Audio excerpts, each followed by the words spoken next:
From Hollywood, it's time now for...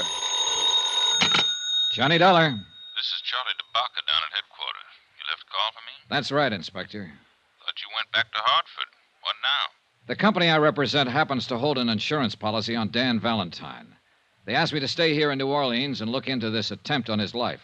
How'd they hear about it so fast? Well, it was in all the papers and on the wire services. Valentine's always been news, ever since Prohibition. Yeah, a guy like him would be.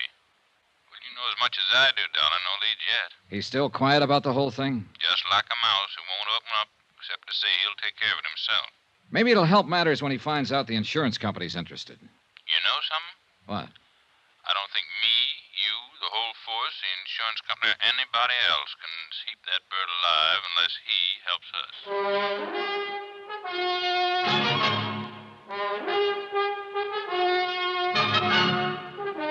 Tonight and every weekday night, Bob Bailey in the transcribed adventures of the man with the action-packed expense account, America's fabulous freelance insurance investigator... Yours truly, Johnny Dollar.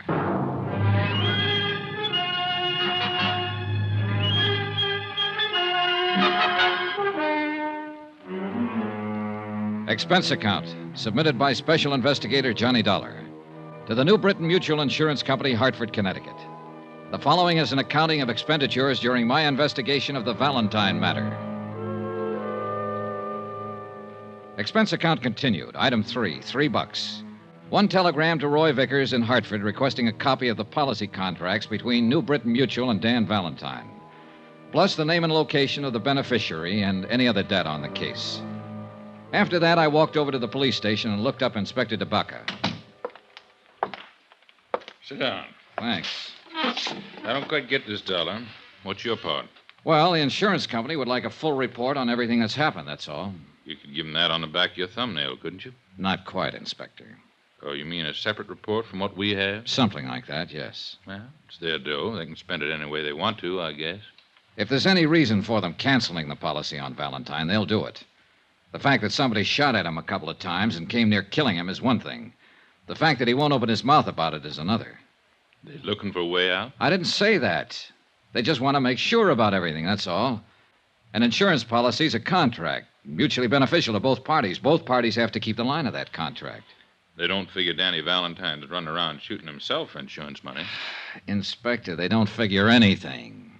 Well, now that you've been official, be unofficial. What's your idea? Well, Valentine's got a legitimate policy with the company. They don't want to see him killed. They tell me to investigate the shooting. Actually, they're telling me to see to it that he stays alive and well. Well, that makes sense. Good luck. If you'll sort of let me tag along on the case, I'd appreciate it. Well, we'll see. Oh, what's the matter now?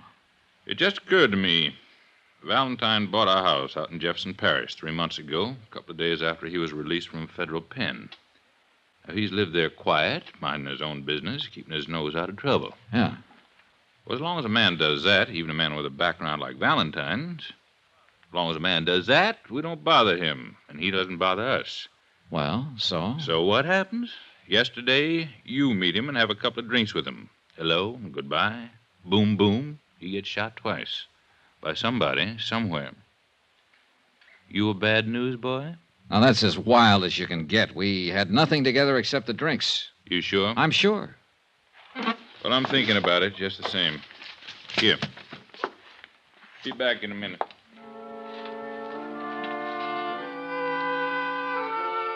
The bulky, thick folder Inspector DeBacca shoved across the desk at me was marked Valentine Daniel. It started in 1915 and was fat with yellowed clippings all the way through 1942. There was a pretty good history of Dan Valentine and the age he lived in. He was born in Ireland and had fought in the Irish Rebellion.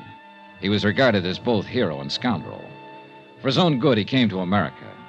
Somehow, he started out in the wholesale drug business. And understandably, it was an easy step to making prohibition alcohol. And an even easier step to make prison on an income tax evasion charge. The folder mentioned a wife and a daughter who seemed to have successfully avoided most of the newspaper headlines that had involved Dan Valentine.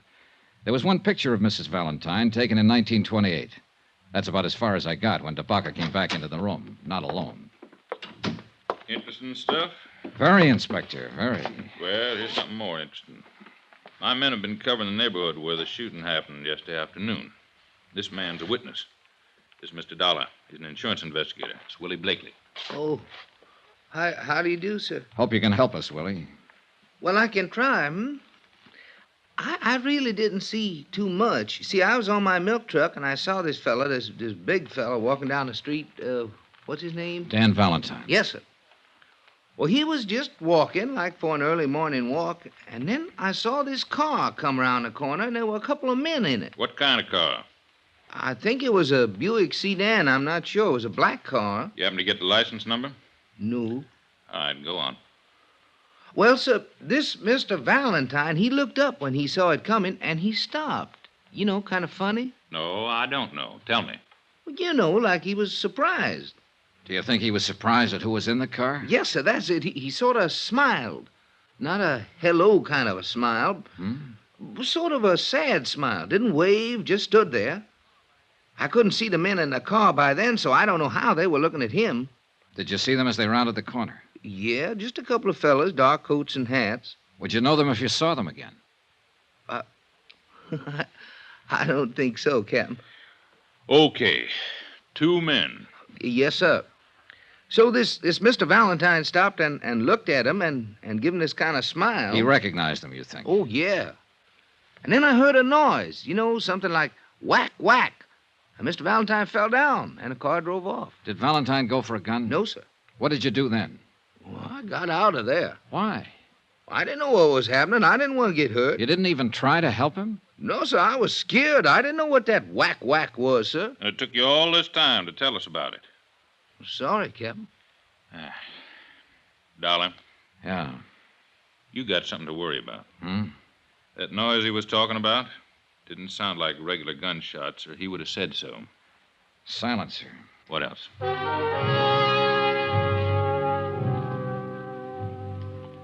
Inspector DeBaca continued to question the witness, trying to ascertain more details about the shooting, the car, and the men inside the car.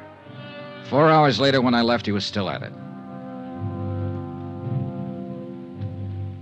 Some more expenses. Item 4, $2.50. Cab fare from police station to hospital. I thought I'd drop in and take a chance on Dan Valentine coming across with some information. Sorry, no visitors. It's pretty important. I'm a friend of his. I'm sorry. Well, when can I see him? That's hard to say. Mr. Valentine's condition is not too good. What? Well, nothing to be alarmed about. He lost so much blood that he's in a weakened condition. The doctor's ordered a transfusion. Oh. You can phone in later if you like. Excuse me. Yes, ma'am? I should like to see Mr. Valentine, please. I'm sorry. I was just telling this gentleman. That's impossible. How is he? He needs rest. The doctor feels he'd be better off without visitors at the moment. Thank you. I had a feeling about the gray-haired, well-dressed woman, and I hurried after her down the long corridor outside the hospital. I was just in time to see her take a cab that had been waiting at the curb. I managed to hail one myself, and we tagged along Canal Street behind her until she paid off the driver in front of the Roosevelt Hotel. I was right behind her when she stopped in the lobby and got a key to room 1016. I gave her 5 minutes, then I knocked on her door.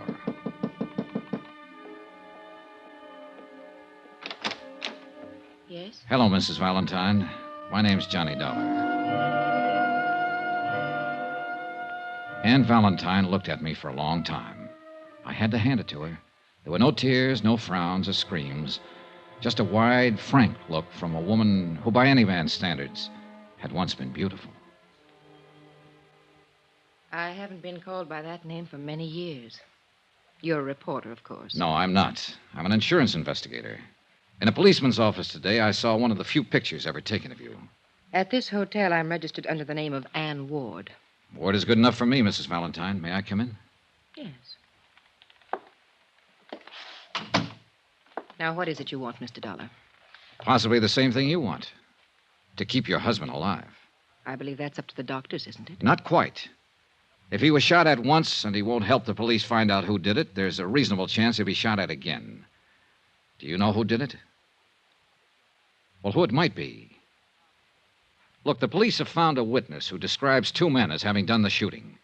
Can you add anything to that? Mr. Dollar, I haven't seen Dan in over 13 years. I haven't written to him, talked to him, or contacted him in any way, either while he was in prison or these last few months he's been out. I see. It was his idea. But he must have had a reason. He did. Our daughter. Oh. She believes that Ward was her dead father's name. Do I make myself clear? Yeah.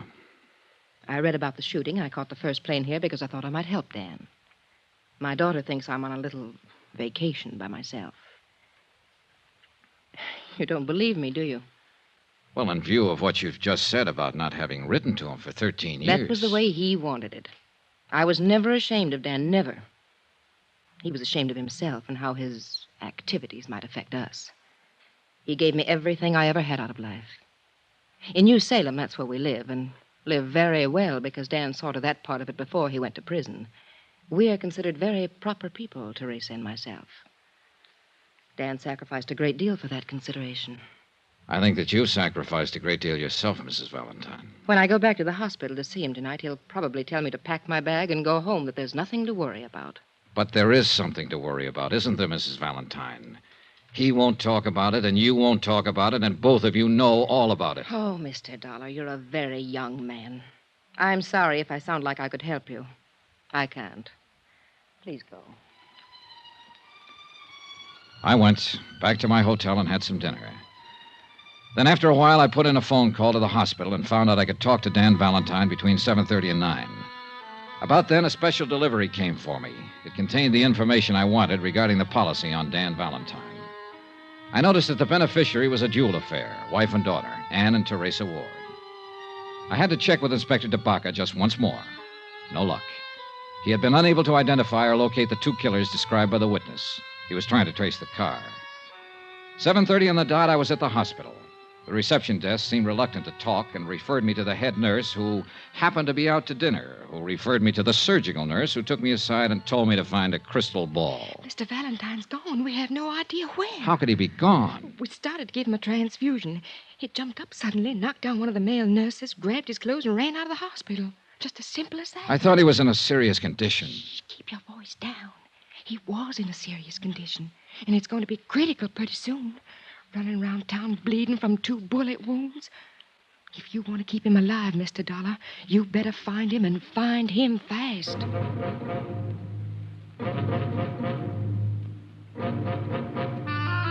I thought over what Dan Valentine had told me in the hospital earlier about taking care of the matter himself. And the more I thought about it, the more I realized he was going to do just that, even if it killed him.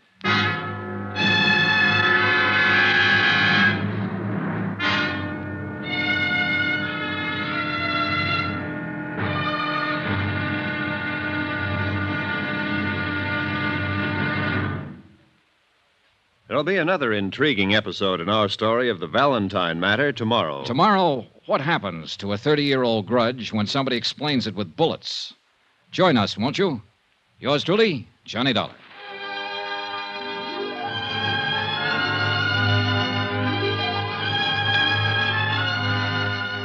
Yours truly, Johnny Dollar, starring Bob Bailey, is transcribed in Hollywood.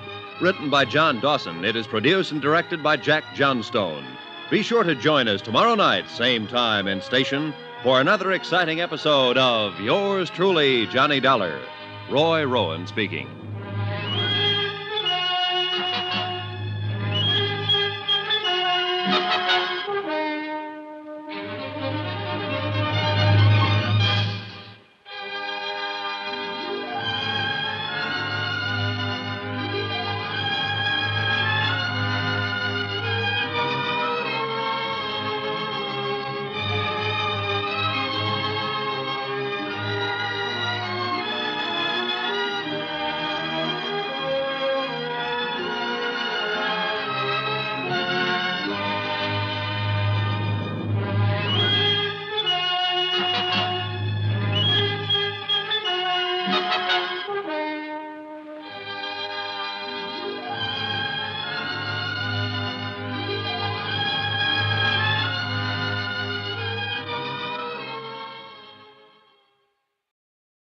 From Hollywood, it's time now for Edmund O'Brien as Johnny Dollar.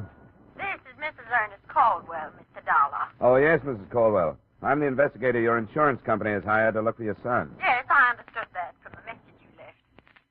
Howard is dead, Mr. Dollar. When did you learn this? I don't have to learn. It's one of those things a mother feels.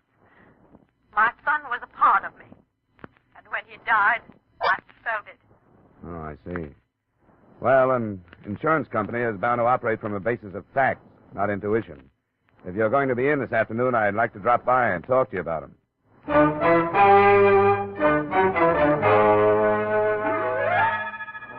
Edmund O'Brien in another adventure of the man with the action-packed expense account. America's fabulous freelance insurance investigator. Yours truly, Johnny Dollar.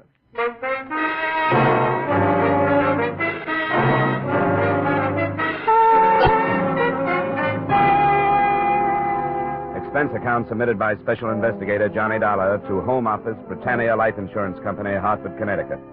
The following is an accounting of my expenditures during investigation of the Howard Caldwell matter. Expense account item 1, $6.50 transportation round trip between my Hartford apartment and the Caldwell country estate. From every angle, inside and out, the place looked more like a museum than a dwelling. And Mrs. Caldwell struck me as the mother of all the answers as to why boys leave home. I don't know why Howard left. I simply can't understand it. No mother could have been more devoted than I. Except at school, I never left him alone for a moment. I made him share everything with me. I protected him and I advised him. And yet... Yeah. Well, now let's get these facts in order. Name, Howard. Age 23. Left here for San Francisco, California about a year ago. What was he doing in San Francisco? Oh, he was studying to be an artist. In a rather deceitful way. He knew I didn't approve. He told me he wanted to go to the coast to see a football game. Then he wired me that it had been delayed. And the next thing I knew, this letter arrived, saying that he'd met some people out there, that he didn't need any money, and that he'd enrolled in this art school. I didn't believe it. I knew he was in trouble then. What's the name of the school? The Orlando School of Art. I wrote and begged him to come back, and he answered that he thought it would be better if he didn't, as if he were being threatened. Why would anybody threaten him? Why, I don't know. He told me very little of what he was doing. That's why I knew he was in trouble, because we always shared everything. He'd never kept secrets from me. I think you're exaggerating this thing, Mrs. Caldwell. I tell you I'm not. You haven't told me any one thing that I What should I think when he writes that I'll never see him again? When he tells me not to go to the police because it won't do any good? That he's gone to another life? Here's a letter. Read it for yourself. The letter did say that. The date on it was a week old, and it went on to make other vague references to danger and death. But a statement that the mother had ignored came, to my mind, closest to the truth. Howard Caldwell had written, "If I had been mentally equipped for life as other people are, this wouldn't have happened, and I could have lived."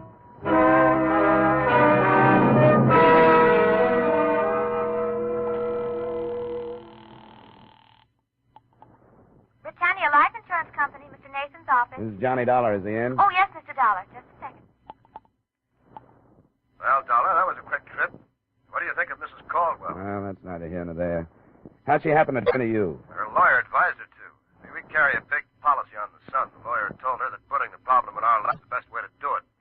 And there was something about a letter advising her not to go to the police. Yeah, I read it. Well, we ordinarily don't do this sort of thing, as you know, but it's a matter of $200,000. Did it sound like suicide to you? Well, it sounded vague. He's been writing his mother a lot of double talk that she's been interpreting in her own motherly way. Uh-huh. He was supposed to come home this summer and didn't. I don't know what to make of it. If you want to find out anything, you won't get it from her. Could you go out to San Francisco? Oh, sure, but let's not share this with Mrs. C. She'd probably beat me out there.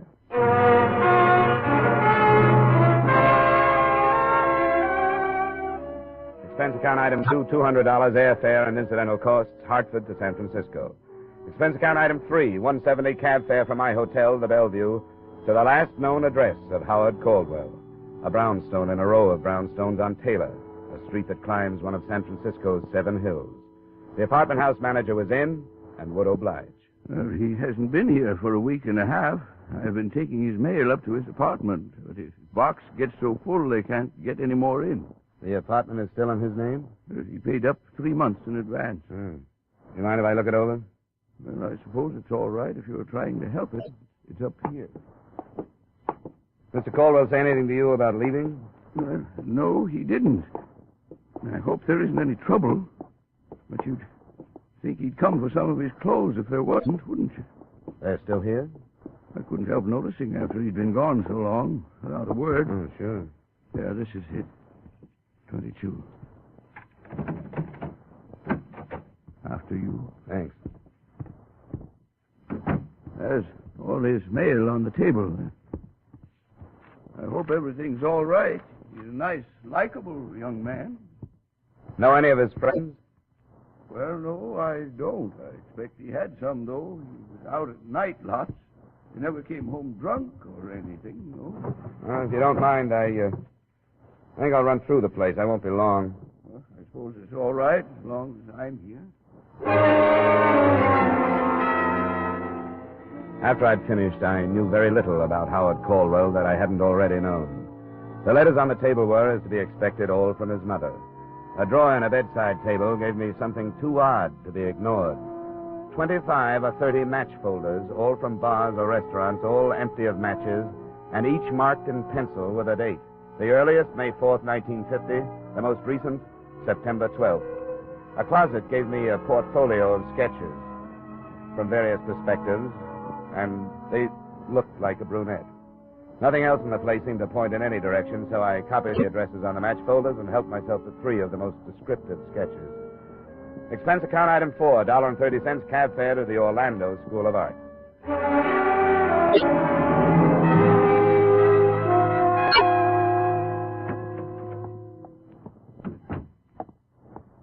How do you do? I'm Beatrice Orlando. Did you wish to see me? Yes, I'm a private investigator from Hartford, Connecticut. I'm here trying to locate a student of yours. Howard Caldwell. Oh, that's right. You're fast. Not at all. I take a personal interest in my student. It was so strange the way he just stopped coming to class. He was doing so nicely and seemed to enjoy his work. Is he in trouble? I don't know. I wonder if you could tell me which of his classmates were personal friends of his. Well, I don't think any of them were. Uh-huh. Here. Look at these. Oh. Yes, that's Howard's work. Excellent, don't you think? And that model, she must be a gorgeous girl. Isn't she one of your models? I only wish she were. Remarkable, the lines and planes. Yeah. Do you think she's real? Drawn from life, of course. No wonder he didn't bother to make friends here.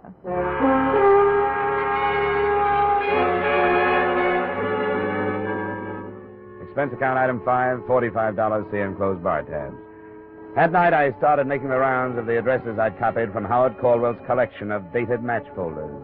They led me from San Francisco's North Beach section to another area called the Mission, across the bay to the city of Oakland, and back to San Francisco. The only pattern I could set up was that none of the joints were worth remembering. They were neighborhood bars, as a rule, and the routine in each was about the same, except at the one called the stop sign. Is the drink all right, mister? Yeah, it's fine. Say, I wonder if you could help me. How? I'm looking for an old friend of mine. I understand he used to come into this bar. Here. Here's a photograph of him. Name's Howard. No. No, I don't remember him. I got a mind for faces, too. And then look at this. It's only a sketch. Have you ever seen a girl who looks like this? It's a gag. No, it isn't. Makes you think it would be. You mean this is a drawing of a real dame? That's right. And for 10 or 20 bucks extra, I can have the genuine photograph to hang up behind my... Get out of here. Wait a minute. Has somebody tried to sell you a deal like that? You're the first, and I can tell you won't go over in this town. I'm not trying to sell you anything. Well, then go someplace else and don't try. I never saw the guy or the dame, and I don't expect to. Good night. Hey, let me see a picture, will you? Sorry, Mac. It's private. Wait a minute. Maybe I know who she is. Why should you? Because I know everybody that comes to this bar. If her boyfriend's name is Howard, I bet I know him. That's what I said it was. Did you say it was Caldwell? Where can we talk? Come on, outside.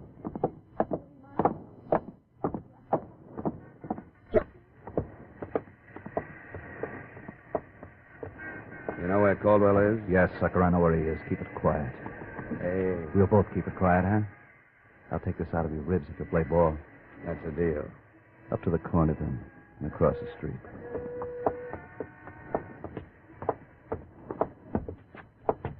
Now across that parking lot. The yellow club coupe. Don't bother memorizing the license number. It's phony. Here he is. How are you? I'm fine. Thanks for asking. Get in the back. We could drive out toward the beach, JB. What do you think? That's better than here. I'll swing over to Fulton and take that out.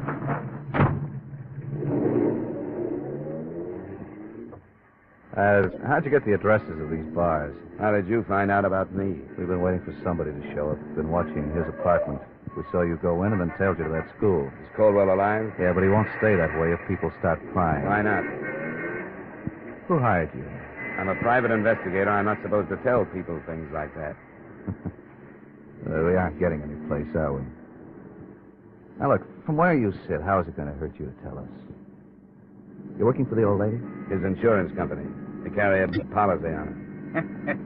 Well, lay off, JB. It's not funny. The devil it is. Stupid jerk. Watch it, JB, will you? I've only got one thing to say, Dollar. Stop looking for them. Leave things the way they are. I'm giving you the best advice anybody could. Drop it. Go on home. Can't do it. I'm stuck. You ought to understand that. It's my business. If I give up on one job, I'll never get another. Yeah, I guess you got a point at that. Drive him back to his hotel, JB. It's Bellevue, isn't it?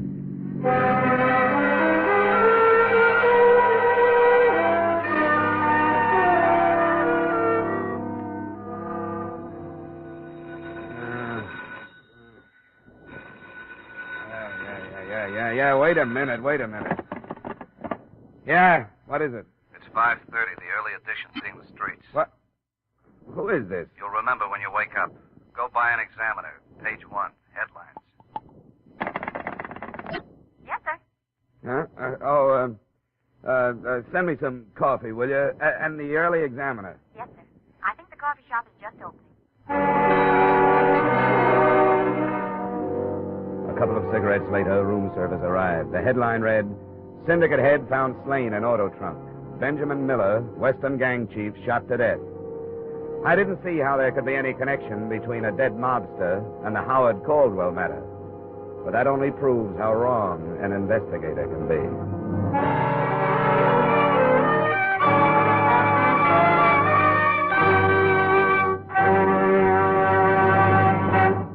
In just a moment, we will return to the second act of yours truly, Johnny Dollar, starring Edmund O'Brien. But first, some more of radio's greatest stars check in at CBS The Stars address this Sunday night. The first you'll hear are Amos and Andy. Then, a little later this Sunday, we'll welcome Red Skelton back from summer vacation. With Joey Adams, Eve Arden, Jack Benny, and Corliss Archer already on hand to bring you great comedy, be sure you add Amos and Andy and Red Skelton to your Sunday night listening dates, starting this Sunday over most of these same CBS stations. And now, back to our star, Edmund O'Brien, and the second act of yours truly, Johnny Dollar.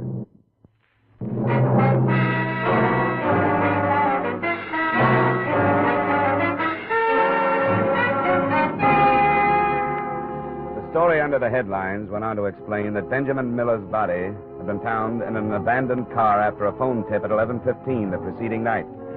The chief had been shot to death approximately a week before. It was feared that an underworld war would be touched off by the killing, since Eastern operators allegedly had threatened to force Miller out of business on the West Coast. The police had decided to play a waiting game. No lead in all that. But on page 4, there was a picture. Ben Miller in happier days.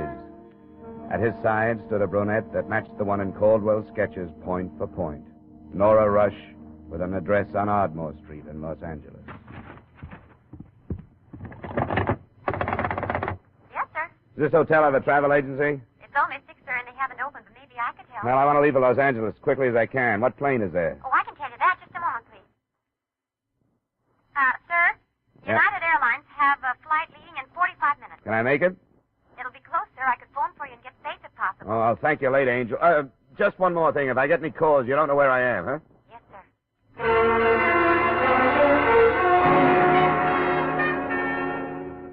Expense account item 7, $5 cab fare and $5 tip for a taxi driver who got me to the airport in 20 minutes.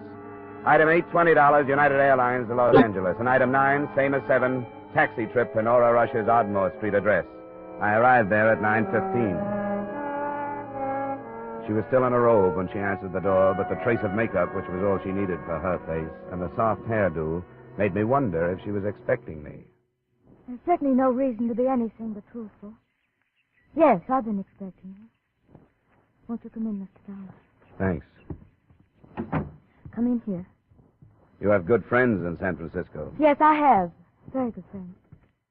Just put your coat any place and sit down. Thank you. Well, then I take it they've told you why I'm on the West Coast.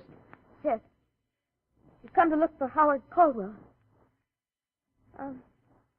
There's coffee. Would you like some? No, thanks. I've had plenty. Do you know where he is? No, I don't. No, I don't know where he is. I don't know. Oh, come on now. Stop that. Why did you go? Why did you go?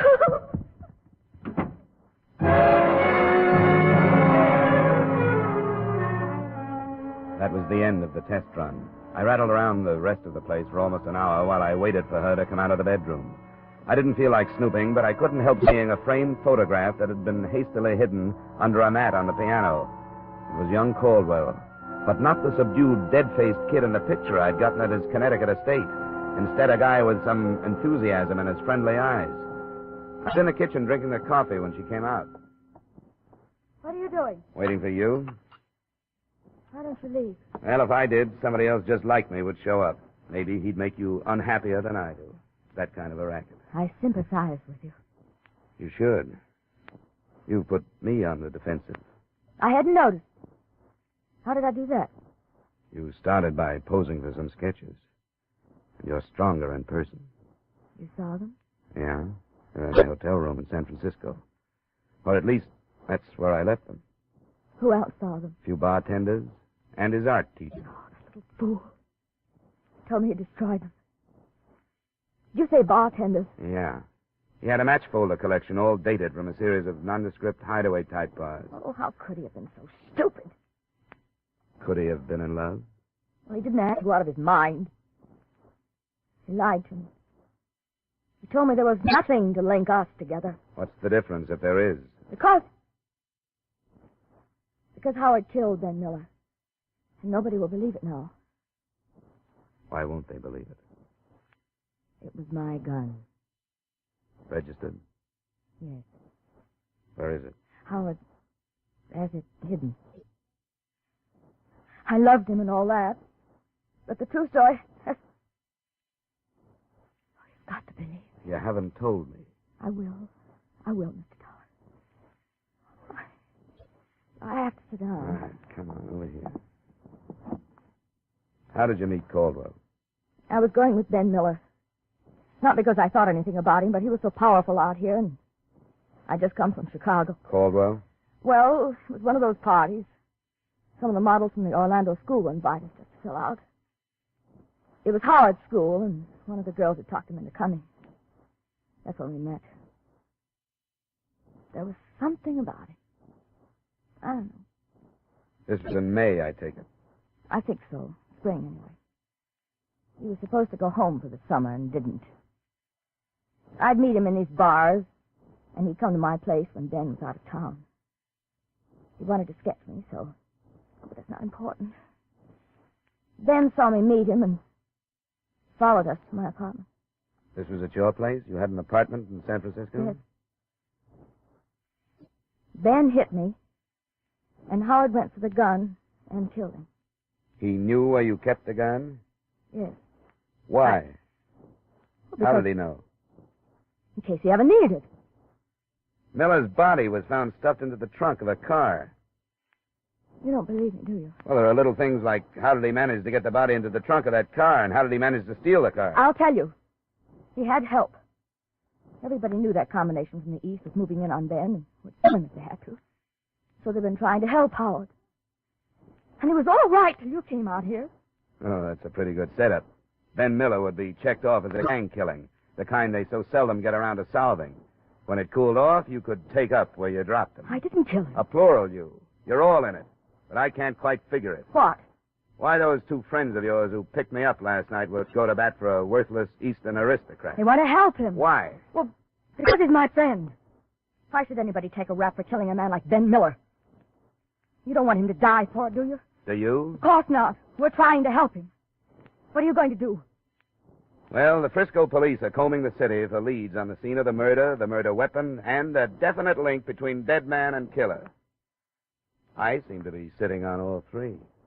You aren't going to the police. That depends on how fast you tell me where Caldwell is. I want to hear his version of the story. I don't know where he is. I told you that. Yeah, I know you did. Wait now, please. Wait just a minute. Please. For just a minute, please. Oh, will you stop it? Just listen to me. I know what you think of me, and I know you don't believe me. But I wish you would, just for a little while. How long? An hour or so. My brothers are flying down. They'll be here by noon. Others? The men you met last night. I wish them before you do anything. It won't be a mistake. I wish you had hit me over the head with something. That's a funny thing to say. Well, what I mean is that kind of trouble makes me mad enough to fight.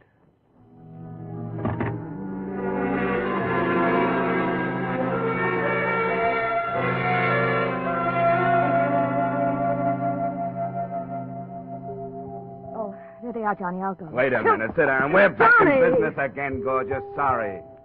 I'll have it. All right, go ahead, you stubborn jerk. Come in. Where's the other one? Stayed in Frisco. Sorry I couldn't get here faster, honey. Are you all right? I'm all right, Al. Did you tell him how it happened? Yes. She told me and we made a deal. I wouldn't phone the police until I talked to you. Still stands. Can I get you anything, Al? Yeah, a drink would help. All right. Look, Dollar. For some reason, my sister fell for this kid. I guess it was the first time in her life that something decent came along for her. He wanted to marry her. Then it fell to pieces when Caldwell lost his head and shot Ben. What really happened, Al? Ben made a lot of threats and stirred up all the mud in Nora's life. She tried to stop him. He slugged her, and that was it. Were you there? No, I wasn't there, but that's what happened.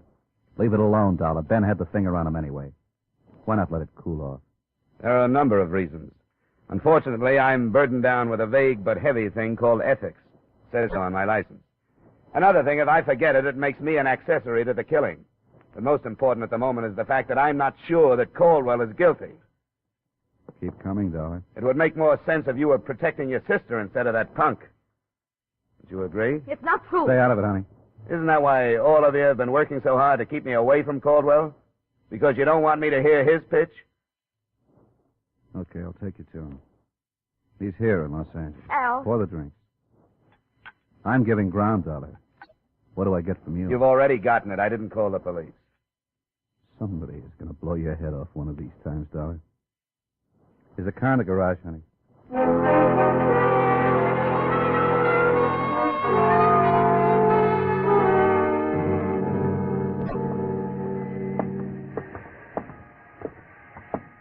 This is it.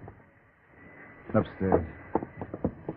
Quite a come down for a scion type. That's a good spot for him. You could live in this part of town for 100 years, and nobody would know who you were or what you were unless you wanted them to. Up front here. Howard. Howard. It's Al, Howard. Howard. What about it, Al? What's this? They told him not to leave. No clothes. This is an empty room, Al. This is where he was. You can check downstairs. He used the name Harris. Save it, Al. There's only one place he'll go, to Nora's. I'll try the rest of this without you. You've got nothing but a mouthful of lies. I don't want any more of them. Come on, get out of my way.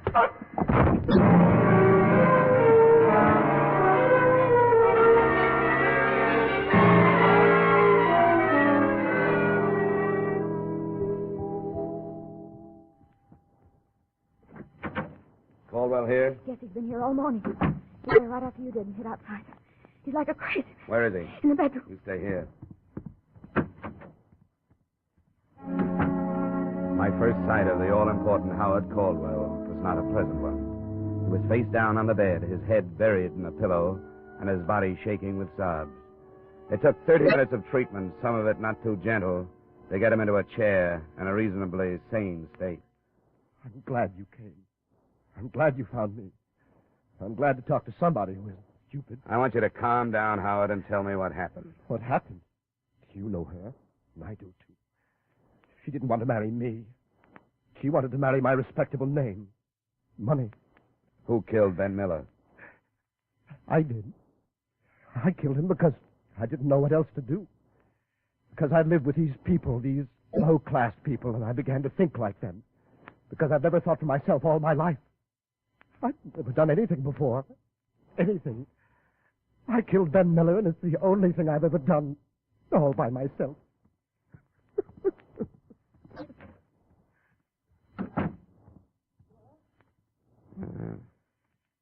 Why did you risk all this to protect him? I don't know. Because there was something that drew us together. He was lost, and so was I. And I figured it was my fault. I'd drawn him into my life. He hadn't drawn me into his. I thought I owed it to him. But he's a snob, isn't he? Yeah. Yeah, I'm afraid so. He called me a tramp. But I guess when you take a guy like him who wants to get away from his kind of life, and a dame like me who wants to get away from her kind, and neither one can figure it out. What can you expect but trouble?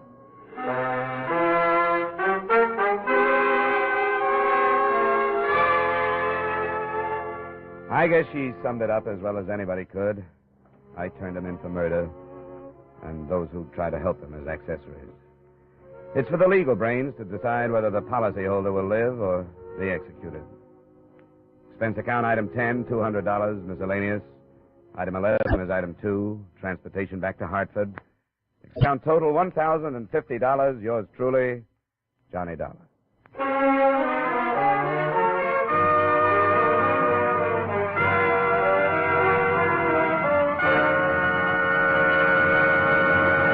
Yours truly, Johnny Dollar, stars Edmund O'Brien in the title role and was written by Gil Dowd with music by Wilbur Hatch.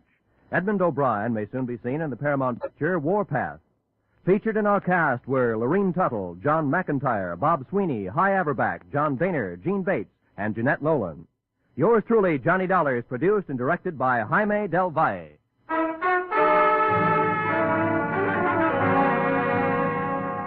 Join us next week at the same time when, from Hollywood, Edmund O'Brien returns in another adventure of... Yours truly, Johnny Dollar.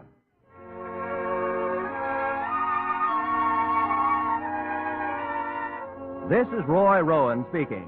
Stay tuned now for Vaughn Monroe's Caravan, which follows immediately over most of these same CBS stations. This is CBS, the Columbia Broadcasting System.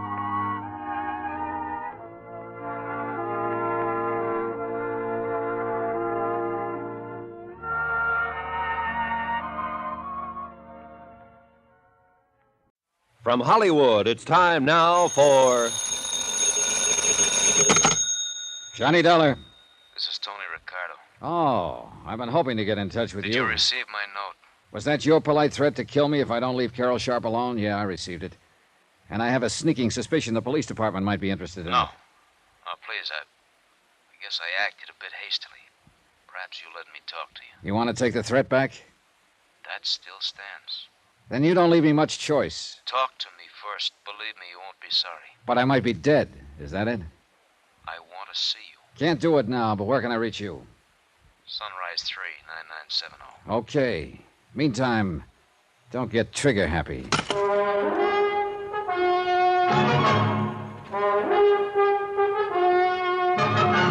Tonight and every weekday night, Bob Bailey in the transcribed adventures of the man with the action-packed expense account, America's fabulous freelance insurance investigator. Yours truly, Johnny Dollar.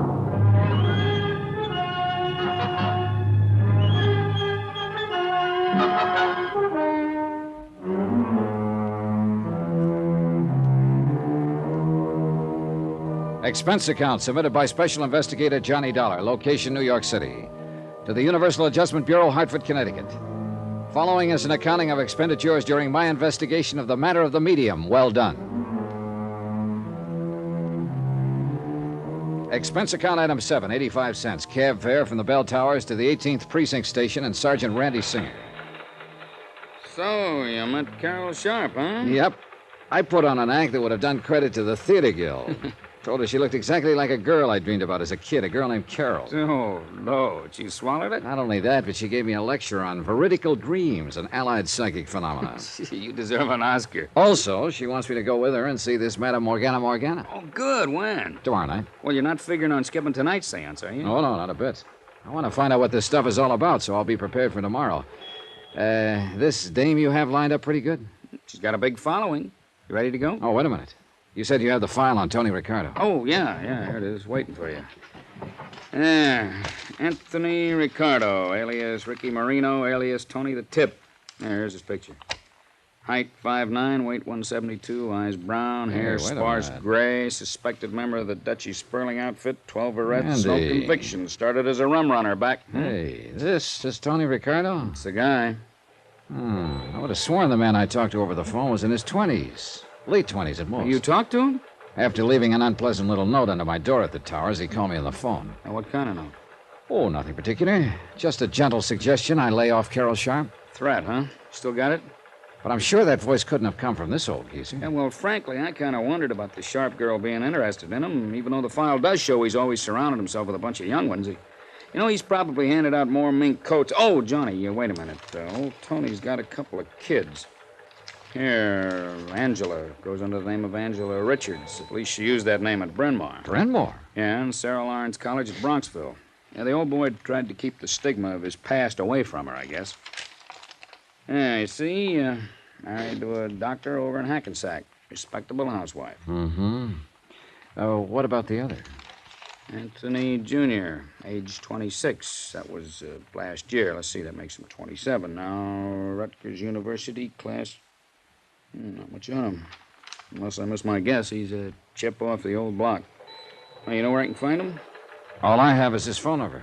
What is it? Wait till I see and talk to him. That may be too late. He's what I think he is. Why not ask this medium about him tonight? Yeah, Hey, come on, we're late. Let's go.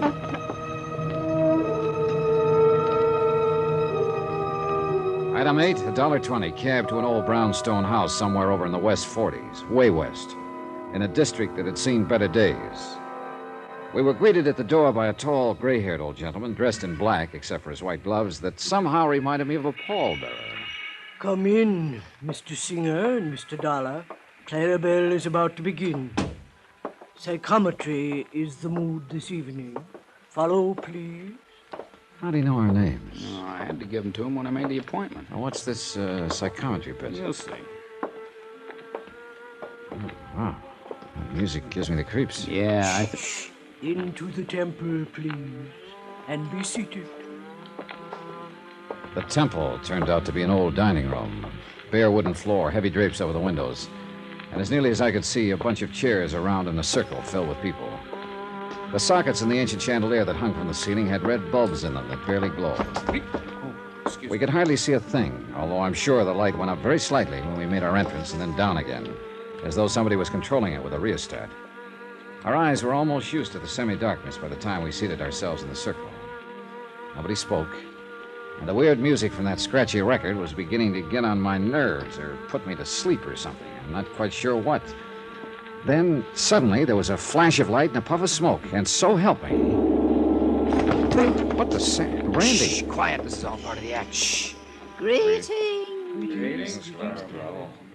Greetings, friends of the unknown, friends of the mystics, of Botan the Indian boy, and the seventh son of the seventh son of Harry Shnu the mighty. And there she stood, in the center of the circle where the flash had gone off.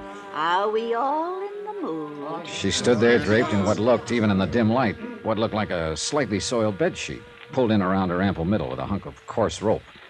She wore a sort of turban, or maybe it was just an old dish towel wrapped around her head. A faint odor of gin pervaded the room. I guess her feet were bare, for she made no noise as she walked slowly around the circle, holding on a shallow metal tray. Taking a collection so soon, I wondered? Each of you place upon the tray some object very close to you, something you have had a long, long time that has become a part of you. Huh? Shh, you'll get it back. And if the spirits are with us, and there are no dissenting minds among us, if Botan, the Indian boy from the world beyond, is willing to act as our control, we shall learn many strange things this night. Place something close to you upon the tray. Will this watch be on? You must not speak, but keep the mood.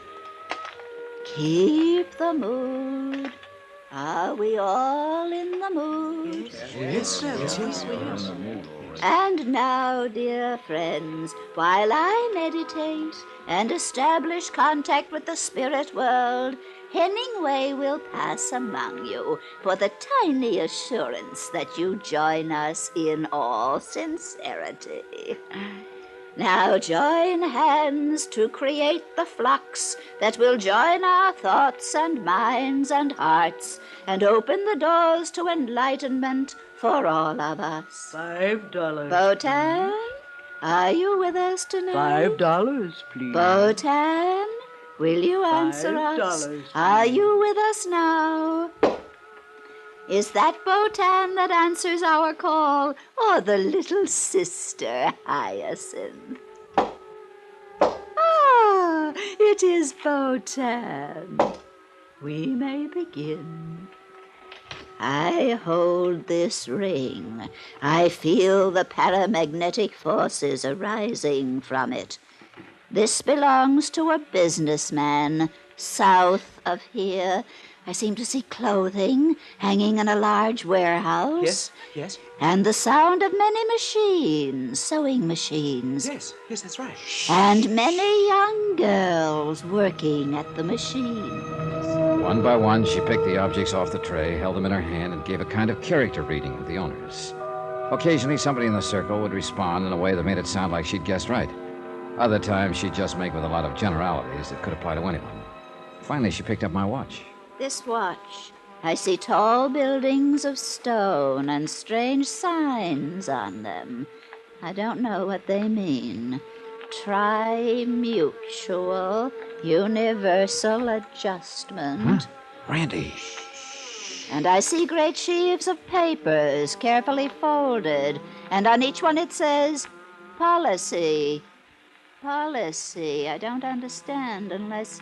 Insurance, yes. This is fantastic. Wait till she gets to one I put there. The watch is from a young man, clever, energetic. I will have many things to tell him at another time, but he must see me again, often. And now, this other object that lay beneath the watch, I see a police badge. The cops! Soldier! Dirty crooks, the cops are onto us. We're being raided. Slay 'em. Get 'em out of here. Hemingway! Hemingway! Come on, Johnny, I may need a hand. Just a minute there, Clarabelle. Take your filthy hands off me. Let me out of here. You're not going anywhere until I have a talk with you. Hemingway! Ditched me, ran out on me. I might have known he would at a pinch. There isn't going to be a pinch if you'll just shut up and stand still a minute. I wasn't doing no harm, honest, officer, and all the money goes to charity. All right. Settle down. Where's the light switch? Got it, Randy. I'll never live this down. Now look, officer. You look, Clarabelle. All we want is some answers to some questions. And you won't pinch me? Not if you tell the truth. Johnny? Yeah. Just how did you know so much about me? It certainly wasn't from holding that watch. Okay, so it wasn't.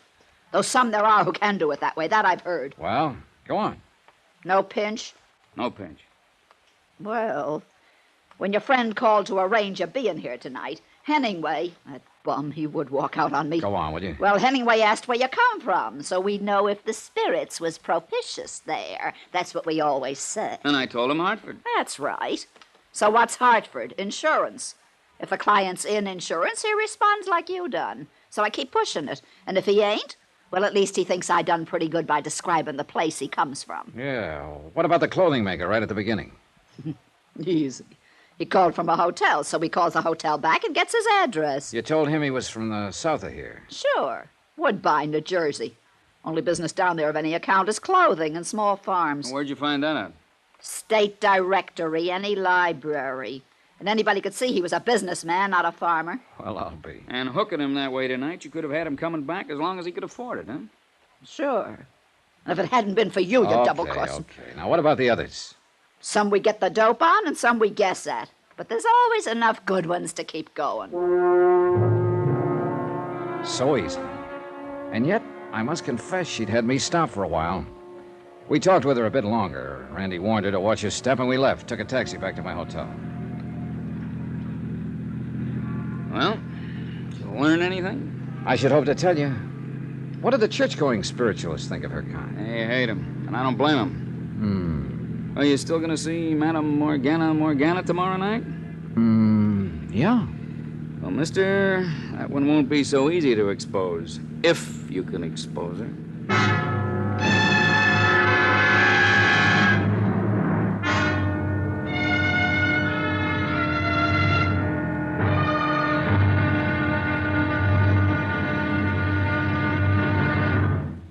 Now, here's our star to tell you about tomorrow's intriguing episode of this week's story. Tomorrow, the medium well done appears. Join us, won't you? Yours truly, Johnny Dollar.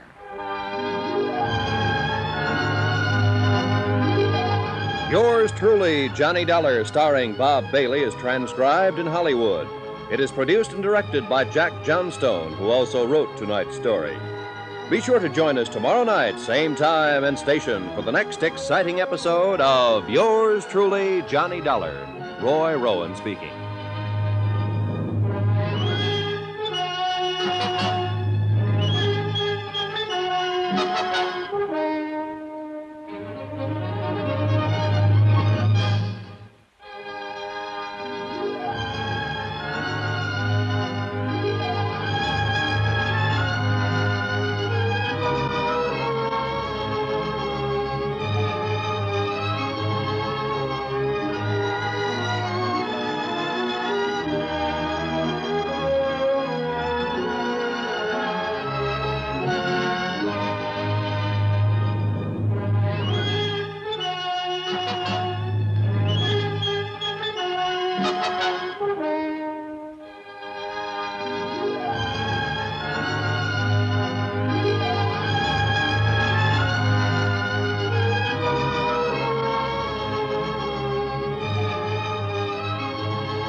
From Hollywood, it's time now for Johnny Dollar. Vic Carson, Johnny, State Unity Life. Oh, what's on your mind, Vic? Got a job for you if you're interested. I just received a report from our agent in Venice that... Venice? Oh, I'd love it. Soft nights along the canals. Venice, California, Johnny. Okay, what is it? Murder. Bernard Slade, age 56, penny arcade operator in Ocean Park. That's right. Right next door to Venice. Go on. Well, the body was found in living quarters at the rear of an arcade in the amusement zone. Killer unknown. And? Barney Slade must have been quite a movie fan. The police found his apartment plastered with photographs of the movie greats. Silent screen vintage, that is. At least a dozen of them were of Mavis Gale, a real queen in her day. Yeah, the vamp type, I know. Oh? Oh, it's just a vague recollection, you understand. Yeah. Well, the police also reported that somebody, the killer probably, had drawn a big question mark in red crayon over each of Mavis Gale's photographs. Interesting, if it means anything. We think it does, Johnny, especially since Mavis Gale is named as the beneficiary in Bernard Slade's insurance policy.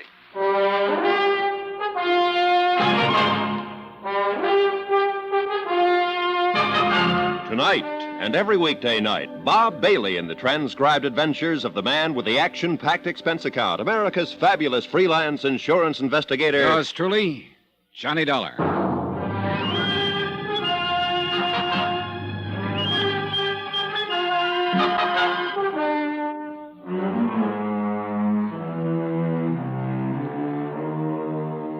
Expense account submitted by Special Investigator Johnny Dollar to State Unity Life, Home Office, Hartford, Connecticut. Following is an account of expenses incurred during my investigation of the Silent Queen matter. Expense account item 1, $210.65. Plane, cab fare, and incidentals to Ocean Park, California. As soon as I checked in at my hotel, I got in touch with Homicide. Sergeant McKay, they said, would probably be down at the pier. I saved you cab fare on this one, Vic. It was a beautiful moonlit night at the beach. A warm breeze was blowing in from the Pacific. And besides, it was only a 3-minute walk from my hotel to the fun zone. A gaudy array of neon and noise, an occasional whiff of salt air seeping through the aromatic blend of fried shrimp, hamburgers, and popcorn. Business was good, and the penny arcade had its share of it. I headed straight for the blonde sitting in the change booth. She looked tired, faded. Hi, let me have a dime's worth of pennies, will you? Real plunger, huh? Oh, money means nothing to me. Well, here you are. Don't spend them all in one place. Well, you know, I might at that. This machine here looks mighty interesting. Lola the farmer's daughter. Oh, it's kind of racy. How's your blood pressure? Fine. Then try that row along the wall over there. That wouldn't do. How could we carry on a conversation if I was on the other side of the room? Who wants conversation? I do. You don't look like the lonely type. Never can tell, though, can you? Look, you run along while I finish stacking these pennies, huh? No, seriously. All I want is a few answers. Well, I got more than a few, honey. What's on your mind? Barney Slade. What about Barney? You work for him long? Who wants to know? My name is Dollar, Johnny Dollar. I'm an insurance investigator. Oh. I'd appreciate any information you can give me. Hey, your company dropped a bundle on Barney, huh? Well, that remains to be seen. Now, Barney was a nice guy. Nice as they come. What do you want to know? We'll just start anywhere. You want to know about his friends? Well, maybe after what happened to him, you'd better tell me about his enemies. He didn't have none. Not one. Oh, must have been quite a fellow. He was, mister. Okay, let's get back to his friends then. Just about everybody along the pier. Anyone in particular? Oh, Frank Jessup, for one, runs a concession just down the way. Go on. Sam Hegstrom owns a fishing boat. Then there's Gus Kanakos, Irv Goldstein. Like I said, Barney had a lot of friends. Including you? Including me. How about Mavis Gale? I don't know the dame. Well, she used to be in the movies, the silent kind. Oh, I heard about her, only I never met her. Didn't she ever come around? I never saw her. Did Barney ever talk about her? Not to me, he didn't. Why? Why what? Why should Barney talk about Mavis Gale? Oh, I just thought he might have mentioned it sometime or other. Is that the door to Barney's apartment back there? Yeah, that's right. Mind if I have a look around? That'd be up to Sergeant McKay. Well, look, if he comes in, tell him where I am, will you? Tell him yourself. He's back there in Barney's apartment now. I walked on back and took note of the heavy padlock dangling open on the door leading into Barney Slade's apartment. The small living room was empty, yet it was crowded, too. Crowded with memories of the silent greats. Nazimova, Valentino, Pickford, Fairbanks, Meehan, Swanson, the Gish girls, Lon Chaney, dozens more. Their photographs filling practically every inch of wall space. Mavis Gale was there, too, a big question mark in red crayon drawn over each of her photos. I moved through a narrow kitchen. The back door was wide open. I stepped outside. Who are you? Oh, Johnny Dollar. You must be Sergeant McKay. That's right. Yeah, your office said you'd be here browsing around. So I'm browsing. There's something bothering you, Sergeant? Murder always bothers me. Yeah, I know what you mean. Like those photos in there of Mavis Gale and the question marks on all of them. Yeah, that bothers me. You think the killer did it? Could be. Let's go back inside. Why not? Or maybe Barney, huh? Maybe Barney what? I'm talking about the question marks. Could be. Pictures belong to him. Yeah. Yeah, he had quite a gallery here. Looks to me, though, that some are missing. That's so? Well, you know so, Sergeant. The wallpaper isn't faded as badly where they used to be. And there are a lot of tack marks, too. Okay, so who took him down? Barney? He could have.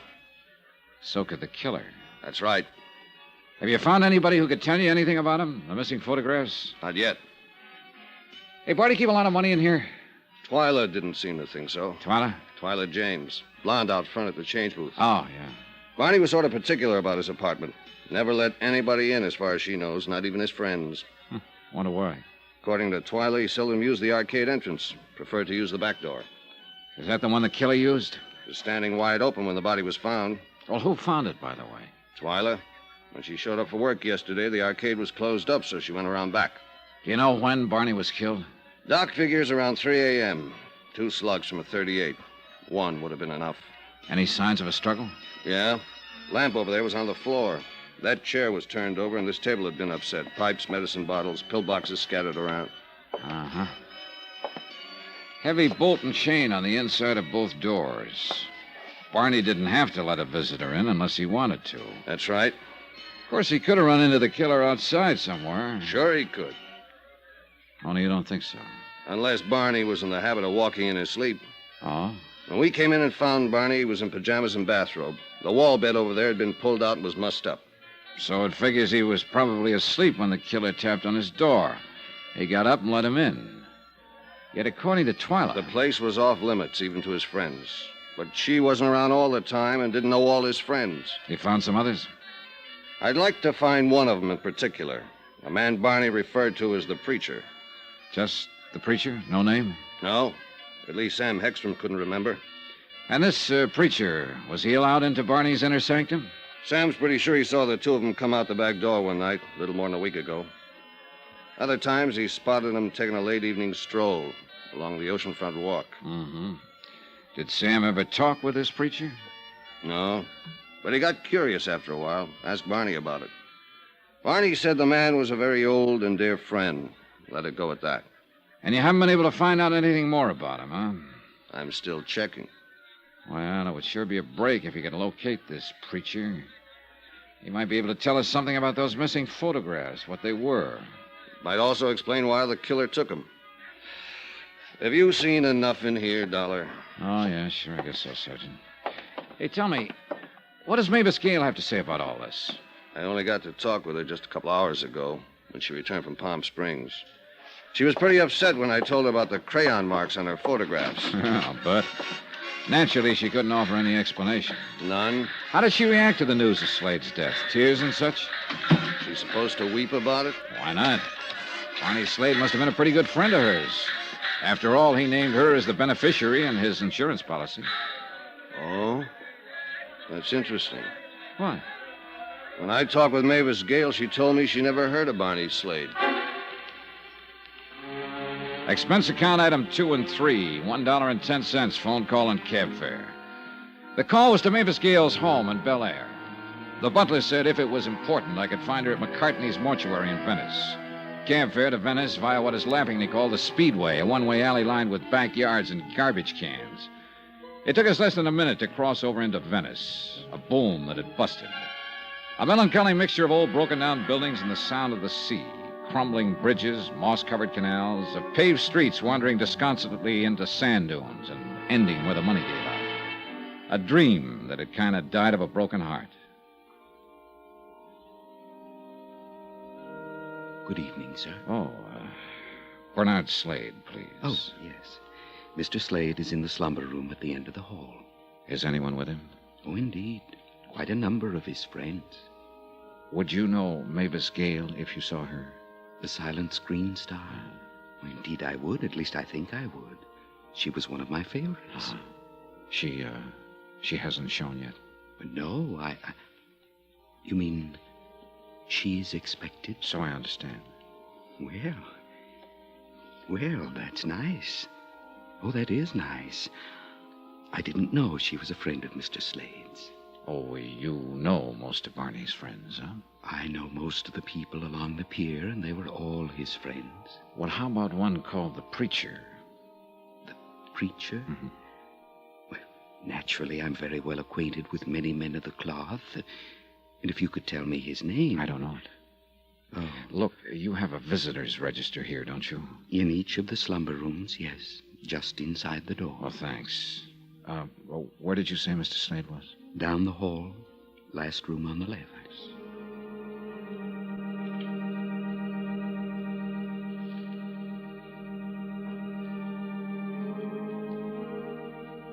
The room was crowded with friends who'd come to pay their respects to Bernard Slade.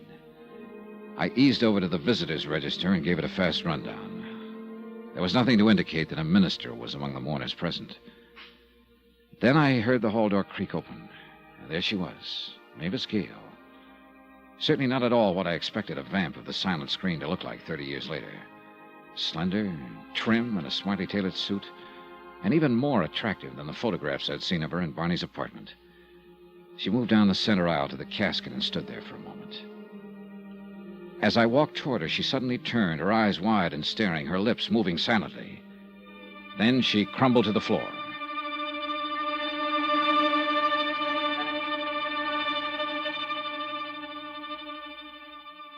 I understand you've been trying to reach me, Dollar. That's right, Sergeant. Okay, what's up? I got some news for you. Mavis Gale was once married to a small-time movie actor named Tom Sanford. Seems he was murdered during a hunting trip in the Sierras some 27 years ago. So?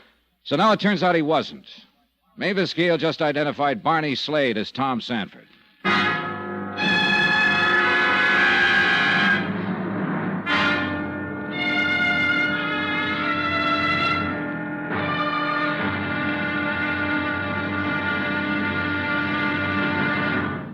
Now, here's our star to tell you about tomorrow's episode of this week's story. Tomorrow, a stagecoach ride.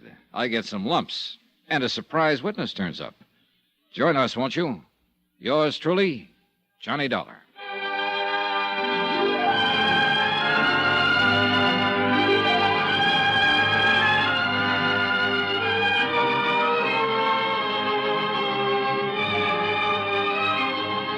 Yours truly, Johnny Dollar, starring Bob Bailey, is transcribed in Hollywood. Written by Adrian Jondeau, it is produced and directed by Jack Johnstone. Be sure to join us tomorrow night, same time and station, for the next exciting episode of Yours truly, Johnny Dollar. Roy Rowan speaking.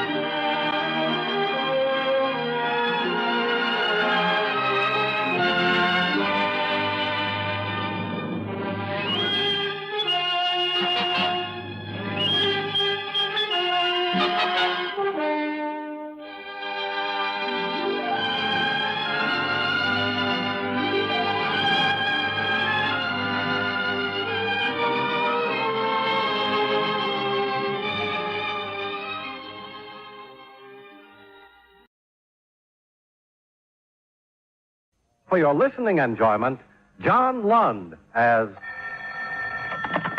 Johnny Dollar. Philip Martin, Johnny. Got your passport ready? Where to now? French Riviera, town called Cassis. Just got a death claim from there on a policyholder by the name of Arnold Bernier. Something wrong with the claim? Policy's for $75,000. It was written 33 years ago. Well, so what? Don't you ever expect your policyholders to die? With fishing spears driven through their backs? I'll be ready in an hour.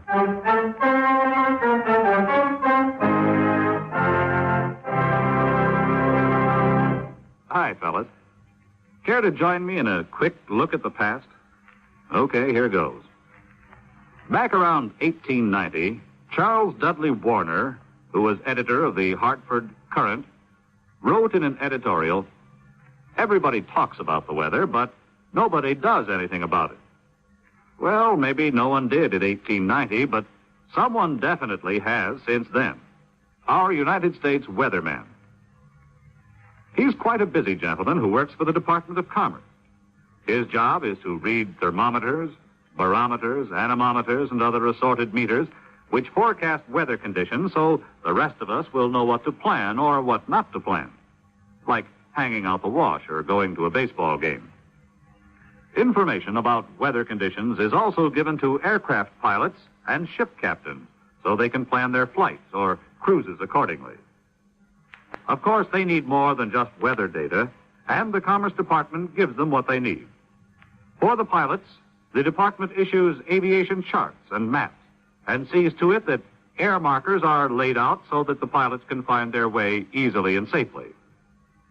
For the ship captains, the Commerce Department issues nautical charts and tide tables to indicate when and where it will be safe to navigate their ships. The department also inspects the ships to see that they're in perfect operating condition and issues licenses for the operating of the ships. So the next time you look up at the sky and wonder what kind of a day it's going to be, the thought might also cross your mind that many lives and valuable cargo carried by American planes and ships are depending on the United States weatherman who is also looking at the sky.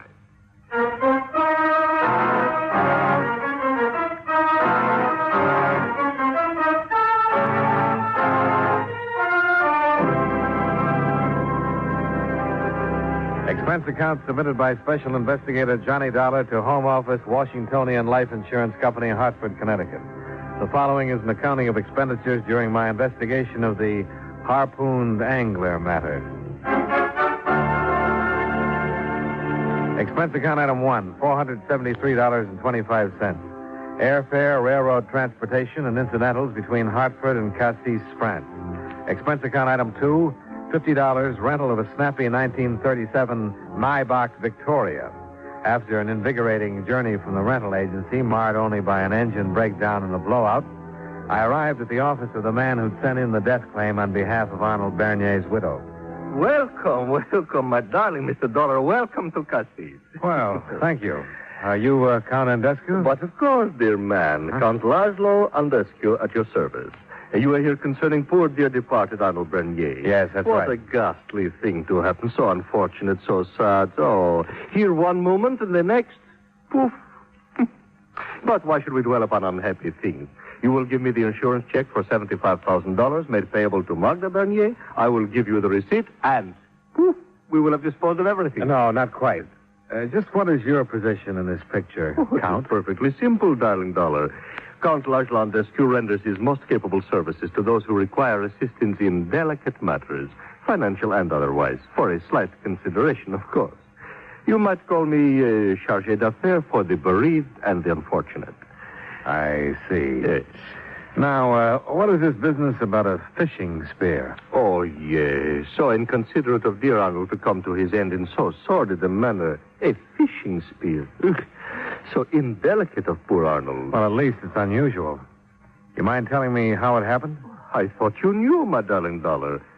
Dear Arnold was engaged in what has so unfortunately become the sport of the Riviera. What's that? Oh, an insanity, my dear man.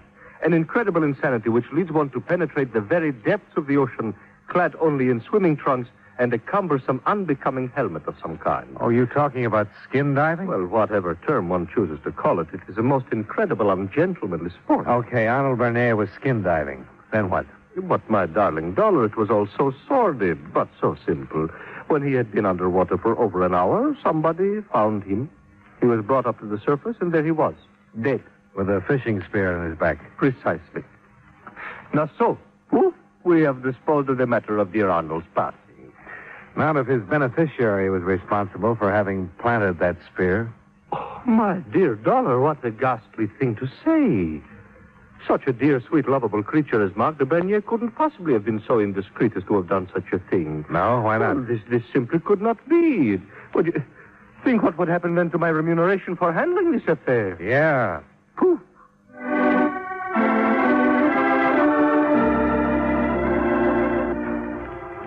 I left the good Count and drove down to the Bernier Villa to pay my respects to the widow. Her establishment was located on a bluff overlooking the Gulf de Leon. The scenery was magnificent. You are looking for me, Monsieur Dollar? If you're Mrs. Arnold Bernier. I am. Sit down, please. Thanks. A beautiful day, is it not, monsieur? The sun so warm, the soft breeze so gentle and caressing to the skin. You're a sun worshiper, Mrs. Bernier? I worship all the things that are most worthwhile in life. Oh? Beautiful homes, luxurious furs, the delicate weight of perfectly matched pearls. You have expensive taste. Why should I not have? No reason, if you can afford them. It only requires money, Monsieur Dollar. Most people can't dismiss the word so easily. Most people are not Magda Bernier. And Arnold was an excellent provider. I was wondering when you were going to come around to him. You think I should have mentioned my dead husband sooner? Sounds reasonable. But why? Well, you knew who I was when I arrived. That means Andescu must have phoned you, so you know why I'm here. That is quite true. And you still don't think the subject should have come up sooner? Why should it? It is of no importance to me. What isn't? Your husband's death or my investigation of Both? it? Your husband was murdered, Mrs. Bernier. Aren't you interested in determining who did it? It would not give Arnold back his life. No, but it could affect yours if you were involved in it in some way. A rather fantastic conception, Monsieur Dollar. If you must pursue this pointless investigation, I suggest you obtain all your future information from the agent de police Inspector Larnier. Well, there's one thing I don't think he can tell me. No? What is that? How you really felt about your husband.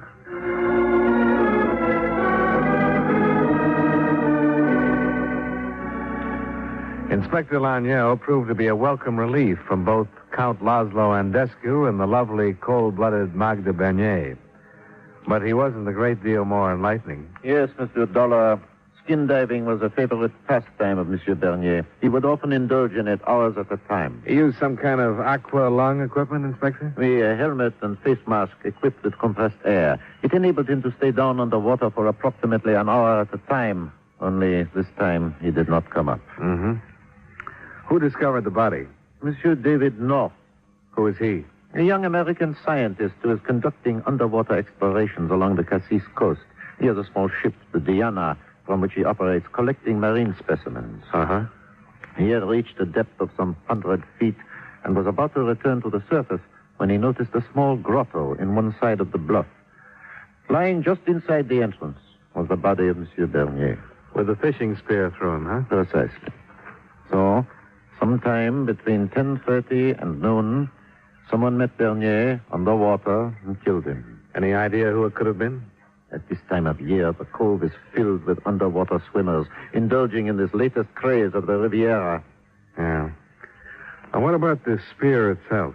An ordinary fishing spear discharged from a compressed air tube. Its counterpart may be found in hundreds of hands. Any personal suspects on your list? I'm afraid not. What about Magda Bernier? Certainly, there was no financial motivation. There's a $75,000 insurance policy. I assure you, that means nothing. Bernier was an immensely wealthy man. Well, what about business associates? He had been retired for 20 years. An attorney by the name of Armand Gauthier in Marseille handles his affairs. We have checks. They're in perfect order. Any personal enemies? So far as we have been able to ascertain, none. Well, he obviously had one. Well, thanks for your time, Inspector. But, I regret only that I could not have been of more immediate assistance. But if there is anything you wish to... Pardon. Oh, sure. Go ahead. Inspector Laniel. Oui, one moment, please. It is for you, Monsieur Dollar. Oh? Thanks. Hello? You Johnny Dollar, the insurance man? That's right. Who's this? My name's David North. I'd like to talk to you. What about? The murder of Arnold Bernier. What do you know about it? Well, let's save that for our talk. Okay. Where do we get together? There's a cafe in town, the Golden Pheasant. I'll meet you there. How soon? Oh, about a half hour. Who told you I'd be here? Andescu or Magda Bernier? Magda? Why should she have called you about that? Well, who else did you expect her to call, Dollar? We're going to be married, aren't we?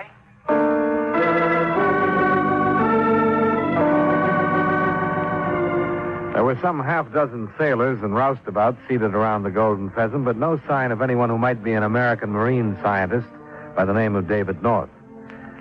So I took over one of the tables, ordered a cognac to help pass the time, and waited.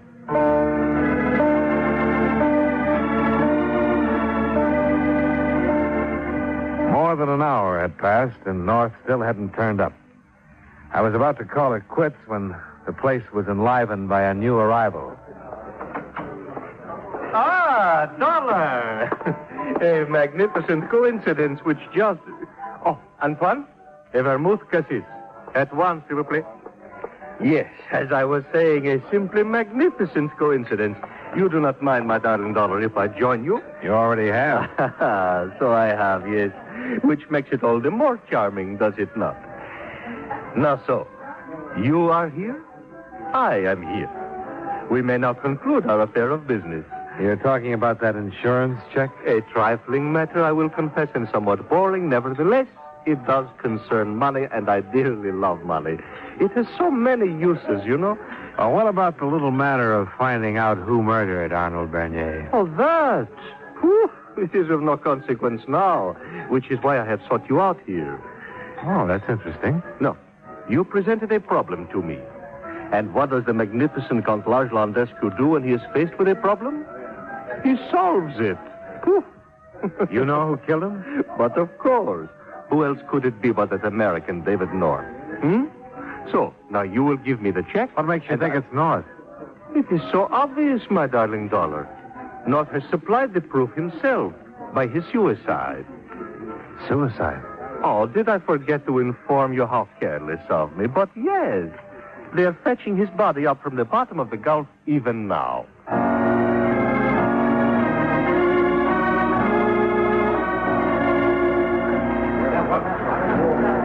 When I got to the beach, about a dozen people were gathered around watching a rowboat heading toward the shore. There were 3 men aboard, dressed in swimming trunks, one of whom I recognized as Inspector Laniel.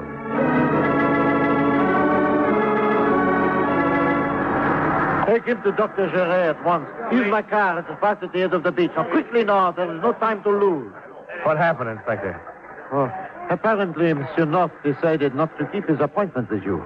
Instead, he went skin diving, and in approximately the same spot off the point where Arnold Bernier was found. Any idea why? None. When he had been down approximately 50 minutes, the members of his crew aboard the Diana became concerned. 2 of them went diving for him. Where did they find him? In the same little underwater grotto where Arnold Bernier was found. As you saw, he was unconscious. Fortunately, his aqua lung was still working, and so he had not drowned. But there was a bad scalp wound in his head. And this was lying on the grotto floor beside him. Another fishing spear. Hey. Obviously, he was attacked in the same manner as Bernier had been. Any chance that the wound was self-inflicted? None. And in a way, that is most unfortunate. Why is that? If it had been attempted suicide, the case might have been closed. I had just uncovered evidence which could have convinced me that David North had murdered Arnold Bernier.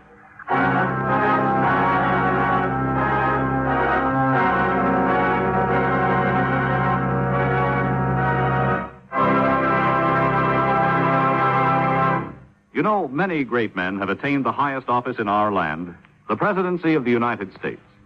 Can you guess the name of this man? In 1770, as one of the leading lawyers in Massachusetts, he defended the British soldiers who fired on civilians during the so-called Boston Massacre. His 4 years as president were perhaps the stormiest in our history, as he fought to keep America out of a war with France. But an official war against France brought George Washington out of retirement as commander of the army and gave birth to the phrase, millions for defense, but not 1 cent for tribute. If you don't have his name by now, here are 2 more clues. During his presidency, Washington became the national capital, and the 11th Amendment was adopted. Who was he? John Adams, 2nd President of the United States. His life is part of your American heritage.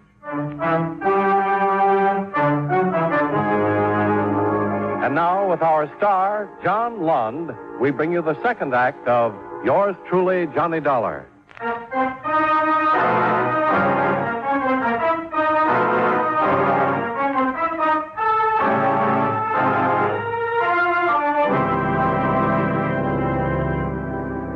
We went back to Inspector Laniel's office.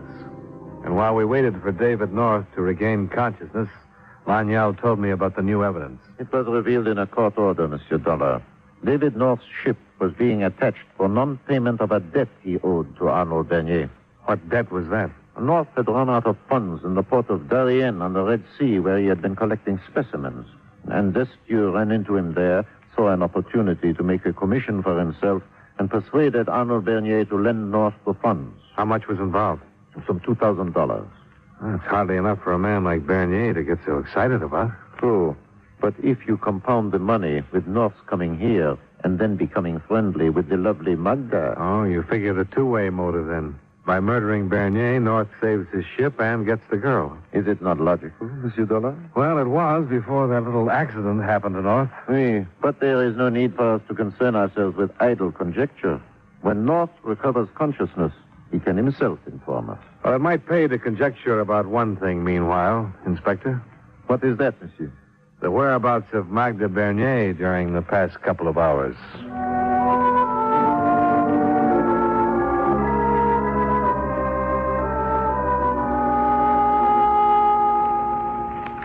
I had thought we had seen the last of each other, Monsieur Dollar.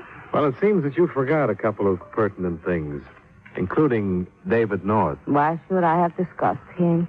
Well, how indifferent can you be about the man you're going to marry? Did he tell you that? He did.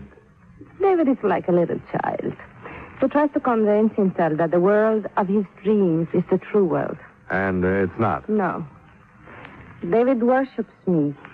There is nothing he would not do for me in return for a kind word or a hint of a smile. Like committing murder? Yes, I think he would even do that. And did he? I do not have the faintest idea. Then there's nothing to his statement about marriage between you? Nothing, Monsieur Dollar. Do you mind telling me where you've been the past couple of hours? Right here in front of this fire, Monsieur. Why? You haven't been swimming? I seldom swim, Monsieur Dollar.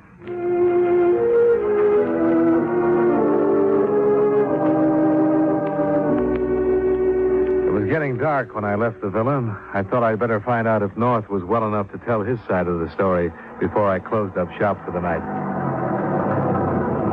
Inspector Lanyell was just leaving Dr. Giret's office as I drove up. Is that you, Monsieur Dollar? Yeah, that's right, Inspector. Well, did you learn anything from David North? No, Monsieur, and we never will. He just died.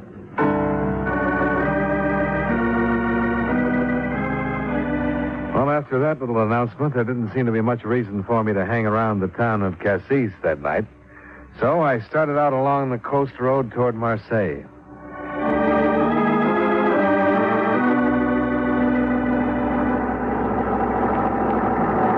A little way out of town, a gleaming black chauffeur-driven limousine swept by me.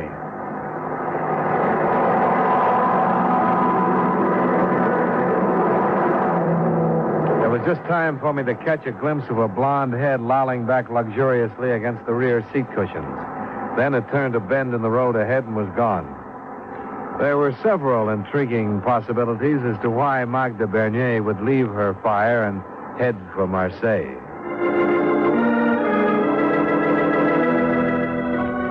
I proceeded toward my destination in Marseille, the residence of one Armand Gauthier, attorney, the man who'd been in charge of Arnold Bernier's affairs.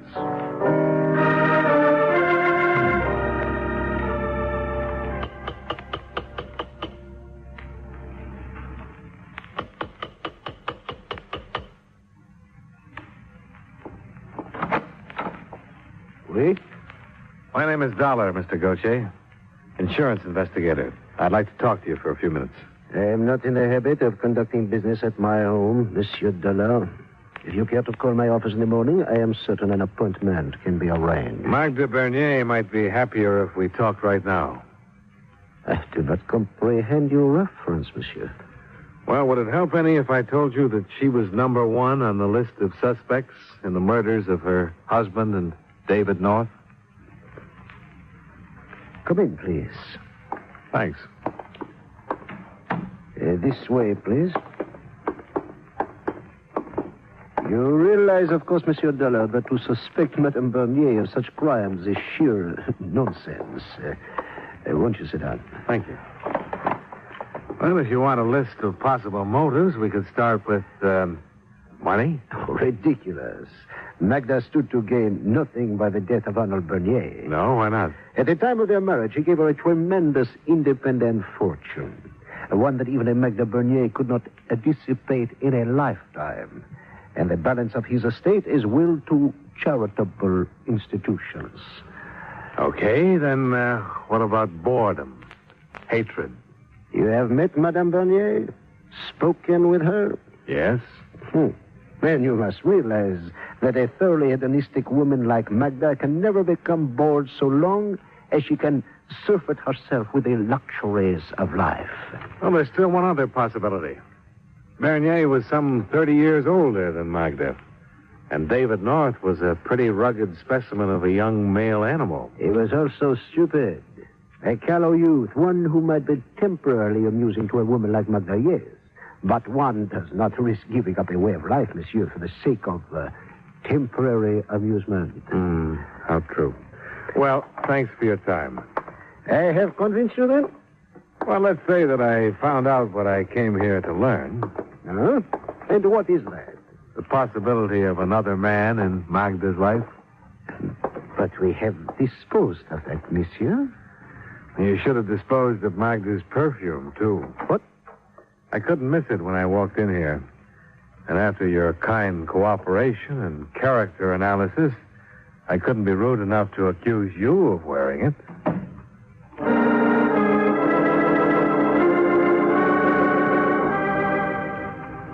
I do not understand, Monsieur Dollar.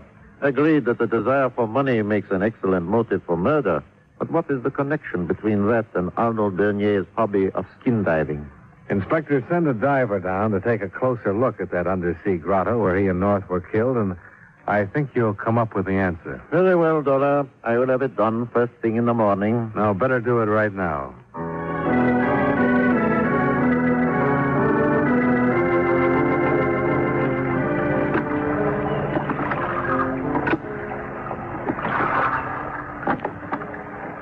This should do it nicely, Dollar. Uh-huh. You sure you want to make the dive yourself? But why not? I fancy myself rather efficient at the art, and if what you suspect is true, it might be best to keep it between the two of us. Okay. Is this the lantern you want to use? Oui. Now, if you will help me with the helmet and the aqua lung. Oh, sure. Here. There. How's that? Oh, I'll see. That'll be fine. I'll take your word for it.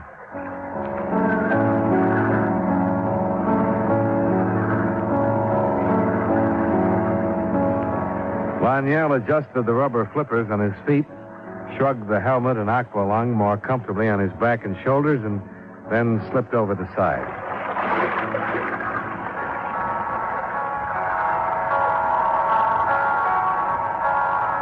"45 minutes is a long time to wait in an open boat at night when you know a man is swimming far below the surface in a spot where two other men had met death before him. And I knew it must seem even longer to Inspector Laniel. But finally, he came to the surface.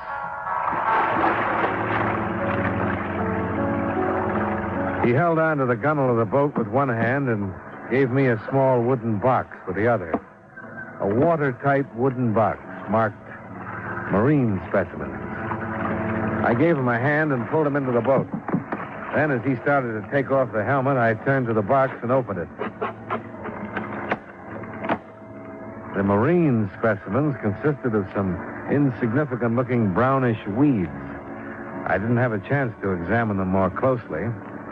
It was just about then that I turned my head and noticed that the spear gun was pointing at my back. How charming that we should meet again under such delightful circumstances. Is it not, my darling Dollar?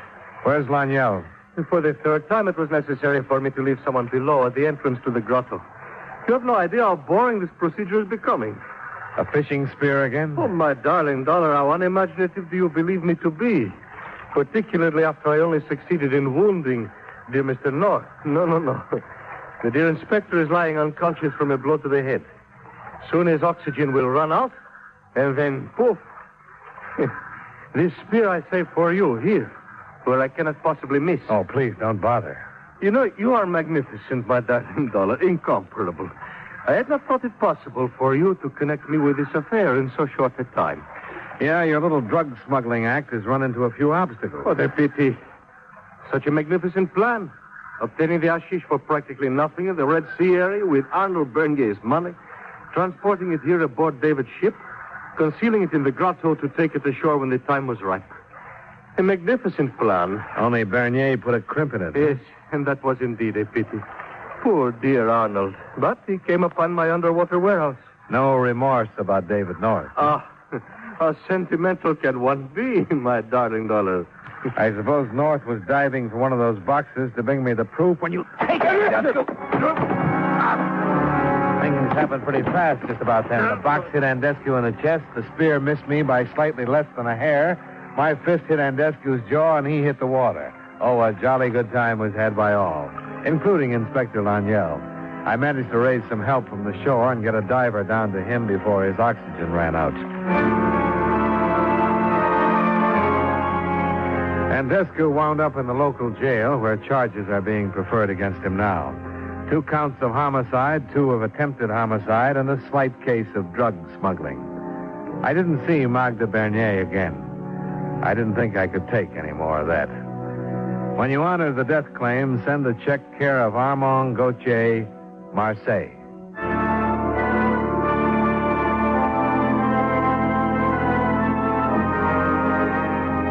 Expense account item 3, $27.65, hotel bill and miscellaneous. Item 4, $493, plane fare and incidentals back to Hartford. Expense account total $1,043.90. Yours truly, Johnny Dollar.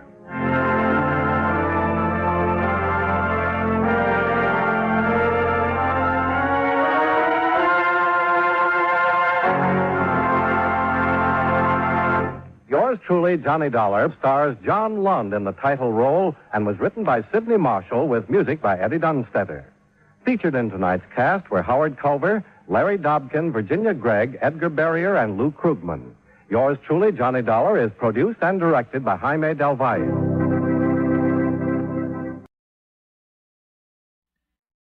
From Hollywood, it's time now for Edmund O'Brien as Johnny Dollar. Oh, yes. This is Inspector Sailor, Scotland Yard. Oh, yes, Inspector. Thanks for calling back. I understand you've been assigned to Scott jewel theft investigations? Yes. Inspector Finlay has been taken ill.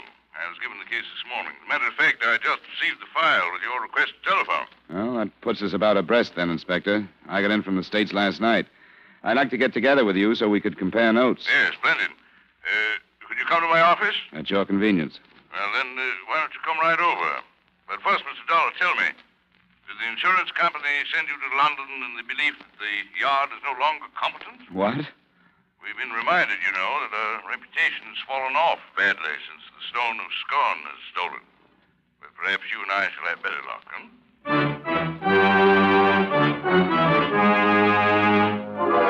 Edmund O'Brien in a transcribed adventure of the man with the action-packed expense account. America's fabulous freelance insurance investigator. Yours truly, Johnny Dollar.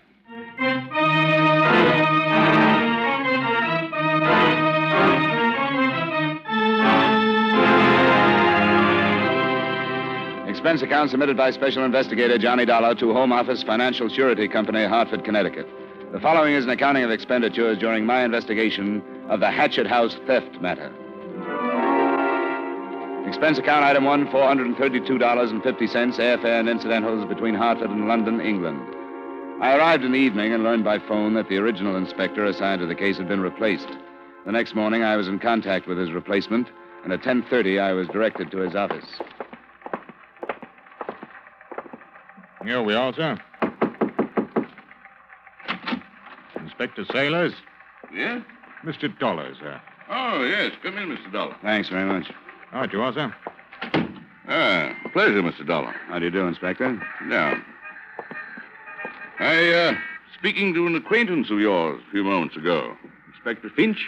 Oh, yes. Yes, I worked on a case with him over here last year. How is he? Oh, quite well, thank you. He complimented you quite highly, sir.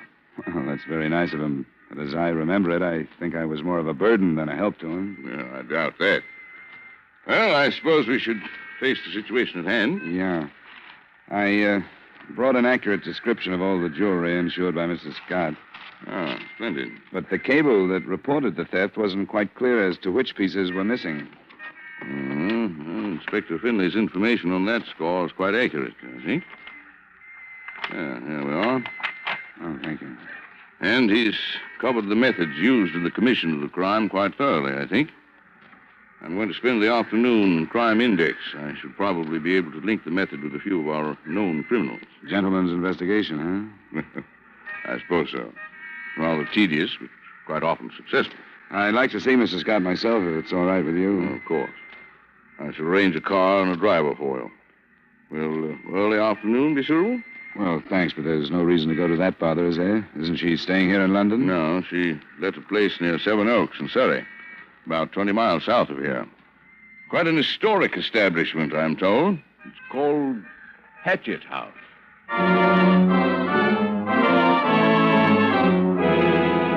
Before I left London that afternoon, Inspector Sailors and I pulled the few facts we had. I was able to tell him that Mrs. Marcella Scott, reputedly a wealthy Texas widow, was actually slightly on her uppers as far as ready cash went. She had sold some jewelry the previous year for considerably less than its insured value. He gave me the news that Mrs. Scott frequently had been seen in the company of another American tourist named Norman King. And together, we figured the loss at slightly over $100,000.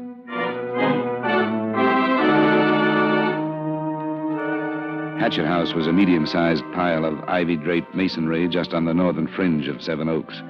In addition to history, it boasted some seclusion, being set back from the road in the middle of a walled garden. Mrs. Scott was in the village, but was expected back momentarily, and would I care to come in and wait?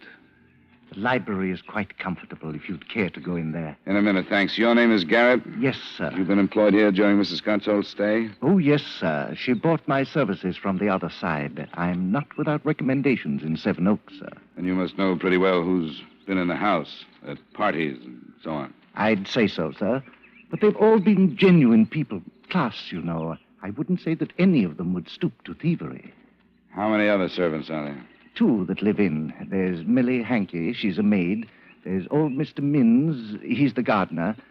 He's got a cottage out back. Mrs. Scott was entertaining night before last when the jewelry was stolen. Had she hired any extra servants? No, sir. Oh, thanks, Garrett. Oh, there's Millie. Millie, come here, do. Here's an American gentleman to see you. How do you do, sir? You're Miss Hankey? Yes, sir. He's come all the way from the other side, Millie, about Mrs. Scott's jewels being stolen. It's a scandal, that's what it is.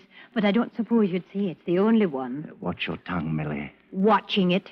I'll be in the pantry, sir, if I can be of any more service to you. Thanks, Garrett. I will want the names of the people who were here the other night. Right, sir. I'll write them on a paper. He's got a nerve telling me to watch my tongue. A scandal's a scandal, genuine people or not, and he knows it. Just what did you mean, Millie? I suppose the servant's paid to keep her eyes open and her mouth closed. But I haven't been a servant long. I'm only a village girl from Penrith, but I know right from wrong. You don't approve of some of the things? No, I don't. And I'm going to leave when I get married. Maybe next month. Congratulations. Thank you, sir. He's a good man. I'm sure of that. So big and strong. Lots of fun. We'll have an inn of our own someday, and I won't have to be a servant anymore. I wish you a lot of luck. Thank you, sir. I want you to know, Millie, that anything you say to me will be kept in strict confidence. Yes, sir. You look like the honest kind. Now, what things especially didn't you approve of? Something that's caught your eye could be important. I don't know, but one thing. Being a widow at her age, it's indecent, that's what. And I've seen them making jokes in front of the photo of her poor dead husband. He was older, you know. Yes, I knew that. I can't say she hastened his end, but I can't say she's sorry he's buried and gone either. Who made jokes in front of his photograph? Mr. King. Norman King. He was here the night of the theft, wasn't he? The night of the theft. He's been here more than he's elsewhere. He's a filthy leech, if you ask me. I'm only a country girl, but there's a look in his eyes I didn't mistake. Not for a moment. He's slimy. I wish you'd think about the party night before last, Millie. You were here on the ground floor through most of it, weren't you? Yes, sir, the whole drunken time. I wish you'd try and remember if anybody went upstairs and stayed long enough to have gone into Mrs. Scott's room and forced open the drawer and stolen the jewelry. I'll try, sir. Don't mistake me. We aren't sure that's what happened. It could just as well have been an outsider who knew a party was going on and had a way of entry, or even somebody passing by who found the rear door unlocked. I'll try, sir. Thanks, Millie. I won't keep you from your work any longer. I'll just wait in the library for Mrs. Scott.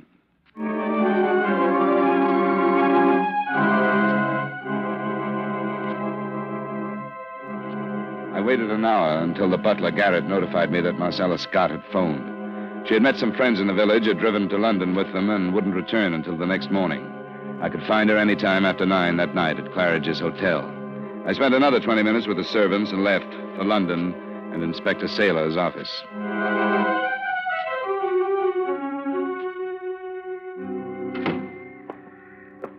Well, I expected you to return before this, Mr. Dawson. I hope I didn't keep the car and driver too long. No, not at all. Especially if the time was well spent. Most of it was wasted. While I waited for Mrs. Scott in Hatchet House, she was on her way to London. Huh? She's here now? Claridge's. She came in with friends. Well, doesn't seem to be upset over her loss, does she? Nor the loss of her husband either, I take it. Huh? I'm interested in the association between her and this Norman King. I see.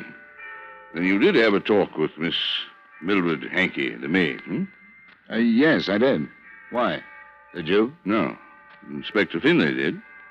What did he say about it? Well, she suffered from an insane hate or jealousy because of this Mr. King. I didn't see it quite that way. That she berated the friendship shared by Mrs. Scott and him. This is what he jotted down. Investigate possibility of collusion between Hankey girl and King. Well, as I said, I didn't see it that way, but maybe he hit something. Perhaps. King's from New York. I'm going to make a phone call, see what I can learn about his background. In the meantime, I hope to meet him. At least I think he's here with Mrs. Scott. You're going to see her, then? Her message was that I could any time after 9. I plan to be available about 2 minutes after. I shall be interested to hear.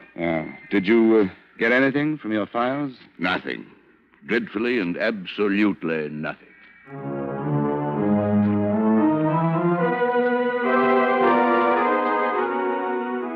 At 5 minutes before 9, I arrived at Mrs. Scott's hotel. On the stroke of 9, I phoned her suite, and at 3 minutes after, I met her. A striking honey blonde with tanned skin and an athletic figure that dressed her clothes nicely. I'm sorry I missed you in the country, Mr. Dollar. It's all right. I should have phoned. I suppose you're here to save what money you can for the insurance company in case my things aren't recovered. Insurance companies don't operate that way, Mrs. Scott. They can afford not to. Please sit down. Thank you. It's the expected thing, I guess, but I suspect one of the servants had something to do with it. Do you have any special reason for that suspicion? Oh, they're strange people. I don't know anything about them. I've had them 2 months, and I've never been comfortable with them around me. Anything else? Well, the more I've thought of it, the more it seems to make sense. The house was full of people to be suspected. One of them could have taken advantage of that.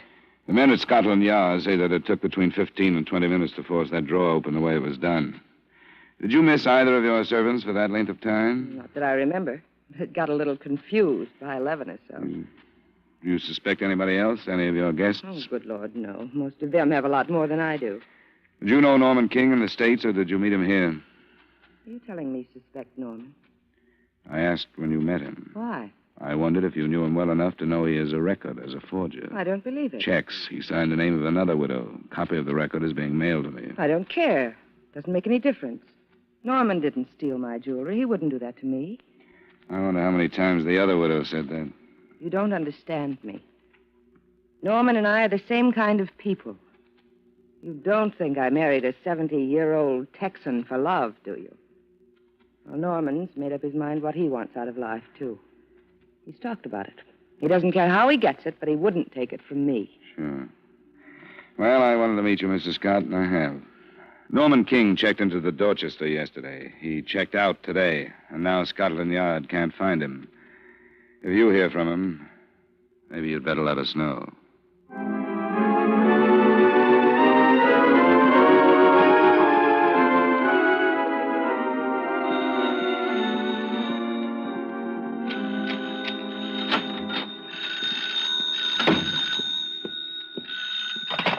Johnny Dollar. Inspector Saylor.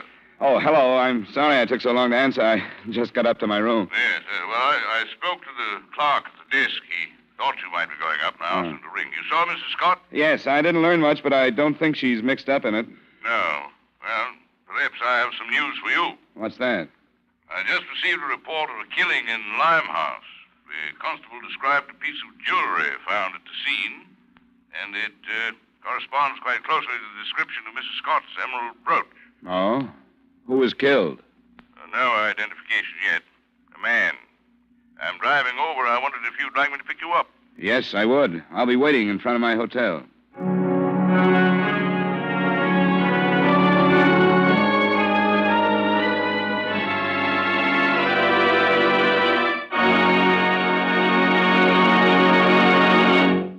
We will return you to the second act of yours truly, Johnny Dollar, in just a moment.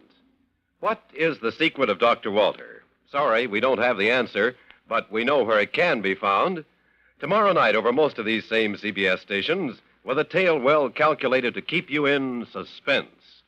The unique theater of thrills called Suspense looks into the eerie matter of Dr. Walter's private life. Another thrilling CBS suspense drama tomorrow night. And now with our star, Edmund O'Brien, we return you to the second act of yours truly, Johnny Dollar.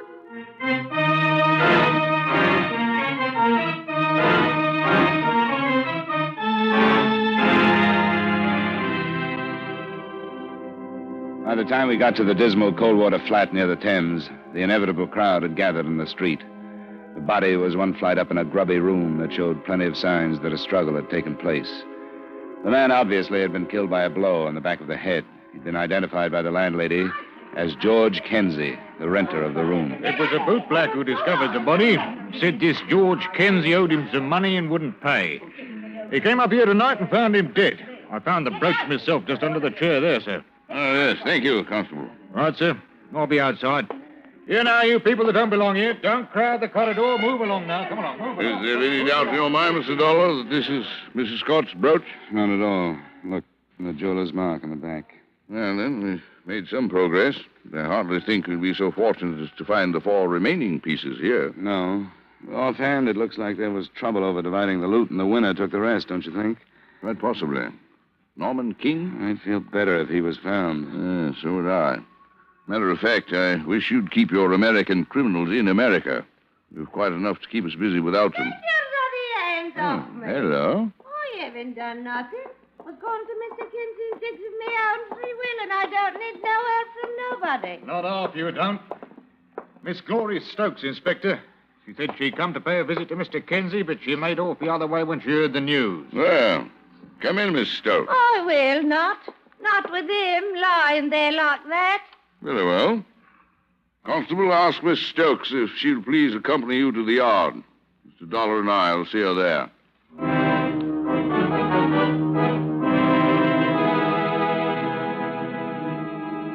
I suppose it's understood that when you're with Scotland Yard, you do as Scotland Yard does. We didn't search the place, but we learned it was empty of any more jewelry after a crew of technical men collected every possible bit of physical evidence in the room and started it towards the yard's various laboratories. The results of their meticulous tests, comparisons, and examination fell into place later. We asked a few questions there without getting anything, and then went back to the inspector's office, where Glory Stokes waited for us. It's time, I must say. I trust we haven't kept you waiting too long. This is Mr. Dollar, American investigator. How do you do? What would he be investigating that would concern me? We'll explain the whole thing to you, Miss Stokes. It ain't Miss Stokes. But something tells me I'm going to wish it was. You're married? I am. That's why I was going to George Kinsey's. I haven't seen me hubby for 3 days. And I was going to ask George if he knew where the rotter was. What's your husband's name? Leonard Stokes. You haven't seen him in 3 days. That's right. Couldn't he give you any idea where he was going? No, why should he? I don't care where he goes, and he knows it. But you said you were looking for him. I was. If he's going to desert his poor wife, she's got a right to know, hasn't she? Yeah, I suppose she has. I take it he spent quite a lot of time with this George Kenzie. Yeah, too much if you ask me. George was no good. He was a thief. I knew he'd end up dead like this.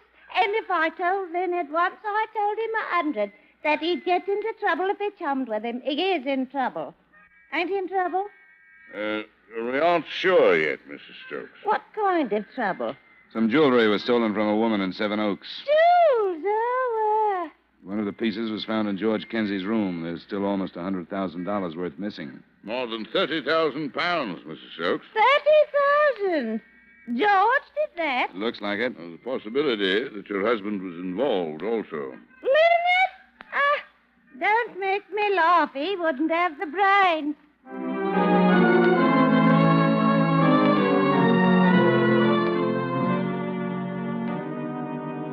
The next morning, armed with pictures of both Stokes and the dead man, Inspector Sailors and I drove back to Seven Oaks.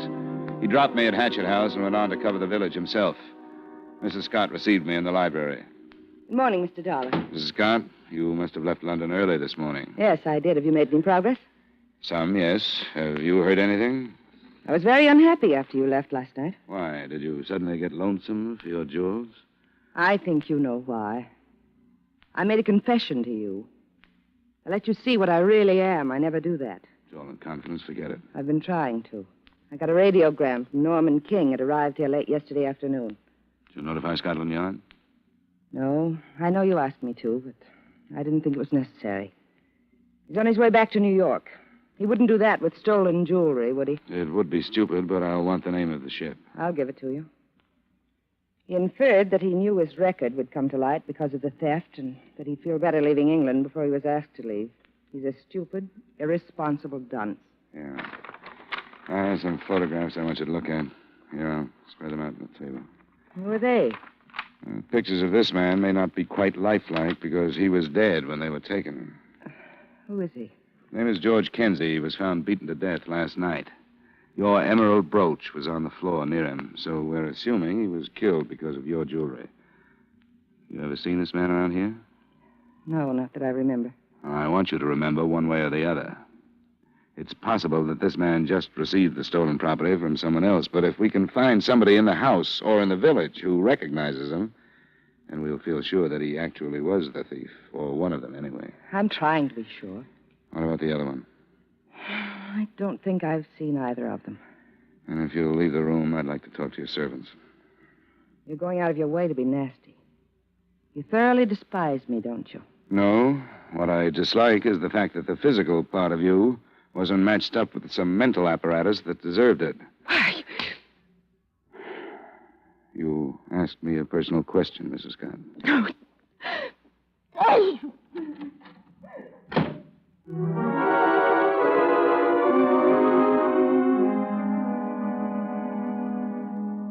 I want you to look at the photographs and think. It's important that we find out if you have ever seen either of these men in Seven Oaks. Which one is deceased, sir? This one. How large was he? A little under 6 feet. Miss Hankey? I don't like looking at them, sir. I don't think I've seen either one of them, though. There's something about this one, sir. George Kenzie? Was he plump? No, I don't think you'd say plump. He was heavy, stocky. There's something about him, sir. Can't put my finger quite on it, but there's something. Could he have made deliveries here? Who brought the luggage, Millie, the day after Mrs. Scott arrived? Oh, I don't think it was him. Or this one either. They had their own lorry with a sign on it. Have you forgot? I'm sure of it, sir. There's something about this one, but I can't remember what. Well, thanks very much, both of you. If you do remember something, please notify Scotland Yard.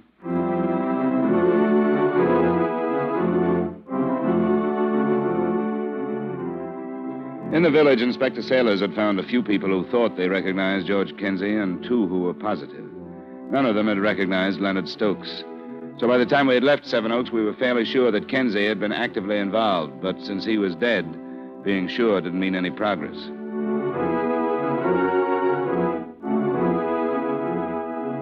Nothing further developed that day, although in London a stream of suspects was questioned. The next morning, the situation hadn't changed, but I began to feel that in the face of the movement of Scotland Yard, a criminal would have to have more than brains and more than luck to escape.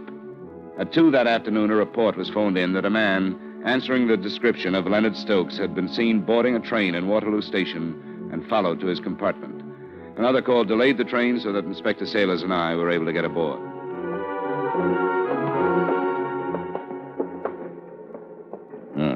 Here we are. If you don't mind, Mr. Dollar. It's your island, Inspector. Yes, thank you. Scotland Yard. What? Are you Leonard Stokes? Am I who? No, I'm not. Who are you then, sir? Well, I don't see how you've a right to You go... must have identification. Let me see it, please. All right.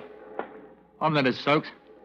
Who's he? An American, Mr. Dollar, sent here to recover Mrs. Scott's stolen property. You know where it is, Stokes? Answer him. It's all right. All right, I know when I'm beat. Yes, I know where it is. But I didn't kill George. How did you know he was dead, Mr. Stokes? Well, I tried to telephone him. That's how I found out. He was killed because of the jewelry, wasn't he, Stokes? I don't know. I don't know why he was killed. When was the last time you saw him, Mr. Stokes? Tuesday night. You went to Seven Oaks? I went to Seven Oaks, yes. Look, I'm willing to cooperate. Inspector, I'll tell you my part of it. Well, that will make it a great deal less difficult for all of us. Yes, sir. Well, he asked me to go to Seven Oaks with him. I didn't know what he was up to. I thought we was just going for a little drive. Out of 5 pieces missing, Stokes, we found 1 in Kenzie's room. Now, if you know where the rest of them are, you must have known what he was up to. Well, if I had, I wouldn't have gone. That's the truth. Before I knew it, he stopped off at this Hatchet house and told me to wait in the motor. He must have explained why he stopped. Well, he said he had a friend to see, a gardener. Gardener at Hatchet House? That's what he told me. He came back in a while, and then we drove off. And you still didn't know what was happening? No. When did you? When it was too late. On the road back to London, he told me. He told me whether I knew it or not, I'd just stolen some jewels. Well, I thought he was joking. Then he showed them to me, and he says, "Who's going to believe you, Len boy, when you say you didn't know nothing about it?" Oh, what could I do? What did you do? I drove back to London. Why was there only 1 piece of jewelry in Kenzie's room? Well, that's all he took. Said he wanted to give it to a chum. And you took care of the rest of it? Well, I was afraid to do anything else, sir. He kept telling me I was complicated in it.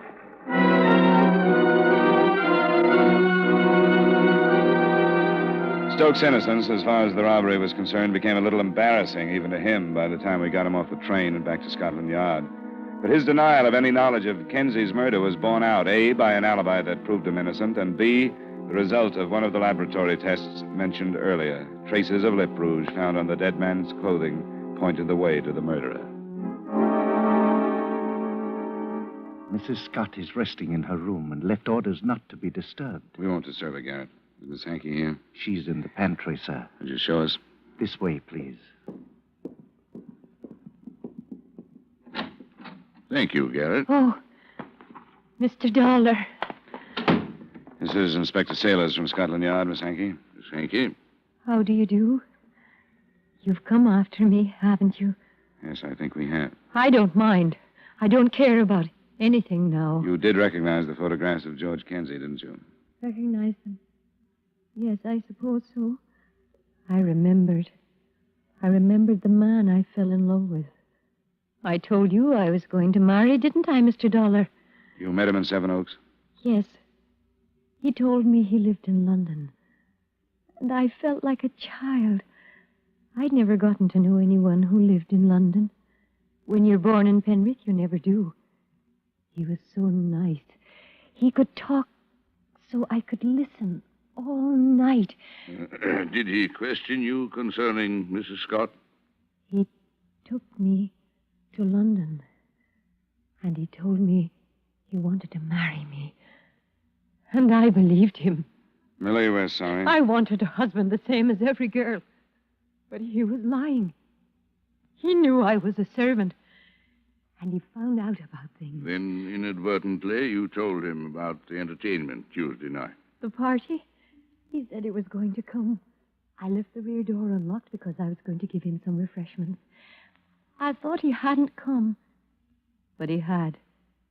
He lied to me. That's why I killed him. You went to London last night? Yes. He told me to leave London. He told me to go back to Penrith.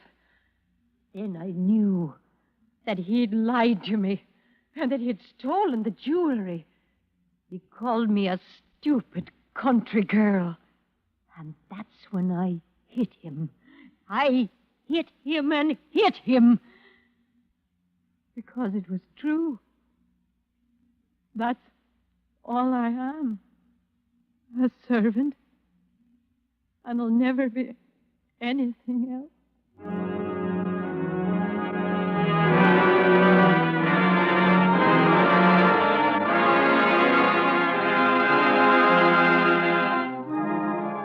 Expense account item 2, miscellaneous, $317.75. Item 3, same as item 1, transportation back to Hartford.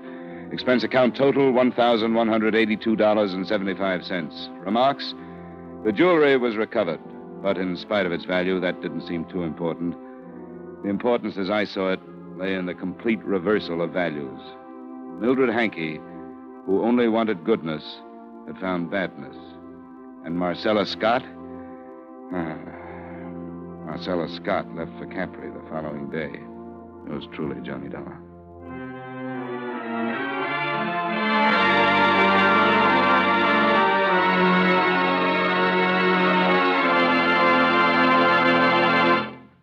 Yours truly, Johnny Dollar, stars Edmund O'Brien in the title role and is written by Gil Dodd with music by Eddie Dunstetter.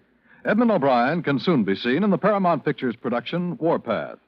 Featured in tonight's cast were John McIntyre, Ben Wright, Tudor Owen, Jeanette Nolan, and Virginia Gregg. Yours truly, Johnny Dollar, is transcribed in Hollywood by Jaime Del Valle. This is Dan Cubberly inviting you to join us next week at this time when Edmund O'Brien returns as... Yours truly, Johnny Dollar.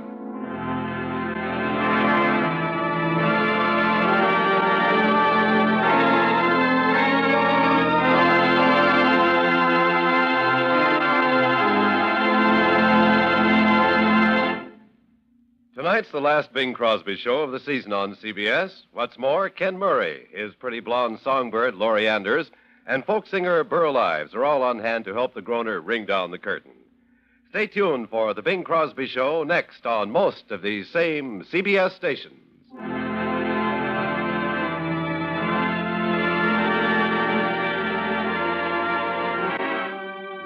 This is CBS, the Columbia Broadcasting System.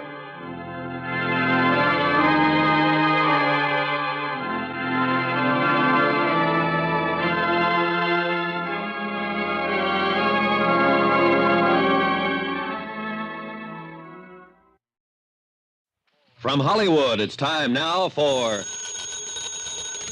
Johnny Dollar. Long-distance operator. Wilmington, Delaware is calling you. Okay. Go ahead, please.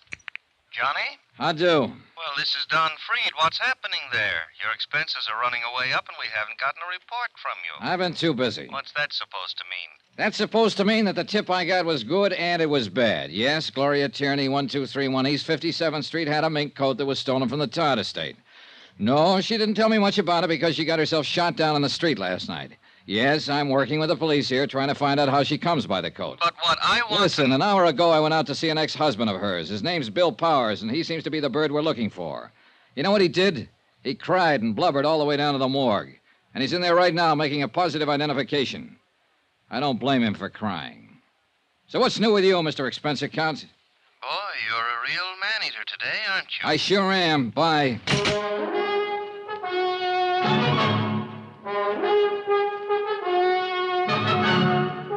Tonight and every weekday night, Bob Bailey in the transcribed adventures of the man with the action-packed expense account, America's fabulous freelance insurance investigator. Yours truly, Johnny Dollar.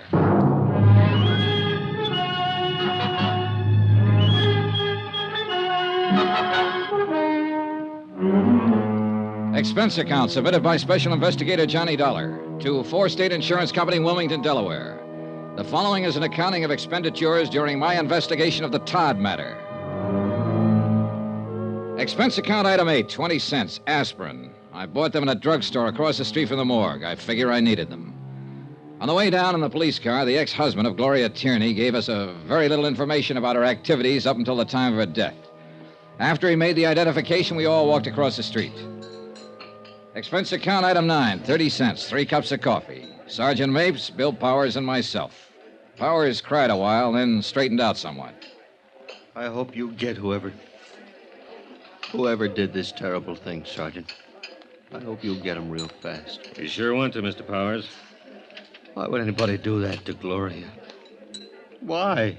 Maybe you can help us answer that. We hope you can, Mr. Powers. Oh, you. You're just interested in that coat she was wearing. Well, mister, I don't believe she was wearing a stolen coat. What do you think of that? I think that's a pretty fair way to think right now. But it's not very practical since we already have proof that it is a stolen fur and that she was wearing it. Yeah. How about some more coffee? That's cold. What? Oh, no. Look, we're just trying for the facts of the matter, Mr. Powers. I saw Gloria Tierney. I know what kind of a person she was. But we have to start somewhere. You can understand that. Yeah, I suppose so. Now, you told us you saw her last week for a drink. That's right. Have you been seeing her right along? Yeah, sure. Even though you were divorced a year or so ago? Yeah. Did you know she's been going with someone else, too? Yeah? Bill? Yeah. Bill Chambers. That his name, Bill Chambers? Well, yeah, I don't know him, but she talked about him a lot. Here. Take a look at this picture. Is this him? Yeah, that's him. I thought you knew. You're sure this is him? Oh, sure. The picture was in her apartment. I've seen it there. One day I asked her who he was, and Gloria told me about him. Well, what did she tell you about him? She just said she was going out with him. Oh, she told me that he asked her to marry him. She said he had a lot of money. Anything else? Oh, I don't know. Did she happen to mention where he works? No. What kind of work he does? No. Do you know where we can get in touch with him? No, I don't know that either. I can't help you. I only know she's been going out with him. I don't get this. You and her were divorced, but you kept on seeing her. And she got this new boyfriend. And she told you things like that? Yeah. Funny, isn't it? Why'd you bust up? Oh, this and that. Kid stuff. I suppose. It was spat over this and that. I don't know what exactly. Anyway, we were going to straighten it out. We were going to be married again. Oh, what about this Bill Chambers? No, she didn't want to marry him. She wanted to marry me again. She told me. When? Day before yesterday. She said she would marry me. Now she's dead. You know what kind of a car Chambers drives? A Cadillac. How do you know that? Oh, she told me about his car. Another thing, I went out and I bought one myself just like his. I thought it might do me some good with her. We were crazy, weren't we? Where were you last night? Home. Can you prove it? Oh, yeah. Home. All night. I was home while she was out getting herself killed.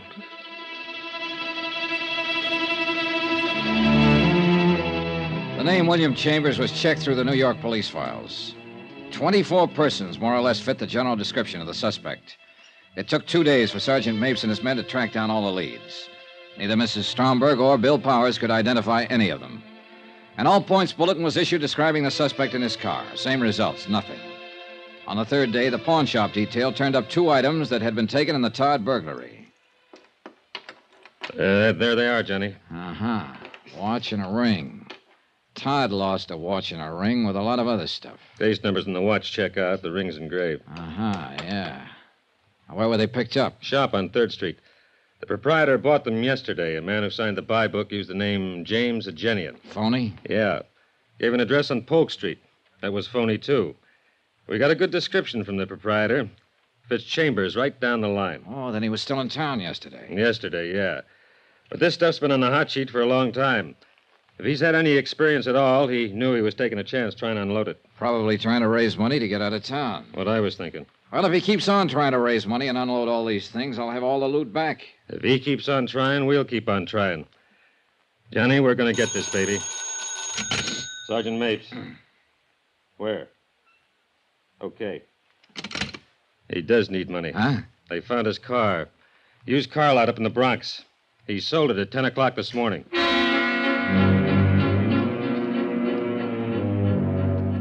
At the used car lot, we learned that a man answering the description of William Chambers had driven in that morning and offered a black 55 Cadillac for sale. The used car lot manager had finally settled on a price and made out a check. He reported that Chambers seemed extremely nervous and anxious to make a quick deal. The car was impounded and examined. A full set of fingerprints on the steering wheel and dashboard gave us a positive identification on William Chambers. Oh, what do you know? William Charles, William Carls, William Charles, Walter Cameron. 1, 2, 3, 7 aliases. Real name, William Charles. Male, Caucasian, age 33. 178, 6'1". And let's see, 14 arrests, 2 convictions. Both car thefts. Quite a boy. Well, we got a real tag on him now. Shouldn't be long before we pick him up. Doesn't look like a killer, does he, Johnny? I don't know. What's a killer supposed to look like? The search for William Charles continued. Associates and relatives listed in his criminal file were contacted and questioned. All denied knowledge of his whereabouts. In the meantime, 2 more pieces of stolen property connected with the Todd burglary were recovered by the pawn shop detail. Expense account item 10, $3, 1 telegram to 4 State Insurance in Wilmington, explaining our progress in the case and listing the recovered items. Johnny Dollar. Are you interested in finding Bill Charles? Who's this? My name's... Never mind. Do you want him or don't you? Sure, I want him. I'm at Shraft's Restaurant on 42nd off Broadway. Can you meet me? Yeah. 15 minutes. I'm in a gray suit, pinstripe. I'll be sitting alone. I'll watch for you. Expense account item 11, 75 cents cab fare from my hotel to Shraft's Restaurant.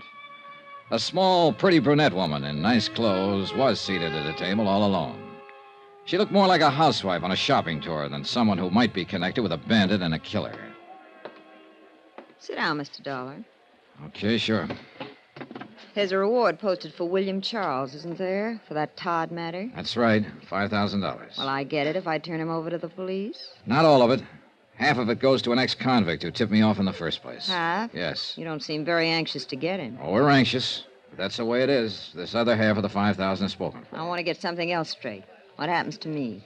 What do you mean? I've known he had a part in that Todd matter for a long while. I haven't said anything. Does that make me a party to it or something? I don't know. Well, this is going to get me in trouble. If I have to spend the money for lawyers to keep out of jail, I don't want any part of it. All right. My company will cover that part. Now, where's Charles? Not so fast. I better have something in writing. Something that says your insurance company will pay me a reward and give me help if I get in trouble. I'll talk to them. I'm thinking of the future. I'm going to have one once this is over.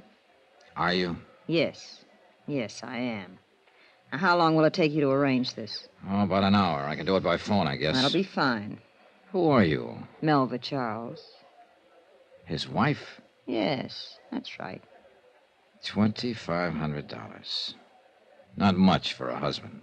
He's not much of a husband. He was once, but then he had to give away a mink coat and spend time away from me. I see. I doubt it. You people hardly ever see anything. We try. You make the arrangements. I'll meet you again in, say, 2 hours. 2 hours. I gave her a 50-second start before I left the table. When I got out on the street, I was just in time to see her climb into a cab. I was trying to hail one to follow her when a black coupe pulled up to the curbing. Come on in, baby. Hey, Mapes. Get in, the light's changing. That is Melva Charles in that cab up there. Yeah, that's who she said she was. She wants to sell you her husband for the reward, doesn't she? Yeah. What's the delay? She wants to be sure she'll be handled right, the money and all. Say, how did you get in on this? Very dirty trick, baby. Everybody my men questioned about Charles mentioned your name, where you were staying, and what interest the insurance company had in this matter. Somebody was bound to look you up, especially Mrs. Charles.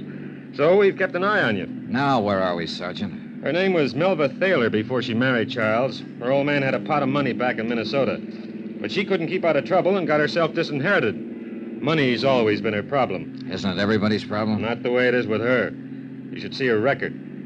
How much you offer her? Half. The other's spoken for. $2,500. Well, Charles is no good to her now. If he sticks his head out, he'll get caught. So she might as well cash in what she can on him. Nice people, huh? Swell.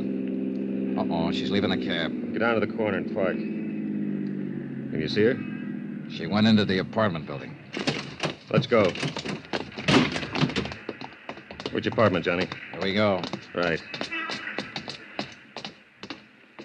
Now where? Beats me. Just a minute. Johnny! What?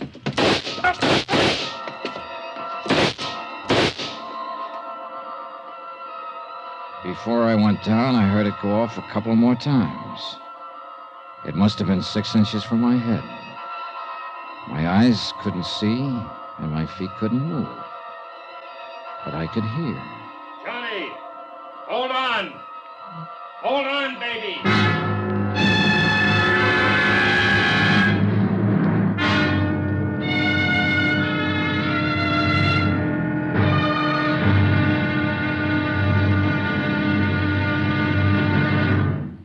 There'll be another exciting episode in our story of the Todd matter tomorrow. Tomorrow? Well, there are times when $75,000 worth of stealing isn't worth a plug nickel. Join us, won't you? Yours truly, Johnny Dollar.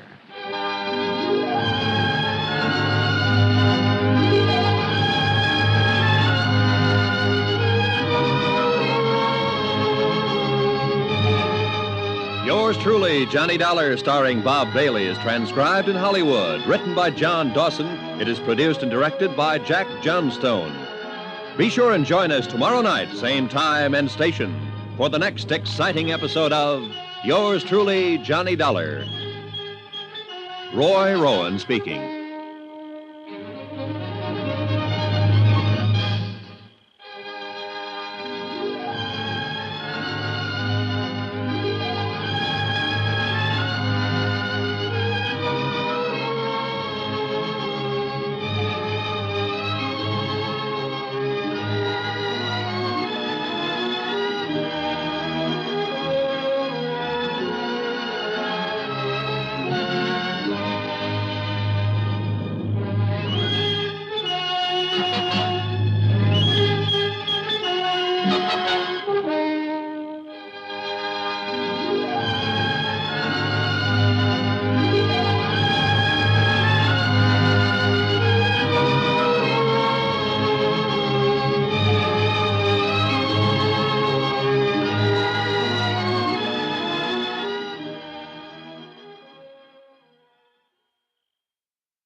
Johnny Dollar. Johnny, this is George Hardy at Northeast Indemnity Association. Yes, George. Got a pencil and piece of paper? Sure. Then write this down. Go ahead. 130-07-0583. Got it. So? He wants to see you. Who does? 130-07-0583 at State Prison. Oh. You know his name, George? No, but if it's who I think it is, well, Johnny, you just might find yourself going for the commission on $100,000 bucks.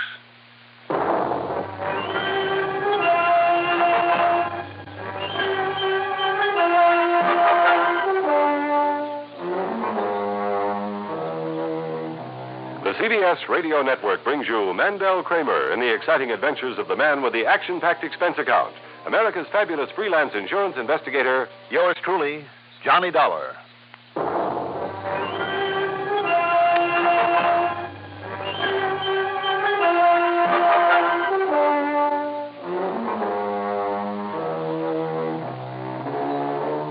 Expense account submitted by Special Investigator Johnny Dollar to Northeast Indemnity Association, Home Office, Hartford, Connecticut. Following is an account of expenses incurred during my investigation of the tip-off matter.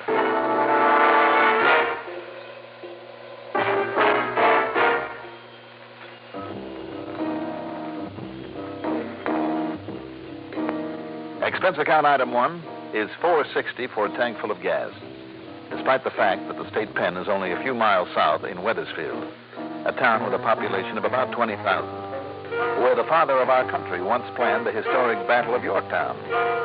In other words, George Washington slept there. An assistant warden led me not to one of the cell blocks, but to a screened-off corner in a hospital ward. The man who lay there was in his early 30s, but he looked 100, thin, drawn, emaciated, with the pallor of death on his face. It was a full minute before I recognized him as Turner McGackie, up for safecracking, whom I hadn't seen since the day the judge handed out his term some 10 years before. Pretty funny, huh, Dollar? I'm due to get out. Instead, I lay here dying. Oh, now, come on. Who told you that, McGackie? Now, come on, don't you try and kid me, too, Dollar. I ain't got long, and I know it. That's why I had him send for you, see. Maybe you can stop a killing, Dollar. A killing? From that safe job that got me in here. Well, that was 10 years ago. Only they never found the loot from it, did they? Oh, I see. And you know what it is, Mac? Look, this ain't easy, Dollar, me telling this, but you're the only one I got any respect for. Respect for me? Mac, I was partly responsible for putting you here. Yeah, sure, Dollar. I hated your guts. Then I did. Only yesterday, the warden, he told me about what you've done for Tommy, my kid brother, about the home and foster folks you got for him, about you seeing he'd get educated, like the way that I never did. He was a nice kid, McGackie. It's all because of you that kid has a chance to play it straight, get somewheres. I think he will, too. He doesn't know about me. He didn't know I was there, Mac. There? Yeah. I stood in the crowd and I watched him graduate from high school. With honors. You'd have been proud of him, Mac. Yeah. Proud. And all on account of you give him what I couldn't never give him. Tommy deserved a chance like any other kid. That's all. Yeah, but the way you done it. You're letting them think I'd been killed. Some kind of an accident. You're never letting them know about my record. What I really was. Now he's got no spots on him. He's got nothing to live down to make him ashamed. And all this time I didn't know about what you've done for him. I just kept hating you. But I didn't know. Look, Mac, that's all water under the bridge now. So now I'm going to make up to you, Dollar. There's no need to, Mac. Look, you're getting tired. I better leave you but now. the loot from that safe job, 100 G's. Oh? So, listen. While I can... Listen.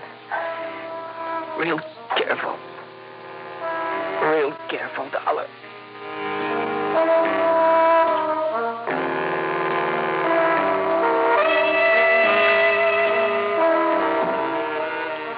He told me then about Joe Pirelli, an old crony of his. Pirelli, now posing as a fisherman, living in Mac's old cottage on Peconic Bay, Long Island, near the town of Cutchogue. He told me about a safe in the cellar of the cottage, and the fact Pirelli knew only half the combination to it. And the other half? 2 weeks ago, when he'd found out that he was going to die, Mac had given the other half to a crook by the name of Danny Russeloff, who pulled the heist with him, who was also there in the pen, who'd not only been a boxman, but a killer. Okay, fine. Except for one thing. I wouldn't have told Danny. Not if I'd known then about what you'd done for my brother. Look, Mac. But now I do know. So it's you that's going to have that dough. No, it'll go to the insurance company, Mac. Look, if Danny gets to him first, Danny will kill Pirelli. Take it easy now. Don't get yourself too excited. Don't you see, having the whole combination between them, Danny will get the dough. Danny will kill Pirelli. Well, look, if you gave me the combination. Yeah. All right, then. You'll give me your word. You'll protect Pirelli. Kind of his keeping that dough for me all this time. Mac, I'll do what I can for him. But first, while I'm here at the pen, I better get things straight with Danny Russeloff. No, Dollar. Danny's getting out of here today. Getting out? You mean they're releasing him? Yeah. So you gotta go for that dough and now go see Pirelli. Okay, Mac. The combination of the safe. Yeah. First, it's right. Turn it right. Yeah. Number. Dollar, I can't breathe. Mac. I'm going, Dollar. Come on, Mac. Help me. Orderly. Help me. Nurse, get a doctor in here.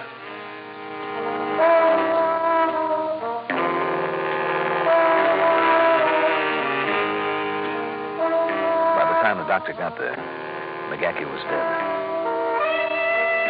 I asked the warden about Danny Russeloff then.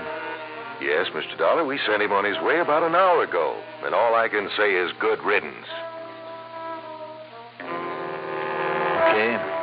Expense account item 2, $150 for a plane, a charter job. We took off and headed south.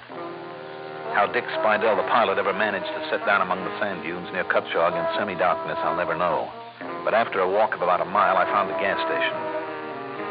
Item 3, $20 to the gas jockey for the use of his stripped-down vintage car. Sure, man. You just negotiate that next turn left. You see it down there? And then you swing another left on the sandy road you come to, and you stop when you make the bay. It's a beat-up old shack with a wore-out old pier in front of it. Okay. Oh, and if you don't see him around or he don't answer when you knock, go on in anyhow. It's probably because old Pirelli's liquored up like he mostly is and has fell asleep. All right, thanks. Oh, and just be sure to get my car back here by midnight when I close up, huh? Right.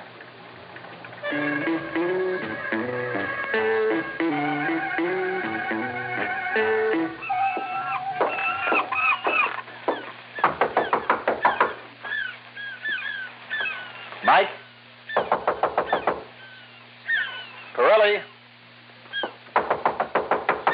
Anybody here? Stop knocking down that door. Come on, open it. Okay. All right, Pirelli, Oh. Yeah. You got a gun? Because I've been waiting for you. You're a lousy shot, Pirelli. I've got you. Okay, Danny, I give up. I give up, Danny. Danny, huh? Is that who you were waiting for with this gun? Danny Russelloff? Yeah.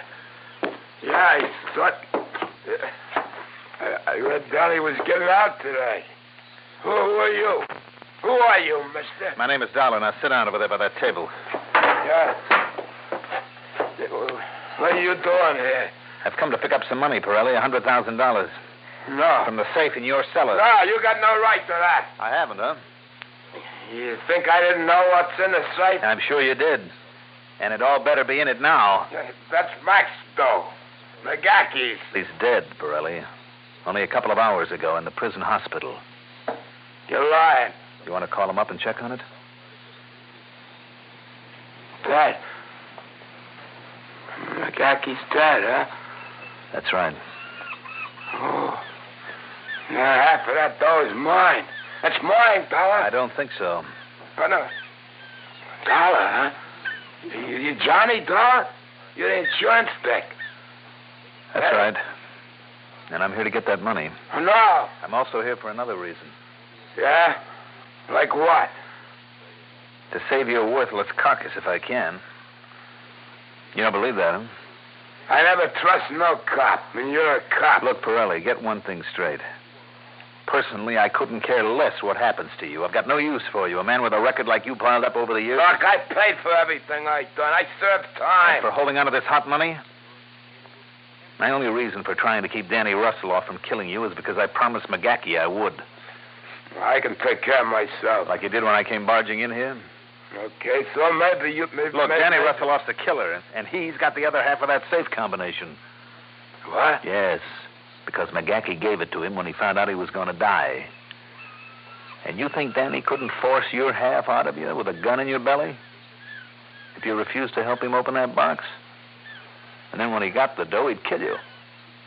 No, I still wouldn't tell him my half. He'd kill you anyway and then blow the safe. That used to be his business. So whatever happens, Pirelli, without me, you end up dead. Dollar, listen. Now, look, I know it'll mean breaking my word to McGacky, but if that's the way you want it, all I have to do is just sit on the sidelines, wait for Danny to get here, for the safe to be open one way or another, see you get knocked off, and then move in on Danny. Yeah, okay, but maybe I can get him fresh. Sure. Go on. Try it.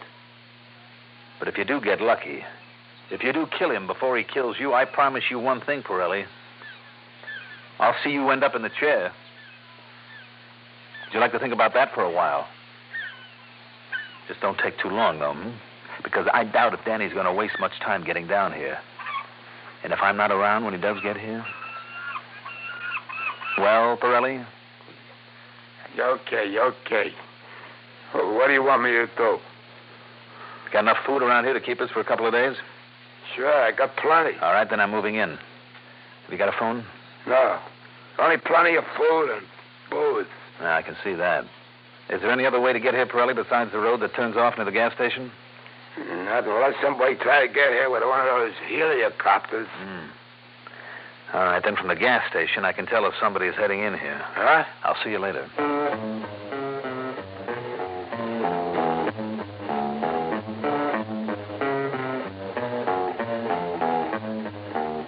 Item 4, back at the gas station, out on the highway, $100 even. $100? Oh, for that, man, I'll ride a bicycle or borrow my sister's car, and you can keep the old crate. No, Jimmy, I'll only need it for a day or two, I hope. All the time you want. And is there anything else I can do, Mr. Dollar? Just let me have a handful of change to throw at this payphone of yours.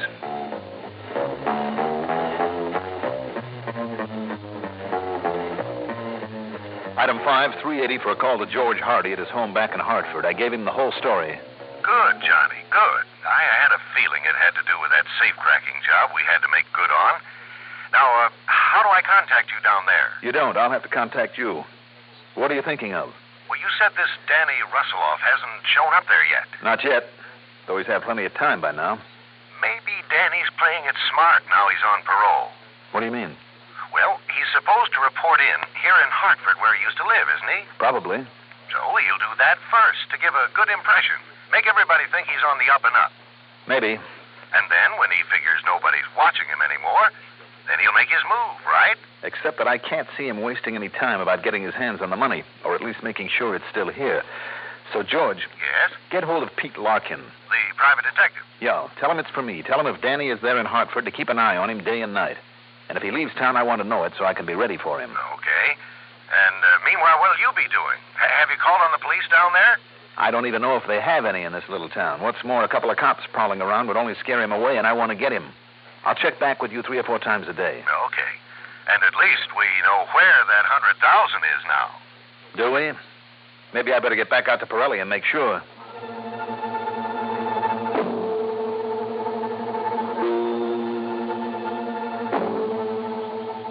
The safe was still there in Mike Pirelli's cellar, intact. And Mike himself, in the process of getting very, very drunk. But in answer to my question... Yeah, okay. It's only the last 2 numbers of the combination that I know. All right, what are they? It's 2 turns to the right. 2 turns to the right to what number?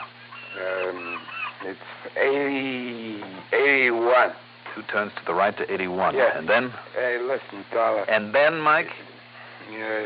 Then left 14. Then left to 14. Yeah, that's it. Okay. Hey, listen, Dollar, I'm scared now. You got me scared. Give me the... Here, go ahead. Help yourself. Maybe enough of that stuff will at least keep you... Hold it. Listen. What? Hold it. What? You hear that? What? Yeah. There's a car out there. All right, let me douse these lights. You see it there? You know that car? No. Yeah, but that's him. That's Danny. Be quiet. He's coming in here to kill me, Dollar.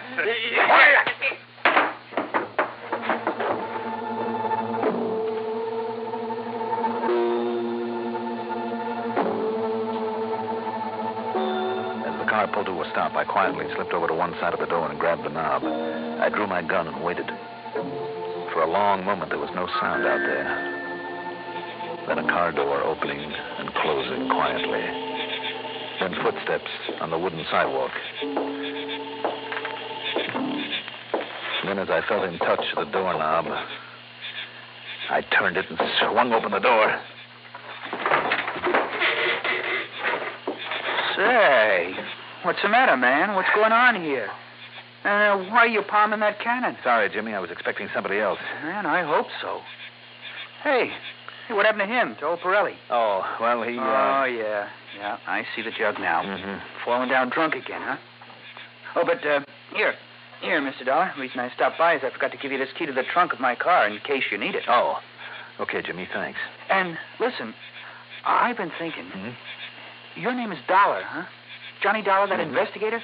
Man, I think you're the most. Look, Jimmy, if Johnny Dollar was around here, if he was setting a trap for some crook... Yeah? And if anybody blabbed about it to anyone, Johnny Dollar might end up very dead. You understand that? Don't worry. Don't you worry. Just let me know how you make out, will you? I'll let you know. Yeah. And thanks. Thanks, Johnny.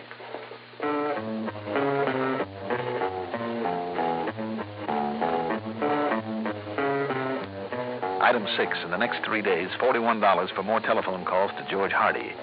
Yeah, Danny Russelloff was in Hartford, but sitting tight. So maybe George had been right. But how much longer I could keep old Pirelli under the influence without doing him serious harm began to worry me. And I was afraid that if he got sober, he might turn on me. Then the 4th day. And listen, Johnny. I mean, mister. As soon as you get through making that call, I want to tell you something. Yeah, okay, Jimmy, sure. And I hope you haven't been worried about my telling anybody you're here, because I haven't told anyone. Hello? George? Johnny Dollar? Yeah. Thank goodness you called. When I got back here from lunch, Pete Larkin, that private eye you had me call. Yes? Early this morning, Danny Russelloff got away from him. He did. Pete's lost him entirely. So, Johnny, if I were you... Okay, George. Now, what I was going to tell you... Jimmy, I'm sorry. I haven't time now. But about that other car that started down the road. What? Yeah, down at Pirelli's place. When? About an hour ago. But then it came back to the highway. Did you get the license? Oh, I didn't get the number. It was Connecticut, though. All right. And then after he came back to the highway? Down that way. I see. Look, Jimmy, is there another road around here that goes to the bay? Yeah, the old fishing club, below Pirelli's place. Okay. Here. A sawbuck? Yeah. But why? What did I do? I'll let you know.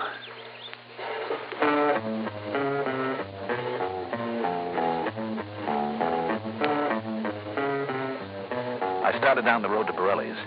But no. Because if it had been Danny, the reason he turned around and come back to the highway was because he'd seen my car there. So instead, I took the road to the fishing club. And there it was, beside the abandoned clubhouse, a rental job with Connecticut plates. Leading away from it were footprints in the sand, leading toward Pirelli's. As I got close to the cottage by crawling on my belly behind the sand dunes, I managed to work my way around to one of the windows. I waited and listened. Not a sound inside. A trap? Maybe so. Maybe Pirelli's still hoping for a crack at the $100,000 and taking a chance at going over to Danny's side. Well, there's only one way to find out. I raised up just enough to look into the room. There on the floor lay Mike Pirelli, dead, a bullet hole in his forehead. So he hadn't told his half of the combination. That meant there was only one way Danny could get the dough out of that safe now. And the door to the cellar was wide open. Yet if I tried to lift the noisy old window and climb in without some other sound to cover... But Danny himself gave me that. By the time the noise of his nitro job on the safe had died away, I was inside the house and halfway down the cellar steps. All right, Danny. Raise them up over your head. Huh? Don't move. Get those hands up high. Oh, yeah? Yeah, mister? Well, look. You reach for a gun, Danny, and I'll pull the trigger. Oh, no, you don't. You see this? This bottle, mister? Nitro. It's nitro, and I can throw it even with a slug in me, and you're dead. If I can hit that bottle from here... Now, back up. Drop the gun. You try throwing that bottle of nitro, Danny. Yeah, at you. Set it down now, gently. Set it down. No, I'm throwing it now.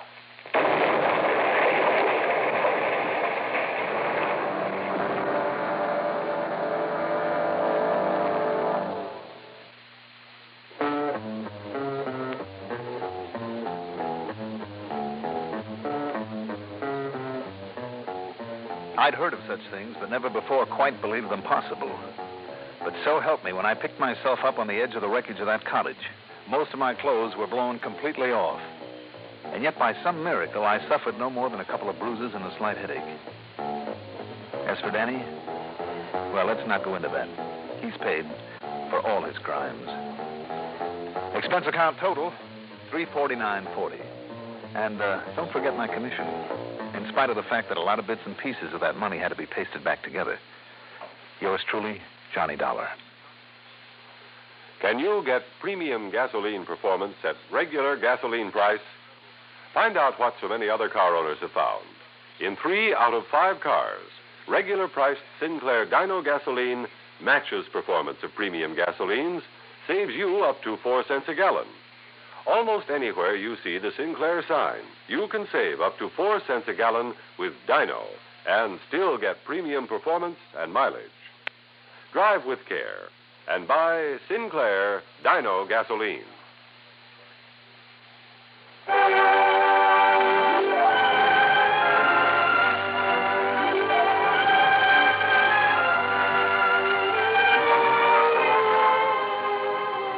Truly, Johnny Dollar is written by Jack Johnstone, produced and directed by Fred Hendrickson.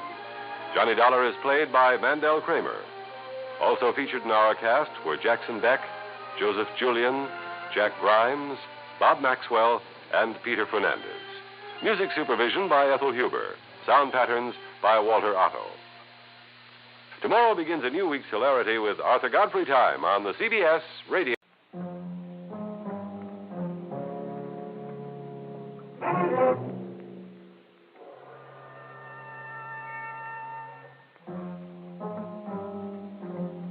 The Columbia Broadcasting System presents yours truly, Johnny Dollar.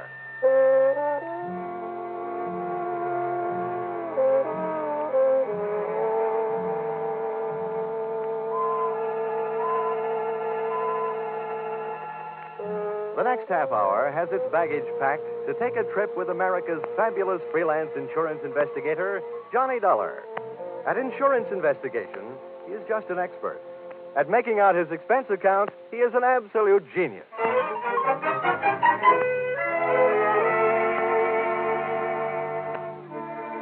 Expense account, submitted by investigator Johnny Dollar.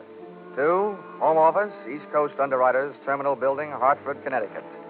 The following is an accounting of my expenditures in the investigation regarding the Paraco policy for your company. Expense account item 1. Plane fare to Benton, Ohio, $40.04.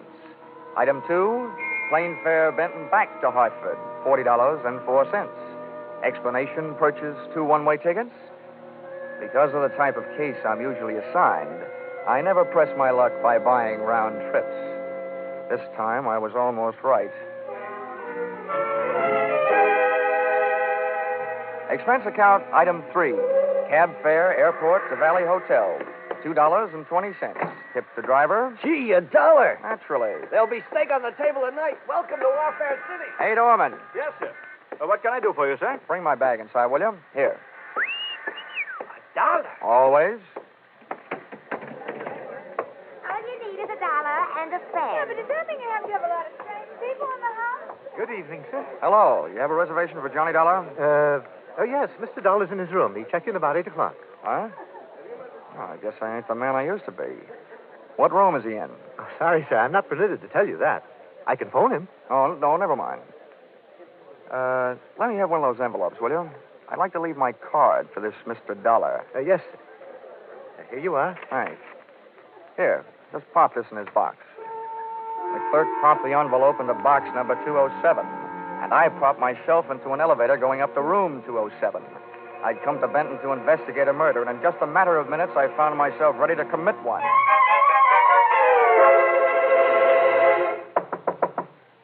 Yes? Who is it? Bellboy, sir. A package from Hartford. Just a minute. Package for me? Special delivery. Oh. Come on. Get up on your feet. Now, wait a minute. Take it easy. You must be Johnny Dollar. Sometimes strangers in a hotel room can be a lot of fun, but not when they're using my name. What's your angle? Listen, Dollar, I can explain everything. It better be good, and it better be fast. I didn't want to be seen waiting for you in the lobby, and it's important that I talk with you before anybody else does. That's why I'm here. I'm Eric Barker. Oh, the defense attorney in this Paraco thing, huh? Well, I hope you're better at defending your client than you are at defending yourself. Whether my client goes to the chair or not, unfortunately, has nothing to do with my being a good lawyer. That's what I wanted to talk to you about. Well, I suppose this is one time when the attorney won't mind relinquishing the floor. Why don't you get up on your feet? Yeah, thanks. I will. Now, look, I'm no coward, Dollar. But if either one of us is going to get any place on this case, we'll have to work together. Now, I need your help, and I need it badly. I do a single act, sorry. Now, don't be hasty. I can help you, too. Just how much do you know about the Paraco murder? All I know is it's one of the screwiest cases I've ever run into. All over the country, beneficiaries are knocking off insured people. But not here in Benton. Oh, no. Here they tell me the insured man, Harlan Wolf, knocked off his beneficiary and partner, Paraco. And now I've got the jolly assignment of trying to keep the state from executing the insured man. My employer, East Coast Underwriters, isn't anxious to see $100,000 of their money burn up in the electric chair. Well, at least we're both stuck with the same tough job. Now, look, I'll tell you the few things I already know, and you fill it in from there. All I know is that Paraco was shot to death, and that his business partner, your client Harlan Wolf, was picked up leaving town and being held for the murder. What have they got against him? Only what they found on him. That's enough. The murder weapon. Any witnesses? One. Paraco's wife, Marcia, an eyewitness. A murder weapon and an eyewitness. Well, it seems, at least at first glance anyway, that the state of Ohio will be receiving a large electric bill one day soon. Hey, is there any chance of my seeing Wolf? No, not before he's indicted. Great. Dollar, Harlan Wolf shot Paraco in self-defense. There was no premeditation. Well, I'm convinced that I could get him off with a second-degree manslaughter verdict if it weren't for the tactics of the prosecution. What's that? Well, they not only have intimidated my character witnesses, they've suborned their own to perjury. That's the sort of thing I'm up against. Well, as the insurance companies keep on saying, never say die. See, where can I find the widow Paraco? Well, if they aren't holding her in protective custody so nobody can question her, she may be at home. That's 1375 96th Street. That's a lot of figures. By the way, how's hers? Expense account item 4, cab fare to home of murdered man and the girl he left behind him, $2.40. I shivered all the way out to the suburbs, but not from fear or anticipation. A simple case of summer shorts in red flannel weather. The Paraco place was obviously the product of a good income and a bad architect. It looked like a great big wedding cake, and Mother Nature had mercifully iced the confection. The front walk was white and untrammeled as if driven snow. As a matter of fact, that's what it was. 3 inches of it, which meant that Marcia hadn't had a visitor in the past couple of hours. I was playing detective, and somebody inside was playing the radio. So, I played Peeping Tom, and loved every second of it. I couldn't see her face, but she had a lovely profile. I hastened to the door.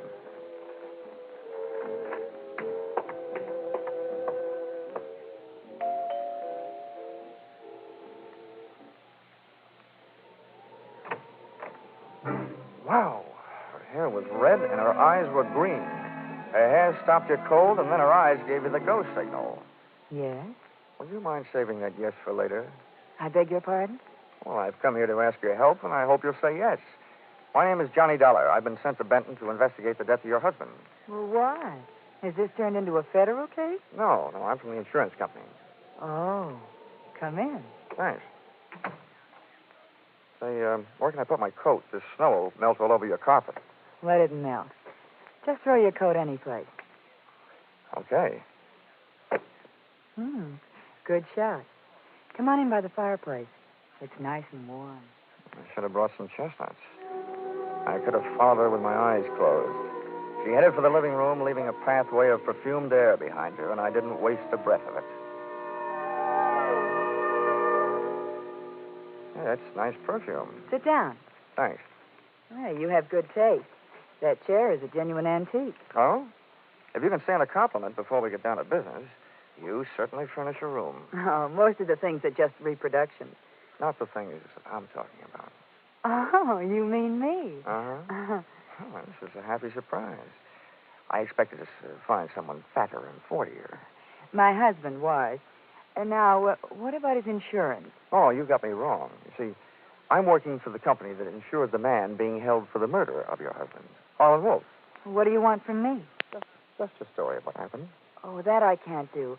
The district attorney had a long talk with me about it. I'm not supposed to say anything to anybody about it until the trial. Well, I'm not asking you for any state secrets. I just want you to save me a trip down to the morgue. Oh, don't be so brutal. Oh, sorry. I didn't realize you were still in mourning. That negligee confused me. Anyway, I meant the newspaper morgue. That's what they call their files. You gave them a story. Why won't you give it to me? I told you I can't. Okay. Sorry I wasted your time. Oh, wait a minute. Don't go. Well, you aren't exactly cooperating. Oh, please sit down. I'm going crazy in this house alone all the time. Can't we find something else to talk about? Sure. Later. First things first. That makes sense. All right.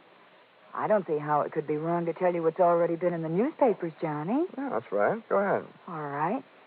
Well, Harlan Wolf and I were here in this room alone. We were discussing business. Business? Business. The Highland Coal Corporation. My husband was its president. Harlan Wolf is the secretary-treasurer, and I'm the vice president. I can't resist this. But your kind of businesswoman makes this anthracite heart of mine feel very bituminous. What? I don't get it. Let it go. So, you and Wolf were sitting here talking about your coal business. Where were you sitting? Well, I was sitting over there at the desk. How about Wolf? Well, he was sitting where you are right now. And then my husband came home. I no doubt accused you and the secretary-treasurer of putting in too much overtime. Is that it? Yes. Oh, it was terrible. They fought, and finally Harlan ran over to the couch over there and pulled his gun out of his overcoat pocket and started pulling the trigger. Who called the police? The neighbors? No, I did. Well, that's all there is to it. Well, that's all I wanted to know. It didn't hurt, did it? No. Now, how about using those big shoulders of yours for throwing a log on the fire? Sure. I'll go outside and get one. No, there are logs in here. Mm-mm.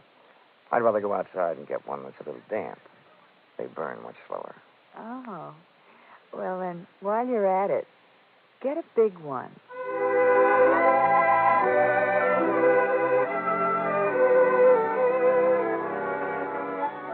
I left Marcia gazing into the fire, called a cab, and stepped out into the cold night air to wait for it. I went down the front walk with my mind on what was behind me instead of what lay ahead. Hey, Dollar! Out of the white snow loomed two very large blue police uniforms, completely filled.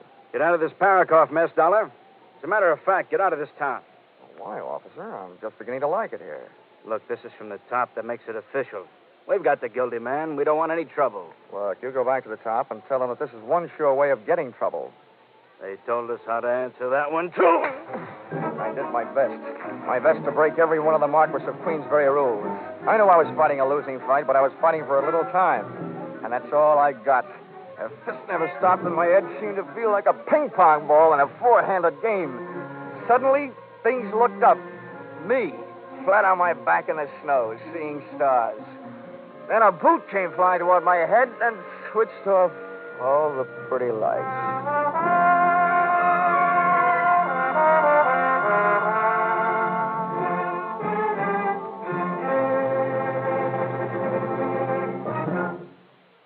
In just a minute, we'll bring you the second act of yours truly, Johnny Dollar. But first, we want to remind you that next Sunday night, CBS once more will bring you 10 great shows, filled with great stars and complete with comedy, drama, and mystery. Betty Davis will make her first appearance on The Prudential Hour, co-starring with Ray Milland in a gripping story of a woman who has to bridge a lifetime in 3 short hours. Once more, you'll hear those 90 non-stop minutes of mirth with Spike Jones, Jack Benny, and Amos and Andy in succession. There'll be more comedy, more drama following rapidly. The Adventures of Sam Spade, Lum and Abner, Helen Hayes, Eve Arden, Life with Luigi, It Pays to Be Ignorant. Staying tuned to CBS on Sunday nights guarantees you the greatest entertainment on the greatest listening night of all. These programs are regular Sunday night features on most of these same CBS stations. And, of course, Jack Benny comes to you over them all. And now, back to yours truly, Johnny Dollar.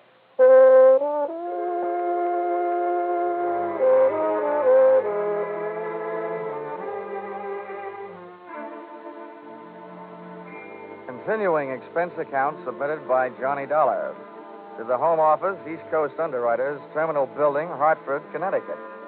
Expense account item 5, medical supplies, bonded, $7. Oh, and here's something I'll give you for free. A handy help for your regularly employed insurance investigators. When I find myself overwhelmed in a brawl with unknown assailants, cops included, I do my best to take away more than just bruises and contusions. During my career, I've picked more pockets than a rack boy in a pool room. And I added one more to the score during the brawl in front of the Paraco house just before I went bye-bye in the snow.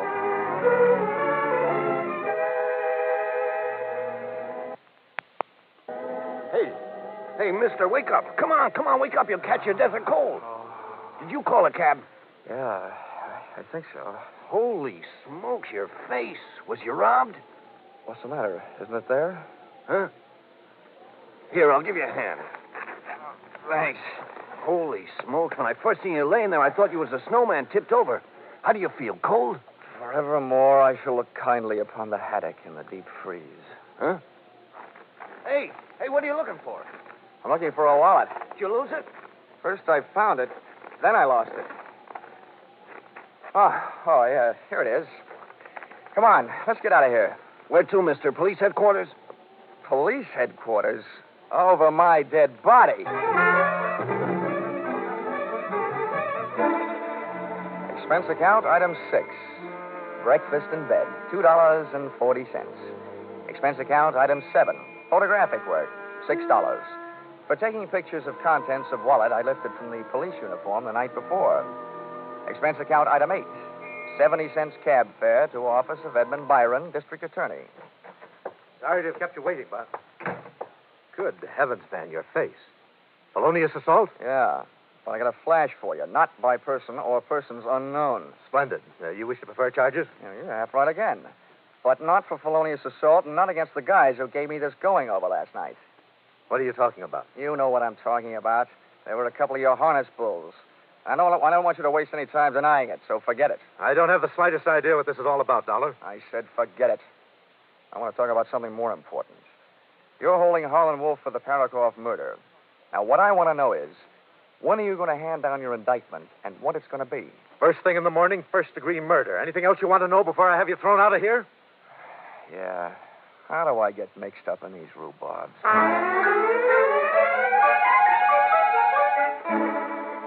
Expense account, item 10, 5 cents.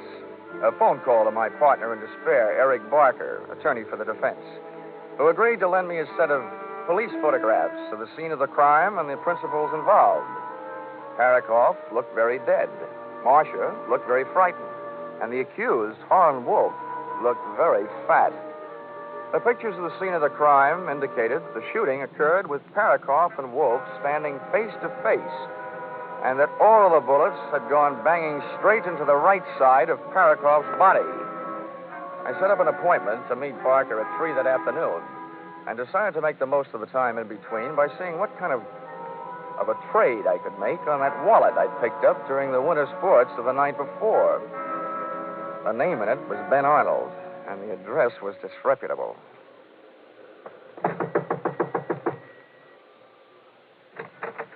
I don't want any brushes. What a coincidence. I'm not selling any. What do you want? I'm looking for Ben Arnold. Who isn't? He promised me he'd be home by now. By this time, I should know better. Okay, I'll wait. Outside. Inside. Hey, wait a minute. Ben won't like this. Well, that makes it even. I don't like Ben. Look, I don't want any trouble. Okay, then don't make any trouble. Well, what do you want here anyway? Oh, let's just say I dropped by for an unfriendly visit. If Ben finds you here, it'll get real unfriendly. I'm warning you, get out of here. Ain't that face of yours marked up enough? Well, that mouse hanging under your eye isn't exactly a beauty mark. Ben really spreads his blessings, doesn't he? Hey. Ben really spread one blessing right there close in front of me. It was a small room, about the size of a large closet, with a clothes sprawl high and low, making the whole place look like a collapsed clothesline. And there, hanging on the back of the door, was Ben Arnold's police uniform. My eyes popped out, pushed one of its shiny brass buttons, and rang the bell. There, like little brass love letters on the brass, stood the initials CPD. And CPD were never the initials of the Benton Police Department.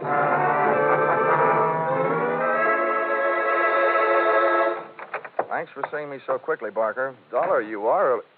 Good Lord, what happened to your face? A couple of police uniforms with overstuffed shoulders did this to me last night. Oh, there you are. I warned you. We're up against a ruthless bunch. Something should be done about it. Using the police force to beat up anybody who stands in their way. No, Barker. They were wearing uniforms, but they weren't police. Hey, what? Well, I'm afraid I don't follow you. Barker, can you give me one good reason for a Benton cop to be wearing an out-of-town uniform? And don't tell me they got mixed up at the cleaners. Out-of-town uniform? Yeah. Yeah, and here's another one. If the law enforcement setup here is so rotten, why would they go to all the trouble of dressing up an outsider to do their muscle work? Well, I don't know. What I mean is, did they? Who else would do it? It certainly couldn't have been Marcia. Well, why not? The policy I'm interested in is the one that Paraco, as president of that coal company, took out on Wolf's life because of his importance to the company. That kind of policy is taken out every day. But Marcia, as vice president of that coal company, is in line to collect on that policy if Wolf goes to the chair. But why should Wolf admit to the shooting? He has nothing to gain and his life to lose. Now, look, Marcia told me that the night of the murder, she and Wolf were alone in the house talking about the coal business. And then she didn't know what I meant when I used the words bituminous and anthracite. Whatever Marcia had in the fire that night with Wolf, it wasn't coal. No. Well, you're right about that. Marcia and Wolf were having some kind of romance. Okay. So let's say Marcia shot her husband. Let's say Wolf is madly in love with her. Let's say she promises Wolf that she will testify he shot her husband in self-defense. Marcia gets away with murder, Wolf gets away with a light sentence or none at all, and then Wolf gets away with a girl. That makes sense. Yeah, but what makes you think this is even possible? Barker, somebody had me beat up last night. I say the prosecution wouldn't have bothered sending fake cops. So, the question is, who would? There's one thing I've got to check, and check fast. Well, what's that? Those police photos you gave me show that Paraco was shot by a left-handed shooter. And that's one of the prosecution's strongest points. Wolf was left-handed. Well, that doesn't prove that Marcia isn't.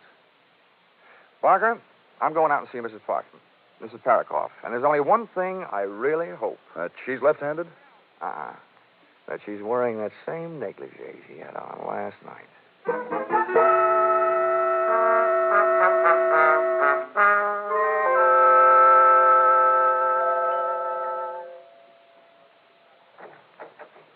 Hello, Marcia.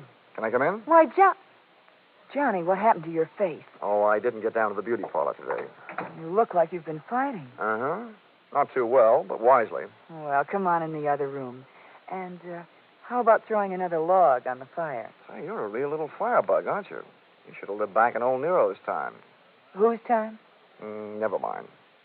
I'll tell you what, I'll build the fire if you light it. Well, I'd love to.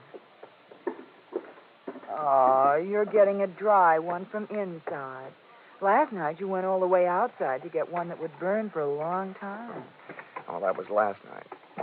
You got some paper? Here's some. There we are. Okay, hot point. Here's my lighter. Touch it off. Okay. There, that'll do it. Come on. Sit down over here. No, over here'll do. This chair is a perfect fit for me. Which makes me think maybe the state of Ohio has a chair that's a perfect fit for you. What are you talking about? Well, if you want to play games, I'll read you the rules. You know, there's a big advantage in being on my side of investigation. Fellas in my racket have the benefit of a lot of experience.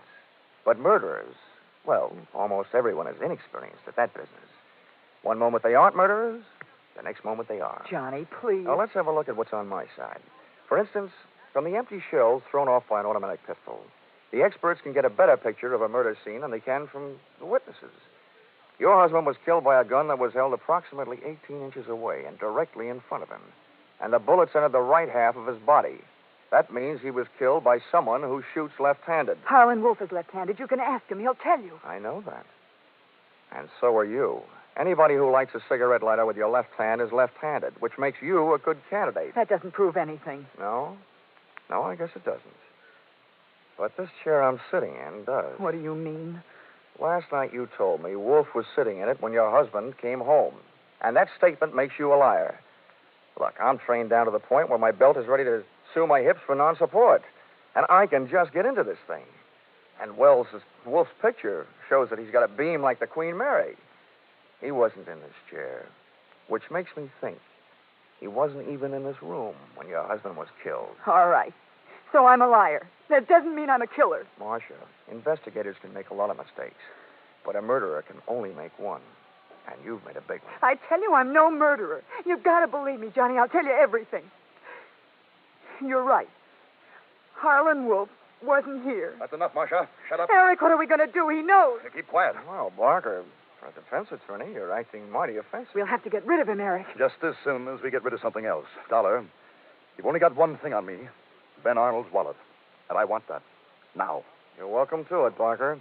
But it might interest you to know that I've had its picture taken this morning. Your phony policeman's wallet and everything in it. And copies are in the mail right now. The insurance company won't have any trouble connecting you with the comedy cops who beat me up last night. You're bluffing. There's something else I've got on you, Barker. This morning, when I was lying in bed, counting the bumps on my head, it suddenly occurred to me that you were the only one who knew where I was going last night. So you must have been the one who had me roughed up. It also does my heart good to see you standing there with that gun in your left hand, which makes you a candidate, too. Shoot him, Eric. You're a lawyer, Barker. What's your legal opinion? Are you just an accessory after the fact or before the fact? Or are you the murderer? What are you waiting for? Shoot him. Kill him, I tell you. Shut up, Marcia. Dollar, stand still. If you won't, I will. Give me that gun. Marcia, look out. When Marcia made a rush to grab the gun from Barker, she got between me and the gun, and I dove in behind her, arms straight out, picked her up, and heaved. Marcia went smashing into Barker, and I went in a frantic treasure hunt through that flailing mass of snorting, angry bodies to find the head that held the gun. Believe me, it was no place for a lady, but Marcia was no lady. I grabbed deep in between them and pushed Barker's gun hand up under the go-round, and just to make sure the rest was strictly a fist fight, jammed my trigger finger in over his and pumped till all the shots went to the ceiling. The way the plaster was falling, it was like another fight in the snow. But this time, Johnny Dollar came up heads instead of tails. Eric! Come on, Barker. Up you come. And down you go. Oh, Eric. All right, Marcia. All right. When I first met you last night, I asked you please to save a yes for later. I'm going to ask you a few little questions. If I'm right, let's hear it. 1. Did you kill your husband? Okay, 2. Did Eric Barker shoot your husband? Did you kill Harlan Wolf, tell him you did it, and talk him into taking this rap for you? It was all Eric's idea. He said we'd get rid of my husband and Wolf and... And collect their insurance. Well, Marcia, there's just one more question. Are you or aren't you going to call the district attorney and invite him over here? Yes.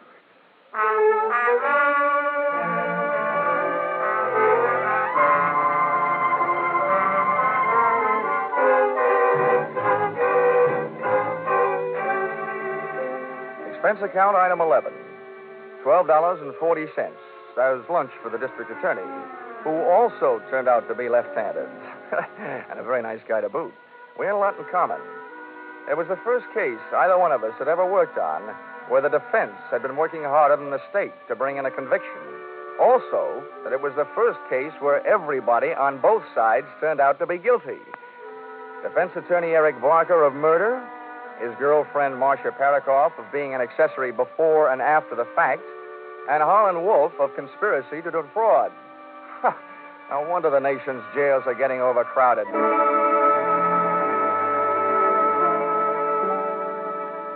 Expense account item 12, $700.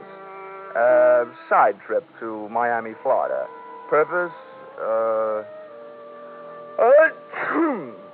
Purpose, to recover from catching 40 winks and a miserable cold in Benton, Ohio snowbank. Hey, Johnny, come on in. The water's fine. Expense account total, $1,230.20. Signed, yours truly, Johnny Dollar.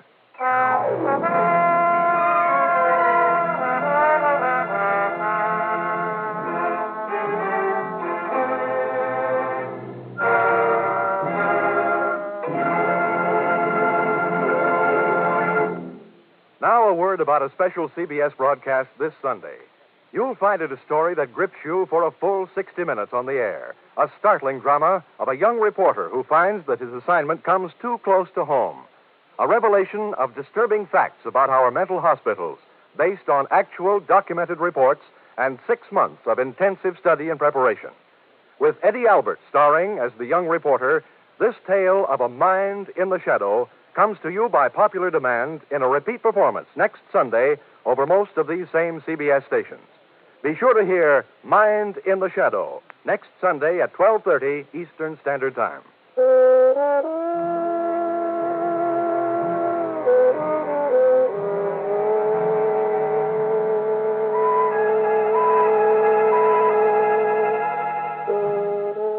Listen in again next week when CBS brings you Yours Truly, Johnny Dollar, with Charles Russell as Johnny. Yours Truly, Johnny Dollar is written by Paul Dudley and Gil Dowd, with music by Mark Warno, and is produced and directed by Richard Sanville for CBS the Columbia Broadcasting System. From Hollywood, it's time now for Johnny Dollar. Yes? Skyline Apartments. Clerk speaking. Johnny Dollar speaking. What? Maybe you don't remember me, but I remember you. I was there last night and got banged on the head by a pair of hoodlums. I know nothing about it, and I can't talk now. Well, then you can listen. I'm coming over there in about an hour. I hope your two hoods are there when I show up. Will you tell them that for me? I'll deliver the message, if you wish. Do that.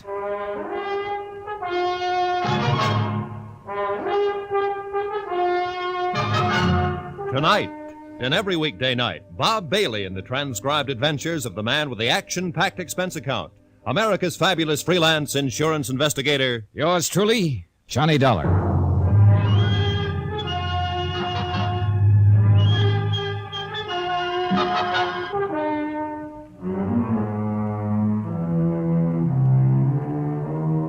Expense account submitted by Special Investigator Johnny Dollar. To Sam Rubin and Associates, Insurance Brokers, Majestic Building, Hartford, Connecticut. The following is an accounting of expenditures during my investigation of the Salt City matter. Expense account item 8, $10. Medical bill for 2 stitches in my scalp. Item 9, 10 cents. One more phone call. To the prettiest insurance broker in San Francisco. You said you'd buy me lunch. Something's come up. I don't care what you say. You said you'd meet me. Meet me. Item 10, $2. More of that ever-loving cab fare. This time I kept the cabbie waiting outside Eleanor Stover's apartment. Johnny. Hi, Angel. I didn't want to be a witch, but I did want to see you, if only for a minute. Come in. Can't. My cab's waiting downstairs. But I want... What happened to you? Oh, I argued a little bit with 2 of Ed Julian's hired hands. He has a little muscle around him these days. No one to worry. Johnny, I feel responsible. Why? Well, like a big dope, I was the one who sold him that insurance policy. Now you have to mix into it and try to keep him alive. You look like the one who needs protection. Well, don't look at it that way. Hmm? If you hadn't sold him the policy, I'd never have come to San Francisco, and I'd never have met you. And you wouldn't be here right now. I'll call you later. Ellie. Yes, Johnny? I didn't tell you this part. I'm going to serve a subpoena on him and try to get him to appear in court.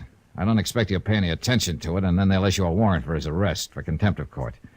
I figured he'd be as safe in jail as anywhere else. What subpoena? An attorney who worked on a few deals with him, a man named Ray Gumby. Oh. Take care.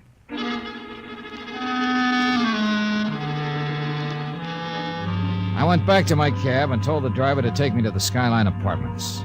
When we pulled up in front, the same kind of things were going on in the same lobby. Well. Hello, Moisha. Oh, Mr. Swift? Let me.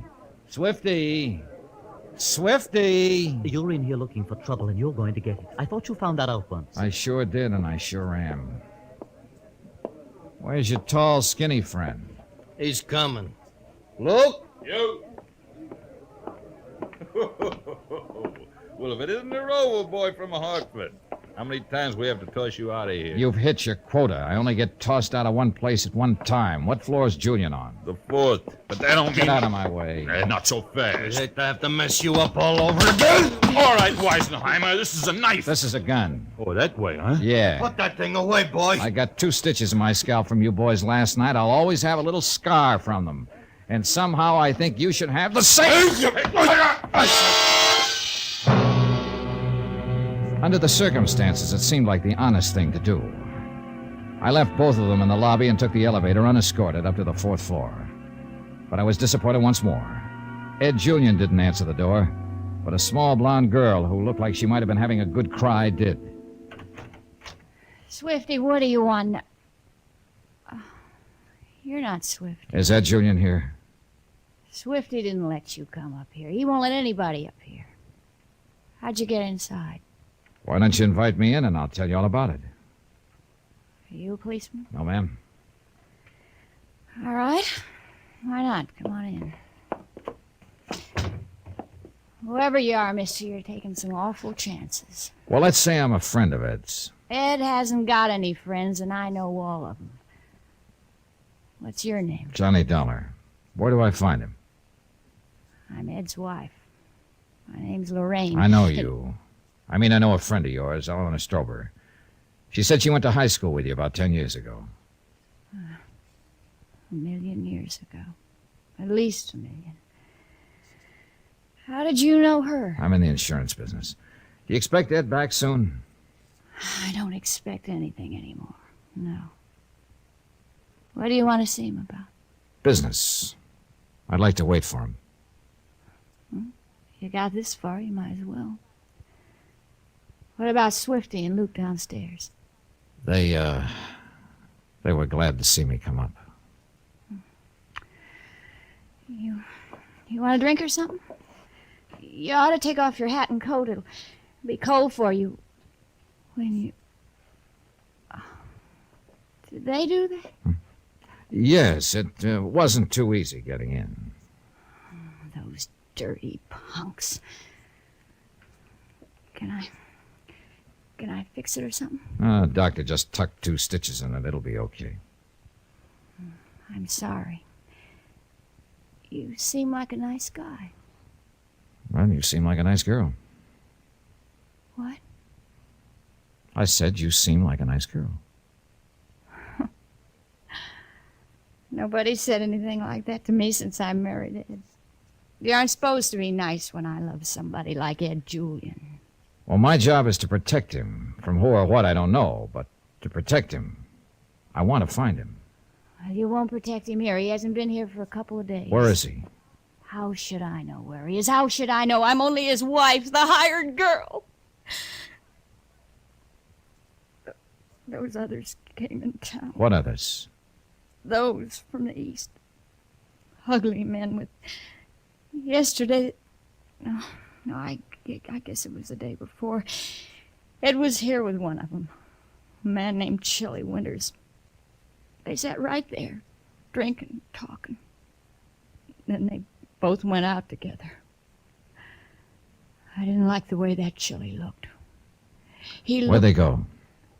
I don't know. Oh, get out of here, Johnny. You aren't going to find him here ever. Go on. Beat it. He'll kill me if he found me talking to anybody. He'd kill me. I know he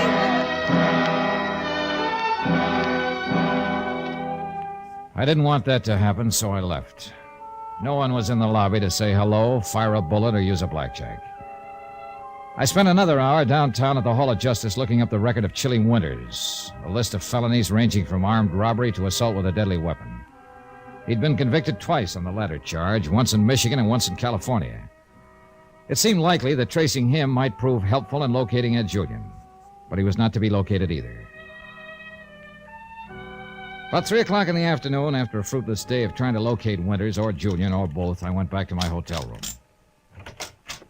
Oh, Mr. Dollar. Mr. Dollar? Now what? Do you remember me? The desk clerk at the Skyline? Yeah, I remember you. I must apologize for what happened. I mean, all the trouble you had with Mr. Swift and Mr. Luke. They didn't handle the matter very well. No, they didn't. What's on your mind? Well, I'll be very blunt. 2 things are on my mind. Ed Julian and your problem in locating him. I'm just a desk clerk. I need every penny, you know. I hope you're sawing it away. I took an awful chance coming here. You asked for Mr. Julian twice yesterday. You found him neither time. Come on, get to it, will you? Well, I know you aren't a thug like those others. I mean, I didn't know until Mrs. Julian told me you were an insurance man. Well, anyway, I know where Mr. Julian can be found. Where? And I'd hoped you'd be able to, Here. This is all I'm able to. Now, where is he? Oh, thank you, Mr. Dollar. Now, I just happened to overhear this morning when I was working the switchboard. Mr. Julian, well, he's in Salt City, California. The Salt City Smelter Company, I believe one of his enterprises. It seems he went there with a Mr. Winters because there's going to be a kind of a big meeting of all of them there. Mr. Reno and others. Sometime this week. Does that make sense to you, Mr. Dollar? It might. Yeah. All right, you've got your money. Oh, yes, thank you, Mr. Dollar. Oh, and please don't mention to anyone that I was here, that I disclosed this to you. I'd lose my job if it got out, and I need every penny.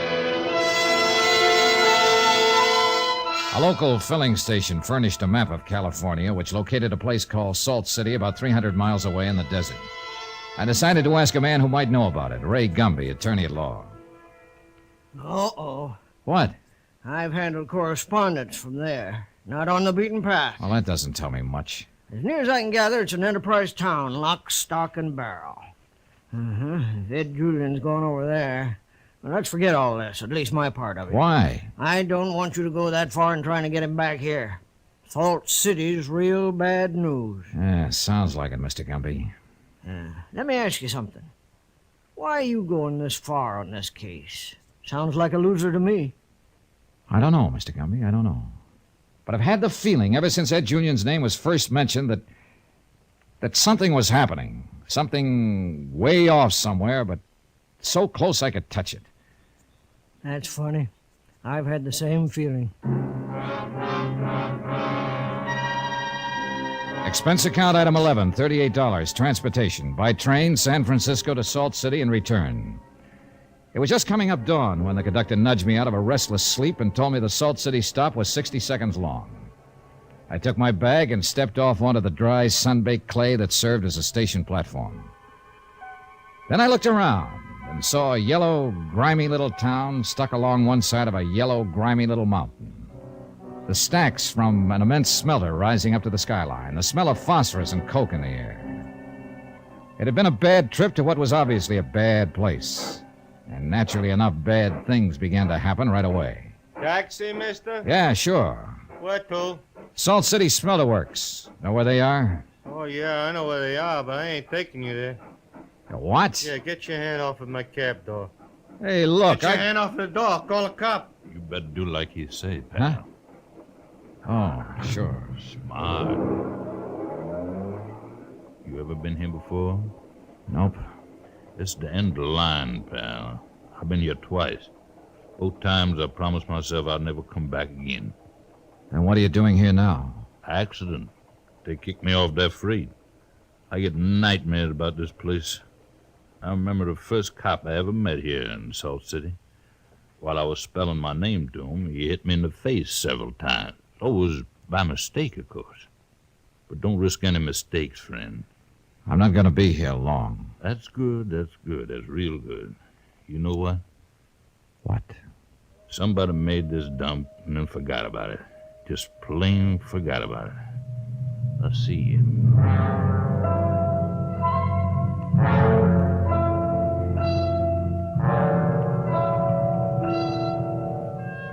No bird sang, no dog barked, no cock crowed. Nothing.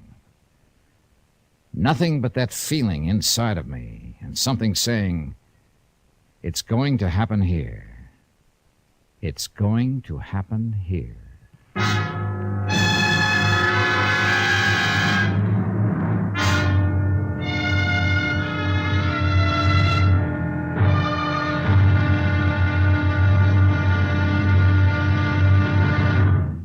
Now, here's our star to tell you about tomorrow's intriguing episode of this week's story. Tomorrow? Well, maybe I was psychic or something, because tomorrow is when that feeling, that hunch, turns into action. Join us, won't you? Yours truly, Johnny Dollar. Yours truly, Johnny Dollar, starring Bob Bailey, is transcribed in Hollywood. Written by John Dawson, it is produced and directed by Jack Johnstone. Be sure to join us tomorrow night, same time and station, for the next exciting episode of Yours truly, Johnny Dollar. Roy Rowan speaking.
From Hollywood, it's time now for Johnny Dollar. Sergeant Reynosa, Johnny. Oh, I was just going to call you. Has he talked yet? Pete Steimer is dead. When? A few minutes ago. He almost regained consciousness for a few seconds, and that was all. There's no chance to question him. It's too bad. Yeah, he might have been able to clear it up for us. I think maybe it is cleared up, Johnny, or will be at least in the next hour. What do you mean? We picked up Marty Midnight. When? Where? A few minutes ago at the bus depot with a ticket for San Diego in her hand. I haven't talked to her yet. They're holding her downtown headquarters. Why don't you meet me there? Fine, right away. Looks like the wind-up, Johnny. I hope so. I really hope so.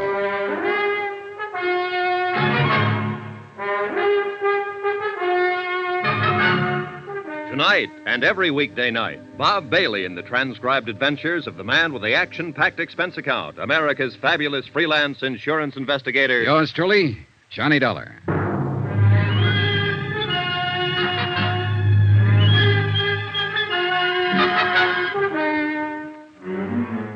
From Special Investigator Johnny Dollar, location Los Angeles, to the Home Office, Trinity Mutual Insurance Company Limited, Hartford, Connecticut.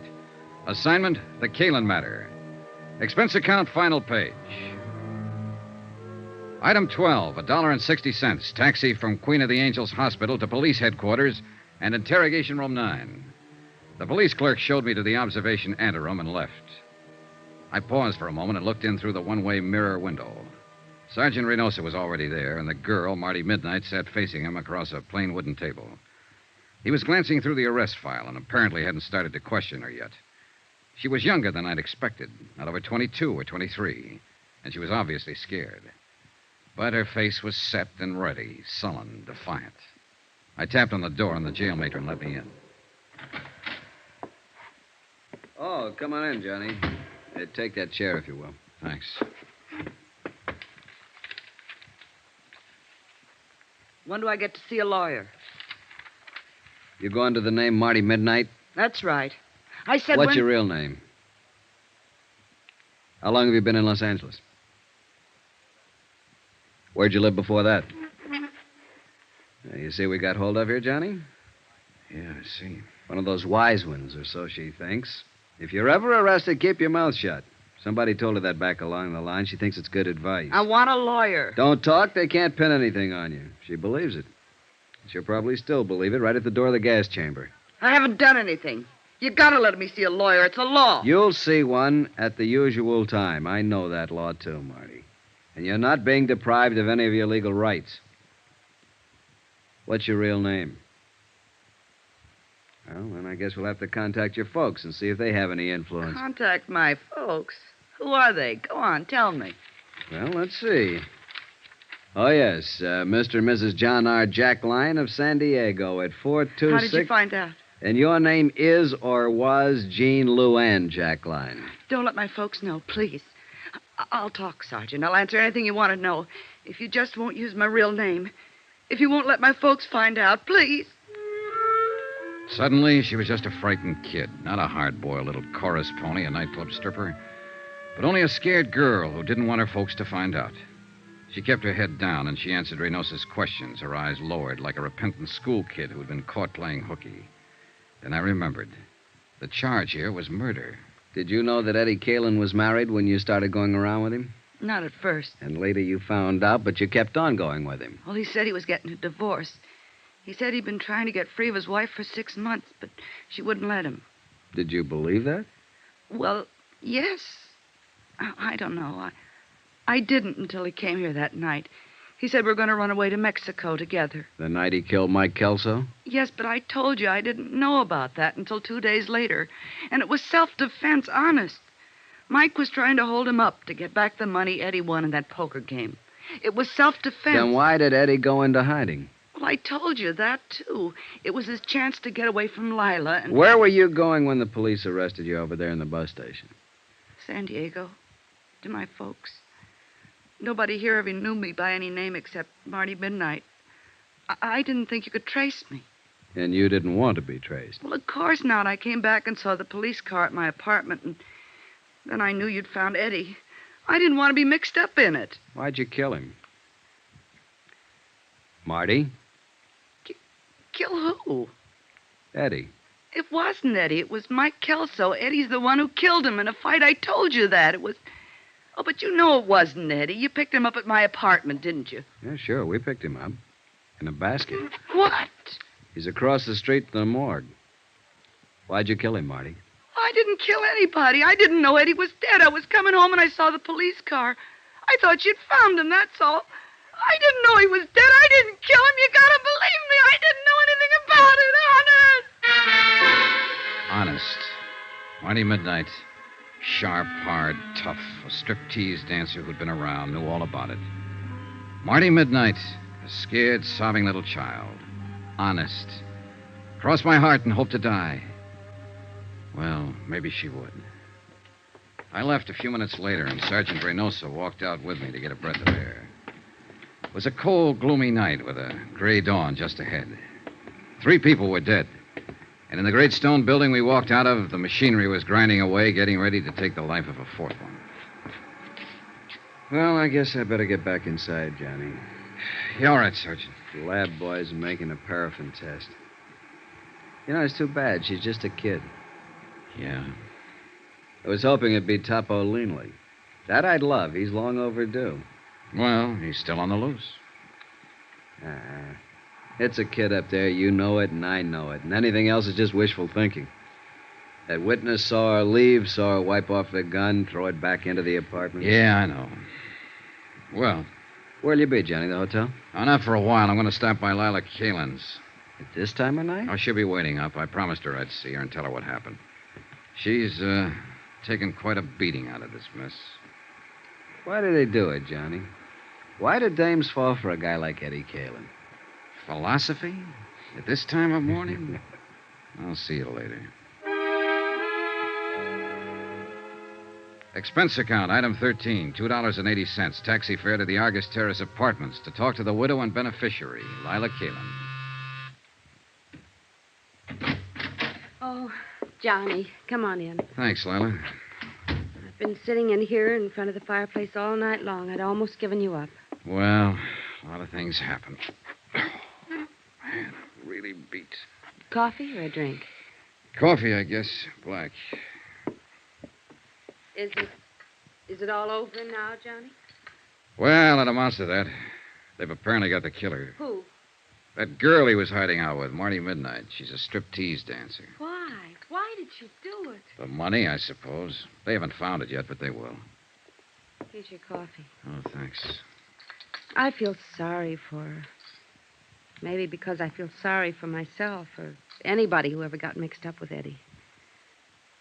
Why do we do it, Johnny? Why do we go blind when a guy like that comes along? I don't know. You tell me. I wish I knew. Maybe a girl I met yesterday evening had it tagged. She said she knew Eddie was always lying. But he made it sound so exciting. He did. I had 4 years of it. Never knowing when he'd walk out and not come back. Never knowing who he was with. Knowing only one thing for sure. That he was lying to me every hour of the day. Now that it's over, I wonder why I went through with it. But he did make it sound exciting. Well, the best thing you can do, Lila, as soon as it's cleared up. Who can that be? This Oh, it time? might be Sergeant Reynoso. I told him I'd be here. Hello? Oh, yes, just a moment. You were right. Thanks. Yeah. Hold on to your hat, Johnny. It's wide open again. What do you mean? That paraffin test, negative. What? Marty Midnight hasn't fired a gun in the last 2 days. She was telling the truth, witness or no witness. So it looks like Topo Leanley's the boy. Sergeant, wait. Huh? What was Marty wearing when they picked her up at the bus depot? Why, the same thing she was when you saw her. Skirt and sweater. Did she have a coat on? Short jacket. What are you getting at? Hey, Johnny, you still there? Sorry, I was thinking. And it figures. Sergeant, can you come out here right away? To Lila's place? Why? It's important. Believe me. All right, Johnny, right away. What was it, Johnny? Lila with the coal black hair.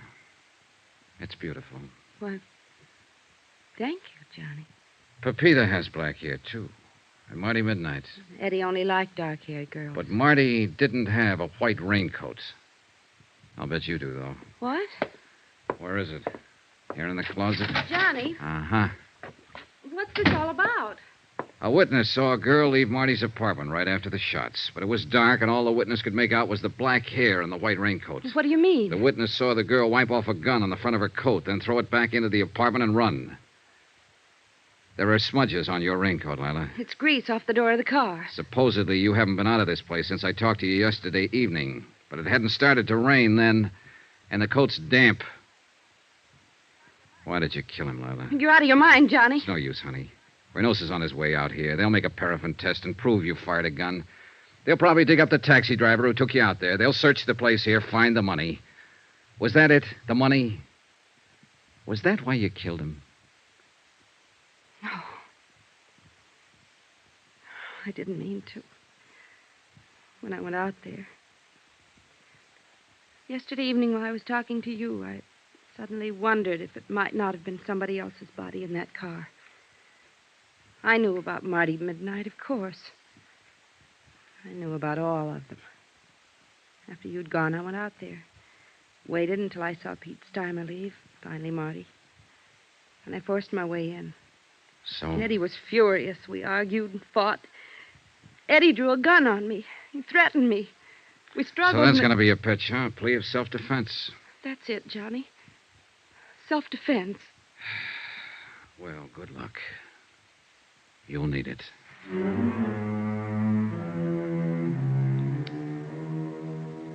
Expense account item 13, $263.35. Incidentals, etc., in Los Angeles and plane fare back to Hartford. Expense account total, $596.85. End of expense account. End of report. Remarks? So the question still stands. Why do they do it? Why do girls go blind when the Eddie Kalins walk in? You might ask a stripteaser down in San Diego. But don't look for her under the name of Marty Midnight. She's Jean Luann Jackline now, a quiet kid.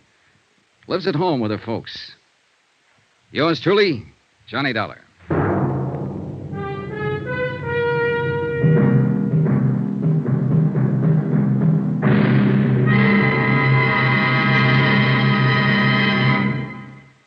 Now, here's our star to tell you about next week's intriguing story. Next week, the case of a beautiful girl who refuses to see the man she loves as he really is. A killer. Join us, won't you? Yours truly, Johnny Dollar.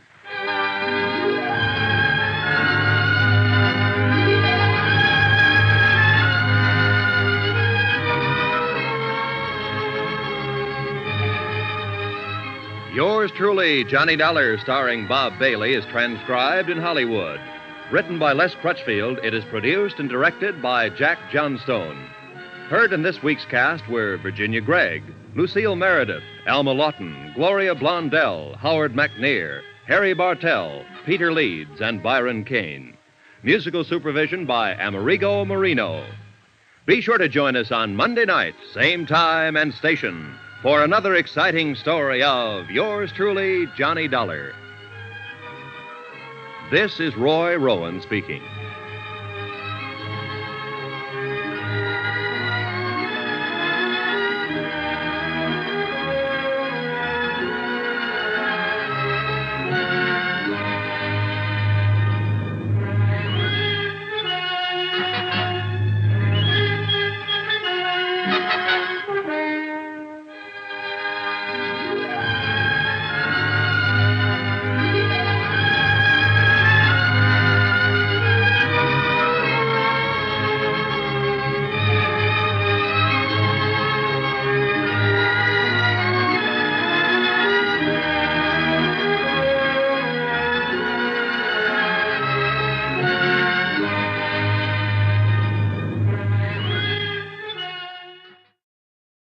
$20.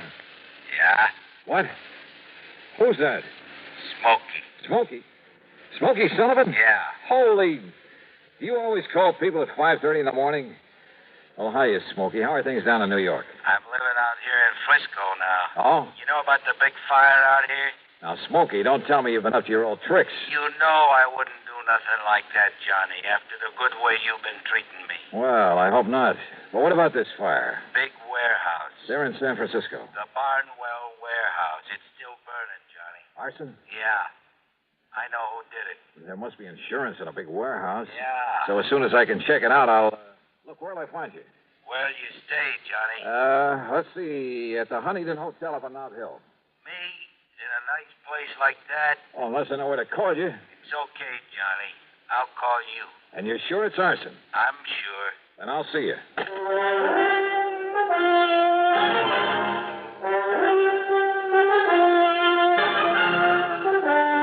Bob Bailey in the exciting adventures of the man with the action-packed expense account.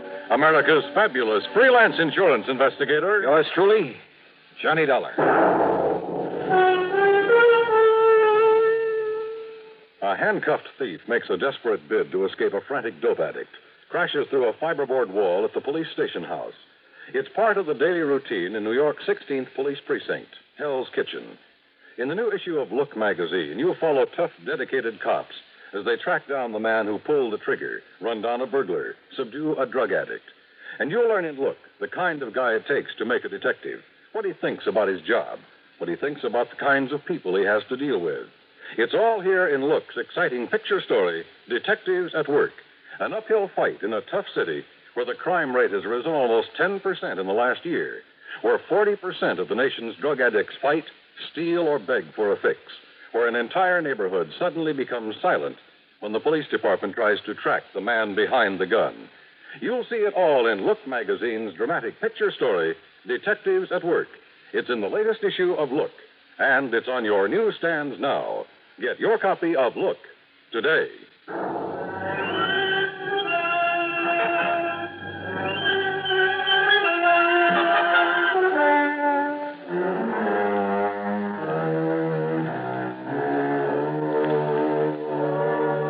Expense account submitted by Special Investigator Johnny Dollar to the Greater Southwest Insurance Company, San Francisco office. Following is an account of expenses incurred during my investigation of the Frisco fire matter. First of all, I had to make sure my expenses to the West Coast wouldn't have to come out of my own pocket. So expense account item 1, 10 cents for a call that got Pat McCracken of Universal Adjustment Bureau out of his bed. I asked him to dig up some facts and figures for me in a hurry. Within 20 minutes, he called me back. Johnny Dollar. Well, Johnny, I've been on the phone to San Francisco ever since you called me. You were right. About the big fire. Yeah. How did you find out about it? Well, never mind that, Pat. Just keep talking. Well, it's a warehouse.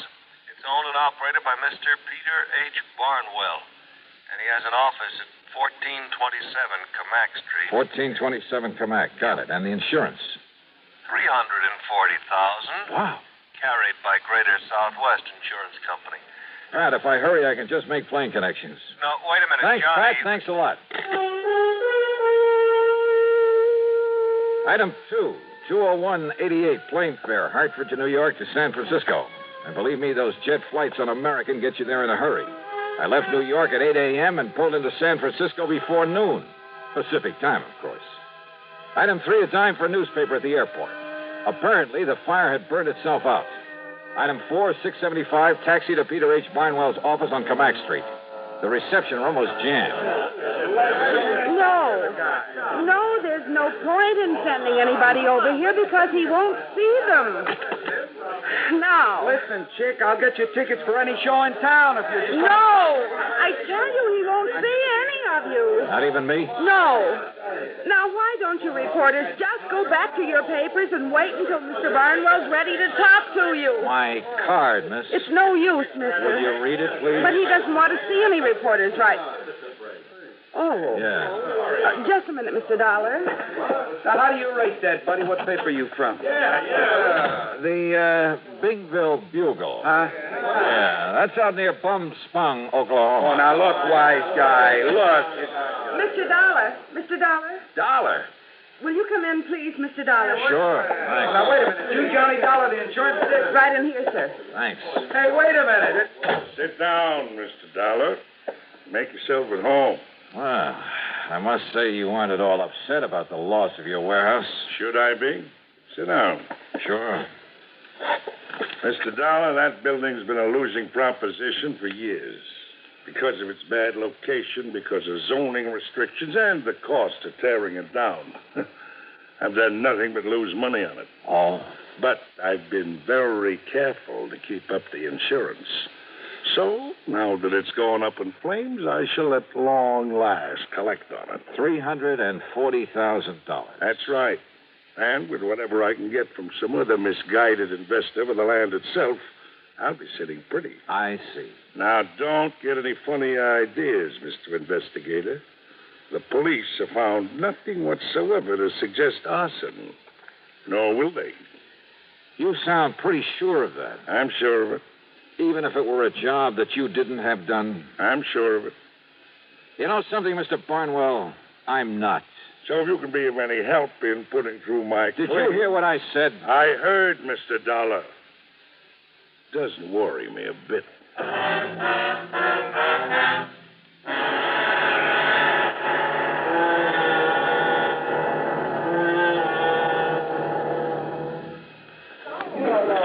Hey, fellas! My car filter may be worth $1,000. How's that? Heard over the radio that the people who make Fram filters have a big treasure hunt on. So I checked my oil and air filter. And I'll be doggoned if there wasn't a specially marked Fram air filter that might pay me $1,000. No kidding. My service station man said whatever I win, he'll win the same amount. Told me a regular filter check is important to today's cars. So important that Fram Corporation is paying $60,000 to get car owners to check their filters now. Cash money? Sure. This is Fram's silver anniversary. Last year, 10,000 secretly numbered Fram filters were distributed all over the United States and installed in cars during regular servicing. Every one of them is worth cash, some as much as $1,000. Why, one of you guys may have one in your car and not even know it. Say, what are we waiting for? Let's get those filters checked. Hurry, folks. Get in on the big Fram treasure hunt. You could win up to $1,000 in cash. Check your car filters now.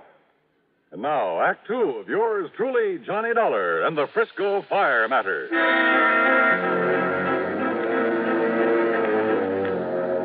Expense account item 5, $2 for a taxi. In my opinion, Peter H. Barnwell had the warehouse fire set. But opinions don't count in my business. You gotta have proof. And I hadn't yet got together with my informant, Smoky Sullivan. Smoky, once a clever arsonist himself. Later a counterfeiter, bootlegger, just about everything in the book. But from the time he helped me with a case a couple of years ago, he'd stayed on the straight and narrow. And of course, I've always paid him well for his help. Before going on to my hotel, I stopped in to see Bill Mullen of the arson squad.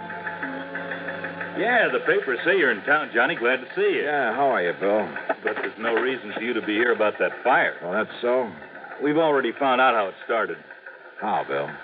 Some old derelict, name of Stumpy Moran.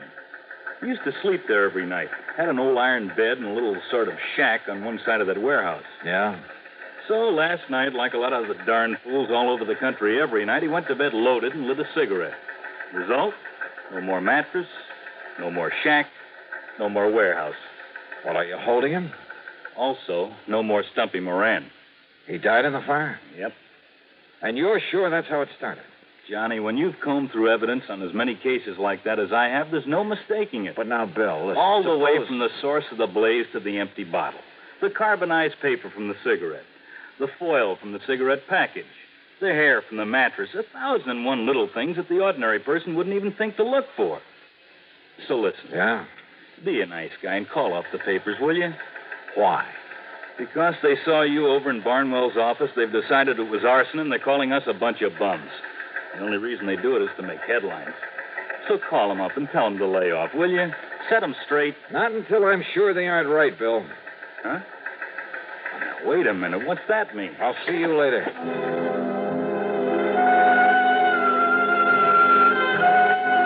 Item 6, another taxi to the Hotel Huntington up on Nob Hill. I went straight to my room and sat down to wait for Smoky Sullivan to call. I didn't have to wait long.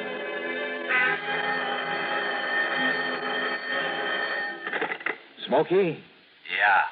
Well, I hear they found out how that fire started. Stumpy? That's right, Stumpy Moran. He was a friend of mine. Not much brains, Johnny, but a nice old guy. But Johnny... Yeah? He didn't do it. But they found all the evidence. He'd been drinking and smoking in bed. He never touched a drop, Johnny. You sure? He didn't smoke, neither. I know. He was my pal. Where are you, Smoky? You know where the Hungry Angel is? The cocktail bar over on the... That's right. Take the alley and back. I'm in the phone booth at the end of it. I'll be waiting Okay, now listen. Yeah? Do you know who did set that fire? Yeah. The only guy in the whole country who could leave no trace. Wait a minute. And they won't even question him because he's been living straight for so long. Touchy Thompson. Yeah. Lives in a nice house on Aldea Drive, 527.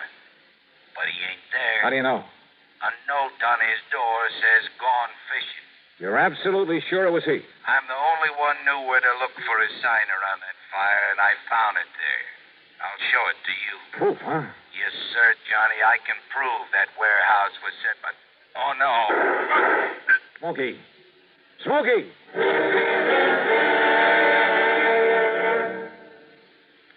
Sociable, up to date, debonair. What's this, a new word game?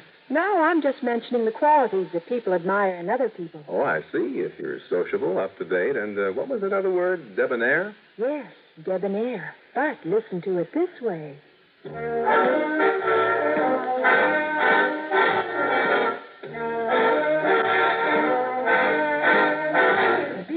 sociable, look smart, keep up to date with Pepsi, drink light, refreshing Pepsi, stay young and fair and debonair, be sociable, have a Pepsi. Notice how many of your friends are serving Pepsi-Cola these days. It's the up-to-date refreshment. Be sociable, serve Pepsi. In the alley behind the Hungry Angel, I found a couple of policemen carefully going over every inch of the phone booth where Smokey called me. Yeah, that's right. Conroy heard the shots and came running back here. You get the angle of that bullet, old Conroy? Hey, listen. What about Smokey? City hospital, but he isn't going to live, Dollar. Not a chance. And you have no idea who shot him? No. But you're a smart dick. Why don't you find out for us? All right, now look. And let me tell you something else, too, Dollar. If that warehouse fire had been a torch job, which it wasn't, like you're blabbing it out to all the papers, your dear pal Smokey Sullivan is the only one who could have done it. So his being knocked off is good riddance. Why Smokey? Because we got every other firebug in this town nailed down. That's why. Want to bet?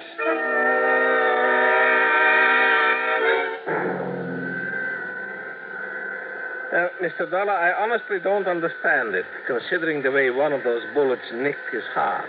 But it looks as though that man Sullivan will live. Now, the point is, Doctor, can I talk to him? Well, you can try, of course. Oh, this way, Mr. Dollar. But he was not able to give anything to the police, who just left. And listen, Doctor, do everything you can for him, will you? I'll foot the bill. Oh, very well. Right in here. Okay. You, mind if I talk to him alone? If you like.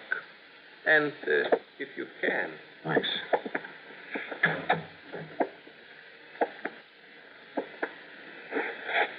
Smokey. Smokey? Hi, Johnny. Oh, hi. Yeah, the doc says you're going to be okay. Yeah. Can't get rid of me. Attaboy, Smokey. I didn't talk to the cops. Just looked at him like I was dead. Good for you. Hey, Smokey, did you see who put the slugs into you? No, Johnny. But it must have been Touchy. Touchy Thompson. Same as he set that fire. Yeah. All right, now listen. You're in no shape to go over there and show me. But if the arson squad found no trace, and believe me, they know everything to look for. Chemicals. What? Touchy had chemicals, special chemicals. Never left a trace. Everything leaves a trace of some kind. No. He had to use a gas mask. That's what must have knocked out Stumpy Moran. Then Touchy could plant the liquor, the cigarettes. Then I guess the only thing I can do is try to find Touchy Thompson. Johnny. Yeah? If you do, Johnny, be careful. Yeah. Yeah. Act 4 of yours truly, Johnny Dollar, in a moment. Rambler station wagons lead all but 2 other makes in sales. Repeat, Rambler station wagons now lead all but 2 other makes. Car registration figures prove it. Never before has any station wagon scored such a sweeping success in so short a time. Why the nationwide swing to Rambler? Well, listen to this. If you want America's lowest price station wagon, Rambler has it. If you want big 6-passenger room, plus America's easiest parking, Rambler has that. Most miles per gallon? Rambler has that, too. Trade-in value? Rambler has the highest of any low-priced car. Yes, Rambler is America's top economy station wagon, but Rambler is also the compact quality car, the only car to offer personalized comfort, including front seats that glide back and forward separately, adjustable headrests, reclining seat backs, finest air conditioning at lowest cost, deep dip rust proofing. Yes, all America is discovering that Rambler station wagons are different, and Americans love that difference. So will you. Drive a Rambler station wagon now, 6 or V8 at Rambler dealers. And now, Act 4 of yours truly, Johnny Dollar.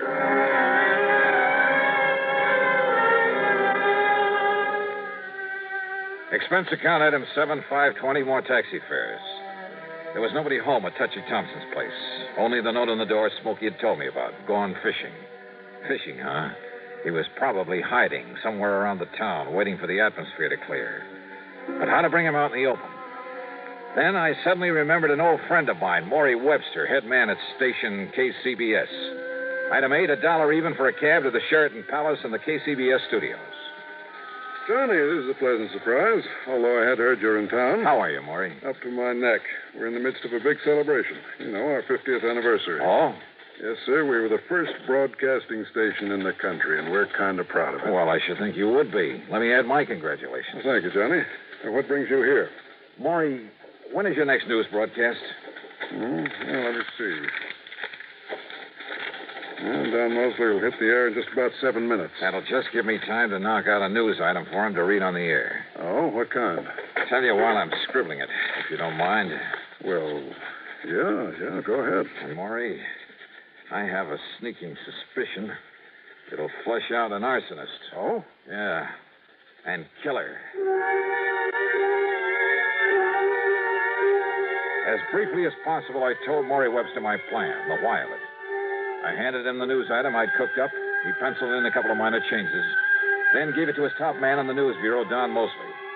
A few minutes later, there in his office, we listened to it being broadcast over the powerful facilities of KCBS. International situation.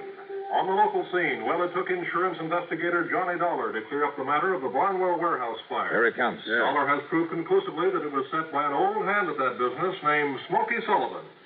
His reason? To kill another man by the name of Moran, whose body was later found buried in the embers. Incidentally, Sullivan himself has just died as a result of bullet wounds, no doubt inflicted by some friend of Moran's who sought to avenge his murder. Well, as for the holdup that occurred early this morning on the Embarcadero... Well, I hope it does the trick, Johnny. What are you going to do now? Maury, there's going to be a stakeout at the home of one John R. Thompson, formerly known as Touchy Thompson, out on Aldea Drive. Oh, then you're turning this whole thing over to the police. That stakeout will be me. But if Thompson did set that fire and killed Moran... I still have to prove it. Well, don't you think it's a little dangerous, Johnny? Could be. Well, in just a minute. Thanks, Maury. Thanks a lot. So I went out to Aldea Drive again. And I parked myself rather uncomfortably behind a hedge across the street from Thompson's place. Finally, it must have been around 10 p.m., an expensive car pulled up and a man loaded with fishing gear went into the house. I waited a couple of minutes, and then I went over, knocked on the door, walked in, introduced myself, and laid a few cards right on the table. You're crazy, Dollar. Didn't even know about that fire until you told me just now. Why lie about it, Touchy? Look, I've been fishing. Yeah, for what? An alibi? Oh, give me that for trout. Look here. Here they are. There, trout. Ever see a nicer mess of them? Pick them up at any market. Not me. All right, who was with you? I was alone. I was over there camping beside the lake all the time. My sleeping bag's still out in the car. What lake? Mono Lake. It's a little over 200 miles east of here. Yeah, I know it well. Well, that's why I caught him. I know it well enough to know that because of the high mineral content of that water, no trout could ever survive in it. What? Oh, look, wait a minute. It's no good, Touchy, and with the proof I have that only you could have set that fire with some of your fancy chemicals. What do you know about that? Nah, you got no proof. Look. Perhaps he has, Touchy. Well, I'm glad to see you two know each other. Very smart, weren't you, Touchy? What do you mean? I mean the way you fell for that phony news broadcast and came back here. Phony? And Dollar, thanks for setting the stage for me. Yeah? What does that mean? You came here because you suspected Touchy. You had a big argument. You both pulled your guns and killed each other. No.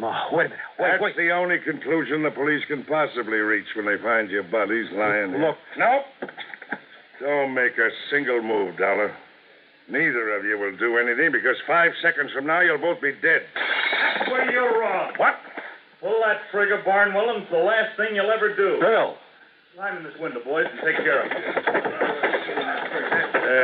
There isn't any need for violence, officer. That's right, Barnwell, there isn't. All right. You too, Tom. Well, Johnny?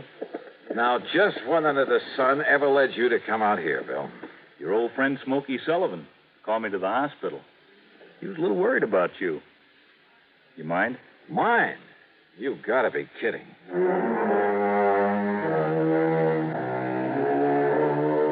Yeah, they were both in it up to their ears. Each, in trying to defend himself, just put the other in there much deeper. And by the time the courts get through with them, they'll be sorry they ever lived. Expense account total, including the trip back to Hartford and a good hefty gratuity for Smokey Sullivan, plus all his hospital bills, $923.91. Yours truly, Johnny Dollar.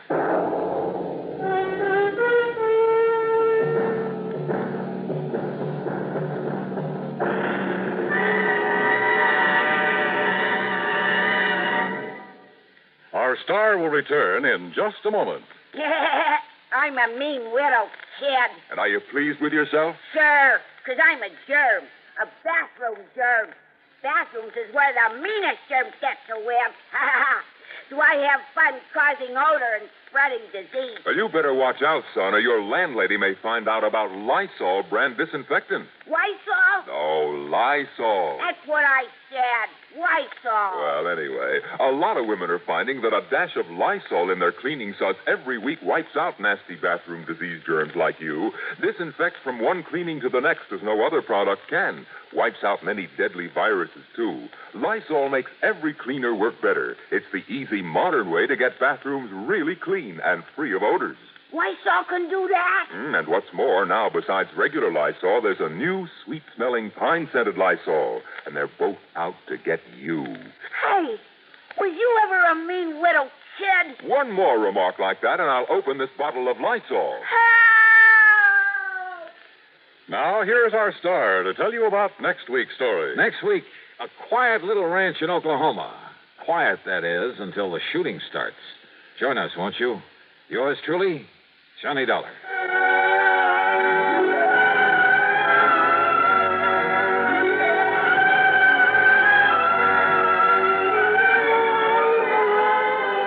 Yours truly, Johnny Dollar, starring Bob Bailey, originates in Hollywood and is written, produced, and directed by Jack Johnstone. Heard in our cast were Virginia Gregg, Vic Perrin, Larry Dobkin, Alan Reed, Gil Stratton Jr., Paul Duboff, Bartlett Robinson, Don Mosley, and Tony Barrett. Be sure to join us next week, same time and station, for another exciting story of yours truly, Johnny Dollar. This is Dan Cumberly speaking. This is the CBS. Johnny Dollar. At McCracken, Johnny, Universal Adjustment Bureau. Well, dear Santa Claus. Huh? All I want for Christmas is $1 million, a new convertible, a bevy of beautiful blondes, 2 redheads. I'm glad you're talking to Santa Claus instead of me. What's your problem, Pat? Plain old-fashioned greed. Greed? Plus a no-good Samaritan. You want to go to work on it? What's the fee look like on this one? I can always use a few extra bucks this time of year. As who can't. But you know something? What's that? When you find out what this is all about, Johnny, well, believe it or not, even you may suddenly decide to make like one of Santa's helpers. Oh, now, wait a minute. If that means no fee. Come on over. Let's talk about it, huh? Yeah, I think I'd better.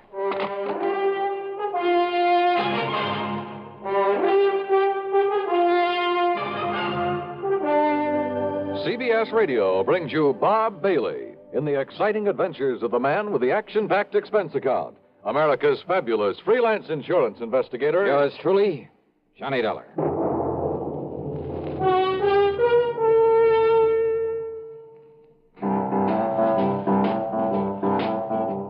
Talk about best-selling records. Here's a familiar tune about America's best-selling filter cigarette. Winston.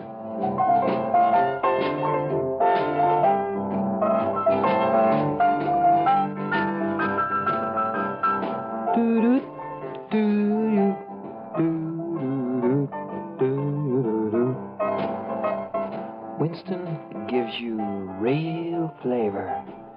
Full, rich tobacco flavor. And you know, that's because only Winston has filter blend up front.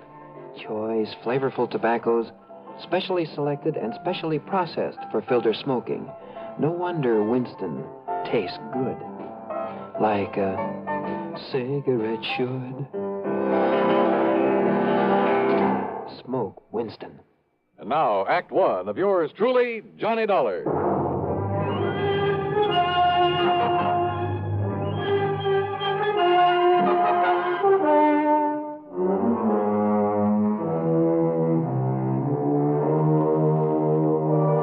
Expense account submitted by Special Investigator Johnny Dollar to the Universal Adjustment Bureau, Home Office, Hartford, Connecticut. Following is an account of expenses incurred during my investigation of the sudden wealth matter.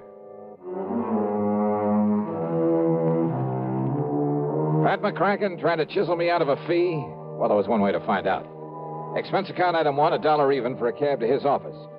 On second thought, just in case, let's call it $1.50. When I got there, Pat got straight to the Johnny, point. as you know, we adjust insurance claims, do a lot of other services for a lot of small companies. So? Well, a good many of them cater to the farming communities. Not only home and property insurance, but they push endowment, the retirement type of policies. Companies like, Amalgamated Life, Trinity Mutual, New Britain Mutual, and so on. I think I've worked for all of them. Well, then you know the sort of clientele they cater to. So what's happened? Well, 2 years ago, out in South Dakota, in a big agricultural area. Just a few days before Christmas? Wow.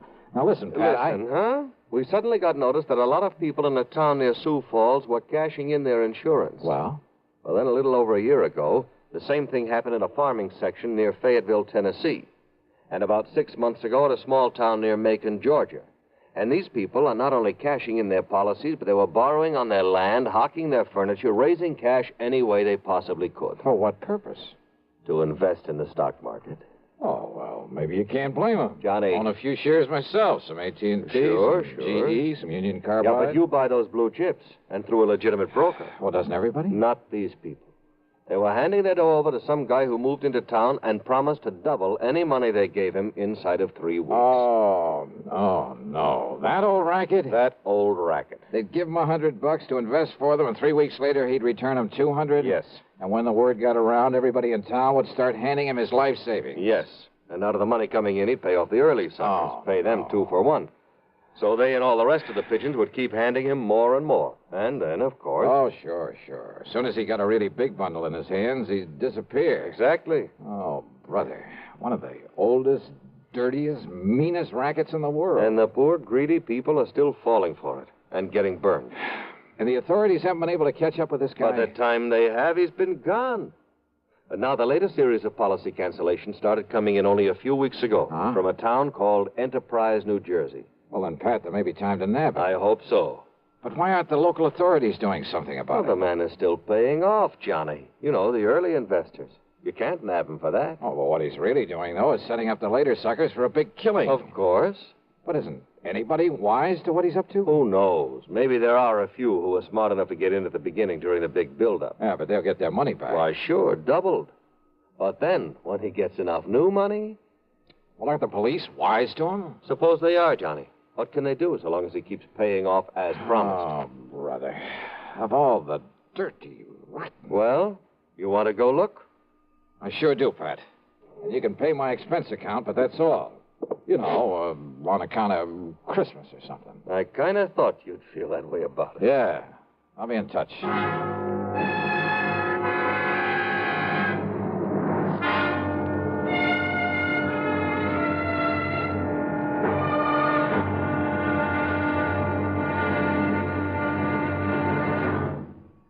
Take your teenagers, give them a Stereo One portable by Columbia, and there's a new sound of pleasure in your home and a brand new kind of fun. Only Columbia gives you a big six-speaker stereo portable phonograph with all the rich tone and range of big console models, and it's only $139.95. Columbia has a wide selection of portable phonographs, and they're all flawlessly engineered by CBS Electronics. They all play any and all records, 45s, 78s, and the new LP and stereo records, and play them better with true big sound. You just can't buy a better portable than a Stereo One portable phonograph by Columbia. You can't find a better buy either. Portable prices start as low as $39.95. Christmas is the time to give your youngsters a gift they'll get fun and pleasure from all through the year. Time to give them a Stereo One portable phonograph by Columbia, #1 in the wonderful world of sound. And now, Act Two of yours truly, Johnny Dollar and the Sudden Wealth Matter. Expense account item 26250, and it includes a plane to Philadelphia, and there in the city of brotherly love, a $50 deposit on a rental car. I drove south on 47 into the farm country, through Vineland, then Millville, and finally to the little town of Enterprise. It had a main street a few blocks long that looked a bit run down at the seams. There was a food, clothing, and a variety store, a drugstore, a movie, and a couple of gas stations. There was a railroad station for shipping out the farm produce, but the lot around it was overgrown with weeds. A block east of the station was it was an old, somewhat nondescript sort of building, but over the front door was a weathered wooden sign that told the world it was the city hall. Inside, at the end of a corridor, I found a door that bore the legend Police Headquarters. Police Headquarters? That's right, son. I'm the chief of police, Chief Walters. What'd you say your name is? Well, I didn't, but it's Johnny Dollar. Well, pull up a chair and sit, Mr. Dollar. Okay, thanks. Yeah. Now, what can I do for you? Chief Walters, I'm an insurance investigator. Huh? Oh, sure, Johnny. Sure, I know all about you. I hear all about them cases you investigate on the radio. Yeah, I catch it on WCAU in Philadelphia. Good. Well, now listen, I hope you didn't bother coming down here just on account of I took some cash out of my policy. You did? Well, tell you the truth, Johnny, a lot of people did. Oh, you know how it is. Something special comes along, you can use some extra cash. Oh, but now don't you give it a second thought. Oh, why do you say that? Well, a few more weeks from now, the folks in this town will be buying up more insurance than ever. They'll be buying more of everything. Uh-huh. You mind telling me why? Well, because we'll all have a lot more money, that's why. In spite of what Mr. Lowry says. Oh, who's Mr. Lowry? Oh, he runs that piddling paper. You know, the Gazette.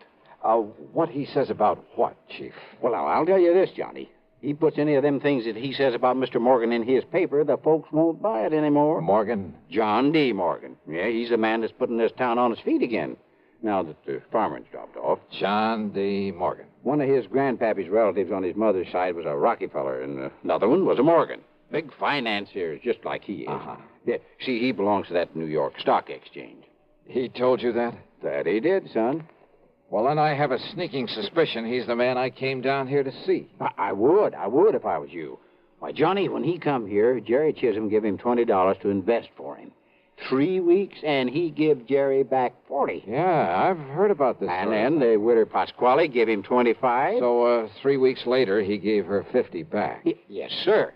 So now she's going to dig up some more to invest. Well, just like everybody else in town, including me. Uh-huh. Has he told you why he's being so good to you folks? Yeah, sure has. And it's a mighty fine thing. Why? Well, because it was right here that one of his ancestors got his start. His name was Josiah Morgan. Josiah Morgan? Yes, sir. Back in 1800 something. I see. So he's come here to show his gratitude for the town that gave his family a start. That's what. Oh, yeah. So, Johnny, you just invest everything you can with him, and you'll be glad you did.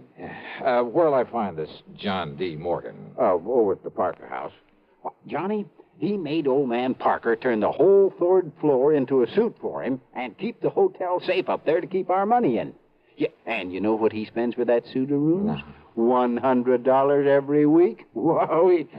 Okay, Chief, thanks very much. Oh, of course, you being from out of town, though. Well, are you on pretty good terms with him? Oh, sure am. Well, I probably sent him more folks with their money than anybody. Oh, well, then maybe you can do me a favor, then. Well, sure, Johnny, sure. Anything you say. Well, look, Chief, call him up. Tell him you'll send me over. Tell him I'm, one of the hometown boys who made good in well, in selling on the road, and that I've come back here for the holidays. Yeah, all right. Now, I'm sure he'll let you in.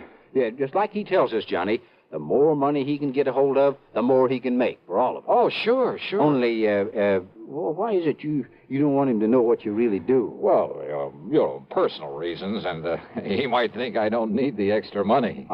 Okay, Johnny. Anything you say. Yeah, good. Meantime, I'll call on Mr. Lowry at the Gazette. Yes, well, now, don't you believe him, Johnny. That suspicious old crackpot don't know what he's talking about. All he is trying to do is to make up a lot of scandal for that lousy paper of his. Yeah? Yes, sir. We'll see.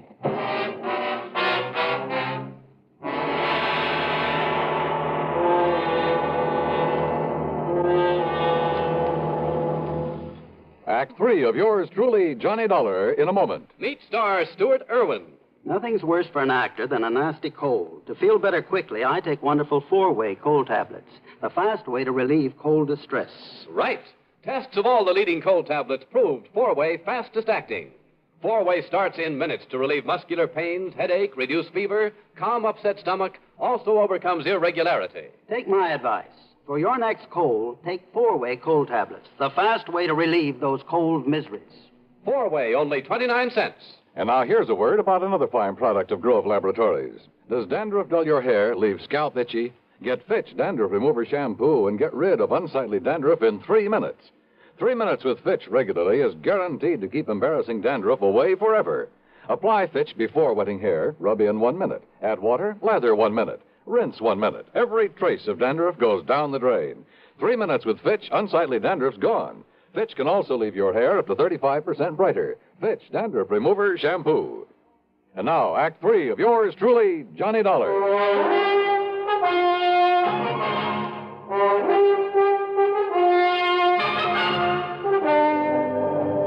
Believe me, I've tried to pound some sense into their heads, Mr. Dollar, but they won't listen to me. If I print something about that shyster in my paper, they won't buy it. It's unbelievable. All they do is keep handing over more of their hard-earned money to us. Oh, sure, but they're getting it back, aren't they, Mr. Lowry, plus a handsome profit? Sure they are, those who gave him money over 3 weeks ago. So what do they do then? They go out and beg and borrow some more and give that to him. You just can't raise it. So he keeps taking in more than he's paying out? 10 times as much, every day. But as soon as he's got hold of every cent these people can cough up for him, well, you know. Oh, yeah. Oh, if only I could get some action around here. Get him locked up in jail. Yeah, but how can you as long as he's paying out on the original investments? You have no case against him. I know. Well, he'd sue for false arrest and have you over a barrel. Of course. Oh, the suckers would rally to his side and you couldn't prove a thing on him. I know. You simply can't touch him, Mr. Lowry, until he makes a break for it. Yes, but who knows when he'll try it. If he's clever enough to do what he's doing, and with the stupid one-man police force in this town... Wait a minute. Yes? There's one way of knowing when he'll try to duck out of here. How? By giving him the necessary encouragement. The only encouragement you could give to a man like him would be in the form of money. That's right. Now, look, I got a plan, Mr. Lowry. It'll take your complete cooperation. And it may take the use of some of your money. My money? It's a chance, but the one chance we have. Now, that's carrying things a little too far. Hey, look. Are you on my side or his? Well, you know the answer to that. Okay. Then our job right now is to convince him that we're on his side. What? Yeah, sure. The only thing that'll make this John D. Morgan pack up and leave is more money. Well, of course. When he gets all he can out of the people. So listen to me, please. I want you to do 2 things. Now, I hear the press running back there. Yes, I started the run of today's paper just before you came. Stop the press. What? Yeah, set up a new front page. An apology for your previous attitude toward him. Apology? You know, now that you've seen with your own eyes what a good Samaritan he really is, what he's done for these people, what he'll continue to do for them. Mr. Dollar, I don't... Look, call in every kid in town if you have to, but get that paper in circulation. Then you call on Morgan. Call on? Yeah, with every penny you can scrape up. Give it to him to invest for you. Hey, is the local bank still open?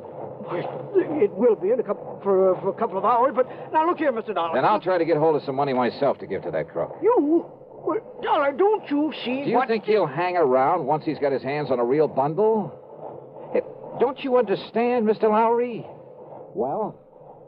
Why, yes, of course. Sure. It's the only way to make him try to leave town with it. Yes, it's a chance, though, Mr. Dollar. Have you got a better idea?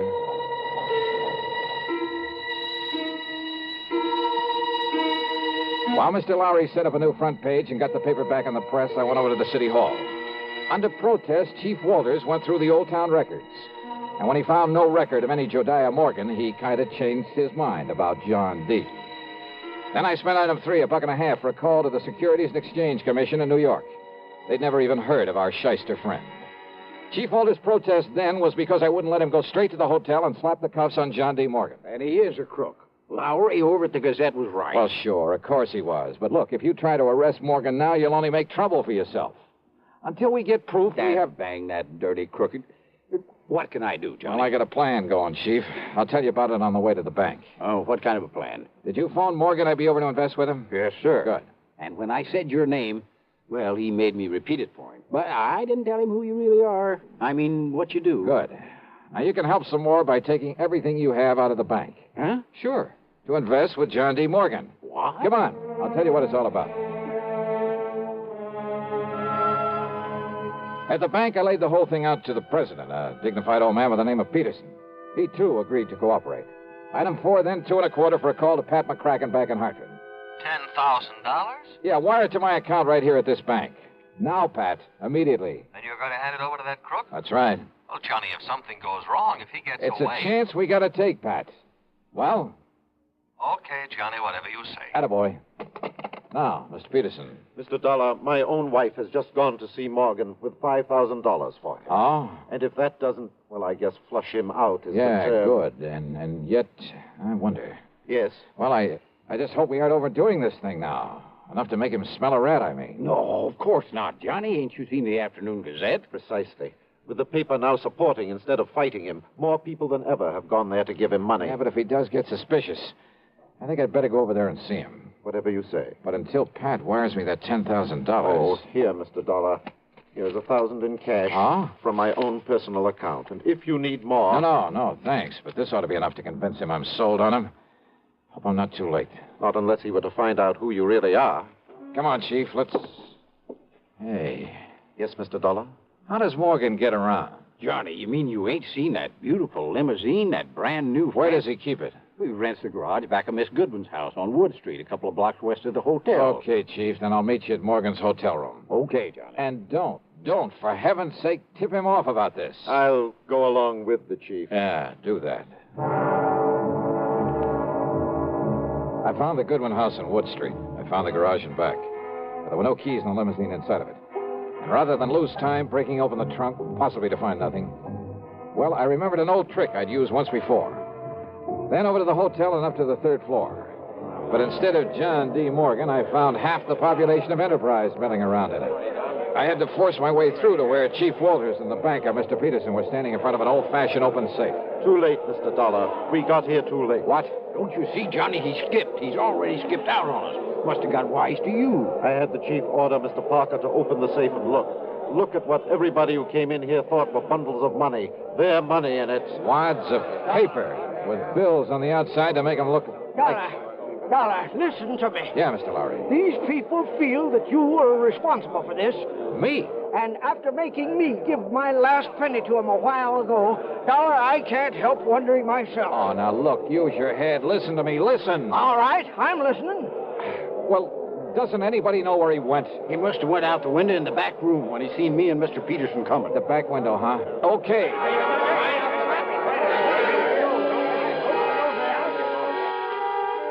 The very eagerness of that crowd to stop me was the only thing that let me get away and safely down the fire escape. For they jammed so tightly into that back room, into the window itself, that it was a long, precious second before the slow, clumsy old police chief could start down after me. I tore on over to the garage again. And there, sitting in the car, was John D. Morgan. One hand on the starter key, the other with a Colt 38 leveled at my head. You, huh? I might have known you'd done something to my car when I saw you leaving this garage for the hotel a few minutes ago, Dollar. Yeah, that's right, Morgan. I took the rotor off the distributor. Then put it back quickly, or so help me, Dollar. Sorry, old man.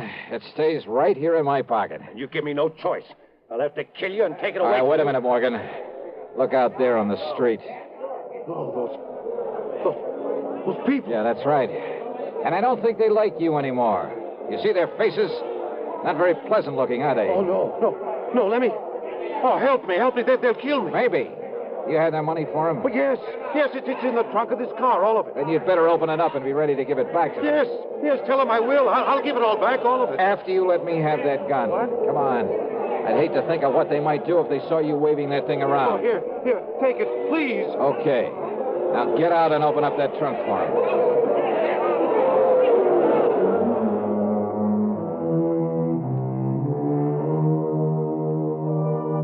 That mob, slowly, menacingly moving in on us, was something I won't forget for a long, long time. Matter of fact, it was Morgan tossing out the money, shrieking out a confession, promising to pay them all back that saved me from them. And now, of course, he'll be taken care of by the courts. Yeah, plenty. Expense account total less the $50 deposit on my rental car, $38.25. Yours truly, Johnny Dollar.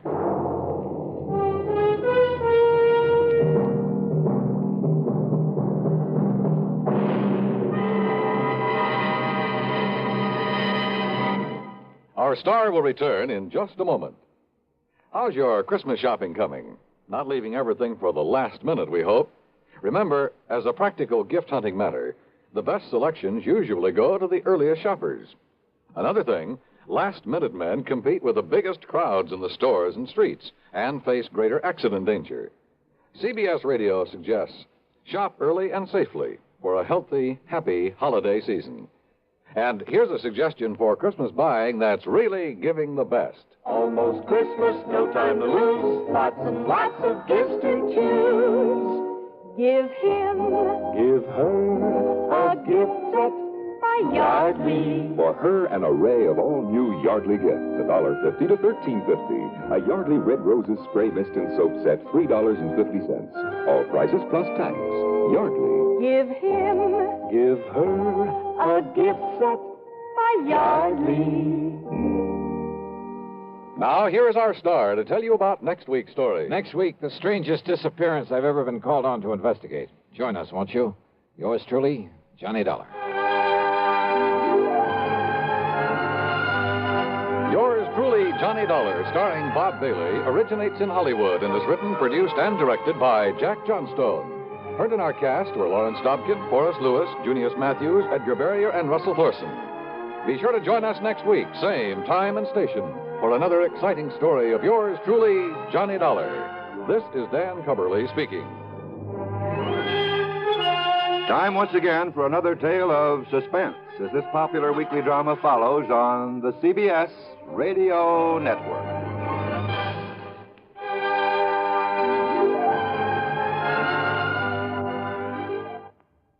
As you smoke a Duke, you get a sense of ease and comfort that grows with every puff. Because new king-size Duke is king-size in the filter, where it matters most. According to figures from the National Safety Council, 4,400 youngsters under 15 were killed last year in traffic accidents. Your first reaction will probably be that these accidents were the driver's fault. In many cases, you would be absolutely right. But the drivers are not the only ones to blame for this needless toll. Parents, too, have a great responsibility to see that their children don't get into situations that could result in tragedy. Parents have perhaps the greatest responsibility and the greatest loss when they don't live up to those responsibilities. Do you, as a parent, know precisely where your child is at this very moment? Is he fully aware of the dangers of playing near traffic? Is he of school age? And do you know the route he takes to school? Is it the safest route? When you walk with him, do you yourself use the same safety rules you hope he follows when you're not around? These are important questions. Ask yourself. Radio 59 WROW, first on the dial. From Hollywood, it's time now for Johnny Dollar. I understand you've been trying to get in touch with me, Dollar. That's right. Okay, what's up? I got some news for you, Sergeant. Mavis Gale was once married to a small-time movie actor named Tom Sanford. Seems he was murdered during a hunting trip in the Sierra some 27 years ago. So? Mavis Gale just identified Barney Slade as Tom Sanford. What? Same man, Sergeant. She's still at the mortuary? Yeah, the manager's office. I'll be over in 5 minutes.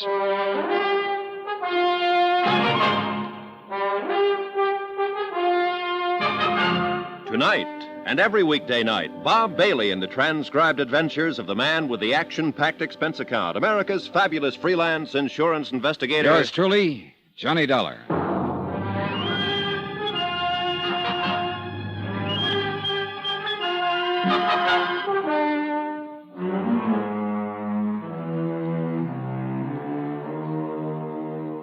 Expense account submitted by Special Investigator Johnny Dollar. Location, Ocean Park, California. To State Unity Life, Home Office, Hartford, Connecticut. Assignment, the Silent Queen matter. Expense account continued.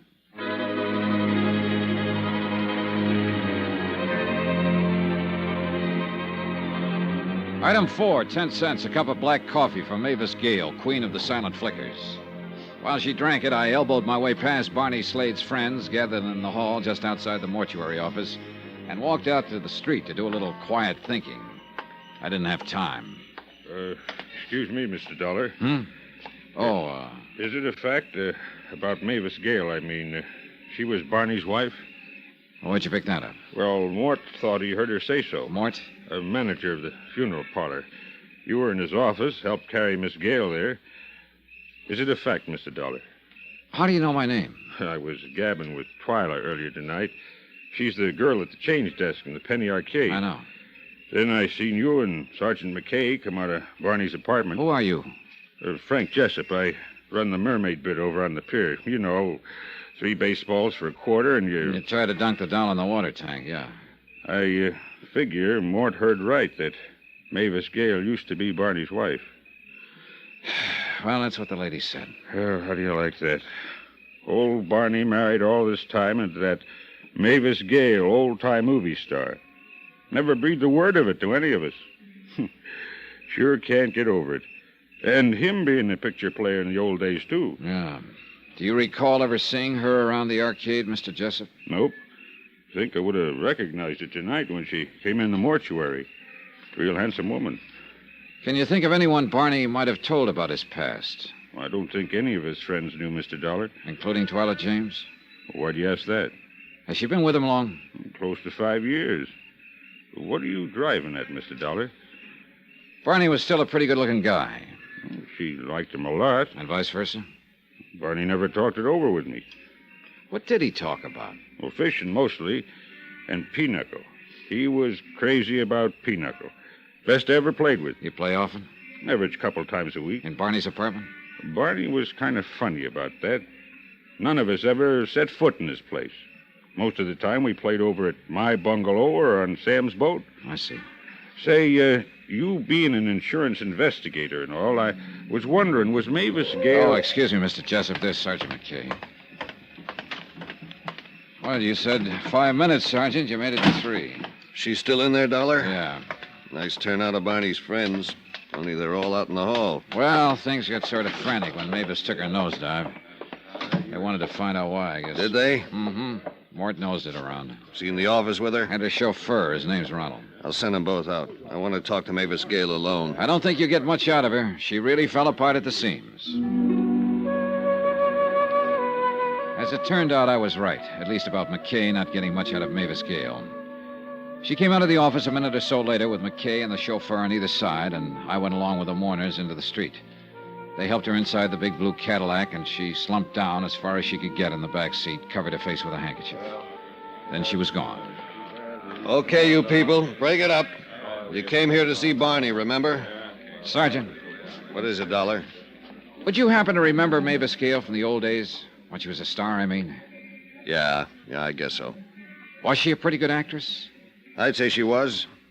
Do you think she still is? If you're referring to that fainting spell, Dollar, you tell me. You saw it. It looked pretty genuine. So? I just wondered is all. Just wondered.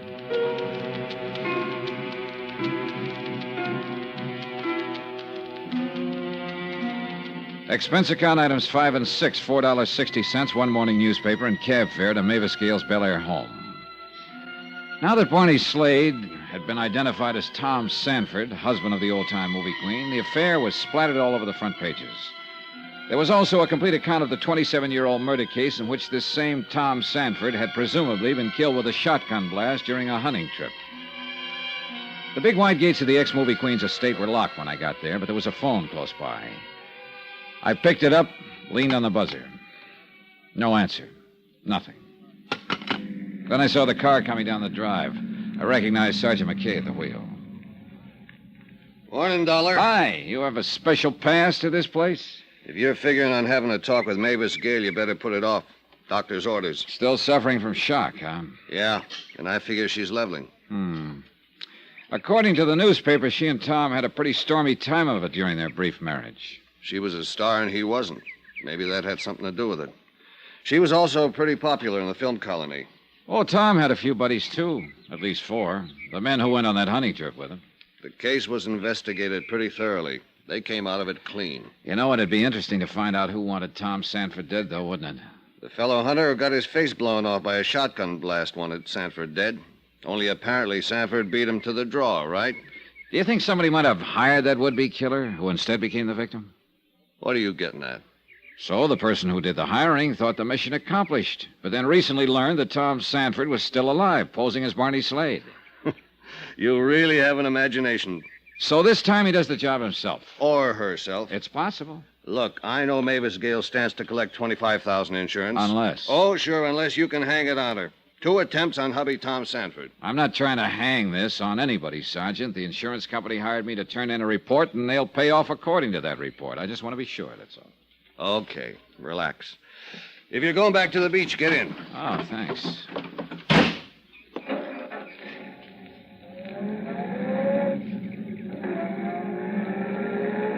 Why do you think he did it, Sergeant? Why do I think who did what? Sanford. 27 years ago on a hunting trip. Why do you suppose he planted his identification and clothing on the man who tried to kill him, then vanished? Who knows? Maybe he was in a jam. Liked the idea of letting the world believe he was dead. And how about those question marks on Mavis Gale's photographs? A tie in there, maybe? We've been through that. Barney could have made those marks himself. Well, then here's a thought. Barney, or Sanford, whichever you want to call him, might have wondered, could his wife have hired the killer? And is that why he drew those question marks? I thought you decided the killer drew them. All right, assume the killer drew them. Why? You tell me. Well, it would certainly attract attention to Mavis Gale, wouldn't it? And eliminate her as a possible suspect? As far as Barney Slade's death is concerned, yes. You're really determined to go after this woman, aren't you? Look, McKee, I told you all Okay. Assuming the killer drew those question marks to direct attention to Mavis Gale. Why would he want to do that? I can make a guess. Can't you? Yeah. Could be blackmail. But why wait all these years? For the simple reason he just picked up a little information recently. Maybe he got it from one of the men who were on that hunting trip. Think they're still around? Expense account item 7, $10.50, cab fare and tips. It took me that long to find Milo Martin, actor's agent, one of the men who had been on that hunting trip 27 years ago. He operated out of a plush suite of offices on the Sunset Strip. He wasn't in, but his secretary, a friendly and eager little doll named Lana, gave me a list of places where I might find him. I finally did. Out on a ranch near Chatsworth, where a movie company was filming an epic.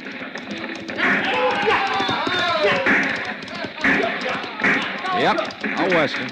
What else? Milo Martin was short and round. He wore cowboy boots, dungarees, no shirt. He was sitting on a wide, flat rock, sunning himself. Oh, yes, Mr. Dollar. I read about it in the morning paper. It came as a tremendous shock. Tom, alive all these years? It's incredible. It's fantastic. Well, according to newspaper accounts, you were the one who first discovered the body that day 27 years ago. A horrible experience, terrifying, and never forget it.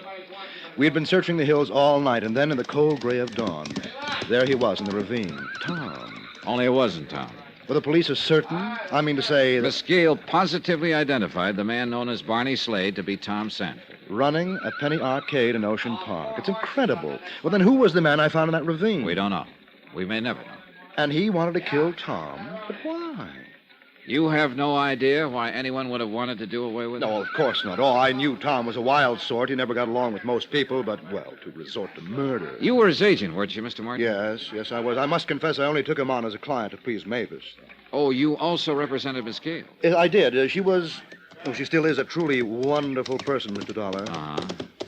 I understand the two of them weren't getting along too well. Oh, that would be putting it mildly, Mr. Dollar. It was one frightful row after another. Wild, hysterical sort of row. What did they quarrel about? Well, Tom was quite a gambler, and he also drank rather heavily, and he also fancied himself as quite a ladies' man. And this made her sore. He was also extremely jealous. Oh? Mavis ever give him good cause to be? No, of course not. Oh, he was always imagining all sorts of fantastic things about her. Actually, she was very much in love with him. That was my impression, at least. Tell me, Mr. Martin, those other men who were on the hunting trip, are they still around? Well, let me see now. There's Trev, for one. Huh? Trev, that's Francis Trevelyan. Used to be Miss Gale's cameraman, independent producer now. His pictures aren't very good, but they make money. Well, how about this Jarvis Pocket? Jarv? Let me think now. Oh, excuse me. You ready, doll? Okay. That's Saul, the director. He's a friend of mine. Look, about You Jarvis. like stage coaches, Mr. Dollar? Well, I can take him or leave him. Look, what Come about along. They're finished up here. We'll ride the coach back to the ranch house. It's only a few miles, maybe 5. In this contraption? Oh, you'll love it. All right, now, here. Get aboard, Mr. Dollar. Oh, brother. Hey, it's not too roomy, is it? Okay, doll. Let her go. Oh, how do you like it, Mr. Dollar? I know how John Wayne feels. Let me see now. You were asking about... Jarvis Pocket. Now, faster, doll. Faster. Oh, come on now.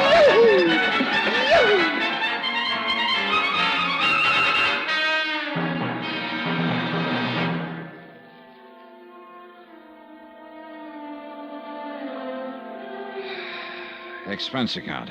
Item 8, 81 cents. 1 bottle of rubbing alcohol.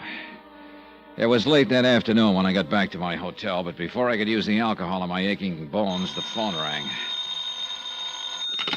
Johnny Dollar. McKay here. This time I got news for you, Dollar.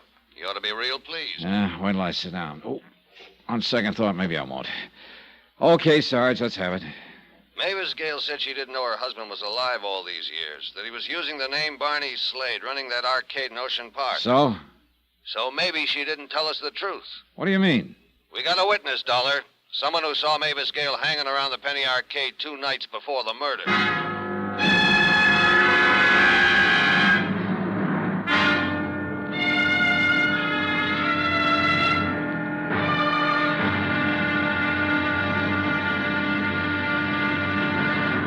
Now, here's our star to tell you about tomorrow's episode of this week's story. Tomorrow, a bowl of lentil soup, and I almost wind up in a cemetery. Join us, won't you?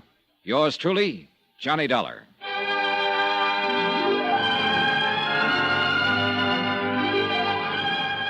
Yours truly, Johnny Dollar, starring Bob Bailey, is transcribed in Hollywood. Written by Adrian Jondeau, it is produced and directed by Jack Johnstone. Be sure to join us tomorrow night, same time and station, for the next exciting episode of Yours truly, Johnny Dollar. Roy Rowan speaking.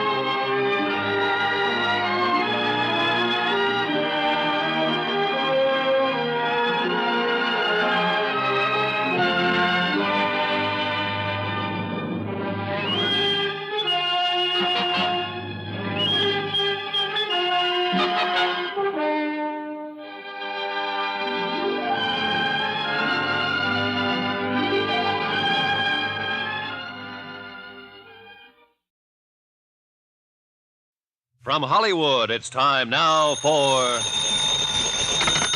Johnny Dollar. Lieutenant Howard, homicide. Oh, hi, Steve. Hi. As you know, I've given orders for you to be confined to your suite out there at the Maples until I can get some of the lap crew out there. You don't think I murdered Warren Staley? Apparently, you were the only one who was with him when he died. Now, look here. I'm the one who's kept even the family out of here. What's more important, you're the only one on the whole estate who might be trusted to keep things intact. Any possible evidence. So please don't leave your room. Okay, diplomat. I'll sit tight.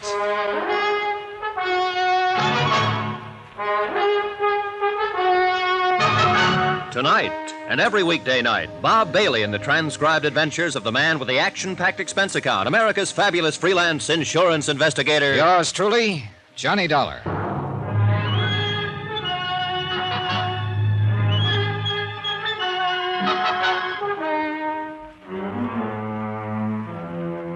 Expense account, or rather report, submitted by Special Investigator Johnny Dollar to the Philadelphia Mutual Liability and Casualty Company, Philadelphia, Pennsylvania, in connection with my investigation of the Lair Douglas of Heatherscote matter. No need to itemize expenses at this point because there are none. The magnificent suite in which I'm parked out at the sumptuous mansion of Mrs. Peter Malcolm Kelly Van Pyton is fine, except for the body of young Warren Staley, Mrs. Van Pyton's nephew, draped over the arm of the easy chair in which he died a few minutes ago. I'd called Lieutenant Howard at Homicide on the phone in my room immediately, and within minutes the nearest patrolman was stationed outside my door, refusing admittance even to the lady of the house. After all, this was the third murder that tied up with the Scottish terrier who started all this, Lair Douglas of Heatherscote. While waiting for Lieutenant Howard and his crew, I shaved, showered, and changed my clothes. Then, about 10 minutes later... Well, Dollar? Yeah, Lieutenant. See what you mean. Yeah. He seemed like a nice kid, too. He's all yours, Doctor. Go right ahead. Very well, Lieutenant. Here, Paul, just sit my kid. Okay, for pictures, Lieutenant? Yeah, go right ahead, Sergeant. Okay, excuse me, Doc. Hey, before you get started again. Okay, Dollar, let's have it. What happened? Well, Warren brought me up here himself, and I sat him down to ask him some questions. You suspected him, didn't you? In spite of what I told you. Sure. As sole beneficiary of the Van Pyton estate, empire, as he called it. Yeah, well, what do you think now? But you were right, that he was clean. Anyhow... My poor darling Warren, where is he? No, take your hands off him. My boy Just a is minute, dead. Mrs. Van Pyton. No, you can't keep me out. This is my own house, and this is my own nephew, I'm my sorry, boy. but you'll have to wait until we can get everything clear. This terrible, terrible Mrs. Van thing. Pyton, if you'll just wait until we finish... Just a minute, Lieutenant. Hey, whoa, young fella, hold on a minute. Who are you? Johnny Dollar, who are you? Ronald Kenworthy, his best friend. What happened to him? He was poisoned. Poisoned? And where were you? How could a thing like this happen if you were going... Ronnie, just calm down a minute. How long have you been here in the house? Why, half, 3/4 of an hour, something like that. But I don't see... Where were you?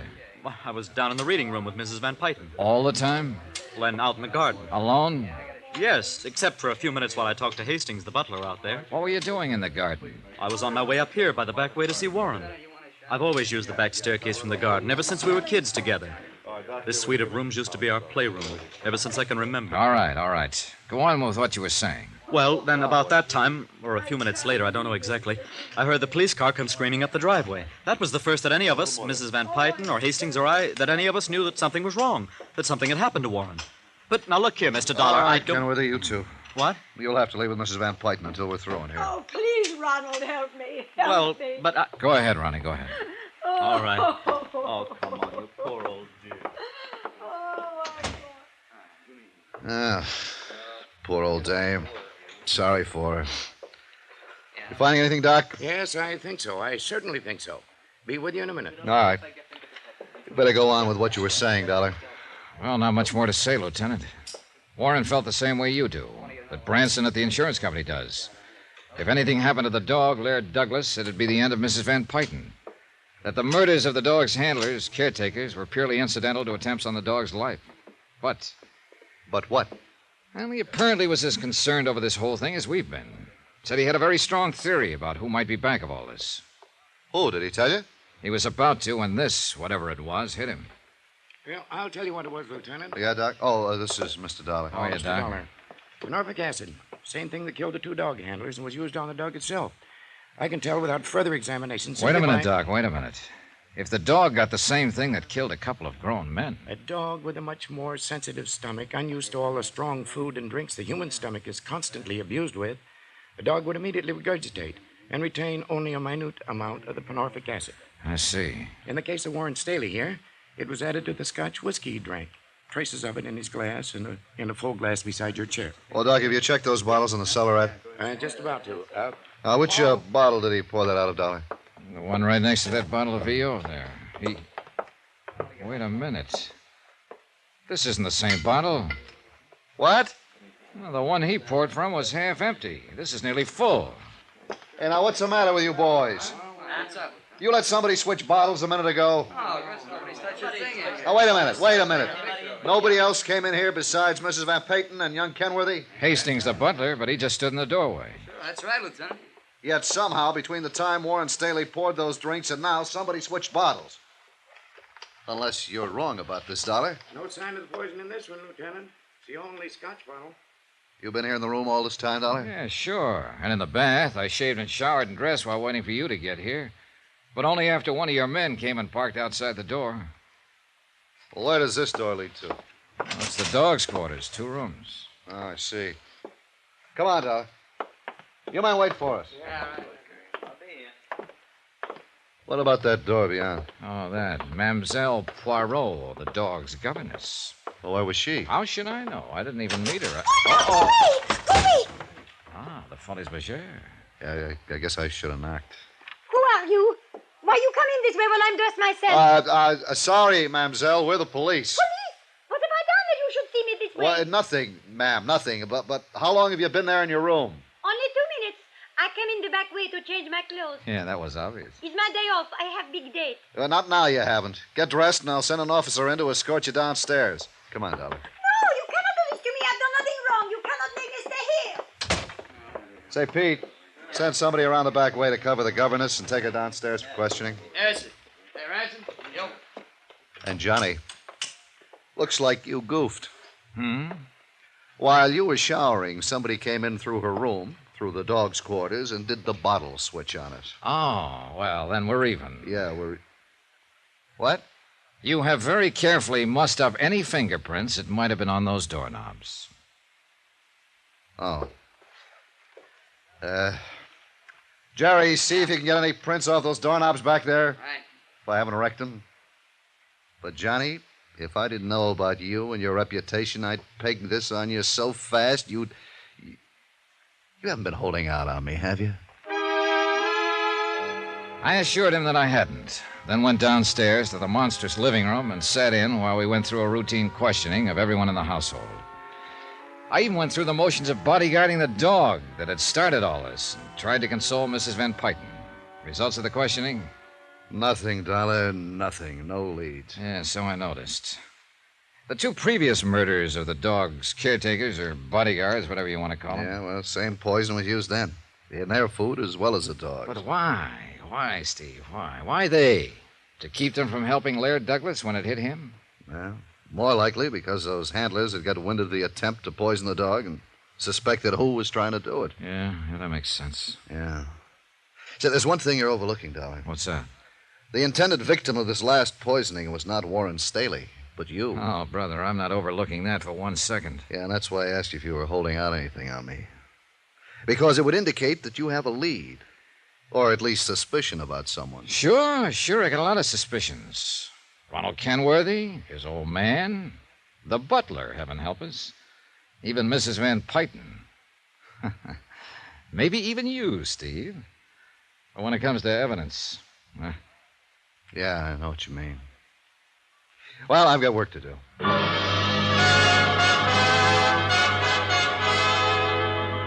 Looking for the proverbial needle in a haystack was nothing compared to hunting for the poisoned bottle of scotch that was no doubt stashed away somewhere. Far, far into the night, a regular army of policemen probed and dug and poked around. They opened drawers and closets and cabinets, pounded on walls, looking for sliding panels and secret compartments, went through the trash, sifted a trash heap, dug up any freshly turned earth they could find on the grounds, even climbed trees. Yeah, they prowled through attics and basements, looked everywhere. Result? Nothing. Meanwhile, I stayed close to Mrs. Van Pyten, and I'll say this for her. In spite of her almost silly infatuation with that dog, she showed real strength of character. We sat alone together in the reading room. I know, Mr. Dollar, there's nothing I can do to bring Warren back. Therefore, there's no point in simply sitting here weeping over him. Yeah, that's true.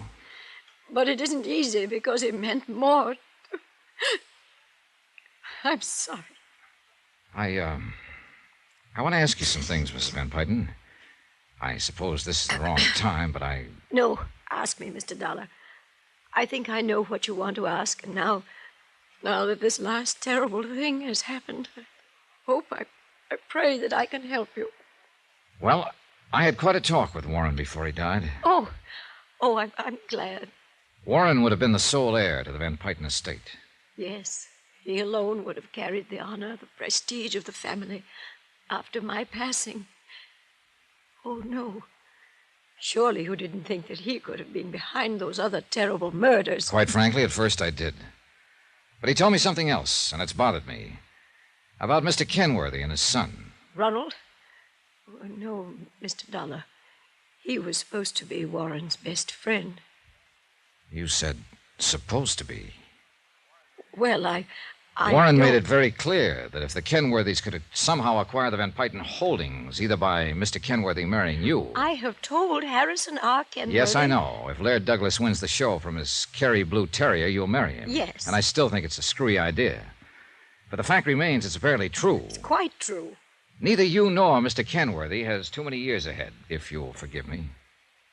Mr. Dollar, what... So there's now only one person left to benefit by the death of Lair Douglas, of Warren, of you, and ultimately of Mr. Kenworthy. Good heavens, Mr. Dollar. That's right. Ronald Kenworthy. Well? I know. I know it. I think you've said enough, Mr. Dollar. Ronald. Yes, I heard it all. Mr. Dollar, I think you've said too much for, shall we say, your health?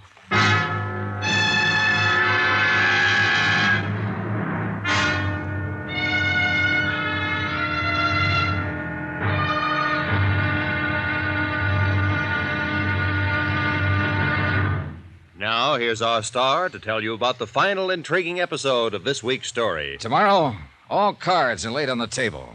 And believe me, the deck proves to have been stacked right from the beginning. Tomorrow, the wind-up.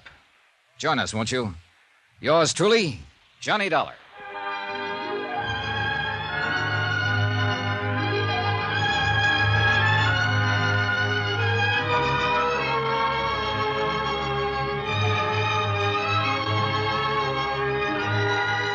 Yours truly, Johnny Dollar, starring Bob Bailey, is transcribed in Hollywood.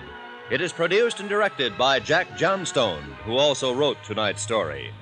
Be sure to join us tomorrow night, same time and station, for the next exciting episode of Yours truly, Johnny Dollar. Roy Rowan speaking.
From Hollywood, it's time now for Johnny Dollar. Good afternoon, sir. This is Phineas Crane. How are you, Mr. Crane? Highly perturbed, sir. Now, what's bothering you? My generation used to call it conscience. I want to talk to you, Mr. Dollar. Well, that's quite a change, isn't it, from your attitude last night? There have been a number of changes since last night. I can't bear the thought of that girl being imprisoned. She doesn't like it too much herself. All right, what's on your mind? I'd prefer not to discuss it over the telephone. Then you'll have to hold your horses. I'm waiting here for a call from Hartford and some information from the police. It might be the same information I'm ready to give you, sir. I don't think so. You should have talked last night, Mr. Crane. I might have been willing then to make a deal of some kind. And now? No deal. I can guess what happened to the necklace. And as far as the rest of it's concerned, I never make deals on murder.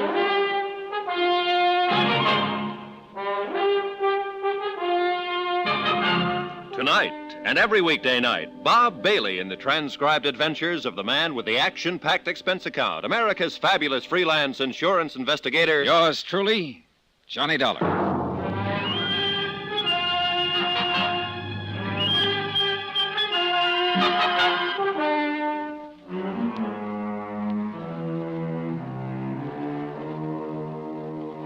From Special Investigator Johnny Dollar, location Cranesburg, Ohio. To the Home Office, Tri-State Guarantee Company, Hartford, Connecticut. Assignment, the Cranesburg matter. Expense account, final page.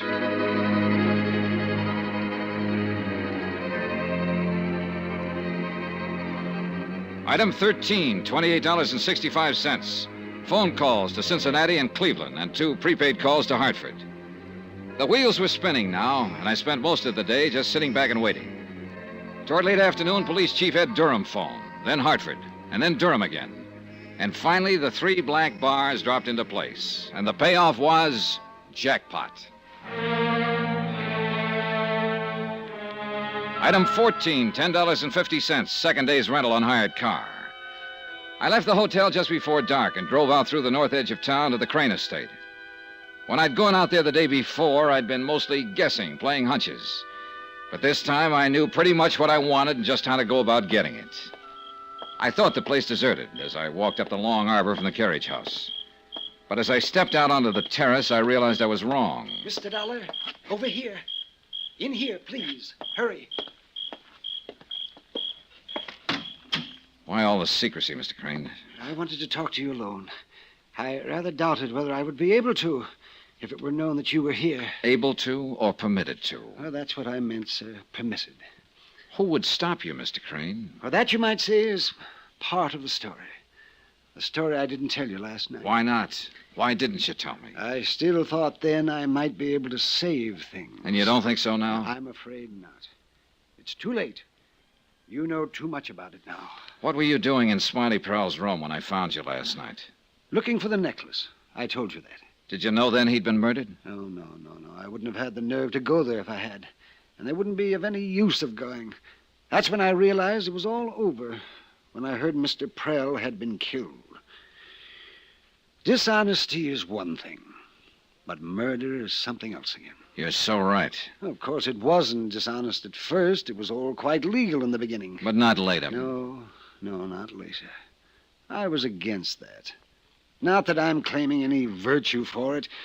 Probably it was just cowardice. Mr. Dollar, be as easy on her as you can. I'm afraid it won't be in my hands. I suppose not. These things are always done so impersonally by institutions created for that purpose. Rightfully, no doubt. But one occasionally wonders. There's something I wonder about sometimes, Mr. Crane. You refer to? Human greed. That's true. There's no real excuse for us, my niece and me. Reasons, yes. An inherited social position and way of life. And declining wealth to support them. We're soft people, Mr. Dollar. And when life gets hard, we look for a soft way out. And that usually turns out to be the hard way. She'll find it so, I imagine.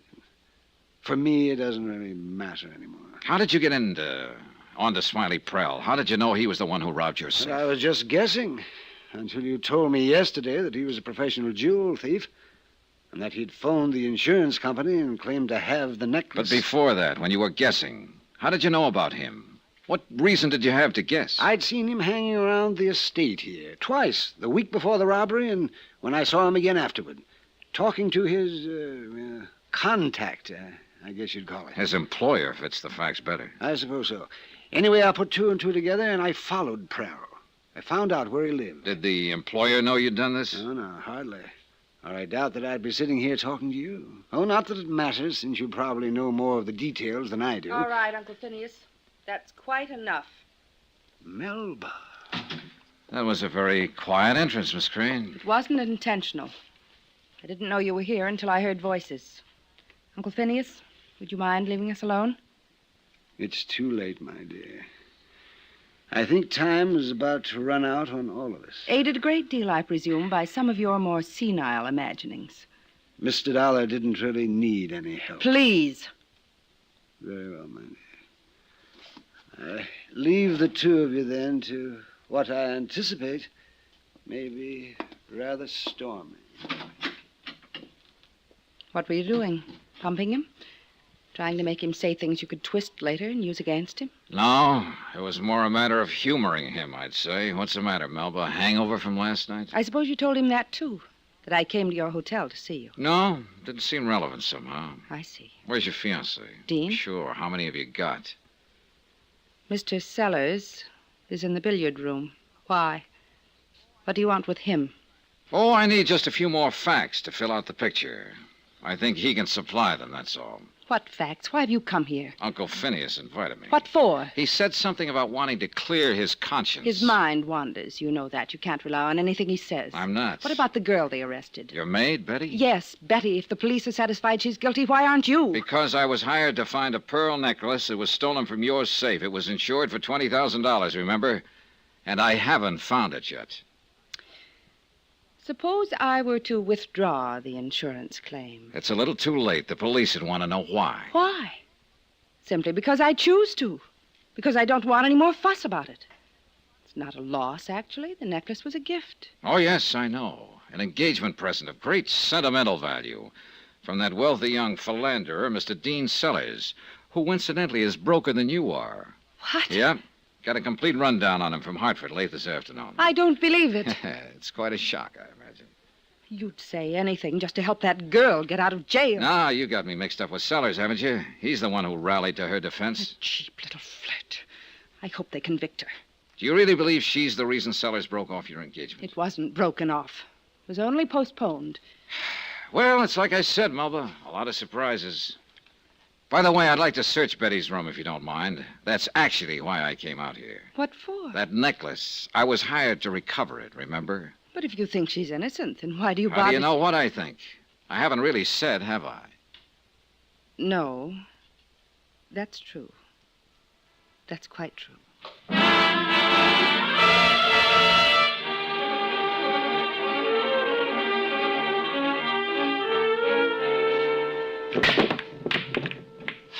Lucky shot, Mr. Dollar.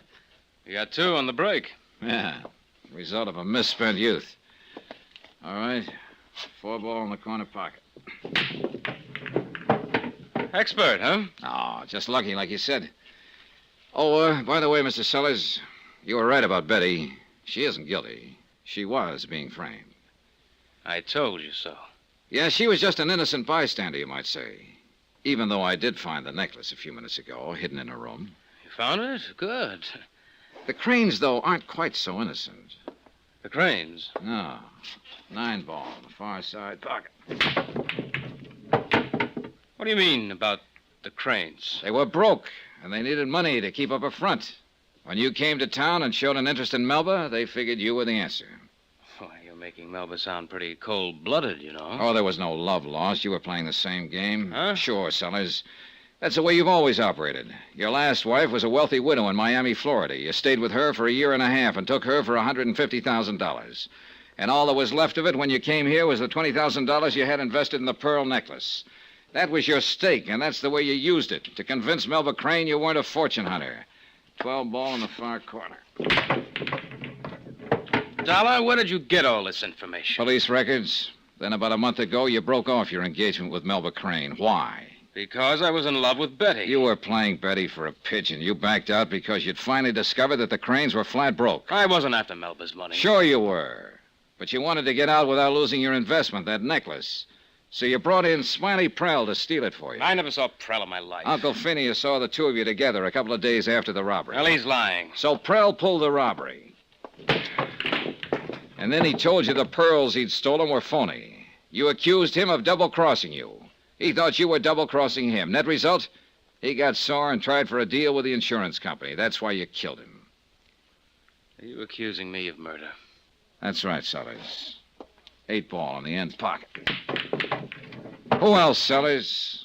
Betty wasn't in it, except that you tried to frame her. And both the Cranes knew the pearls were imitation. You were the only one who didn't. They weren't imitations. I paid $20,000 for that necklace. Not for this one. Melba sold the necklace a month after you gave it to her. They've been living on the money. She had this copy made in Cincinnati. Why, that cheap little crook. So the pearls you killed Smiley for and then planted upstairs in Betty's room are worth about $200 at the most. Something to think about, isn't it? That's right, Dollar. And so is this. Uh-oh. That's a losing game, too, Sellers. It will be for you if you try to make a move. Shoot it out with the police? Is that your answer? If it comes to that. At least I know how to use a gun. Smiley Prell could tell you. Did you steal this one from Uncle Phineas, too? No. This one's my own. Now put down that pool cue and get your hands up. Slow and easy. When I go out of here... Dean, what are you doing with that? Thanks, brother. What have you done, Mr. Dollar? Nothing. It's going to make him feel very happy for the next day or so. A pool cue makes a pretty handy weapon. Why? What was he doing with that gun? Surprise number one. Your fiancé is the lad who had your necklace stolen and then later killed his partner. Dean? Oh, that's probably the chief of police. He was coming out to meet me. You want to let him in? Murderer. And I was going to marry him. Yeah, I guess murder is a lot worse than fraud. What do you mean? You filed an insurance claim on a necklace you'd already sold. I imagine the company will want to prosecute. I didn't know what I was doing. You sure didn't, anywhere along the line. You were marrying Dean Sellers for the money he didn't have. And at the same time, he was trying to marry you for the money you didn't have. Too bad it didn't work out. You two were made for each other. The police are getting impatient, Miss Crane. Expense account item 15, $186.25. Incidentals in Cranesburg and transportation back to Hartford. Expense account total, $409.10. End of account, end of report. Under separate cover, I am forwarding one necklace consisting of 38 pearls, all imitation. Approximate value, $200, along with my sincere condolences. Yours truly, Johnny Dollar.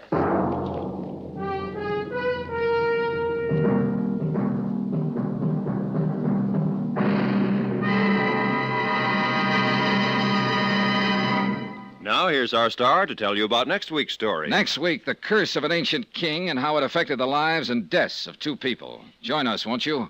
Yours truly, Johnny Dollar. Yours truly, Johnny Dollar, starring Bob Bailey, is transcribed in Hollywood. Written by Les Crutchfield, it is produced and directed by Jack Johnstone.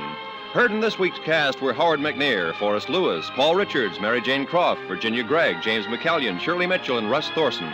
Musical supervision by Amerigo Marino. Be sure to join us on Monday night, same time and station, for another exciting story of yours truly, Johnny Dollar. Roy Rowan speaking.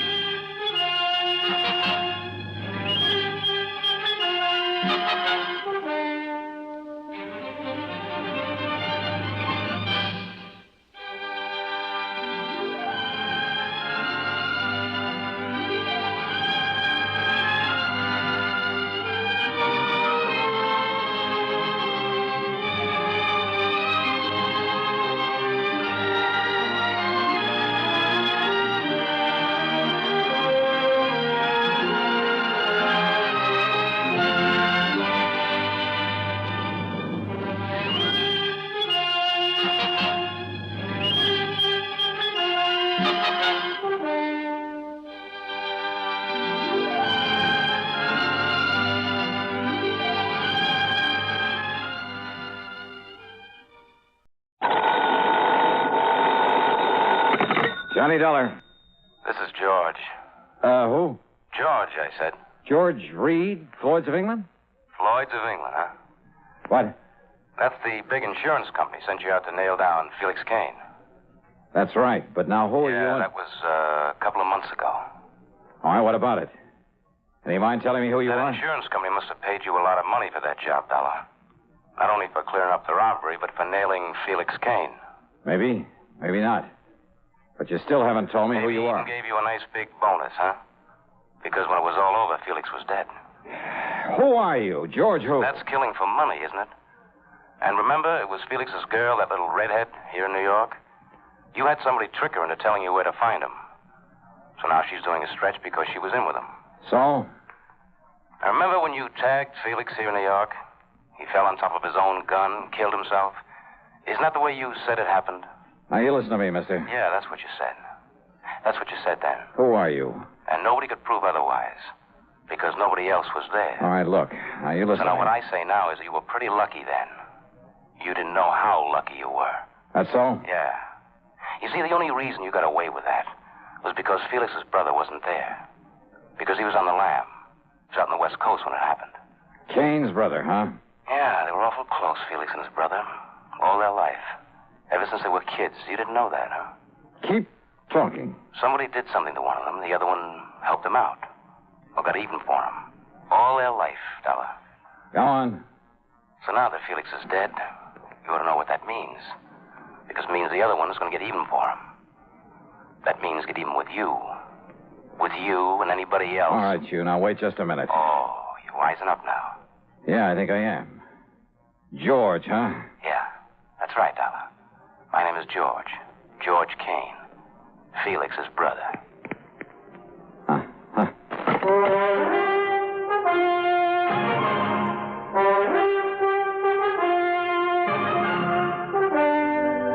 CBS Radio brings you Bob Bailey in the exciting adventures of the man with the action-packed expense account, America's fabulous freelance insurance investigator. Yours truly, Johnny Dollar.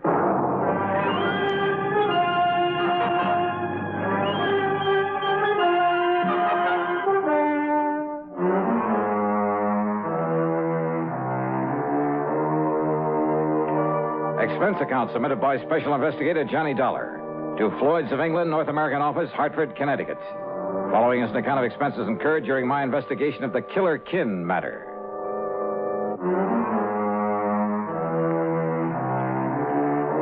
So what if I hadn't killed Felix Kane?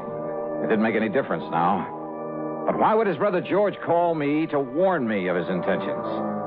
Anyhow, this was a carryover from another case, so on the expense account goes a dime for a call to George Reed.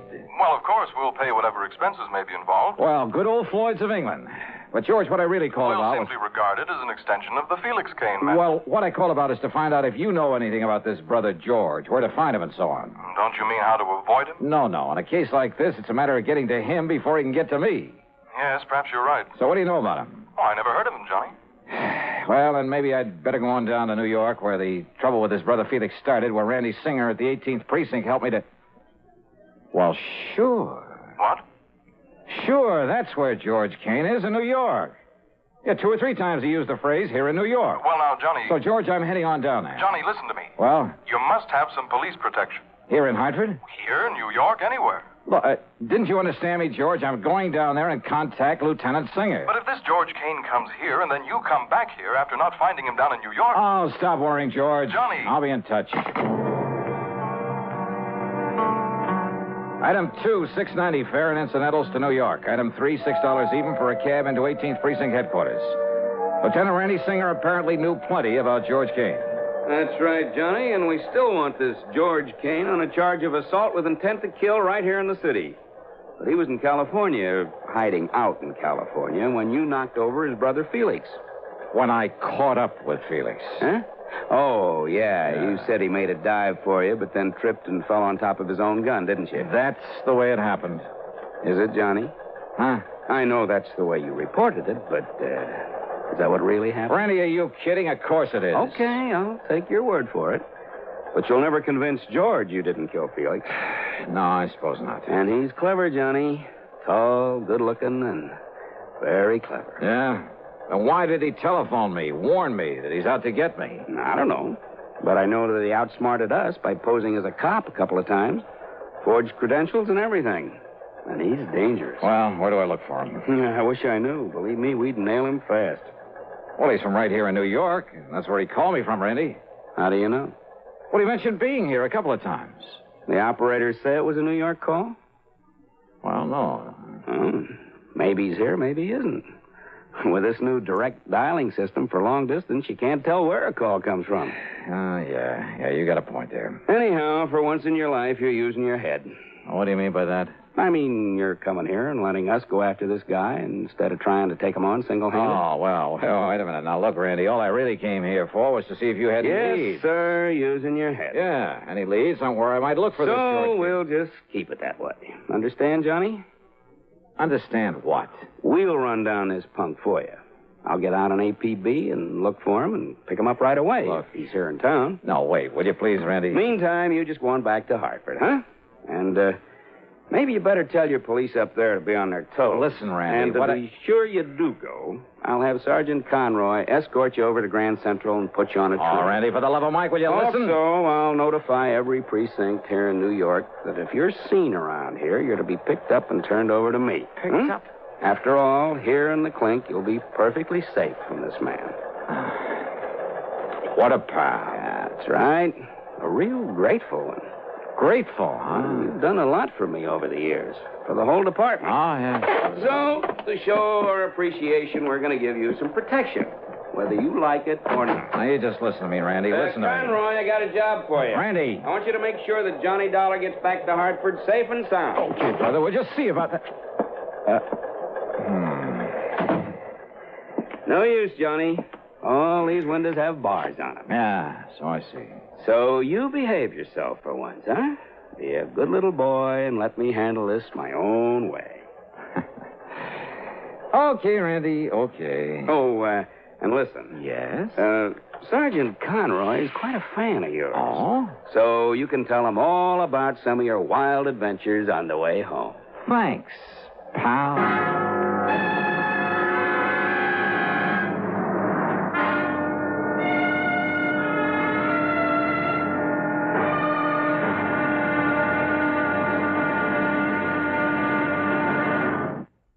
And now, Act Two of yours truly, Johnny Dollar, and the Killer Kin Matter.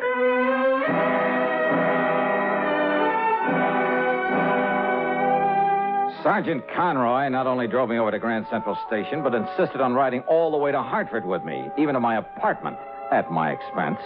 That's item 3, 1255, train fares and taxi. And what if it is a little irregular, Mr. Dollar, me coming up here to Connecticut? Oh, will you finish up what you was telling me on the train about the deadly debt matter you worked on last week? You just got to the part. So, item 4 is 70 cents for his phone call to Randy, telling him he delivered me safely home. And item 5 is about $3 for the good Scotch whiskey that he drank there at my apartment before I could send him on his merry way back to New York. Then, less than 5 minutes after he left.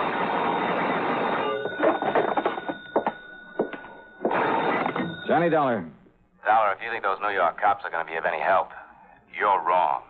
George Kane. That's right. Neither those cops or anybody else is going to do you any good. You killed my brother, so I'm going to kill you. Kane? And you remember what I said about you or anybody else? Now, you listen, you're wasting your time. Or what I meant about anybody else? You're scare stuff, huh? All right, Georgie boy. Whether Randy Singer likes it or not, I'm heading back to New York to get your picture, your description from him. And if I have to comb that city by myself, street by street, Hello. Well, it's about time, honey. Huh? This is Betty. Betty Lewis, the girl you're going to marry one of these days. Yeah, I know. You mean you are going to marry me? I mean, I knew it was you. Spoiled sport. Well, hi, dear. What was that? What? Just noisy line, I guess. Oh, well, listen, I've been trying to call you all afternoon. Where have you been? Oh, just out on some business, honey. I'm sorry. Well, as long as you weren't out with some other ravishing beauty, I'll forgive you. Fat chance of that. Honest? You mean that? You know darn well I wouldn't go out with anybody but you. Or Grace, or Mariana, or Barbara. Maybe Jean. I might go out with her. Stop that, you rascal. Okay. Now, what can I do for you, Miss Lewis? What can you do for me? Don't tell me you've forgotten our date for tonight. Our date? Oh, darling, why don't you ever think of something besides those crazy insurance investigations all the time, huh? Think only of you, huh? Yes. Now, listen, about our date for tonight here in New York. In New York? Yeah, that's right, for dinner in the theater, remember? Holy. Well? Oh, well, sure I do. Oh, but didn't you say you were going to be staying with some girlfriend all week and you'd let me know who and where to meet you down there? That's right. That's what I've been trying to call you for. Okay, then. I'm staying with Nancy Spaulding, remember her? Sure. And her address is 1624 McDougal Alley. 1624. It's one of those cute little apartment buildings down here in Greenwich Village. Wait a minute. You hear that again? Huh? Nothing, I guess. Yeah, okay, dear. I'll put on my Sunday best, grab the first plane or train, whichever will get me there first. Good. Only what, Johnny? Well, don't be surprised if we have ourselves a kind of police escort. Now, what kind of a gag are you cooking up? You and that Lieutenant Singer friend of yours? Maybe. Well, come running, dear. I'll be waiting for you. Yeah. Bye, hon.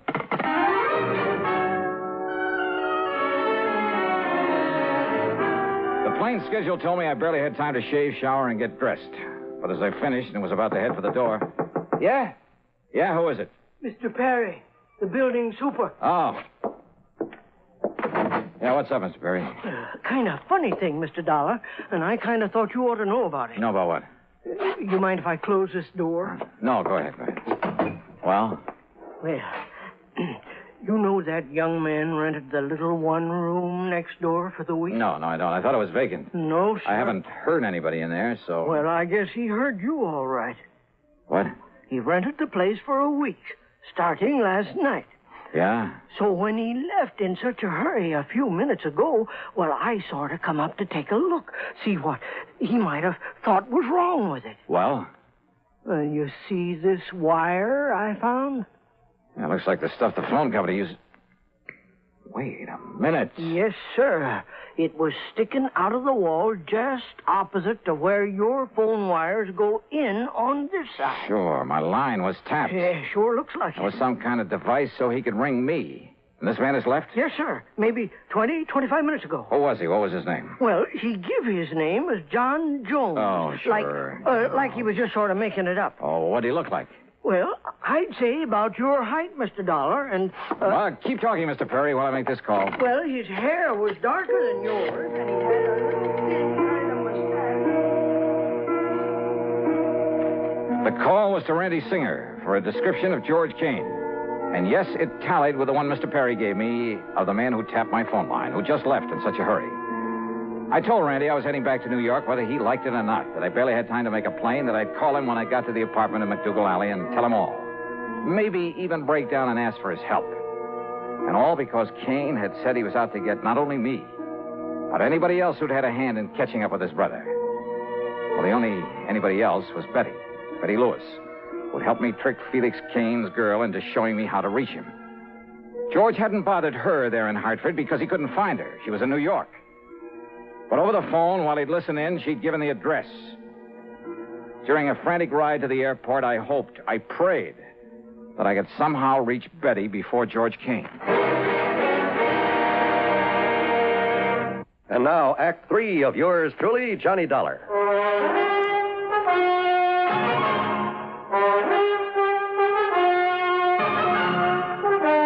Expense account item 5, $20 even for a plane to New York and a cab to the little apartment in McDougal Alley. I tore on up to Nancy Spaulding's apartment on the second floor. Yes, who is it? Johnny Dollar. Oh, just a second, Johnny, while I slip on a robe or something. Is Betty there? Betty? Are you kidding? What? You and your practical joke. What do you mean, Nancy? Come on, let me in, huh? Well, just a second. Wait till I get presentable. Oh, come on. You see, I got in the shower after Betty left. Betty's gone? Nancy! Well, sure, Johnny. That's why I didn't expect to see you here. Gone where? With whom? With that handsome detective friend of yours you sent over to get her. Oh, no. About my size, black hair, mustache? That's right. Nancy. Gee, why couldn't you have arranged a double date so I could trace along with him? That man's a killer. He's almost as pretty as you are and almost... What? What did you say? That was no detective. That was George Kane. He's a killer. But Johnny, Betty thought that... Well, you told her on the phone. I know. Okay, Nancy, now listen carefully. Where did he say he was going to take her? Well, to meet you, Johnny. Where? Oh, dear, I don't know. Oh. Well, they went down and took a cab. I watched them go from the front window. Oh, did you? Please, think carefully, Nancy. Which way did they go? East on McDougal. Good. What kind of a cab was it? Did you by any chance get a look at the license or the driver? Yes, I did. It was Tommy. Tommy who? You know, the cabbie who always parks in the cab stand out front this time of night. Good. Wait a minute, Johnny, maybe. What? Yes, look. He's come back to the stand again. Okay, Nancy. Now keep this door locked. Don't open it for anybody but me or the police, and I mean the real police. Johnny!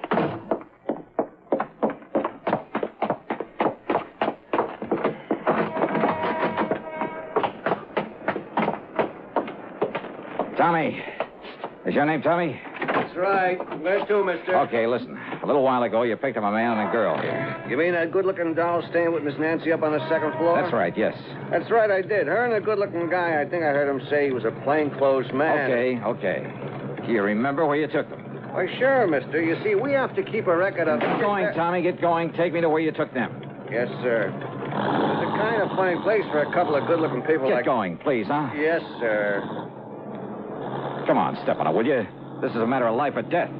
You serious, mister? Look, Tommy, that was no plain clothes man with that girl. That was a killer. You serious? Step on it. Yes, sir.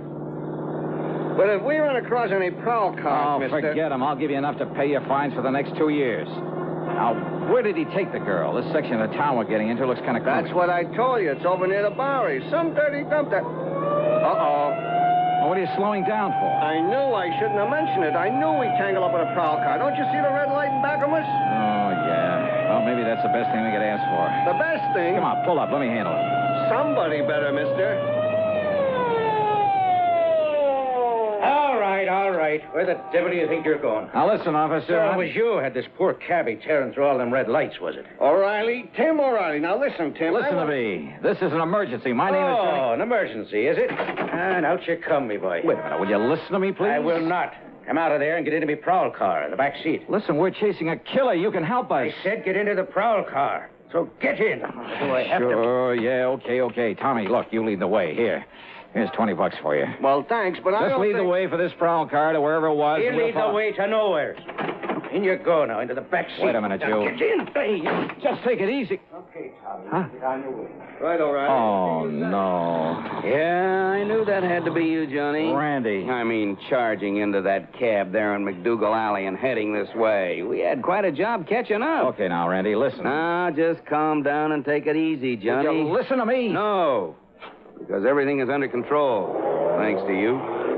Thanks to me. But don't you understand George Kane?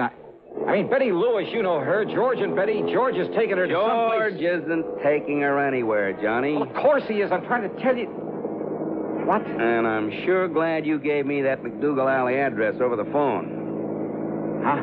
Of course, we only went there to pick you up, but when we saw a cab taking that girl of yours and some man away... George Kane? Yeah, I kind of thought it might be him. I don't know why. And... So when we trailed that cab over to some dingy rooming house over on... Well, anyway, when they got out, we got a good look at him. You caught him. That's right. By the time we get to the station house, he'll be in the clink, and the light of your gay young life will be there waiting for you. She's, quite a doll, Johnny.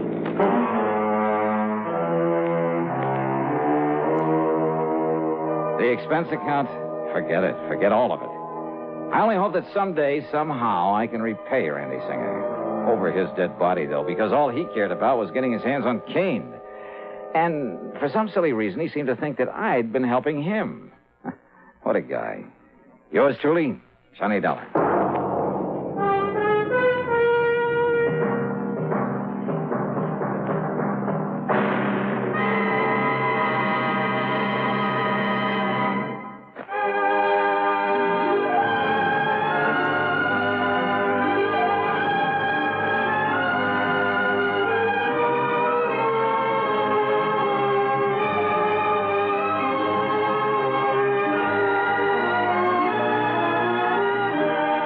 Yours truly, Johnny Dollar, starring Bob Bailey, originates in Hollywood and is written, produced, and directed by Jack Johnstone. Heard in our cast were Virginia Gregg, James McCallion, G. Stanley Jones, Herb Vigran, Jack Moyles, Junius Matthews, Lillian Bayef, and Paul Duboff. Be sure to join us next week, same time and station, for another exciting story of yours truly, Johnny Dollar.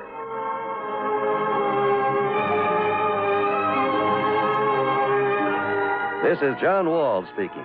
Johnny Dollar has come to you through the worldwide facilities of the United States Armed Forces Radio and Television Service.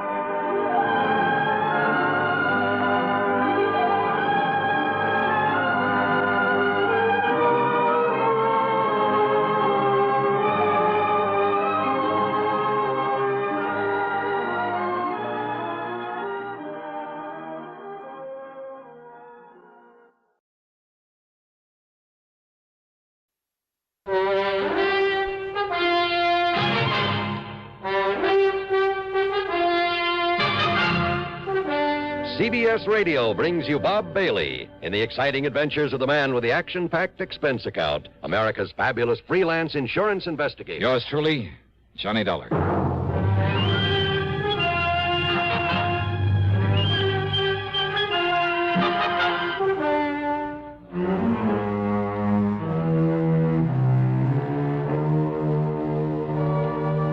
Expense account submitted by Special Investigator Johnny Dollar. for the Mono Guarantee Insurance Company, Little Rock office. The following is an account of expenses incurred during my investigation of the double deal matter.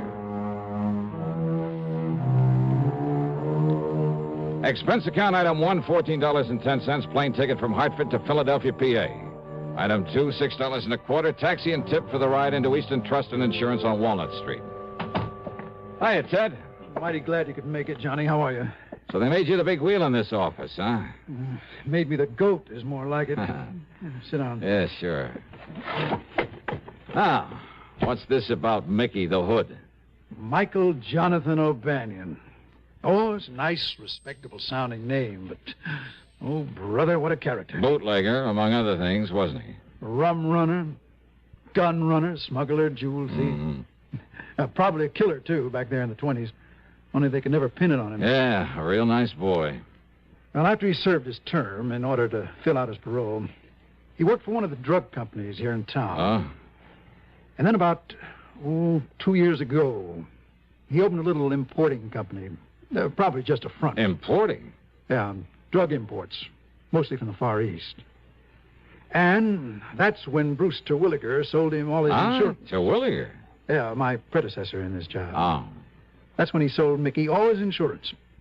Nearly $500,000 coverage on his business. I'm sure it's not worth a tenth of that. And over $250,000 on his life. Sounds as though he's still in the rackets. Sure. And wants plenty of coverage in case he gets bumped off. And he should have been, long time ago. All right, who's his beneficiary? Oh, hold your hat, Johnny. Mary Toodles Baker. Toodles? Yeah. She's a cheap stripper, right out of the saloon circuit. So you want to take him off your books, huh? Well, he's a bad risk. He's constantly behind in his premium payments, and Well, I just don't want him as a client of this office. Well, I can't say I blame you. But this dear old saintly conservative company won't let me cancel his policies until I can get some legal proof. Prove he's still in the rackets, huh? Yeah. And, Johnny, that's your job. Oh, now, wait, Ted. Yeah? That's not for me. That's a police job. Yeah, but they haven't got a thing on him, Johnny. So far as they're concerned, he's behaving himself, staying out of trouble, and just running his drug business. Yeah, but you think differently. Well, I bet my bottom dollar on it. And Johnny, if you can prove it for me... Look, Ted, what am I supposed to do? Stick my neck out to a punk like Mickey just because you have a hunch about him? Hunch? No, thanks, Ted. If a guy like that happens to be involved in fraud against the company, something like that, you call on me and I'm stuck with him. But to try to frame him for you when there's no real evidence against him... Frame him? Now, wait, I didn't say that. Just show him up for a wrong guy. Look, when he commits some offense against the company, okay. But until then... Look, Johnny... No, sorry, Ted, but it's no go. No, you mess around a character like that without legitimate reason, I'd end up with a hide full of lead. No, so Johnny, thanks a lot. I want nothing to do with him. But, Johnny... Sorry, Ted. Okay. I suppose all I can do is wait until it's too late. And we have to pay him a lot of money on some fraudulent claim or on his rotten carcass. Afraid so. Oh, Johnny, if you'd only... Oh, excuse me. Ted Plainer. Well, that's all you wanted me for. Dollar? Hmm? Why, yeah. What did you... Look, talk a little slower, will you? Well, yeah, he's right here. What's that? Here, look, you talk to him. Here, Johnny, it's for you. For me? Oh, some crazy... He said he traced you here through your call service back in Hartford. Okay, let me have it. Ask me, the guy's off his rocker. $20. Hello? Evan only knows what might happen. Hello? Well? John Dollar? Yeah, that's right. John, you must come to see me at once. Who's that? The most terrible thing has happened. Oh, yes. Yes, what? This is Harry Branson at Philadelphia Mutual Liability and Casualty. Oh, I might have known. What? Nothing. What seems to be the trouble, Harry? Disaster, John, disaster. Can you see me at once? What about? The famous Canary diamonds. Listen, John. Oh, now, wait, Harry. I brought those things back from France some months ago. I know, but now they've been stolen again. They what? Yes. John? Okay, Harry, I'll be right over. Now, who the devil was he? Well, now that insurance man wants to hand me a case that I can really do something with. Oh? And he'll pay me a pile of dough if I can solve this theft for him. Theft? Yeah. Hey, wouldn't it be nice if I could sort of tie Mickey the Hood in on it? Johnny, are you serious? You really think you could? Ted. Yeah, Johnny. Fat chance.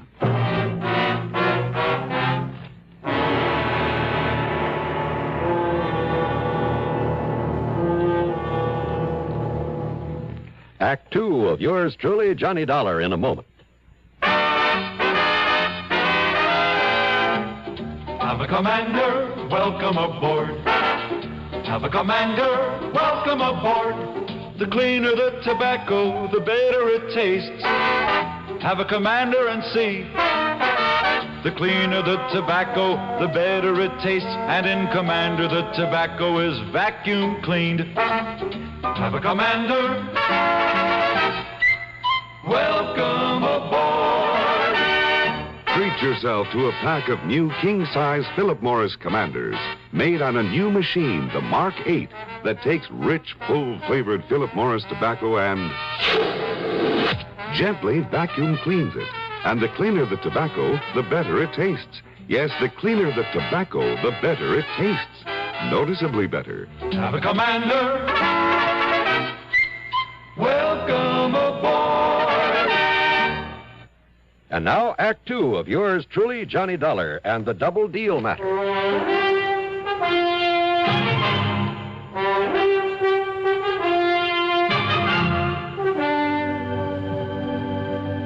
I found Harry Branson pacing the floor, wringing his hands.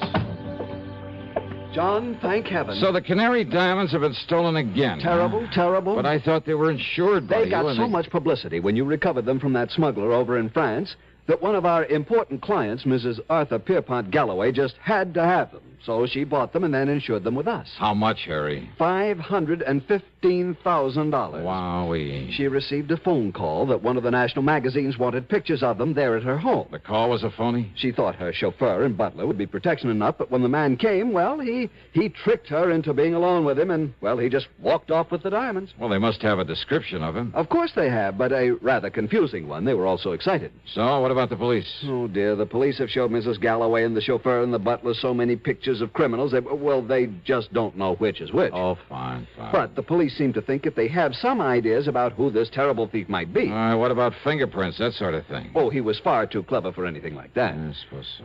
Hey, I wonder if the chauffeur or the butler could be in cahoots with this man. Absolutely not. Well, you sound pretty sure of that. I know both of them myself, have known them for years, ever since they went with Mrs. Galloway, and I'm certain they are absolutely honest. After all, John, I am an excellent judge of character. Oh, yeah, I'm sure of that. Now, who's in charge of this case at headquarters? At Central Headquarters, Lieutenant Bernard Barry. Bernie Barry? Sure, I know him well. Now, here, I'll give you Mrs. Galloway's address. Don't bother, Harry, not yet. Oh? John, you mean you might have some idea who might have done this? Not the least. But unless you see and talk with her... But as long as the police have some ideas, why don't I see them first? Oh. Yeah, I'll give it a fling, Harry. Give it a fling? Sure, as long as I'm already here in Philly. John, how can... Don't you... $515,000. Yeah, that's a lot of dough. Then how can you be so casual? You don't even seem to be really interested. John, think of what your commission will be if you effect a recovery. Do you think I'm thinking of anything else?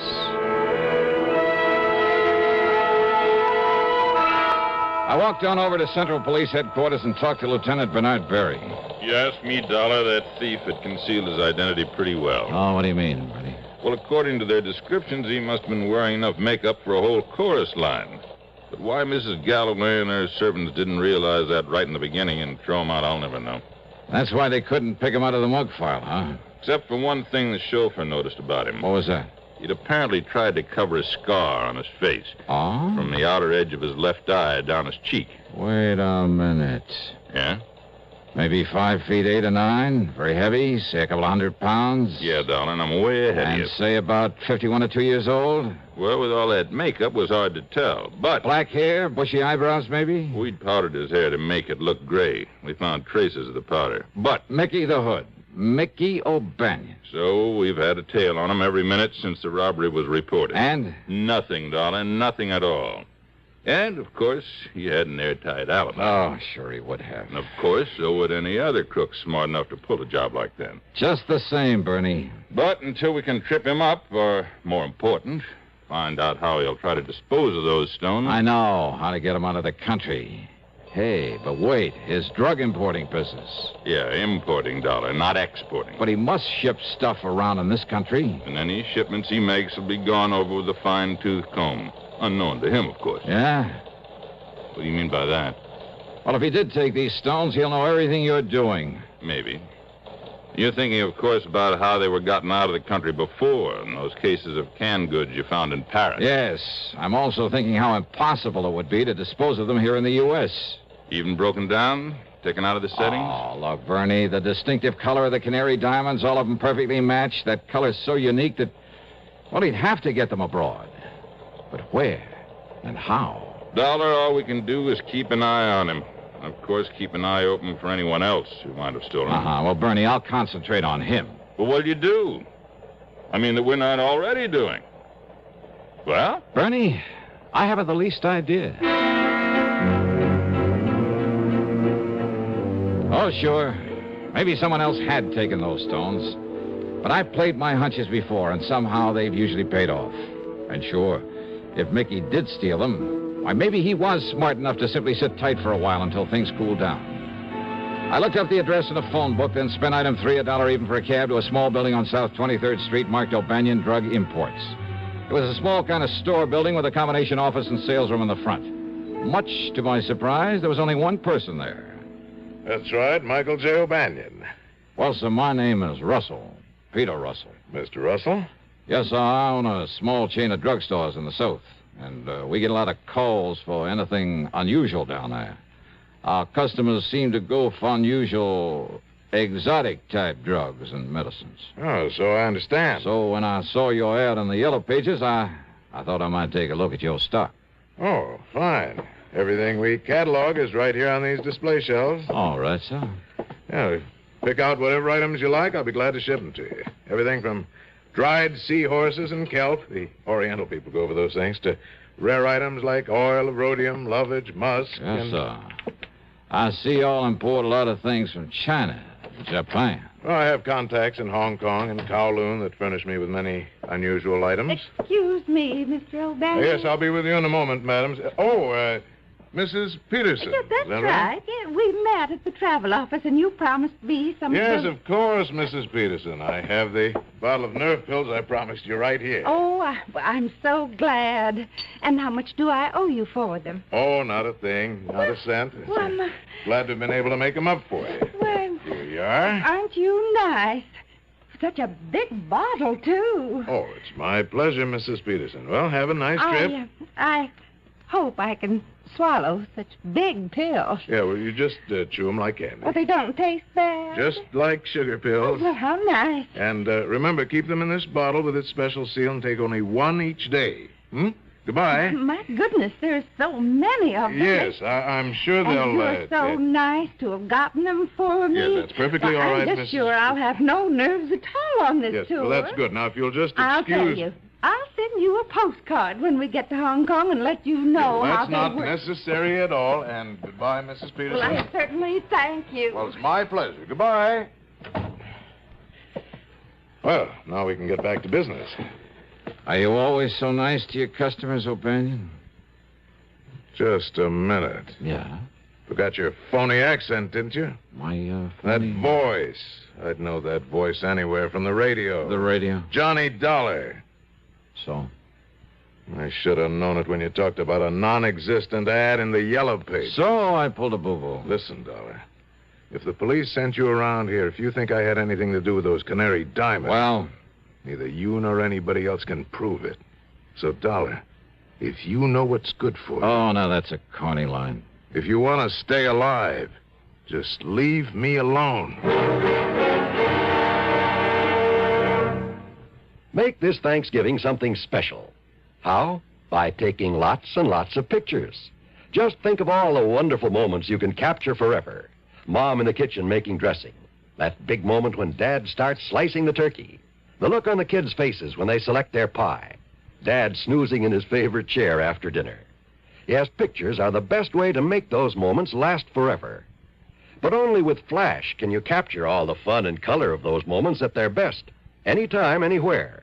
That's why now, today, you should pick up a pack of Sylvania Blue Dot flash bulbs, the world's largest selling brand. Sylvania Blue Dots work with any film, with any camera, and you can always be sure they'll work. Simply look at the little blue dot. Sylvania puts it there as your assurance that it will fire.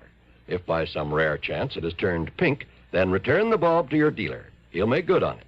But hurry, Thanksgiving is this Thursday. Get your Sylvania Blue Dot flash bulbs today. And now, Act 3 of yours truly, Johnny Dollar. There in Mickey O'Banion's phony import office, things began to add up. Before he recognized me, he'd said something about contacts in Hong Kong and Kowloon, great smuggling country. And the little old lady, Mrs. Peterson, to whom he'd given the nerve pills. She said she'd met him in a travel office. Was he making arrangements for a trip out of the country? Yeah, another thing, that bottle of pills. He'd made them up, he said.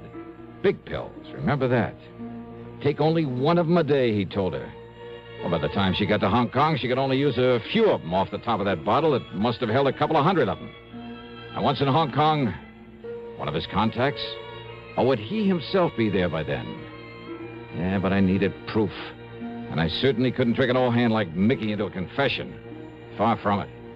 You think I don't know the cops are watching me every minute, going through every package I try to ship out of here? All right, now listen, Mickey. Do you think I'd be fool enough to touch those stones in the first place? Fool enough or smart enough? Oh, I'm smart enough, darling. Don't you forget it. And until you can show some kind of proof I know anything about it. Okay, All right, now go on, get out of here. And you stay away from me before I... Before you what?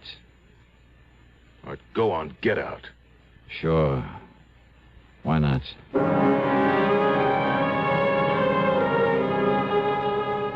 If only I'd had sense enough to follow that Mrs. Peterson. While I was standing there talking to Mickey, she could be on her way to a plane, a train, or steamship. Item 4, $1.30 in a phone booth, calling every travel agency, airline, steamship, company, railroad I could find listed until I got the one who'd arranged her round-the-world tour. That was due to leave in a few hours. Better still, they told me she'd been staying at the Bellevue, Stratford. Item 5 is $1.25 taxi fare to the Bellevue. Just a minute, bellboy. Well, Mrs. Just a minute. All packed now, bellboy, and you... Oh. Mrs. Peterson. Why, you're the young man I saw a little while ago. I want that bottle of pills you got from Mr. O'Banion. Now, look here. Where are they? I'm a very nervous woman. All right, my name is Dollar, special investigator. Investigator? That's right. That's like a detective. That's right. Now, please, those nerve pills. I haven't done anything wrong. You will if I don't stop you. What? No, you're a robber, a burglar or something. Oh, look, and listen to me, I'm will you so please? Nervous. Then why don't you take one of those pills? Yeah, go ahead. Yes. Yes, I will. While I dig out some credentials to prove I'm telling you the truth. Here. Now, here they are. All right, here are my credentials. And let me have this bottle. What? Johnny Dollar, freelance. But you're selling them. Now, they can't all be loaded with. Let me have one of those pills so I can... Here, now... All right, that one you took. Maybe from the bottom of the bottle. Because of the way they fell on the table when I spilled them out. What possible difference could... Oh. Huh? Oh, my dear, I've broken a tooth. No, you haven't. All right, spit it out into my hand. I certainly will. Come on. All right. Here. Broken tooth, huh? What? Ever see a more perfect yellow diamond than this? Diamond? Over a carat, I'd say. No wonder he had to make the pill so big. But I don't... Oh, and what a beautiful stunt. Who'd ever think to question a bottle of nerve pills carried to Hong Kong by such a sweet, pretty little old lady? Well, but... And once there, either Mickey or one of his pals would take them away from him. Mr. Dollar? But instead, we'll just dissolve the sugar coating off the rest of these and... Mrs. Peterson. Well, yes, Mr. Dollar. How would you like some extra spending money on this trip? Say, a couple of $1,000? A couple of $1,000? And all you have to do is come along with me and tell the police where you got this bottle of pills. But I'm afraid I still... Well? Well, of course.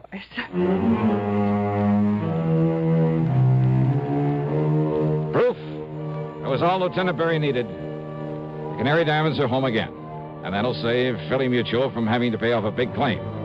And Eastern Trust and Insurance has plenty of reason to drop O'Banion as a client. After all, he ought to be out of circulation for a long, long time. Expense account total $2,044.25. Yours truly, Johnny Dollar.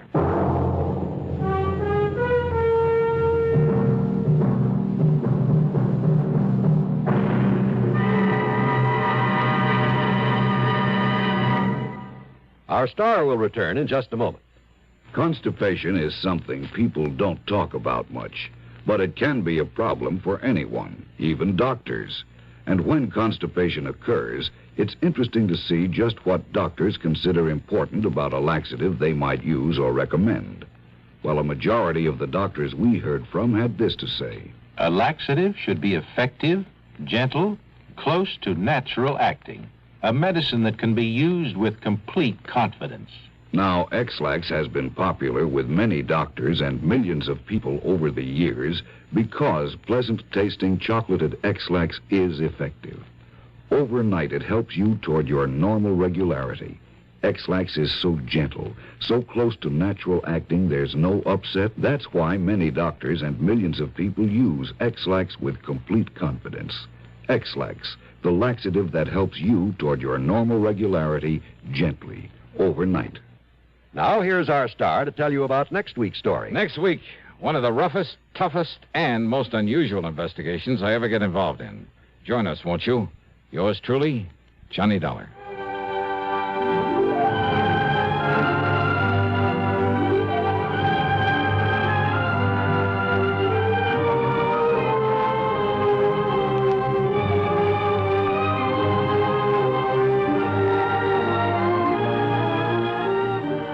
Yours truly, Johnny Dollar, starring Bob Bailey, originates in Hollywood and is written, produced, and directed by Jack Johnstone. Heard in our cast were Virginia Gregg, Chet Stratton, Harry Bartell, Barney Phillips, and Paul Frees. Be sure to join us next week, same time and station, for another exciting story of yours truly, Johnny Dollar.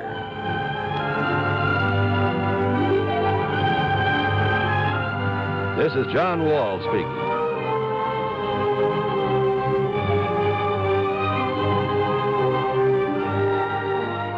Stay tuned now for another tale well calculated to keep you in suspense.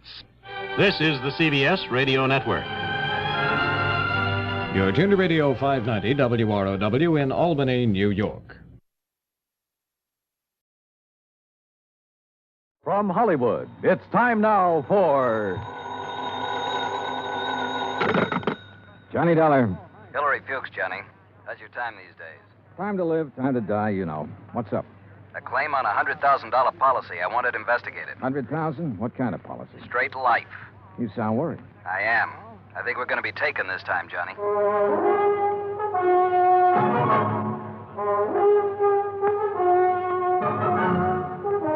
Bob Bailey in the exciting adventures of the man with the action-packed expense account. America's fabulous freelance insurance investigator. Yours truly, Johnny Dollar.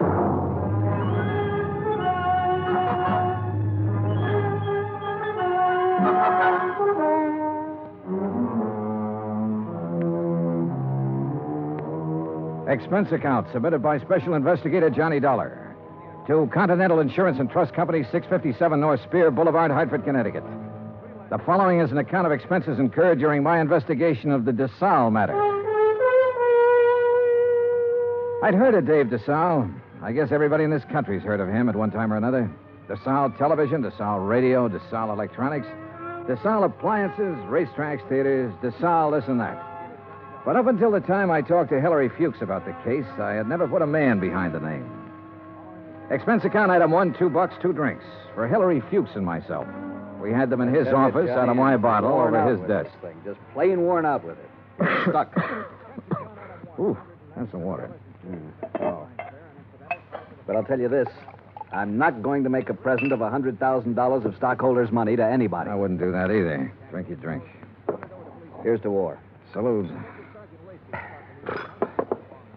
Now, while that's settling, maybe you'll settle down and tell me what it's all about. Dave DeSalle. Know him? I've heard the name, yeah. Well, he's dead. Drowned 4 days ago out on the coast. So? Did you ever see our K policy series? I've heard of it. Well, the premium's about triple a normal life policy.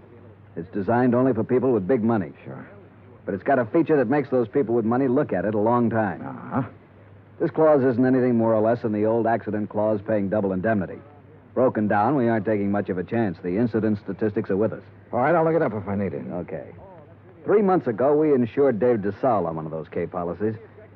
4 days ago, he fell off the back of a yacht and drowned, and we're hooked for $100,000. What? Accidents happen. You betcha, all the time. But I'm not sure it was an accident. At least there's not enough proof in this coroner's report to convince me. You say it happened 4 days ago? Yes?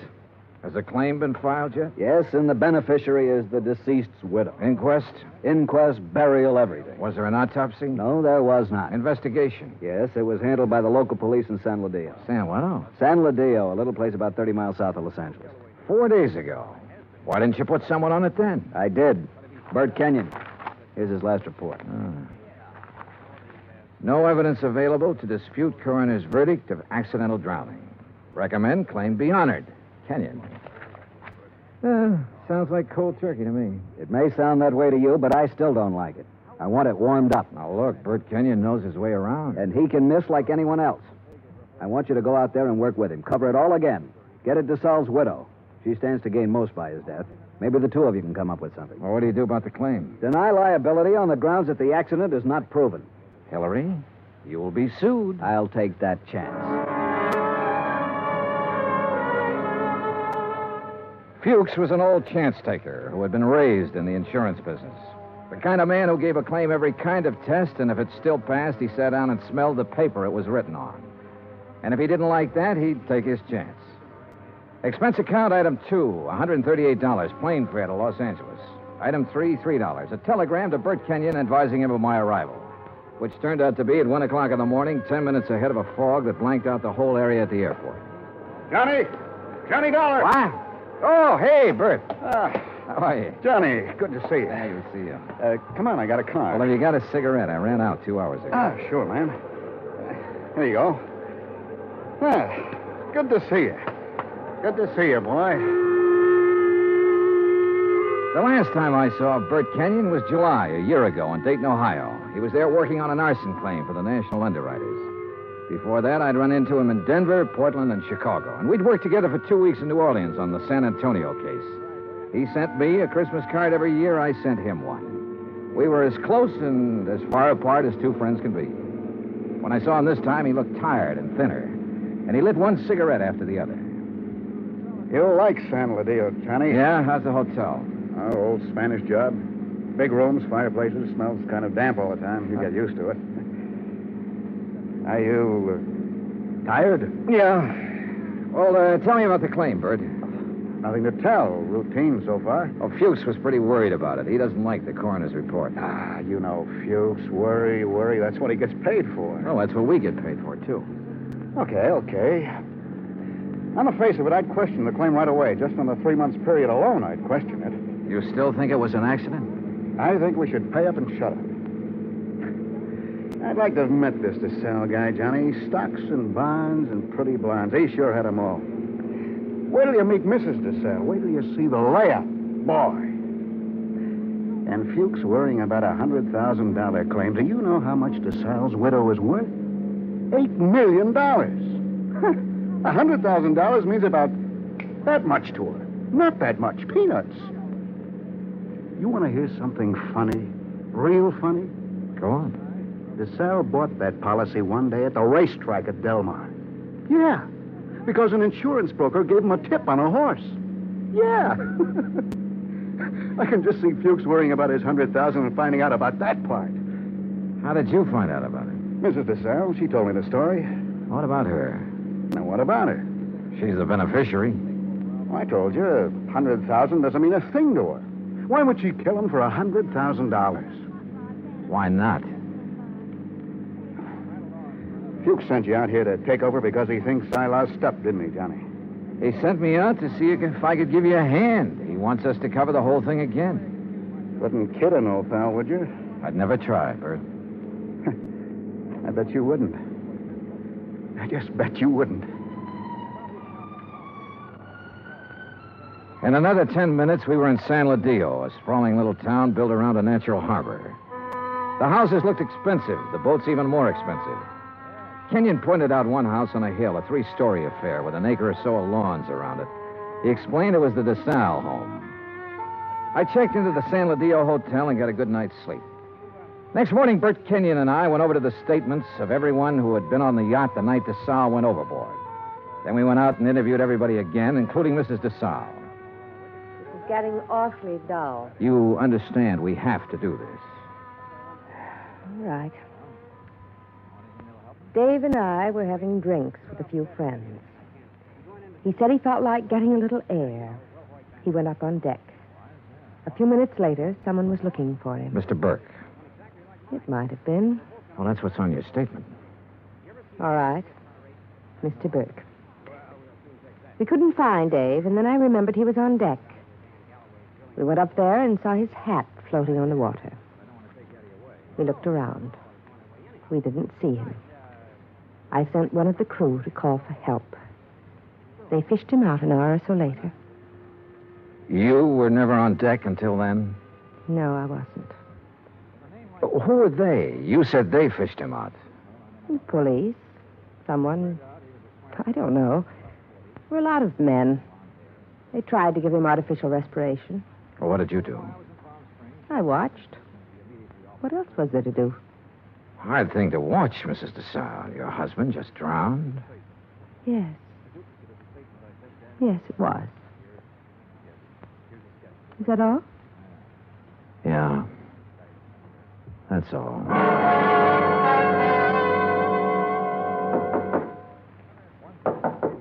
Come in. Hi. Oh, what's all this? Thought you'd be in bed. Just going over the reports again.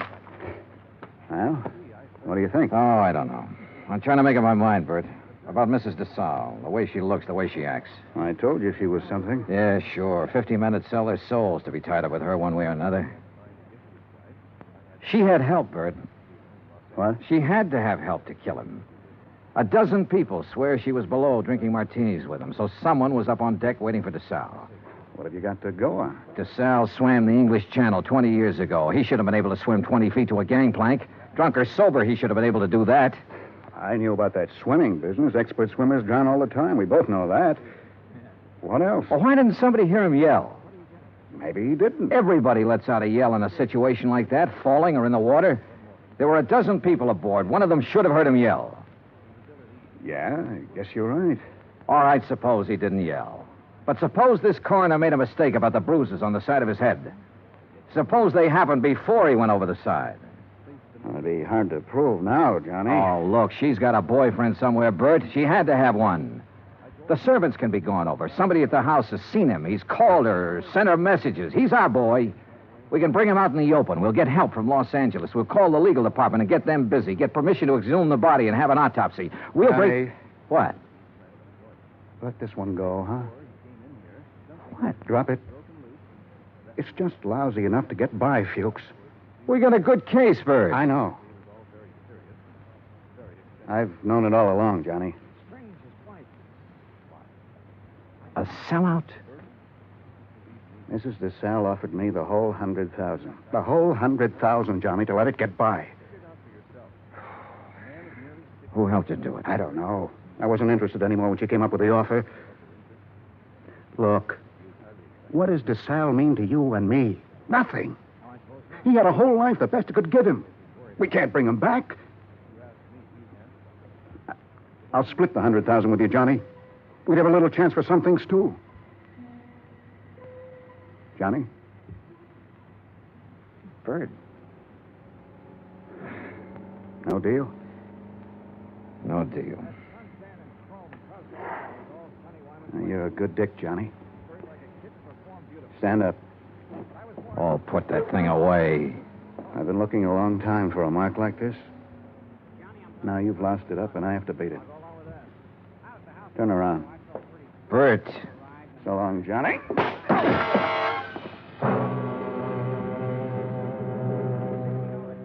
I went down to my knees trying to hold onto the desk. I saw him stand there a minute, like he might want to help me. And then he was gone. I did everything I could to make my feet, but my legs wouldn't work. And then it was all over.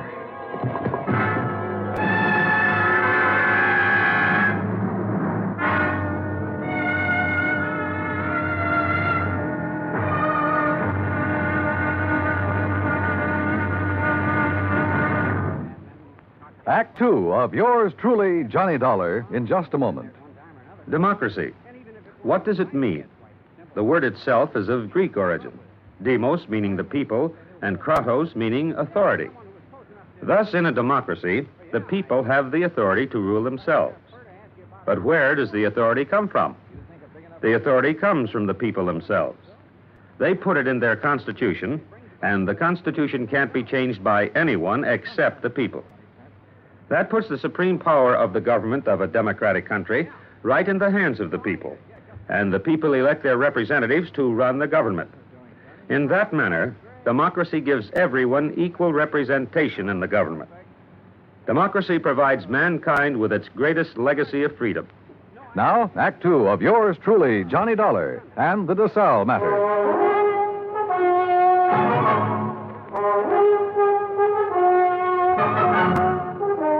The light on the desk was the first thing I saw. It was still on. The window was still open. The room was the way it had been before. I kept thinking about every man having a price and how Britt Kenyon had settled for $100,000. It seemed like a fair price. It also seemed too bad there was no way for him to collect it. There were two of them, a heavy-set man about 50 years old and a tall, lean-faced man with dark eyes. They looked me over. Your name, Dollar? Yeah. Police. We want to talk to you. My name's Blair. This is Sergeant LaFrida. You sick or something? I bumped my head. How? Never mind. Well, what do you want? We'll ask the questions. What are you doing in San Ladillo? I'm standing around in a hotel room talking to a couple of cops. Just answer up. Don't be funny, fella. I don't feel even a little bit funny. You got a license to carry this gun? Hey, what is this? Have you? Yes. Your meat-handed friend ought to put it down or it might go off. Been fired, Tom? Meat-handed, huh? That's what I said. I'll remember that. Okay. Tell us about it. Tell us what you're doing here. And don't waste a lot of time doing it. I'm an insurance investigator. Tell this goon to back away and undouble his fist or I'll break a chair over his head. Are you going to try to be tough, baby? I'm going to try to find out what this is all about. You want me to pop him open to see if he's as tough as he sounds? Behave yourself, Tom. Let's see something that says you're an insurance dick. Top of the dresser. Bring it over, Tom. Sure.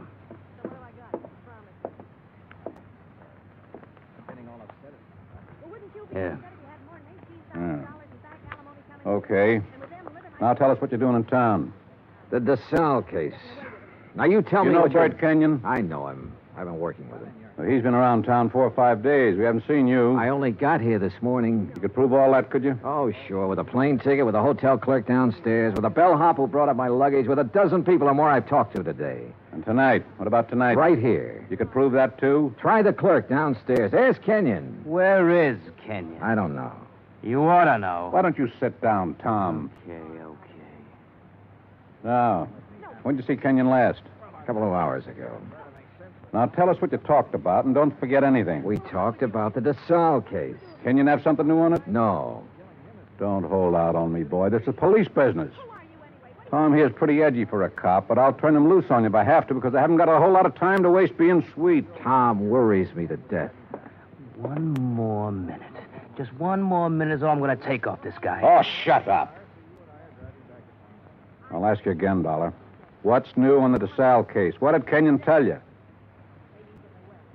The way we look at it, you came out here because something new popped up that might take 2 guys to handle it. Look at it any way you want to. Blair, you going to take this stuff? Never mind.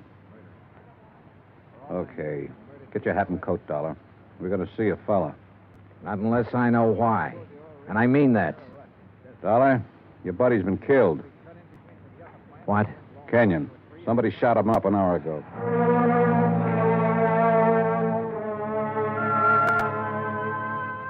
I put on my clothes and we went downstairs and climbed into a battered-looking police car. Tom LaFrida drove. I sat with Blair in the back seat. No one said anything. A half a mile out of San Ladillo, we turned onto the main highway and drove to a spot about 2 miles away, all-night filling station. There were a couple of highway patrol cars there, an ambulance, and men in dark suits who looked the way policemen always look. Wait here. Keep an eye on him, Tom. Sure. Be just a minute. He's a soft old gink. I suppose you're hard. I know how to handle pinballs like you. Before we're through, you and me, we'll have it out. Okay, Dollar. Get out. Yeah, sure. Tom, put the spotlight on him. Okay. Good. Now, Posey. Posey, take a good look at this man. You ever seen him before? No? Look good. Take your time, boy. No, man I saw was shorter by this much. He wasn't as husky. Okay. You go on back of your place there and get some sleep, boy. That all? There'll be more by morning. Go along now. Sure. Night. What was all that? Tom, get out. You stick around here with Dick and Wally. Okay. You're the boss. You get in the front, Dollar.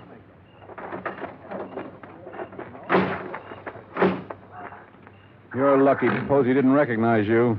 I suppose I am. Why? An hour ago, Posey's pumping gas. He hears 3 or 4 shots off in the dark. Then a car starts up and gets out of there real fast.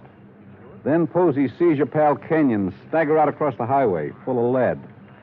Kenyon drops dead right in front of the station. That's him they're mopping up now. We had half an idea you might have been the man beaten in the car. That's a dumb idea. Yeah, he was shot close up, like it was somebody he was just standing talking to. An old friend. You're an old friend of his. Lair, you got it all wrong. Huh? We haven't been friends for 3 hours. His full name was George Blair. He'd been on the Los Angeles force 12 years. Then they retired him at half pay when a holdup man shot off part of his right foot. He'd taken the San Ladillo job because it was the only police force he could find that would take a man who limped more than a little. Expense account item 4, 20 cents coffee for Lieutenant Blair and myself. I don't know. Maybe we went at you the wrong way in that hotel room. That's my fault. But a man's been murdered, and I get excited about things like that. I don't blame you. No hard feelings. No. As long as I don't have to do business with your boy, Tom. Yeah, I got Tom LaFrida and 3 other boys. None of them worth the press in their pants. I need help, darling. What? This town's popping open tonight. Your buddy got it, and it's tied in with this DeSalle thing somewhere. You're sure he didn't have anything new for you? No. You wouldn't want to tell me about that bump in your head, would you? Not right now, no. My boys are so green, they tromped all over the boat the night DeSalle drowned. They loused up anything that might have helped me to find out how he went over the side. They banged his head against the dock a few times, bringing him in. I couldn't tell if the bruises were there before or after he was in the water. You don't think DeSalle's was accidental? I was murdered. She had somebody do it. Well, why didn't any of that come out in the coroner's report? My coroner runs a drugstore when he isn't being a coroner. If you feed him enough scotch, he'll tell you whether somebody's dead or not. He don't know from nothing. You know, the thing that kind of got me was this Kenyon. He went along with that coroner's report. I know that. We both know that. All right, I'll lay it on the line. I need help, Dollar. If I'm going to get anything done, find out who killed Kenyon, and get at this DeSalle thing, I need help. All right, I'll help you. I was hoping you'd say that. More coffee? No. Dollar. What? You can start by telling me about that bruise in your head. Kenyon. He sold out, did he? Yeah. To Mrs. DeSalle. He covered up for her in the reports he sent in. A man back in Hartford got suspicious and sent me out to make a recheck. Yeah, I guess something like that. No dummies, those claims men. Look, who'd he say was in on it? He didn't say. I don't think he really knew. At least not any more than you and me. No wonder you didn't want to talk up that kind of news. Kind of hurts, doesn't it? Like having a bad cop around. You should know. I know. Well, how do you feel? Mister, I feel lousy. A friend of mine's been shot. What's more, he died a bum. Well, I'm talking about dropping in on people while the smoke's still hanging around. Mrs. DeSalle? Yeah. Let's go. It was about 6:45 in the morning when we left the diner. By 7:30, we were winding up the driveway to the DeSalle mansion overlooking the ocean. Blair mumbled things about the fog lifting and what a nice day it would be. I smoked cigarettes and looked and watched the contented smile he kept on his face. Well, what do you know? Tommy LaFrida's car. Well, what does that mean? Well, let's find out. Tom was off duty at 6 o'clock, as far as I know. I told you it was going to be a nice day. Yeah, you did it then.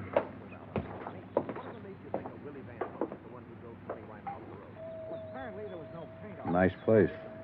The only thing nicer is Buckingham Palace. Mrs. DeSalle picks up all these little knickknacks when they probate that will. The boat down there, everything.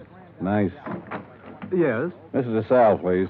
At this hour of the morning. She's still asleep. We kind of guessed she might be in bed. You tell her the police are here and want to talk to her. Police? Now, you got it. Yes, sir. Just a moment. That's you, Blair? Hello, Tom. I'm waiting to see her, too. Thought she might have a little something to say that'd help in that Kenyon killing and be willing... You remember Mr. Dollar? Mister? That's what I said, Tom. What is this? He's giving me a hand. You trust him. Better than I do you. Kind of a crack is that? No crack. Just that you're always talking when you ought to be listening. Besides that, you've been drinking again. Go on, get your hat and get out of here. Don't I just gave you an order. Beat it. Okay. He'd like to kill somebody, that bird. I'm not so sure he didn't. You got a gun in that coat? No. Take mine. What? I don't like him being here. It just came to me. He was the first one down at the dock the night DeSalle got it. The first one. Her boyfriend? Could be. I can't awaken Mrs. DeSalle. You'll have to come later. Well, we'll handle that part. Which room is hers? But you can't come in here. Which like this. room? Top of the stairs, the first door. Oh, you run along and buy yourself a cup of coffee. Come on, Dollar. You can't go up there at this hour of the morning and break in on her. Mrs. DeSalle. No. Hey, get the light switch. Yeah. Come near me, please. Don't come near me, please. Please. Oh, please, I won't tell. I won't tell anyone. Mrs. DeSalle, I just... Beaten up. Good Lord. Please. Oh, please don't. Look, Mrs. DeSalle, we aren't going to hurt you. Tell us who did this to you. Tell us why. Tom LaFrida? Was it Tom? Tom helped you get rid of your husband, is that right? We know that's right. Now, what about Kenyon? Tom killed him. LaFrida killed him. Why? He wanted money to get away. Tom said it'd be easier to kill him off than let him go. Tom did this. Yes. Why? He said people would be around to see me. Not to talk about anything. Not to talk about anything. This is George Blair. Get an ambulance over to the DeSalle place, fast. He said he loved me. He never loved anything in his life. You big, fat pig. Turn around and get it. I'll warn you, Tom. Dollar's got my gun. He's next. You look at mine. You all right? Okay, here's one in the ceiling. You? Okay. He's gone. What made him, Dollar? What made him? All these knickknacks. And her.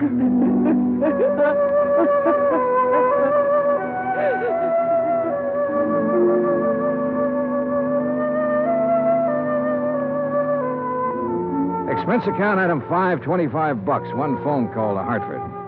I told Hilary Fuchs the whole story, and he promised to send out the necessary legal aid. Item 6, $10. Flowers for Bert Kenyon. Item 7, $2. One drink. To one good cop with a bad foot. The drink cost $1. The glass cost $1. The drink for the good. The smashed glass for the bad. Oh, yeah, it was hammy, but it made me feel... Expense account total, $416. Remarks, none. Yours truly, Johnny Dollar.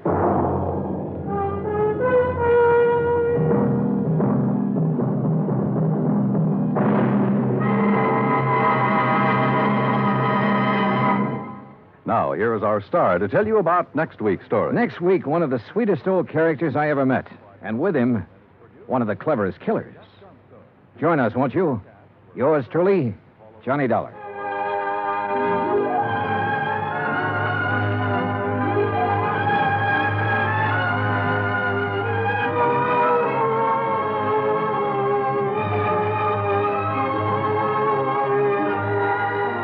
Yours Truly, Johnny Dollar, starring Bob Bailey, originates in Hollywood. It is written by John Dawson and is produced and directed by Jack Johnstone. Heard in our cast were Virginia Gregg, Harry Bartell, John Stevenson, Will Wright, James McCallion, and Ben Wright. Musical supervision is by Amerigo Marino. Be sure to join us next week, same time and station, for another exciting story of yours truly, Johnny Dollar. Dan Cumberly speaking. Johnny Dollar has come to you through the worldwide facilities of the United States Armed Forces Radio and Television Service.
Johnny Dollar.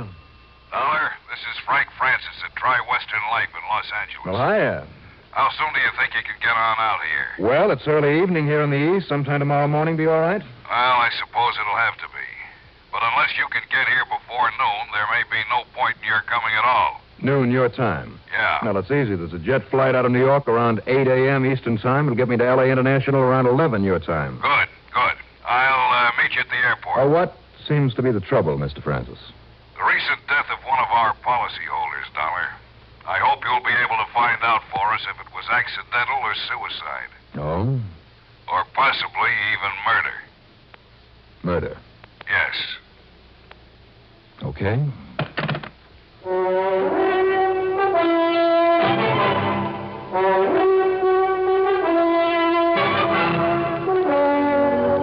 CBS Radio brings you Bob Reddick in the exciting adventures of the man with the action-packed expense account, America's fabulous freelance insurance investigator. Yours truly, Johnny Dollar.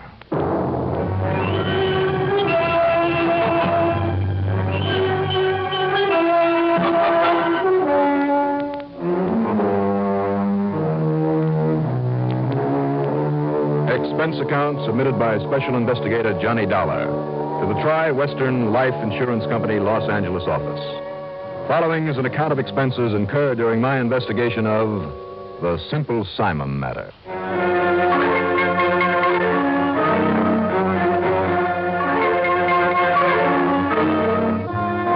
Expense account item 1, early the next morning. $180.40 plane fare. The usual prevailing westerly winds didn't prevail, so the flight was even faster than scheduled. And the big jet set down at the L.A. International Airport well before 11 a.m. Pacific time, that is. True to his word, Frank Francis was there and waiting for me. Right over here, Dollar. Oh, okay, Frank. Excuse me, please. Can you excuse me, please? If you have any heavy luggage waiting to be taken off the plane, I'm afraid we'd better pick it up later. Everything I own is in this kind of glorified briefcase. Good, good. Because we have to be sure that we're back in my office before noon. Come on. My car's out here at the curb. All right. But why is the time element so important? Because of a phone call I'm expecting. For you. Get in, Johnny. Phone call for me? Yeah. Come on, get in, huh? From whom, Frank? I'll tell you all about it on the way in. All right, whatever you say.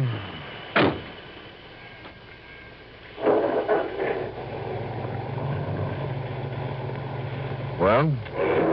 Johnny, at the present moment, the death of Jerry Hilton, Gerald Raymond Hilton, to be more exact, is on the books as accidental or possible suicide.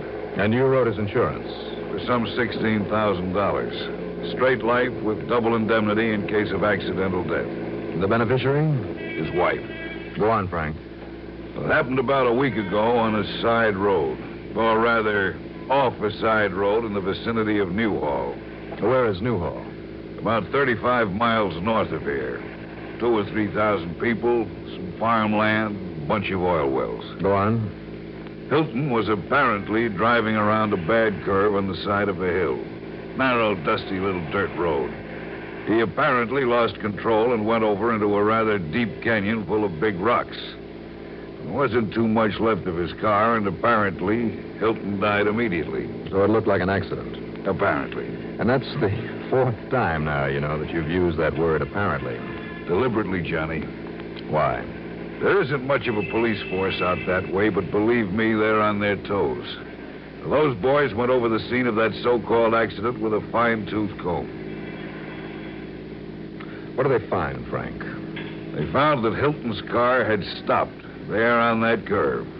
Or maybe been stopped is a better term. Why do you say that? Because of a phone call I got yesterday, the one we're expecting at noon. A phone call? Yeah. Frank, that bush that you're beating around is getting kind of big. I know. Well, okay. The tire tracks showed that Hilton's car had stopped and then, not skidded, but had been driven slowly over the edge. Now, about that phone call. Couple that with the fact that he was half crazy with financial troubles. He'd already borrowed a couple of $1,000 on his insurance. And the fact that his wife, and believe me, he was devoted to her, that his wife has been sick and yet still trying to work in some factory to keep him in food and clothing, and, well, it pretty clearly indicated suicide made to look like an accident. Do the police agree on that? All the way. Hilton's been a complete failure. He had nothing except a shady reputation. The only thing left to give to his wife to keep her alive was the insurance. Needless to say, with her 3-year-old kid, I forgot to mention him, with the kid needing an operation for something or other immediately, she's already put in a claim. But if it was suicide, she can't collect. Exactly. Which, I suppose, is just what you'd like. No. Oh?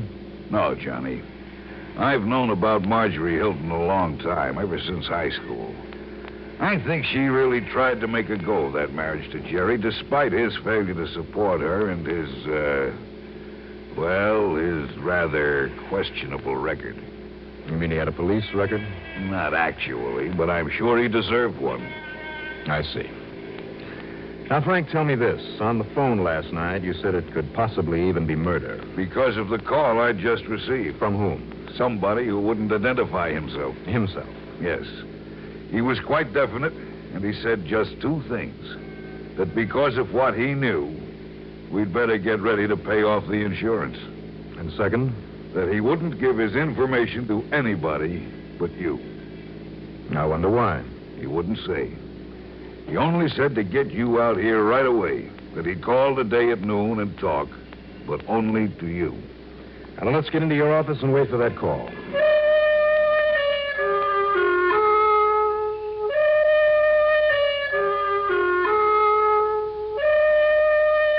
Or maybe it was just a gag, Frank, because according to my watch, it's nearly 10 minutes after 3. You forgot to reset it on the way out here. Oh, yeah. But you may be right at that, Johnny. Maybe it was just some practical joker, maybe some crank. You'd be surprised at the You pick it up. I'll take it on this extension here. Right. Hello? I have a person-to-person call for Mr. Johnny Dollar. Yeah, from where, operator? San Diego. Well, I'm Johnny Dollar. Thank you. One moment, please. Go ahead, please. Hello? Hello? Dollar? That's right. Yeah, I recognize your voice. Who are you? Listen, Dollar, that Jerry Hilton wasn't no accident. Wasn't it? It wasn't no suicide neither. Jerry was murdered. I know who done it. Well, now, unless you tell me who you are... It'll make no difference, not yet. But when you meet me tonight, so's I can tell you what I know. Meet you where? On the 10. Tascadero Pier, down here in Taco. Tascadero? Yeah, Tascadero, out on the end of the pier at the cargo hoist. Now listen, I'd like... Be there alone, see? At 11 o'clock tonight. Is this a gag or some kind of a trick? No trick, Dollar. You want to know who knocked off Jerry Hilton, don't you? Well, of course, but who are you? Maybe you'll recognize me. Now, wait a minute. I'll see you tonight. Hello? Hello? Well, Frank? Well, Johnny,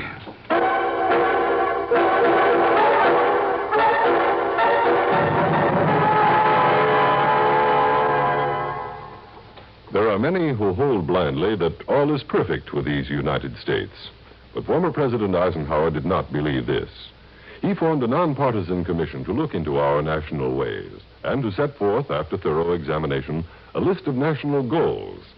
The kind of America we can be in the future, the impression we make on the rest of the world. Our national image depends on how fully the nation follows the recommendations of this nonpartisan commission. The complete report has been made up into a booklet, which is yours free if you want it. CBS Radio and its affiliated stations believe this to be an important national statement. We hope you'll send for it. Simply send your name and address on a postcard to Goals, Box 1776, New York 17, New York.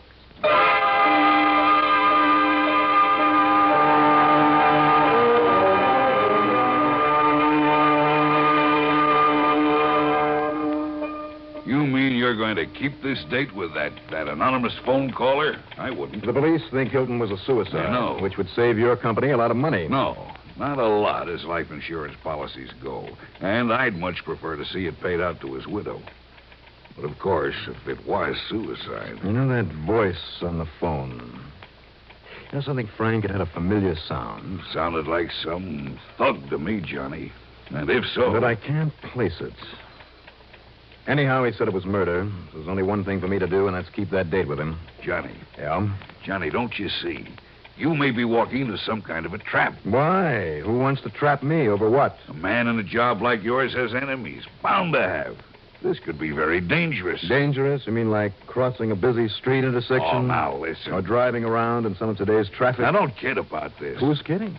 If you go down there tonight and out on that pier to meet him, well, believe me, you'd better have some police protection. And scare him away? No, he said to meet him alone. Even so. Forget it, Frank. I'll be okay. I certainly hope so. So do I.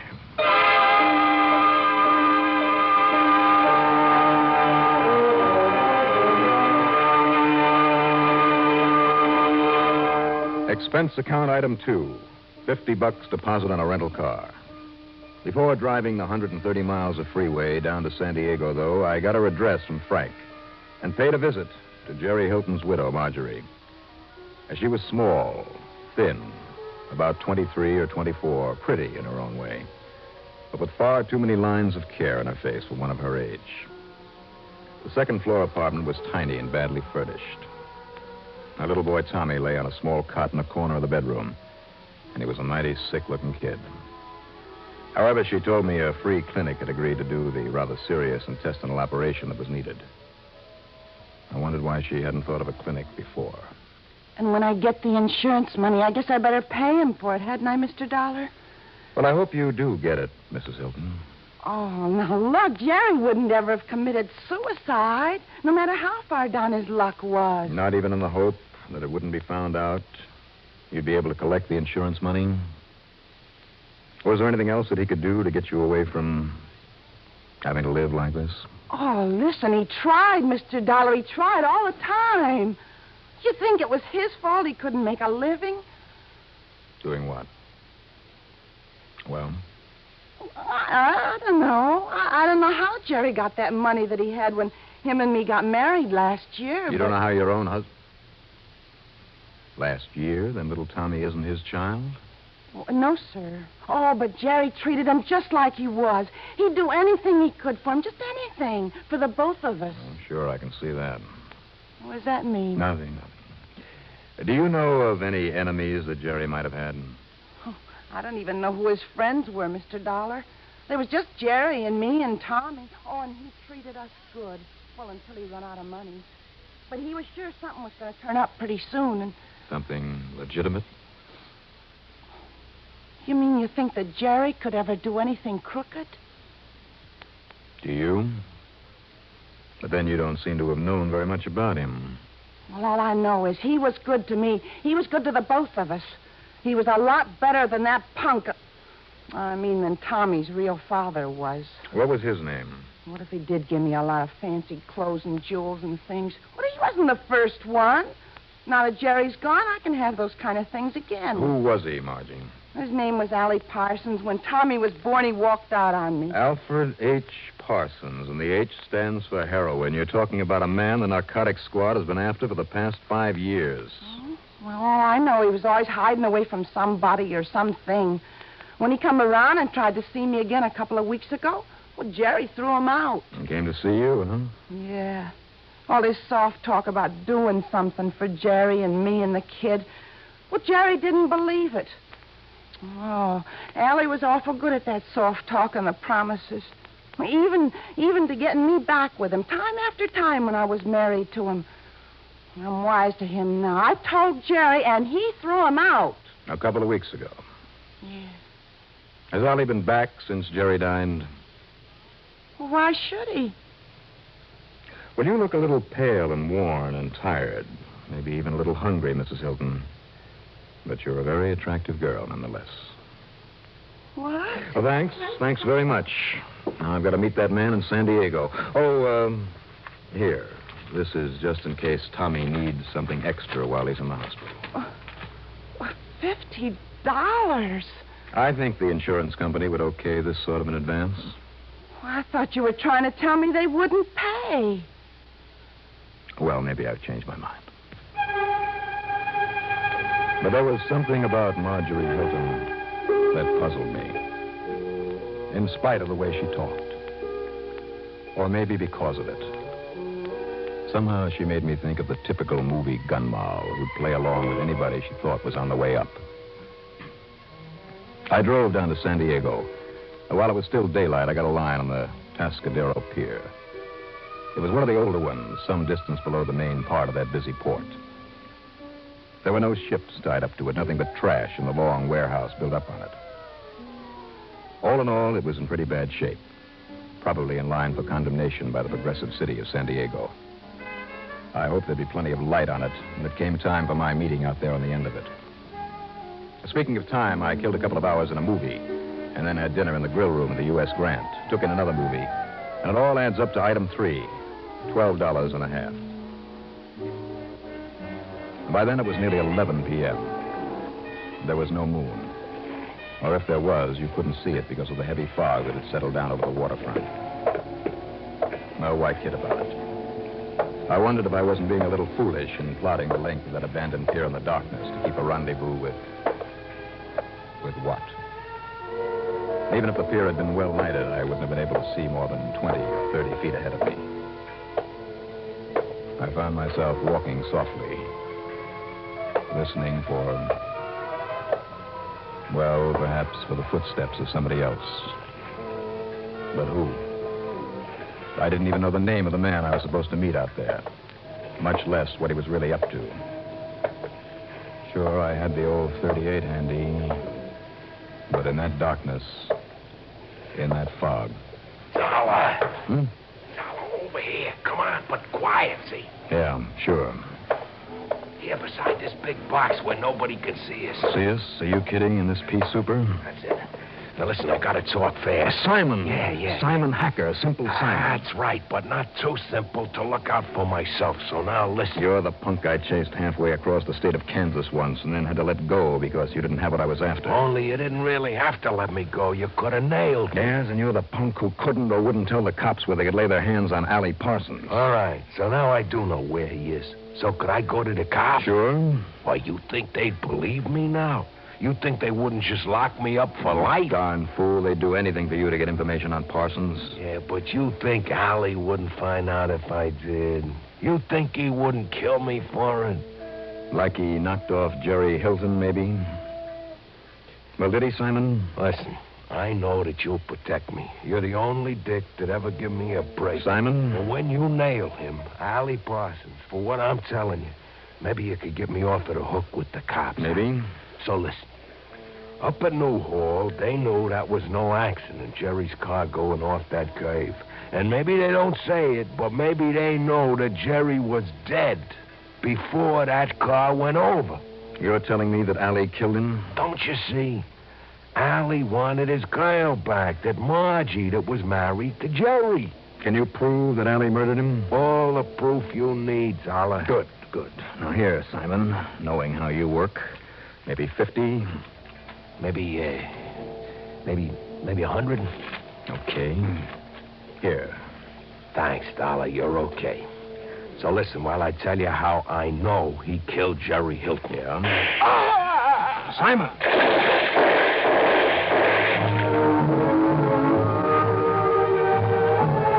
Those last 3 shots from somewhere in the foggy darkness of the pier had been meant for me. I dove in over the edge, and then slowly, quietly swam in among the pilings back to the shore.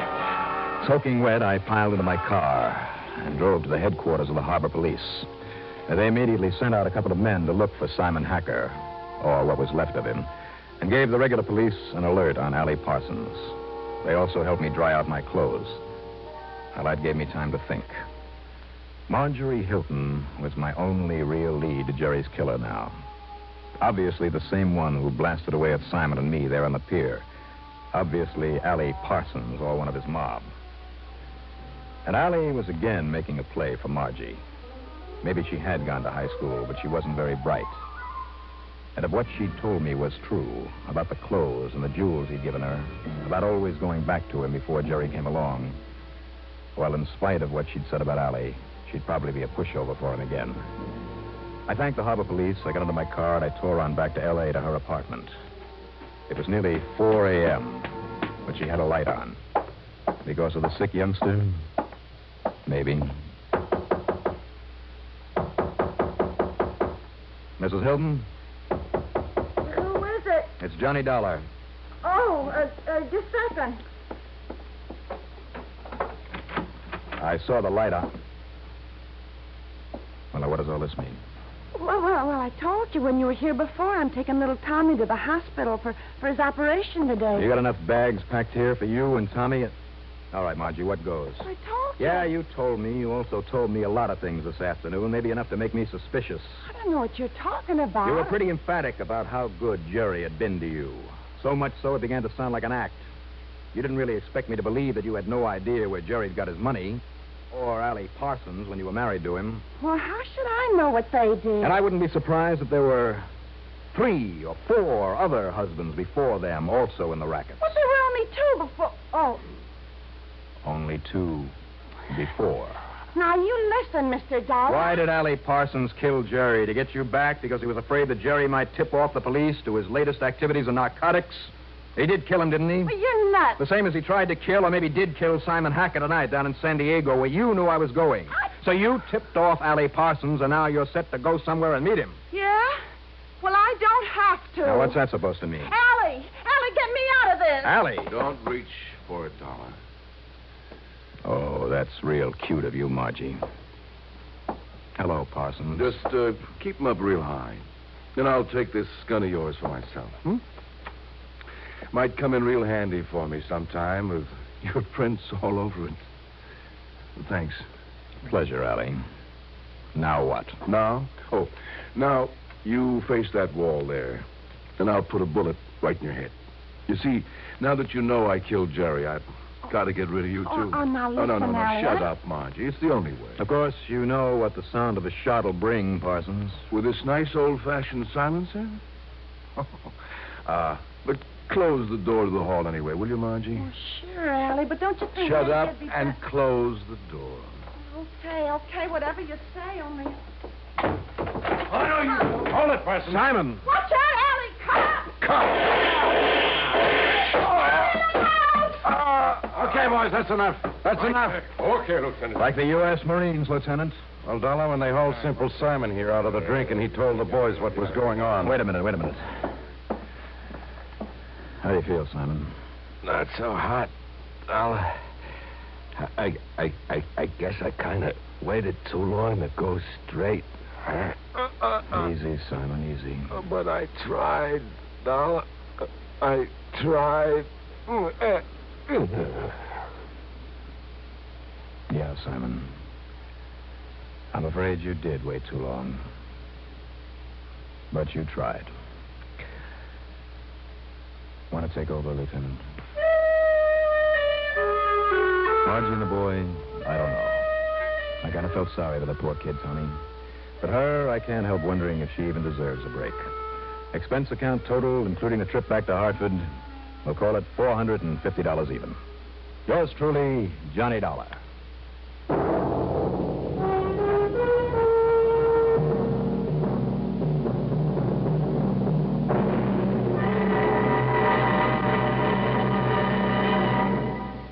Now, here is our star to tell you about next week's story. For next week, a most ingenious method of blackmail. Join us, won't you?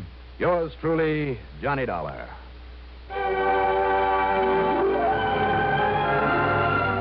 Yours truly, Johnny Dollar, starring Bob Reddick, is written by Jack Johnstone, produced and directed by Bruno Zerato Jr., musical supervision by Ethel Huber. Heard in our cast were Jackson Beck as Frank Francis, Elizabeth Lawrence as Marjorie, Mason Adams as Simple Simon, Bernard Grant as Allie Parsons, and Maurice Toplin as the police lieutenant. Be sure to join us next week, same time, same station, for another exciting story of yours truly, Johnny Dollar. This is Art Hanna speaking. Alan Jackson's informative feature, Information Central, weekdays on the CBS. From Hollywood, it's time now for Edmund O'Brien as Johnny Dollar. This is Lieutenant Reese down at Homicide. Oh, morning, Lieutenant. Did you hire a private detective named Douglas Taylor? Yeah, I did. Why? He was found dead this morning. Dead? Yeah, shot to dead. I want you to come down and answer a few questions.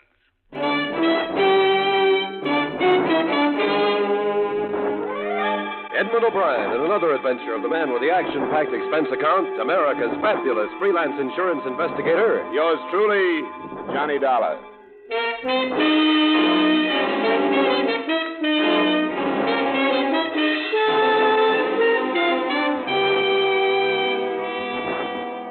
Expense account submitted by Special Investigator Johnny Dollar to Home Office, Great Eastern Insurance Company, Hartford.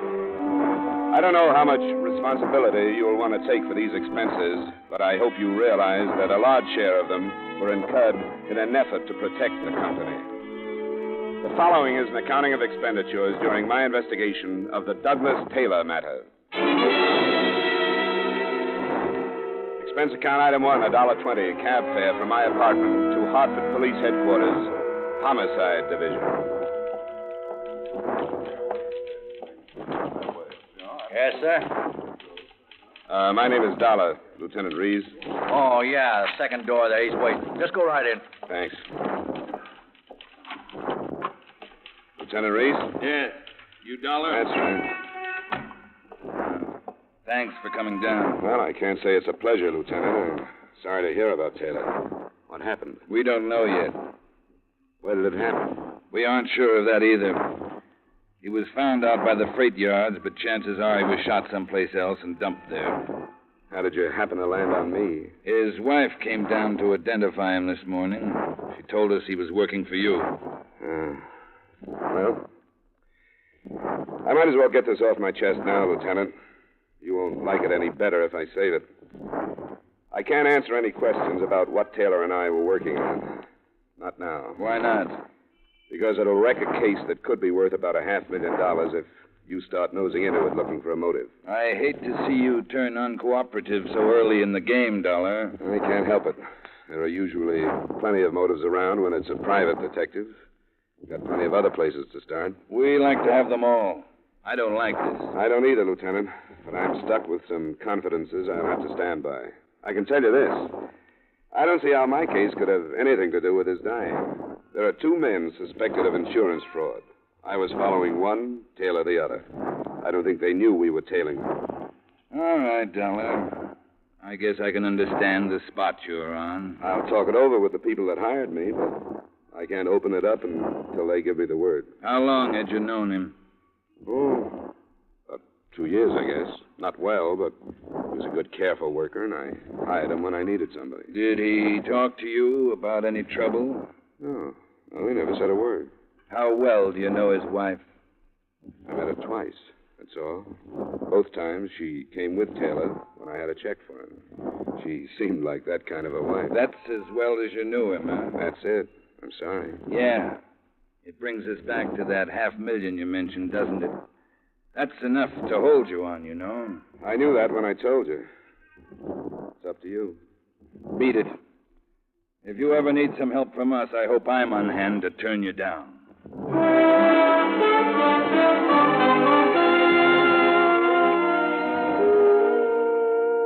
I didn't need to see him to know that Lieutenant Reese had put a plainclothesman on me as soon as I left the building, because I would have done the same in his place. So I went back to my apartment and phoned the news to the company. I hope you've done the right thing, Johnny. I think you have. Well, I can always change it, Mr. Nibley, but I know one thing. If I stay on the arson case, the police are going to get on it and mess it up. Yeah, I suppose our problem is nothing to them. Are you positive there's no connection with Taylor's death? Well, not positive, but fairly sure. Anyway, I think I'd better drop it for a while. If you'll put a couple of men on it, all we have to know is if either one contacts a professional firebug. If and when that happens, I have all the rest of the evidence we'll need. All right, I guess that's the way to handle it. Oh, what about Taylor's wife? Did she know anything about the case? I don't think so. Lieutenant Reese would have found out from her. But I'll have to go see her. I'll find out. All right, Johnny. I want to thank you for this. You can be sure the company appreciates it, and I feel awful about what happened. Yeah, so do I. I hired him.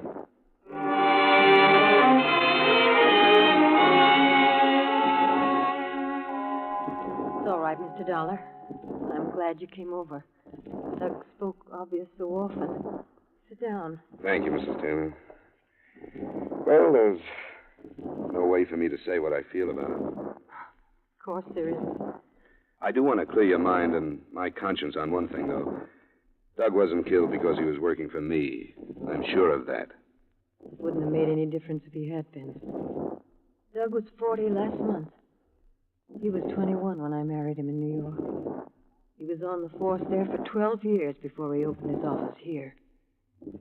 I've been waiting for this to happen all these years. Can you understand that? I think so. I tried not to think of it, but not a day passed that I didn't. Now that it's happened, it's like so many things are supposed to be. The anticipation was so bad, I thought that another detective might understand. I think I do. Mrs. Taylor, did Doug talk his cases over with you? No, not for a long time. You knew he was working for me. Yes, he mentioned it, but that's all. He liked you a great deal. He didn't speak of any trouble or the chance of any? No. I suppose it's my fault that he didn't. He knew I worried too much as it was, and he never told me anything. Do you know if there would be any specific reason for his being killed? I mean, outside of his work. What do you mean? Well, it'll sound like a rotten thing to ask, but was there anyone else in his life? You mean a woman? Yeah. I don't think so. If there was, I didn't know about it. You don't sound quite sure. I'm not. I did suspect him. That was one of the things that kept gnawing at me all those years. But I never found out anything. I hope you're telling me everything, Mrs. Taylor. I am. That's the way it was, being married to him. I was alone so much, I know I thought about things too much, but I couldn't help it. Yeah. Who were some of his friends, Mrs. Taylor? I don't remember that he ever mentioned any to me. We had a few friends here in the neighborhood. Then there's the man who was his partner for a while, Henry Varner. Never heard of him. Where is he? He's a house detective at the Hotel Millard. How close were they? Well, they were good friends. They hunted and fished. Oh. Have the police been here? No, do I have to talk to them? I don't think it'd be wise to try not to. You want me to let him in? No. No, I'll let him in. Hello, Mrs. Taylor. Do you feel up to answering some questions now? Yes. Yes, I'm all right. Thanks. I'll try not to take any more of it. Lieutenant Reese? Got everything taken care of? What does that mean? Did you get her story rehearsed? Climb off, Lieutenant. I don't play that way. What's this man doing here, Mrs. Taylor? Why, my husband was working for Mr. Dollar when he was killed, so he came to see me. Has he been asking you questions? Yes. What kind? Look, Lieutenant, Never mind, Dollar. What kind of questions, Mrs. Taylor? About Doug being killed. Did he tell you how to answer police questions? No. That never came up. Dollar, how much information on this insurance case did Taylor have in his office? No reason for him to have any. Why?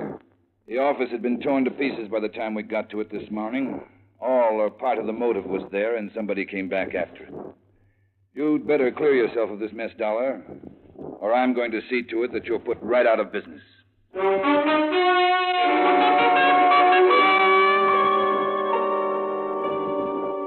I had to wait until 7 that evening before I could get to Henry Varner, the hotel detective Mrs. Taylor had spoken of.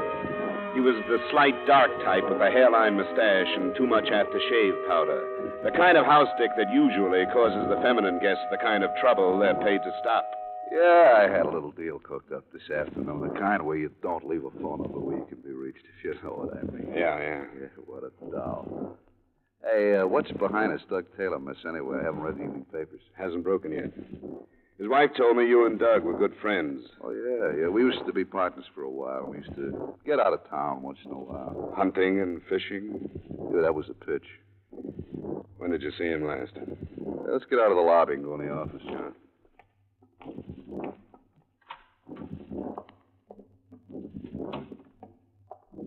It seems to me the last time I saw Doug was around the middle of last week. He stopped by here on the way home. Was he on a case? I don't remember him saying. You know, it was one of those things I asked him how it was going. He said the same old stuff. He get killed over one of his cases? Looks like it. His office was broken into. Somebody after one of his reports or something, the police say. Seems to me he was awful fed up the last few nights we got together. A couple of times he mentioned there was going to be a change. He was going to go back to New York or to Florida or out west someplace. With or without his wife? Without, I think. She's a creep. You know, jealous and all that stuff. The poor guy had to sneak the money to spend when we got together. What about the money for this change he mentioned? I don't have any idea.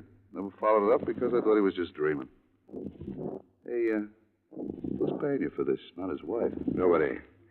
I'm trying to clear myself with the police. They think I'm holding out information on them. Oh, how come? He was working with me when he was killed. What made you think his wife might have hired me? I was wondering if she hired you before. Put a tail on. Say, just for the four walls and me, do you think she'd be capable of killing him? Oh, yeah. One of those fits of hers. I really think she's a little off. Sure. If she got wind he was really leaving, if she figured he had some dough hidden in the office, yeah. That's what I meant. Sure, it could all fit. Maybe he got something. He owned a car, didn't he? Police say the body was driven to the freight yard and dumped. Yeah, it was a sedan. You might have something. Well, I'll go see. Thanks for the time, Varner.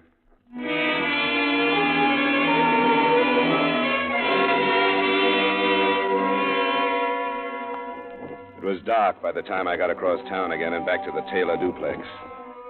I happened to look up at their second-floor apartment, and I saw a light switch on behind a drawn shade in one of their rooms. If I hadn't done that, a number of things would not have taken place.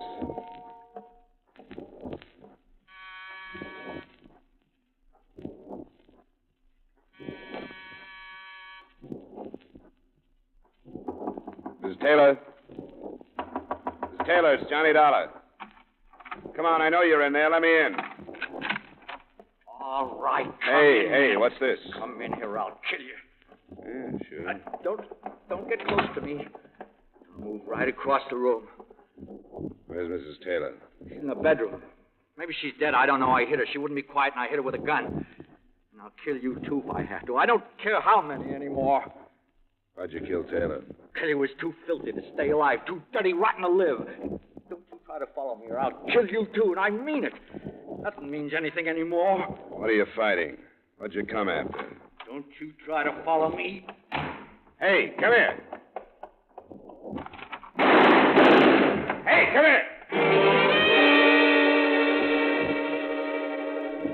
I had no intention of stepping out into the hall right then. He was young and obviously out of his head from fear. I hoped the shots he fired would alert the plainclothesman that I thought was still sticking to me, but he wasn't there. If I tried to lose him, it probably would have taken a week. But as I learned later, a split-second set of circumstances caused him to miss me when I left the hotel. And Douglas Taylor's killer simply disappeared into the night.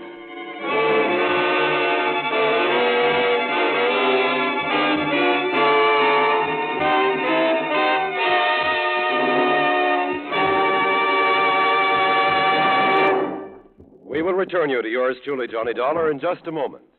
2 more great shows climb aboard your CBS radio bandwagon tomorrow night. Eve Arden, as wisecracking our Miss Brooks, returns to dear old Madison High. And the Edgar Bergen, Charlie McCarthy show resumes its pot shots at your sense of humor. Listen for Our Miss Brooks, starring Eve Arden, and Edgar Bergen and Charlie McCarthy back in business on most of these stations tomorrow night. Now with our star, Edmund O'Brien, we bring you the second act of Yours Truly, Johnny Dollar.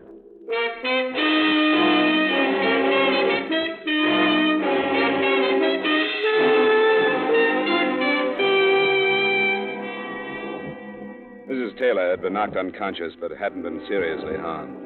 I phoned Lieutenant Reese, argued some tenants into going back to their dinners, and then did what I could for her. He was crazy. He was crazy. He said he'd kill me. Yeah, it's all right. It's all right now. When I screamed, he came at me. I knew he was going to kill me. I knew it.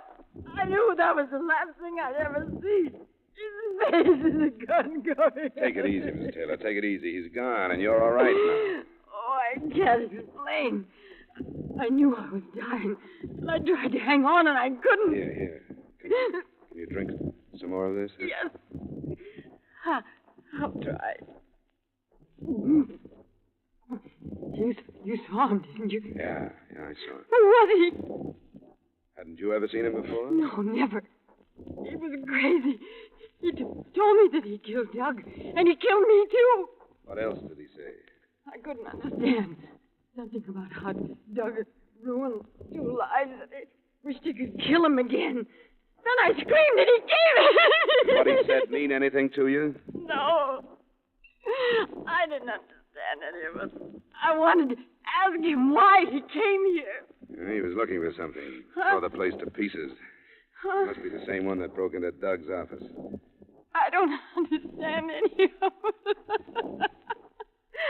Oh, I'm so scared. He was going to kill me. Please, Mrs. Smith.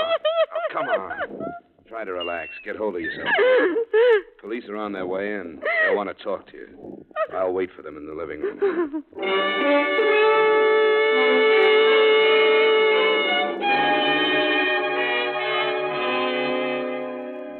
You didn't think he was going to wait in the hall all night, did you? Why didn't you go out after him? One of your men has been tailing me since morning. I thought he'd be outside and that the 2 shots would wake him up. Where was he? How hard did you make yourself to follow? I didn't give him any trouble. A Boy Scout could have stayed on me. Then Parker is probably following the boy. How long did you have to study him? Less than a minute, but I think I can give you a fair description. Let's have it. Well, he's about 5'9", between 17 and 20 years old, I'd say. Fair complexion, small features, brown wavy hair, brown eyes, very white teeth, and what looked like a mole above his right eyebrow. No other marks? Not that I saw. He's wearing a ring on his left hand. I couldn't see it too well, but it could have been a class ring. How about clothes? Well, no hat, white shirt without tie. It was open. Flannel slacks, brown tweed jacket, and brown wingtip shoes. His clothes were well cut, looked expensive. What kind of gun? Revolver, Smith & Wesson, .38 with a black rubber hand grip. You're sure of all this? Of course I'm sure. You think I'm making it up? I can't forget you're holding out a $500,000 motive on me. You'll feel better if you do. You talked to witnesses that heard the shots, didn't you? You could have fired them. With what? I'm not carrying a gun. You could have got rid of one. Go look for it, Lieutenant. Then you can stop making an ass of yourself. Watch it, Dollar. You're doing a pretty good job of needling me. If you'll stop riding your badge for a little while, we can get together and make some sense. Go ahead. Doesn't it seem obvious that Taylor had something on this kid? Something big enough to be his motive? There must be a record of it. The kid missed it at the office, or he wouldn't have come here. And I'm sure he didn't take anything out of the apartment. So it must be around someplace. If you're all through, go sit down someplace. What's the matter with it? It's nothing, that's all. We've gone through every file that was in Taylor's office, and we went through this apartment. There's nothing hot enough for a killing, nothing. Then why did the kid show up here? I'll work on that when I'm convinced he did. None of the witnesses saw him, you know. Nobody did. Nobody but you and your friend, the widow, in there.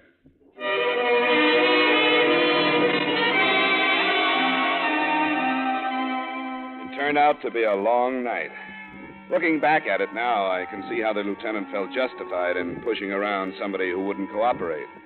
But that night it was tough, including a paraffin test that he called inconclusive because I could have been wearing a glove when I fired the 2 shots and then gotten rid of it. But finally, at about 1:15 in the morning, he got tired of it and he let me go home.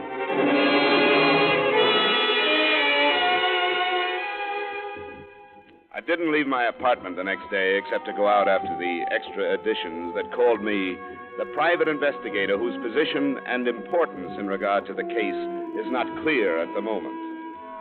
At 9 that night, I was at home again and the door buzzer sounded. I thought it was a delivery boy bringing some liquor I'd ordered. Hey, you're fast. Go on. Get back inside. What do you want here? Go on, back up or I'll kill you. You know I will, don't you? You look crazy enough to. But it'd be stupid. You'd never get out of this apartment building. What's the matter with you anyway? What do you want? You were in with Douglas Taylor, weren't you? What do you mean? He told us about you. When did he tell you? That he brought somebody else in for protection. He said we'd never find out who it was. But I did find out, didn't I? You're pretty mixed up about something, aren't you? Oh, don't lie to me. If you'd only stopped when he told us you were going to, none of this would have happened. But you didn't. He kept coming back. We told him to have to stop some way. We couldn't pay anymore. We got nothing left. Now, wait a minute. Now, you wait. Now, he had a file on me, and I gotta have it. And if you don't give it to me, I'll kill you. We've gotta have it. I haven't got it. Ah, that's what he said, and it didn't do any good. I killed him anyway. It won't do you any good to lie now. I'm not lying. Yes, you are. It won't do you any good. Don't you know that? You're way wrong. Now, listen to me. No, I won't. You told me that you killed Taylor because he lied to you, didn't you? Yes, I did. And I believe you. I believe that you'd kill anybody who you thought was lying to you. And I will. I know you would. Now, listen. Since I know that if I had a choice of telling you the truth and saving my life or lying when I knew you'd kill me, wouldn't I tell you the truth? Well... Huh? If I had your file or whatever it is, wouldn't I give it to you to save my life? All right, then give it. I don't have it. I don't have anything of yours. I don't know who you are. I don't know your name. All I know is that you're wrong. You're mixed up, confused. You think I'm someone I'm not. Oh, Taylor told me about you. What did he say to make you so sure that he meant me? You came to his apartment. You were the only one, and you were in the paper. If I was mixed up in anything with Taylor, I wouldn't have come to the apartment. I would have stayed as far away as I could. Don't you see how wrong you are? You've got everything wrong. But you knew him. A lot of people knew him. I hired him once in a while, that's all. I don't know what you're talking about. You can believe that. Well, I gotta go. Where? You don't know where to go, do you? Oh, I shouldn't have come. If I'd been able to think, I wouldn't have come. But I don't think anymore. I just do things. My life's all winding up, and it goes faster and faster, and I can't stop it. And, Douglas Taylor did all this to you? No, not all of it. Part of it I did myself. I don't know anything about it or about you. I feel sorry for you. You're driving yourself crazy, aren't you? I did what I had to do. Now, why don't you sit down? Hey, what's that? Who's that? Don't try to answer it. I won't. It's just a boy bringing some liquor inside the door. You're lying. It's the police. They're coming in. No, it isn't the police. He just put the liquor down against the door. See? Now he's gone. I don't believe you. Why would the police come here? Because they're looking for me. Not in my apartment. You can believe that. See? There's nobody there anymore. The police would be breaking in by now. Yeah, it was a delivery boy. Sure it was. You got nothing to be afraid of. I don't think anymore. You're a nervous wreck. You know why? Yeah. Yeah, I know. Because you're fighting something you know you can never beat. I've been doing that all right. Don't you know you'd be 100 times better off if you gave yourself up for Taylor's killing? No, I can't do that. Why not? I can't. I gotta get away. You'll never get away from this. Then I'll die. Taylor was black. What did he have on you? How did you know that? There's be a lot of it these days.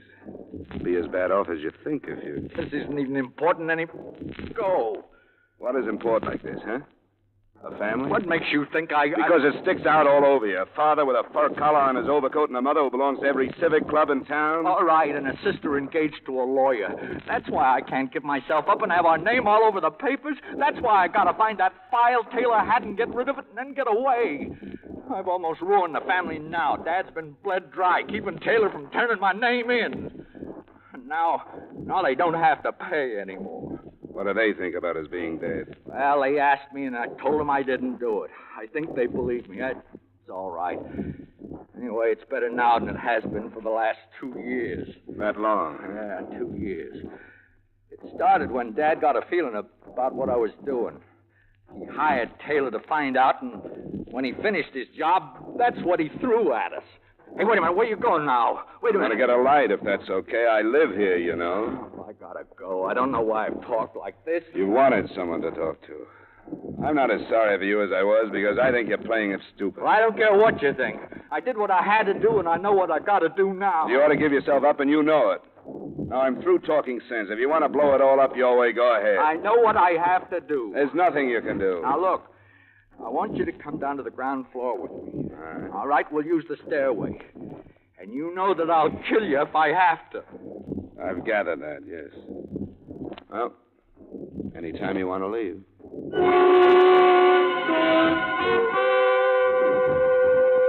There are enough people on the sidewalk to stop him, but I didn't start anything because I knew that he would open up with his .38 without thinking about who might get hit.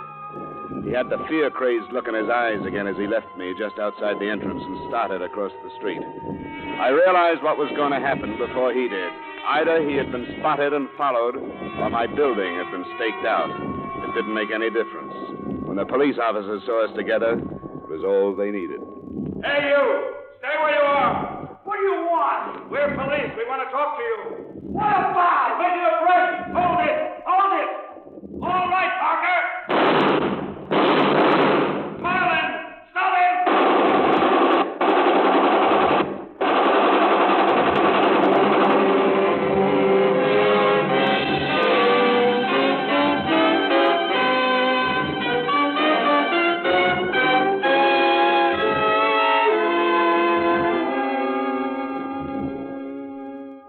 The family turned out to be the Bardets, the father a judge, and so on. The son got at least one wish. He didn't live to stand trial for murder. But as far as protecting his family, he'd done nothing. The whole story rocked Hartford for weeks following. Expense account item 2, miscellaneous, $180. Expense account total, $181.20. Remarks? For a number of reasons, I'm sorry I had to drop the arson case for this interlude, but somehow a $500,000 loss, which I couldn't have prevented anyway, doesn't seem as important as the destruction of an entire family. And I couldn't prevent that either. Yours truly, Johnny Dollar.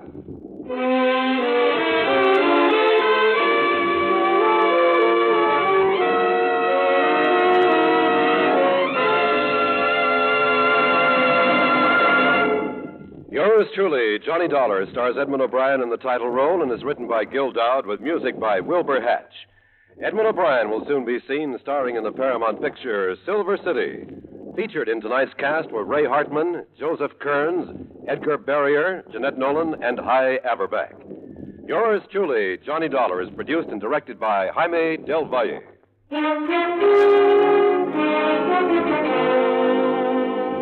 This is Dick Cutting, inviting you to join us next week at this time when Edmund O'Brien returns as Yours truly, Johnny Dollar.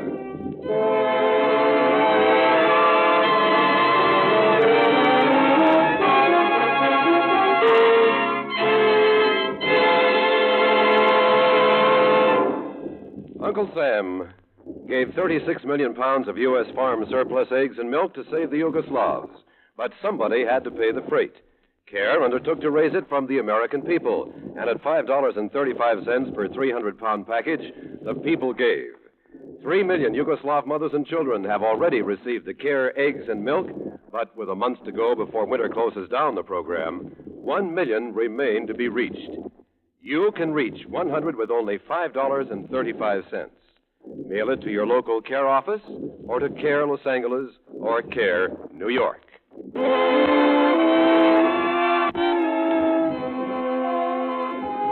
The Vaughn Monroe Show is back from vacation. Vaughn, the Moon Maids, the Moon Men, Ziggy Talent, and their singing guest stars will again be heard every Saturday beginning tonight. In fact, on most of these same CBS radio stations, Vaughn returns to action, takes place immediately following station identification.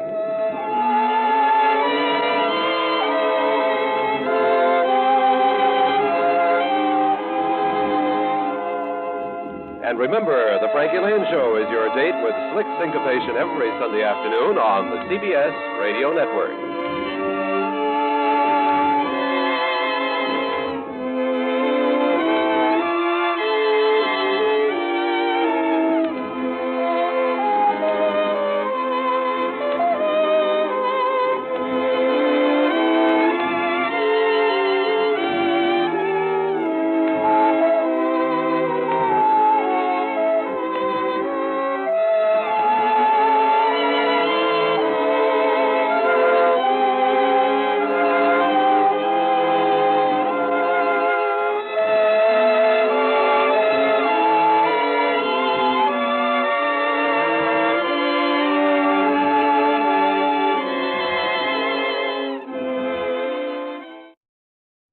For your listening enjoyment, John Lund as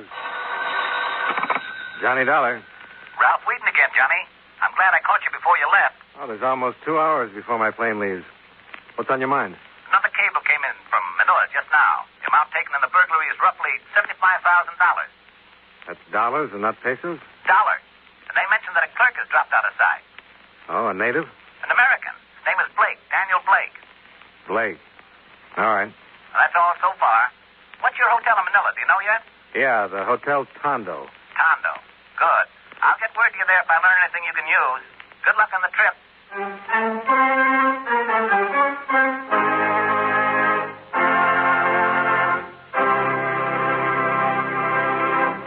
Hi, fellas.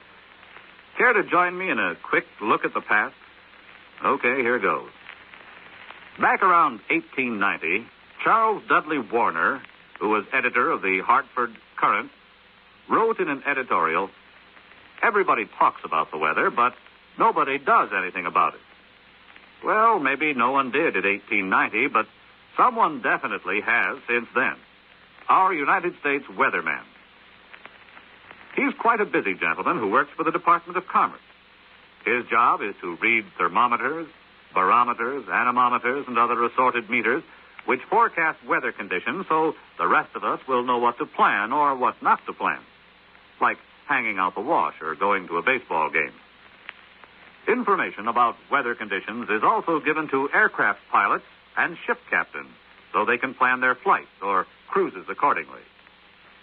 Of course, they need more than just weather data, and the Commerce Department gives them what they need.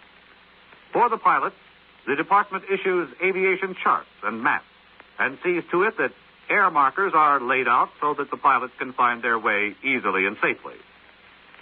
For the ship captains, the Commerce Department issues nautical charts and tide tables to indicate when and where it will be safe to navigate their ships. The department also inspects the ships to see that they're in perfect operating condition and issues licenses for the operating of the ships. So the next time you look up at the sky and wonder what kind of a day it's going to be, the thought might also cross your mind that many lives and valuable cargo carried by American planes and ships are depending on the United States weatherman who is also looking at the sky.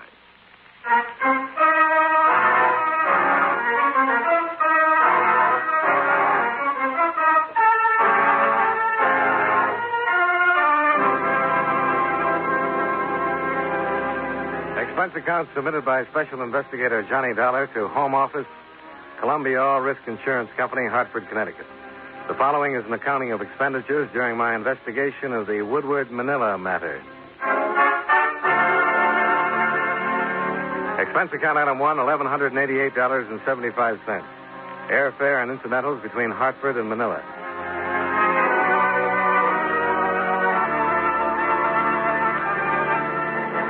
Passenger Dollar from the incoming Pan American flight number 103.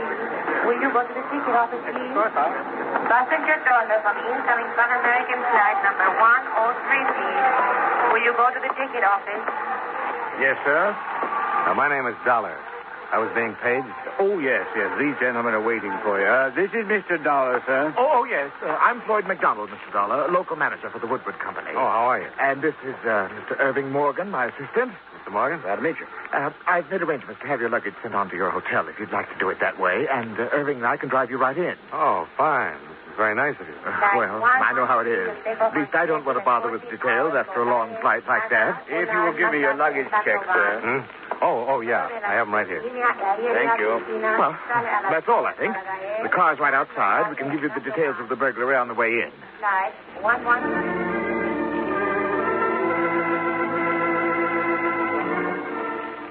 McDonald told me very little that I didn't already know. The store he managed, one of Manila's largest hardware stores, was part of the American-owned Woodward chain. He discovered the loss of the $75,000 himself on Monday morning when he'd entered his office and found the safe open. Naturally, I feel very badly about it, but everything that can be done is being done. Well, I don't know who the main office is blaming it on, but I think you'll find that Floyd and I were anything but careless. Well, we've got 5 years without a loss behind us to prove that. Were you in the habit of keeping that much money in your office safe? Well, it wasn't my idea, nor to my liking. It was because of a company rule. They were worried about conditions on this side of the Pacific and ordered us to stop banking our cash here. Instead of the usual yearly transfer, our money has been going to the States once a month. Oh. I didn't save much this time. No. Now, what about this clerk, Dan Blake? Oh, don't get me started on him. Now, there's nothing proved yet, Irving. Now, what's it going to take to open your eyes, Floyd? We don't agree on just what to think about Dan, Mr. Dollar. In spite of the circumstances, I find it almost impossible to believe that Dan would do this to me. Or could he have done it? Of course he could. He had access to the office. Yes, that's true, but I can't forget that he was a very good friend of mine. He was like a son to me. Was he in any trouble that you know of? Owe any money? I hadn't heard of anything. Well, he's been out of sight 4 days now. What kind of a search has been made for him? I understand the police have been working very hard. They classify him as the chief suspect, too. But you got to realize that the Philippines aren't like the States, Dollar. It's not hard to drop out of sight here. It's a big world. Yeah, I know. I just watched a lot of it pass by. Well, as soon as my luggage arrives and I can get into a fresh suit, I'll contact the police and see what they've got.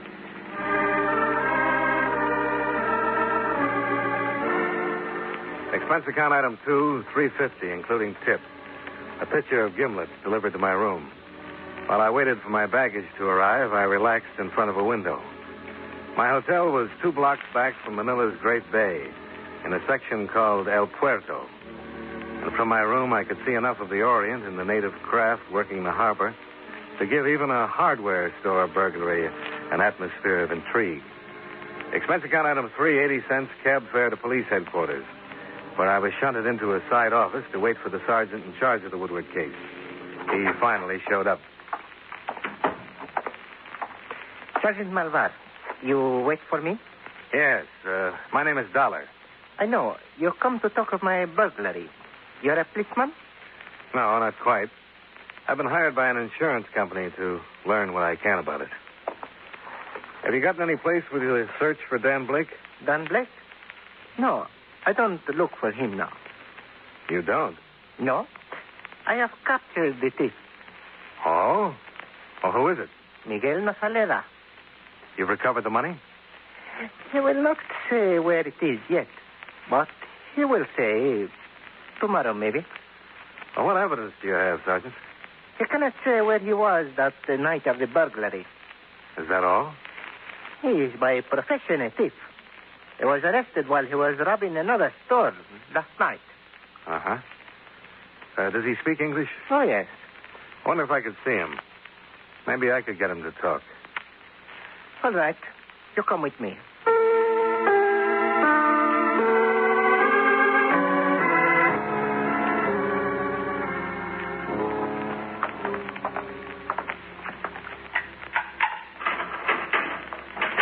You don't stay long. Only 5 minutes. That's good enough. Miguel? Who you? Why you come here? How old are you, Miguel? 50. Where do you work? No work. I get hurt in bombing. No work. Do you have any children? See. 2 daughters. Where do they work? Does either one work at the Woodward hardware store? Work in prison. Both work in prison. Sergeant Malvar says that you stole some money from the Woodward store. No. You make it easier for yourself if you tell the truth and give up the money. I don't got money. If I got money, then why I steal 5 pesos from auto place? Why? You tell police why. If I got lots of money, why I steal a little more? Why? Because I don't got lots of money. Well, that's good enough for me, Miguel. Sorry I took up your time. You don't stay long. I think he wants to sleep. What would he say to you? That he didn't do it. Bah. And that if he had, you wouldn't have caught him stealing 5 pesos because he wouldn't have needed it. He needed a kick in the head for his life. Do you have any connection between him and the Woodward place? He told you he got 2 daughters in prison? Yeah, he did. He lies. They come out, but they don't go back to him because he steals their money. Oh. The daughters have connection with Woodward? Connection? If we need connection, we find one all right. Tomorrow, maybe. I had an idea Sergeant Malvar's philosophy reasoned that it was a lot easier to grill the prisoner than it would be to continue the search for Blake. But I left him to his own devices and cabbed to the Woodward store. I was told that neither Floyd McDonald nor Morgan were in, but that a secretary would help me. Oh, how do you do, Mr. Dollar? I knew that you were coming out. My name is Charlotte Page. Floyd McDonald is my uncle. He had to go out to Ermita, but can I help you? Well, I wanted to look at the office to find out where the safe was. Oh, I can show you. Mr. Dollar, I know you've been here only a little while, but have you learned anything? Well, not much, but all of it looks bad for Dan Blake. Oh, I can't believe it. I just can't believe that Dan would do a thing like this. How well did you know him? Evidently not well at all if he stole the money. We're the same age. We found something in common working here together. I've had dinner with him occasionally and gone to the beach. Do you know if he was in any kind of trouble? Debts or anything? Well, no. I thought he was very happy and comfortable here. Seemed to be. Where's his safe now? Oh, it's under the rug in the desk. You have to lift the corner of the rug. Huh? He knew where it was? Oh, yes. Everybody trusted him. He'd been here for years. Did he know the combination? I don't think so. Uncle Floyd handled the cash. Or could he have memorized it? I don't know that either. I hadn't given him a thought. Well, I guess we can put the rug back. I forgot to get his address from the police. Do you happen to know what it is? Well, I've forgotten. It's on San Pollock. Well, I can find it on the payroll. It'll be right here. It'd be too easy to find him there, wouldn't it, Mr. Dollar? Yeah, much too easy. But I might pick up a crumb or two. Oh, here it is. 307 San Pollock Street. 307. Thanks. Tell Mr. McDonald I was here, would you please, and that I'll be in touch tomorrow?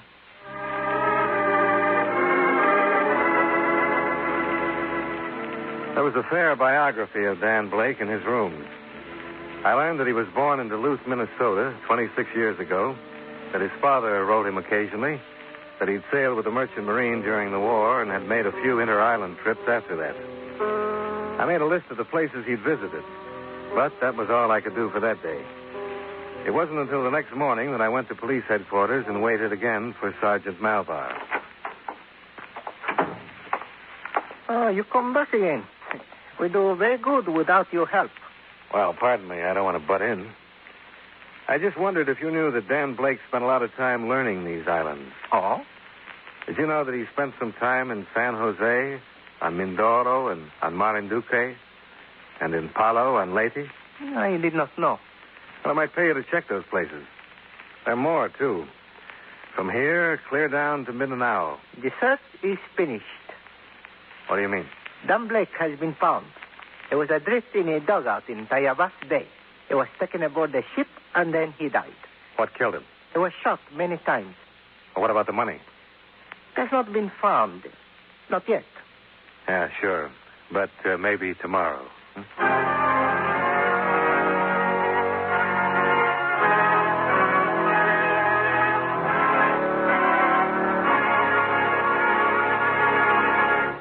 You know, many great men have attained the highest office in our land, the presidency of the United States. Can you guess the name of this man? As a boy, his general health was bad. But as a man, he was a dynamo of energy. He was only 42 when he became president, the youngest man ever to hold that position. His administration was a fairly untroubled one. There was still no income tax. Other taxes were comparatively low, and the United States was in a peaceful era. Conservation of our natural resources was one of his greatest concerns as president, and in 1902 he signed a bill putting the Reclamation Act into action. If you don't have his name by now, here's one more important clue. During his administration, work was begun on the Panama Canal. Who was he? Theodore Roosevelt, 26th President of the United States. His life is part of your American heritage.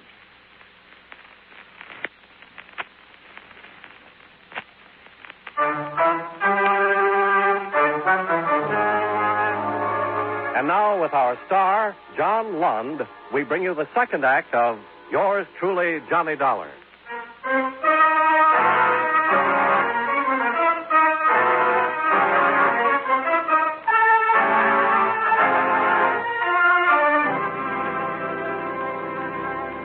Sergeant Malvar, Manila Police, was again taking his inimitable approach to a subject, believing what he wanted to believe. When I asked him how he knew the body was that of Dan Blake, he told me the ship captain who had picked him up said so. And how did he know? Well, the man had mentioned the name before he died. That was all. And it wasn't enough for me. I put in a call for Floyd McDonald, the Woodward Company manager, and asked him to meet me at police headquarters for identification.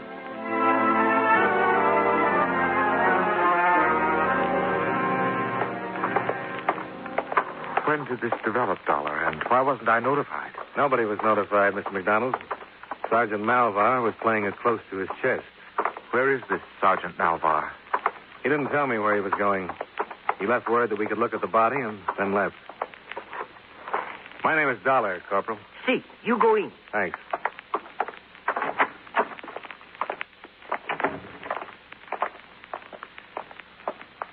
I know this is unpleasant, but we have to find out.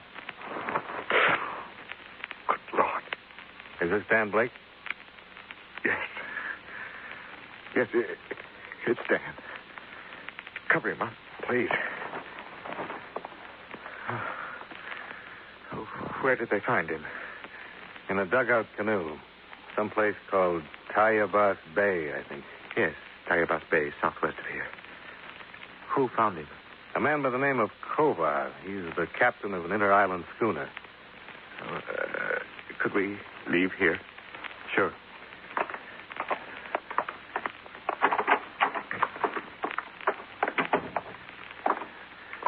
What happened? Do you know? Well, not firsthand. He'd been shot in the back 4 times.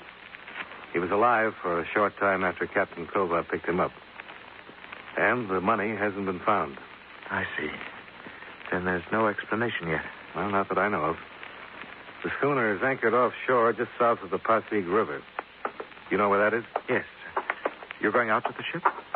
Yeah, I'd like to talk to this Kovar. I guess I can hire a boat to take me out there. Well, I'll drive you down to the docks. As a matter of fact, I'd like to go with you. Oh, it's a good idea if you have the time. I'll take the time. That's my car. There.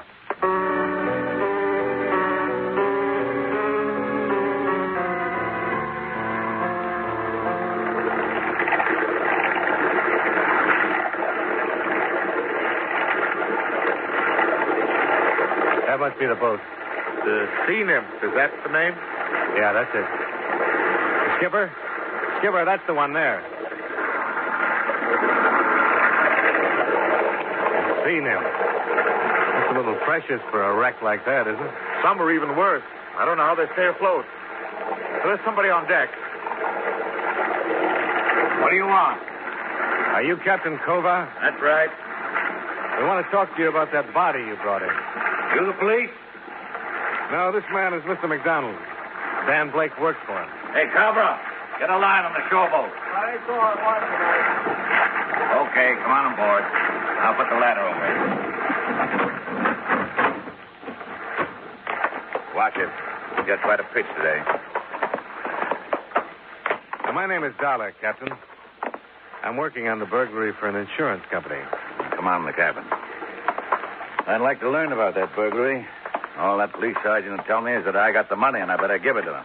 That'll take some doing. Now, take the chairs, you two. I'll take the bunk. Now, what about all this? Well, there's a little over $75,000 missing. He didn't have anything when I picked him up. He was in a dugout canoe, huh? That's right.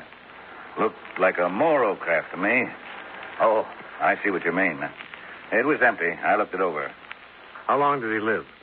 15, 20 minutes, maybe not that long. I don't think taking him aboard did any good, but I didn't know the shape he was in. Did he say anything about the shooting? Nothing I could understand. What did he say? I told you I couldn't understand. Just some noise. Oh, but you were able to understand his name. You're beginning to sound like that police sergeant, mister. I don't like that. I thought I was doing right when I brought that boy Now, here. wait a minute, Captain. We should have left him there. Police right now are getting papers to search my ship. Now you start. I'm not making any accusations. You were the last person to see him alive. I'm interested in what he said. He said Blake. That's all I could understand.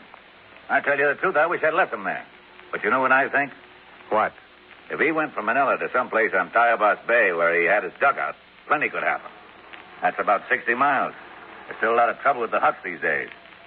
They don't think twice when they get the chance to kill an American. $75,000, so much the better. What do you think, Mr. McDonald? Well, it's certainly a possibility. I didn't bother questioning the crew. I knew that Sergeant Malvar, if he hadn't already, would take care of that when he returned to search the schooner. I spent the rest of the morning and part of the afternoon in routine legwork on the case, and at 4 o'clock I got the sergeant's report. He hadn't found the money. However, my legwork had uncovered an interesting point. Floyd McDonald was up to his neck in personal debts. I didn't think of the point, so I waited until his assistant, Irving Morgan, had gotten to his home.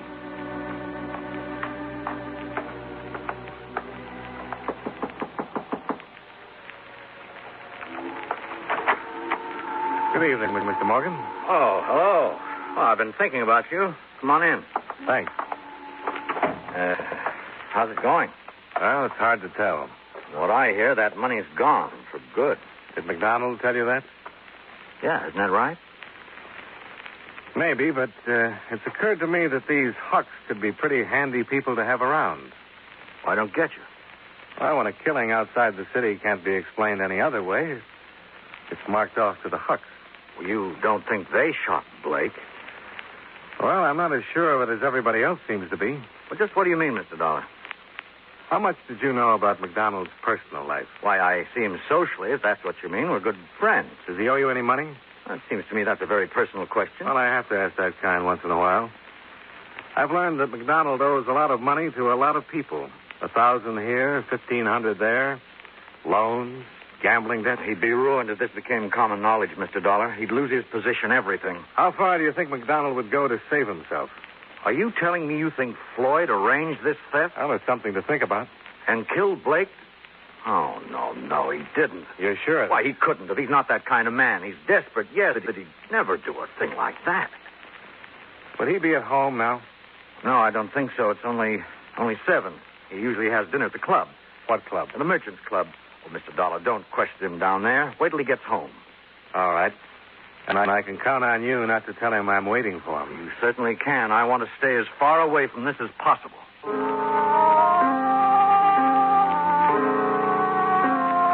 An hour and a half later, a cab dropped me in front of Floyd McDonald's home. The residence, at least, was a picture of propriety. I followed a sidewalk across a neatly hedged lawn, and halfway to the house I stopped to watch a man come out the front door. Well, Captain Kova. Who is it? What do you want? What are you doing here? Forget it. No, I can't. What's your part in this? Never mind. Forget you saw me. Come here. Over. Get off. Get off.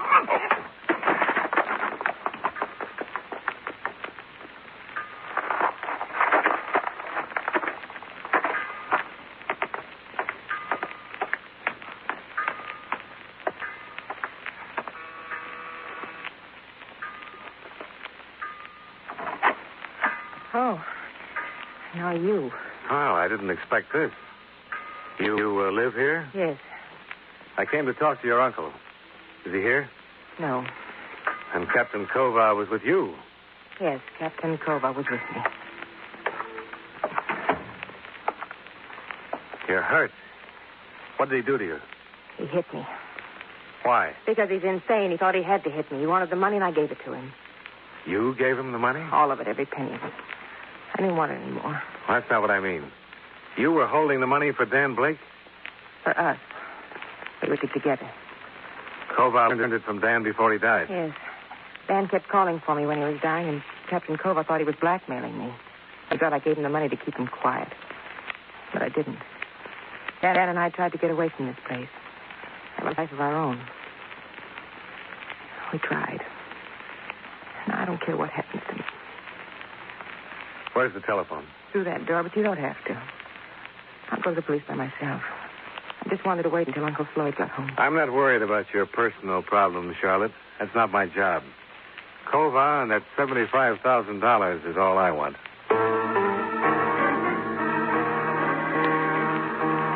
I tried not to waste a minute, but time slipped by. 15 minutes on the phone, 25 minutes to get back into Manila.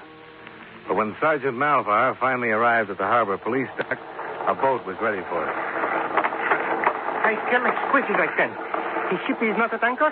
I checked it. He moved out about 20 minutes ago. We'll go then. Estamos listos. It's dark night.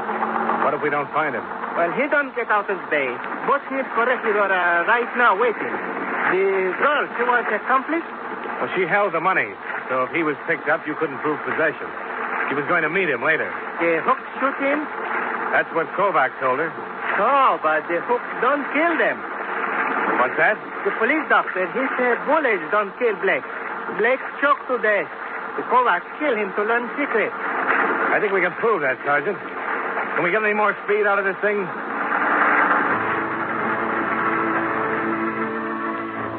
A 20-minute start isn't much when a schooner with auxiliary power is matched against a police boat. With our speed and the beams from 4 searchlights spanning out around us, we covered every possible course that Kovas could have set. It took us less than 30 minutes. Ahí está! Yeah, there she is. No, I saw this man we have struck. Tiene unos balazos adelante de él. We fired in front of him.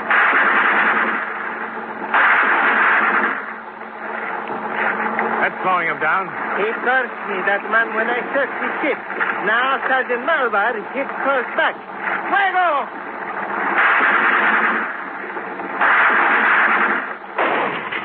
Stop, bully! Is he crazy? Maldito sea one of our lights. He is crazy, but he don't get away. We move him right now and go on board. Vamos a abordarlo!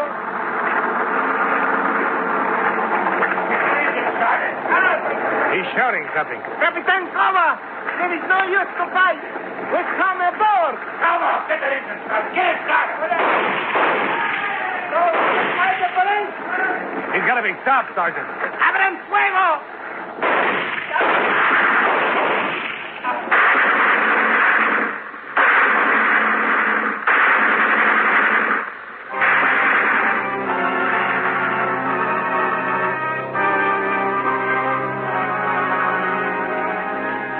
Expense account item 4, $230. Blanket item covering hotel, transportation, etc. Item 5, same as item 1. Expense account total, $2,611.80. Yours truly, Johnny Dollar.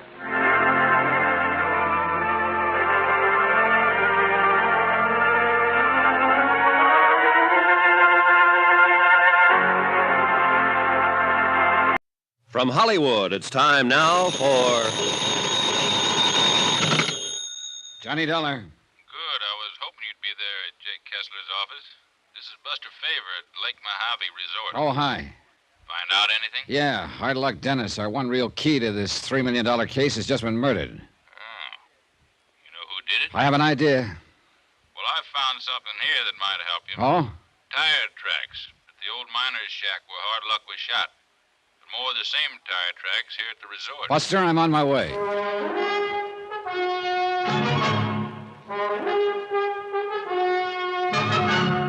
Tonight, and every weekday night, Bob Bailey in the transcribed adventures of the man with the action-packed expense account, America's fabulous freelance insurance investigator. Yours truly, Johnny Dollar.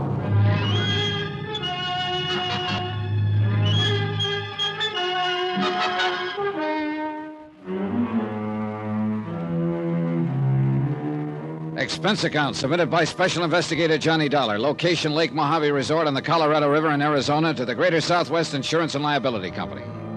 Following is an accounting of expenditures during my investigation of the Midas touch matter. Item 9, 6:30, a stop at the sign of the Flying Red Horse for gas for my rented car to get me from Kingman, Arizona to Lake Mojave Resort. About a mile short of the lake on the winding road that led in from the main highway, I found Buster waiting at a spot where an old wagon trail cut off to the right. Right over here, Johnny. Clear as crystal. Hiya, Buster. You see him here? These tire tracks in the sand? Huh? Well, oh, yeah, sure. You see? 3 of the tires. Look here, where the car turned to get around this rock. Yeah. 3 of the tires were pretty good. Had those big knobby treads. But this one, right front's almost worn smooth. Or is it the left rear? Oh, it's right front, Johnny. Car was going north, out into the desert. Huh? Tell by the little skid on this turn. Buster, you read tire tracks like some people can read footprints. Oh, that's just practice. Anyway, these are the same tracks that I found by the old shack where you met Hard Luck and he got shot at. Then let's get into my car and follow these up. Oh, whoa, Johnny. Nothing but a Jeep could get over this trail. Well, where does this trail pick up a highway again? It doesn't. Winds around for 8 or 10 miles and ends up in the lake over by the southwest corner of the fence line on the Two Lazy Two range. Then our best bet is to drive over to the Two Lazy Two. Except for one thing. The Jeep we're looking for is somewhere up that trail, so we'll go by outboard. Oh, what? This old trail worms around all right, but always close along the edge of Lake Mojave all the way. And the end of it's 8 miles of winding is only about 1 mile by water from our dock at the resort. Uh-huh. Then we ought to be able to intercept whoever's in that Jeep. That's right. Then let's go.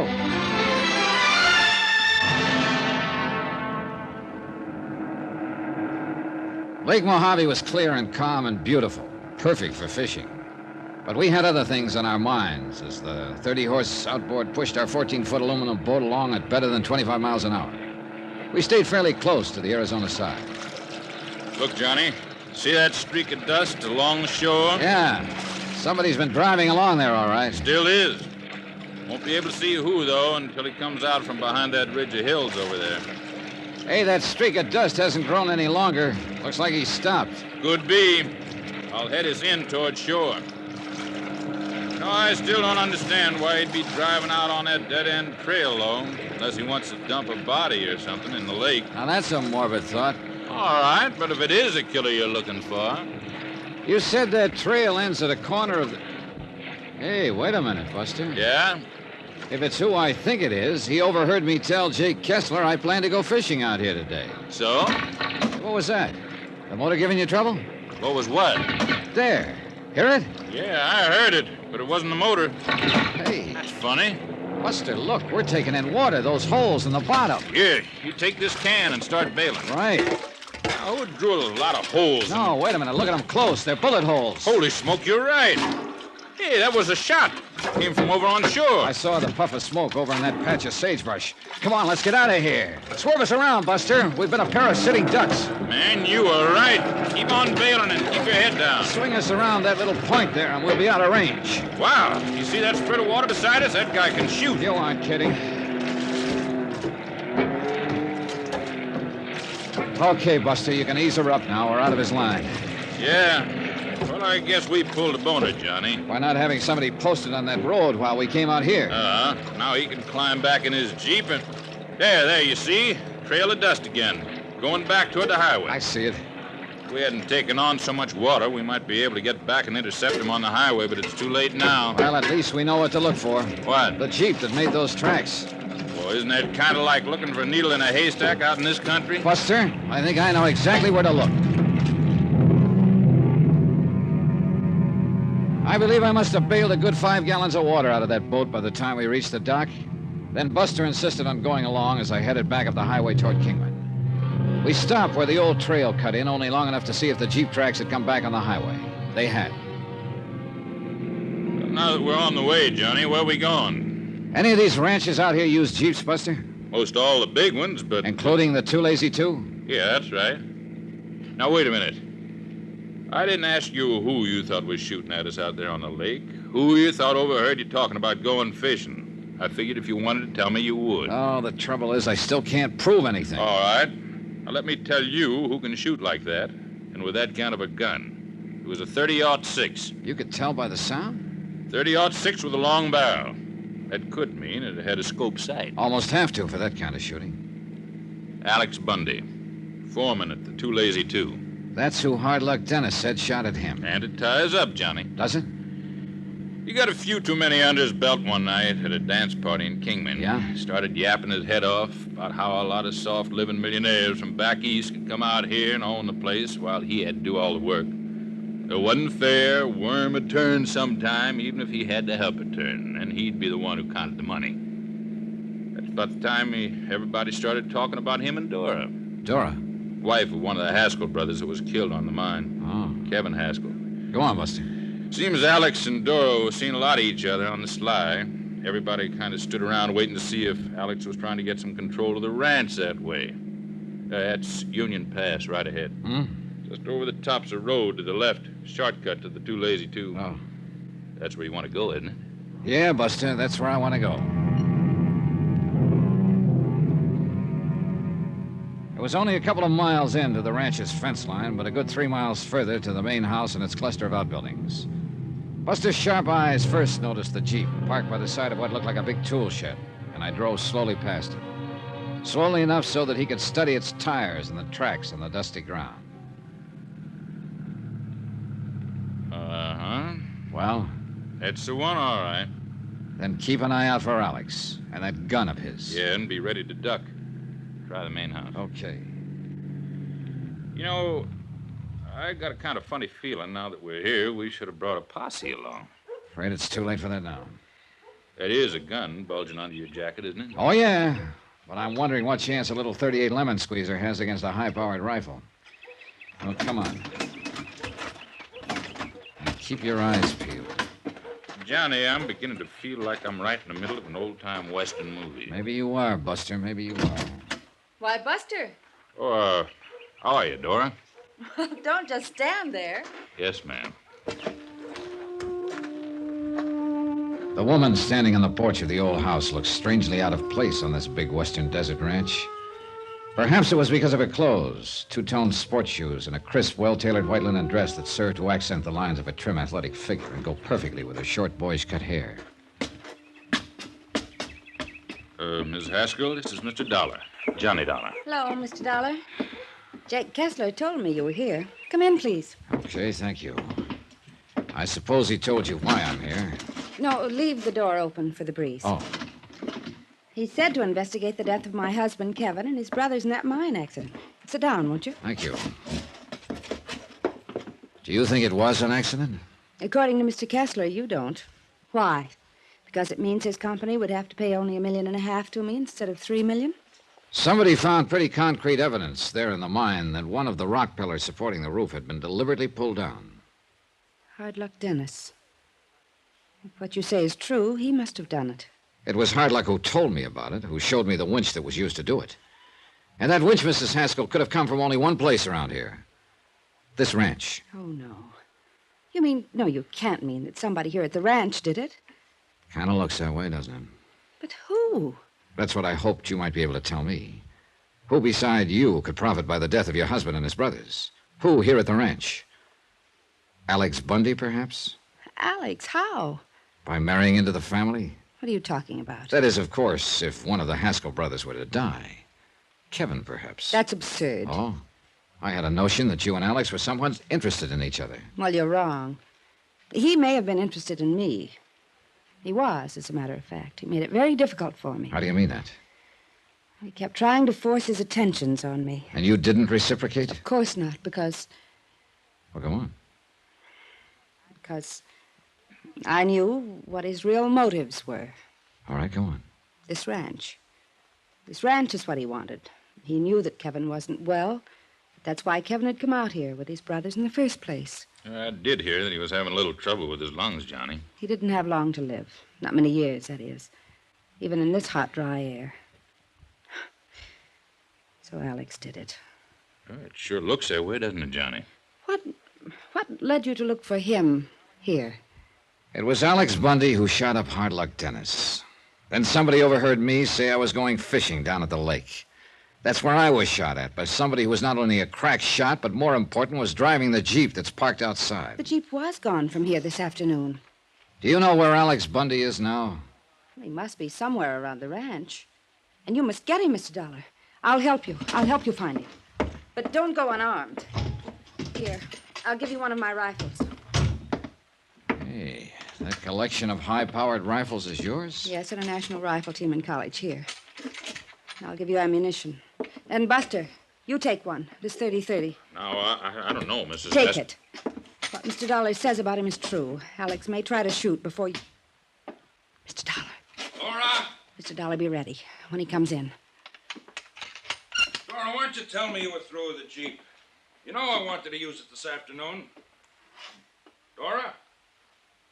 Well, well. Don't move, Mr. Dollar. Your gun isn't loaded.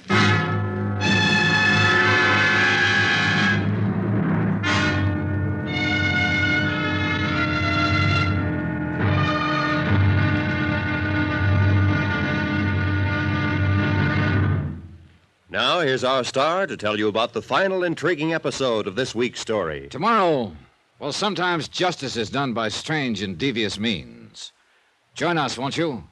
Yours truly, Johnny Dollar.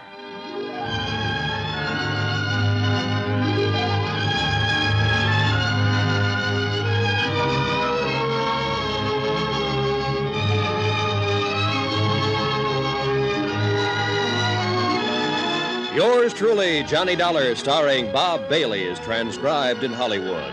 It is produced and directed by Jack John Stone, who also wrote this week's story. Be sure to join us tomorrow night, same time and station, for the next exciting episode of Yours truly, Johnny Dollar. Roy Rowan speaking.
From Hollywood, it's time now for Edmund O'Brien as Johnny Dollar. Jack Barton, Johnny. Take this down. Policy number 245-7809. Got that? Yeah, got it. Los Angeles, California. Amount $1,150,000 straight life. Beneficiary, Mrs. Mabel Trandom. insurer. Her husband, Mr. Harold Trandom. Right, sold down. Now, what's the problem? Officially, there's none. As you know, the company can't take any preventive action. But we certainly aren't very happy to learn that there has been an attempt on Mr. Trandom's life.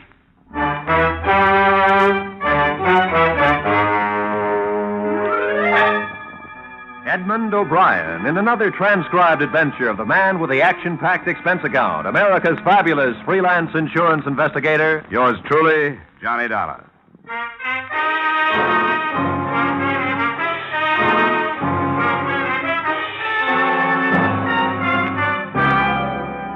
Expense account submitted by Special Investigator Johnny Dollar to Home Office, Clayson Mutual Assurance Company, Hartford, Connecticut. Attention, Jack Barton.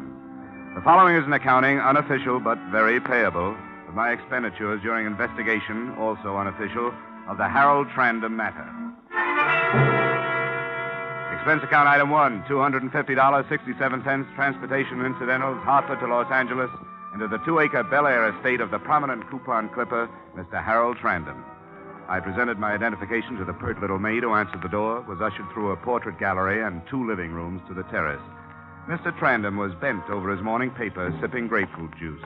He looked up at me with the same scowl I'd seen on the front pages of newspapers. Very early. Why did the servants let you in here? May I sit down? Certainly not. I don't even know you. Yeah, here's my card. Insurance investigation. I suppose you think I can't pay my next premium. Mr. Trandom, we have no doubt as to your credit rating. This is a much more important matter to you. Financial?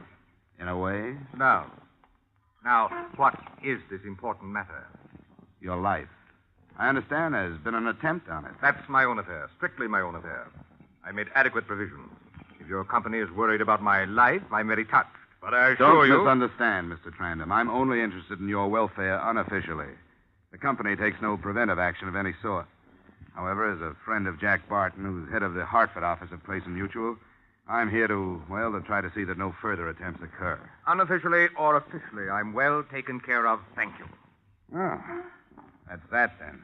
Sorry. Must have been a long trip from Hartford. Yes, it was. I should offer you a drink, I suppose. Well, it's a little early for anything hotter than orange juice for me. My doctor makes me drink this lot. Grapefruit juice. Go rest. Lala.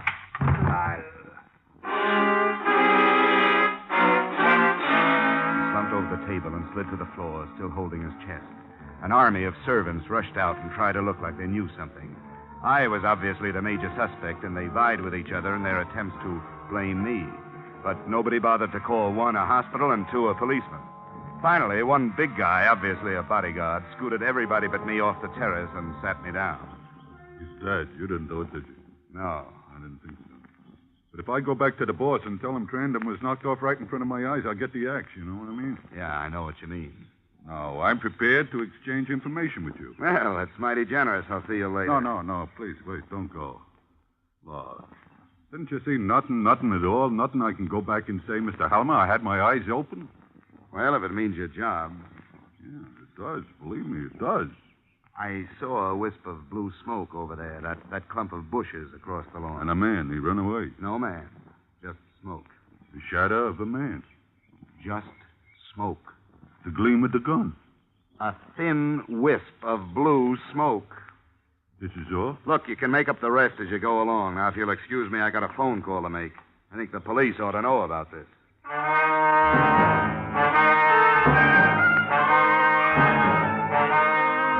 When the sirens arrived, they examined the brush and found a few bent twigs among the straight ones. Nothing to go on.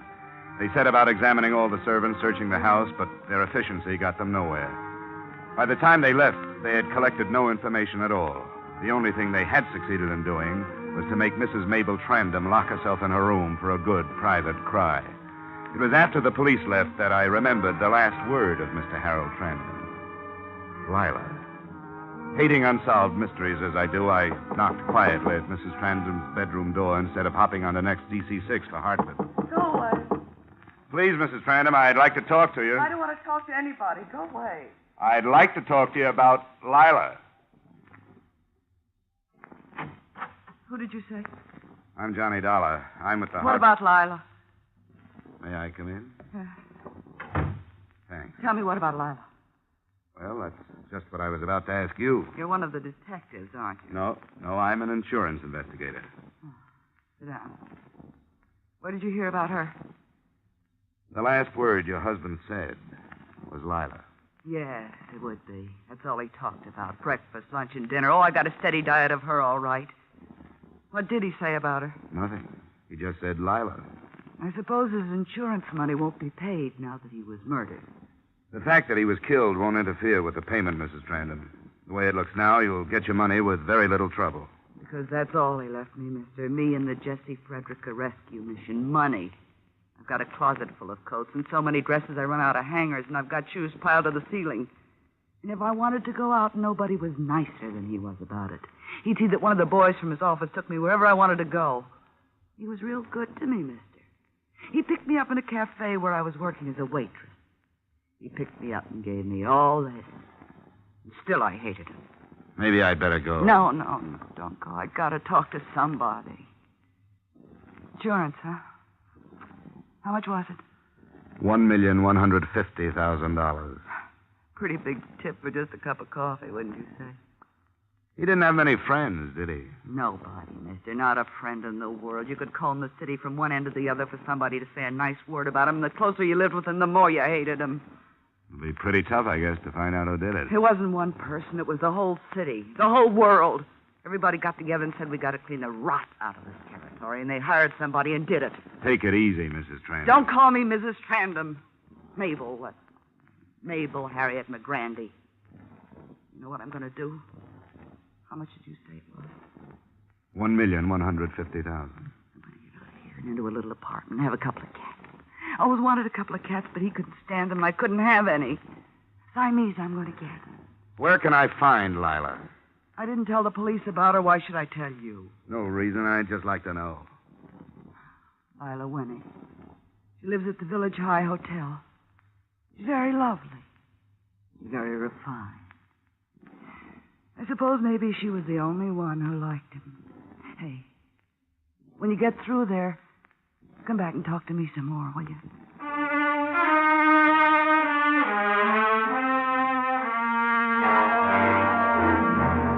Expense account item 2, taxi fare to the Village High Hotel in North Hollywood. 4 tanned kids dashed in and out of a sprinkler's path. I walked to the last apartment to the right and knocked. I knocked again.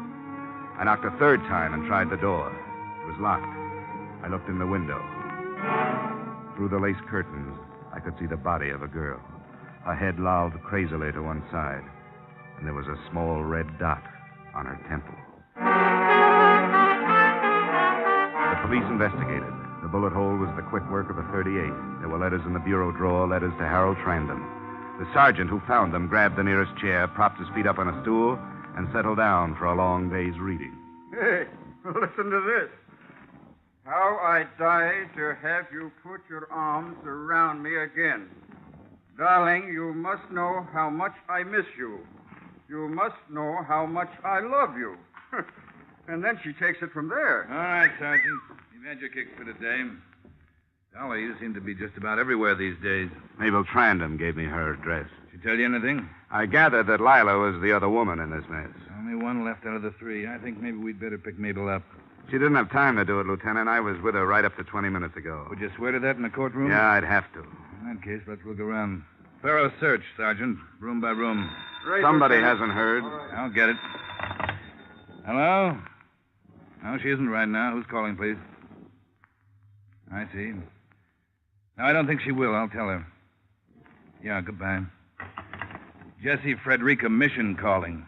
We wondered if Miss Wenig was going to be down today. She hasn't been down since last week. The boys miss her. I bet they do all right. I understand she was quite a charitable girl, devoted a lot of her time to the down and outers. The Jessie Frederica Mission. See you later, Lieutenant. Where are you going? Well, I think I've heard that name somewhere before. I'm going up another blind alley. If I pick up anything, I'll give you a ring.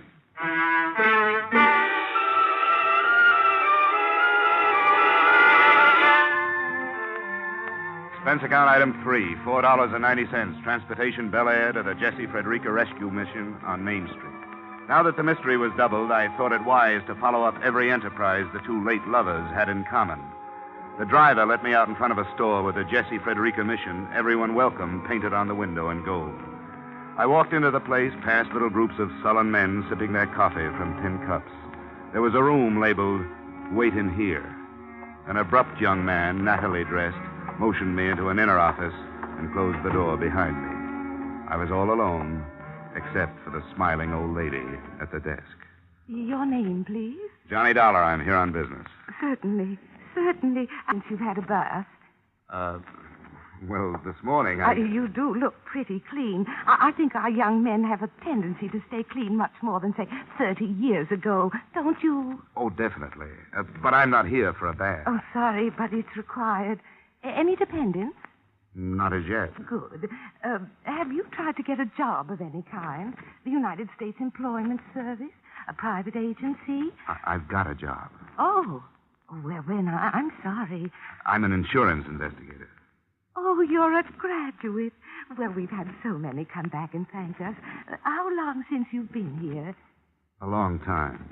Are you Mrs. Frederica? Miss Frederica. Oh, yes. Well, Miss Frederica. Do you know Miss Lila Wenig? Why, certainly. She's on our board of directors. A wonderful girl. Uh-huh. Did Mr. Harold Trandom also serve on your board of directors? Why, yes, he does. They're very good friends. Yes, I know. I've got bad news, Miss Frederica. They're dead. They were killed. Oh, that's terrible. An automobile? No. How did it happen? Murder. I'm an insurance investigator. If I could stay here for a while, I might be able to learn something of importance. What about it? Well, I don't know. We've never done anything like this before. I promise I'll take that bath. Can't you just pretend I'm one of your boys? Well, perhaps I could, Mr. Dollar. Perhaps I could, Mr. Dollar. You just use all the hot water you want to.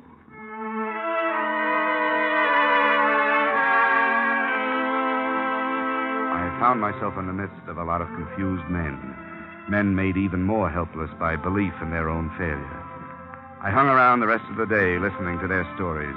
Toward evening, I found myself reliving an imaginative experience with a little white-haired, stubble-chinned guy who had forgotten I was even around. U.S. Kedison started going up in the morning. I watched it. I never took my eyes off that tape. It was climbing like a bird straight to heaven. Well, I'm telling you, I couldn't breathe. I was so excited, and I turned to Thomas Lamont. He was as close to me as you are, you know. I turned and said, "Looks pretty good, huh, Tom?" And he smiled and said, "Yes, Ben, we're going to be all right." Yeah. 2 more points. 2 points more, my friend, and I wouldn't be standing out here, I'll tell you that. Didn't make it, huh? Oh, I'm not worried. I'll do it again someday. Man who's made it once can make it again. Yeah. Well, you say, I know a man, he was much worse off than I. He had less than nothing. He owed the world. And he came back and made the biggest fortune on the whole exchange. Maybe you heard of him. Director of this charity. Killed recently. Harold Trandom. You knew him? Knew him? Well, we were as close as twins. Yeah. He gave me lots of tips on the market. Nice guy, huh? He was very nice. He was a very nice man. Oh, he was gruff sometimes, but kind. A really good heart. And when he took up with that woman, she was a director here, too. They killed her, too, you know. You knew that, didn't you? Yeah. Yeah. Well, when they took up together, I knew she'd kill him. She didn't kill him. Well, the other way around, then. No, it wasn't that way either. Well, you know. No. I always heard he wasn't very well liked. Oh, he had lots of enemies. You see that fellow over there? No, the one leaning against the wall. Oh, the one with the brown sweater? Yeah. He hated him. Oh, that was a real big thing, that hate was. What's his name? Sanderson. Bill Sanderson. What happened was, years ago, they was partners, the two of them. Bill Sanderson and Trandom. Yep. Trandom did Sanderson out of his brokerage business and sent him down to Skid Row. I guess Sanderson was only one of many. Oh, sure, he had his enemies, Trandom did. But Sanderson, he was the one who introduced me to Trandom, you know. Sanderson hated him worse than anybody. Hated that woman of his, too. Lila, whatever her name was. Well, that's interesting, Ben. Oh, it's nothing. Why, I got stories that would make your hair curl. I'll tell them to you over a drink sometime, huh?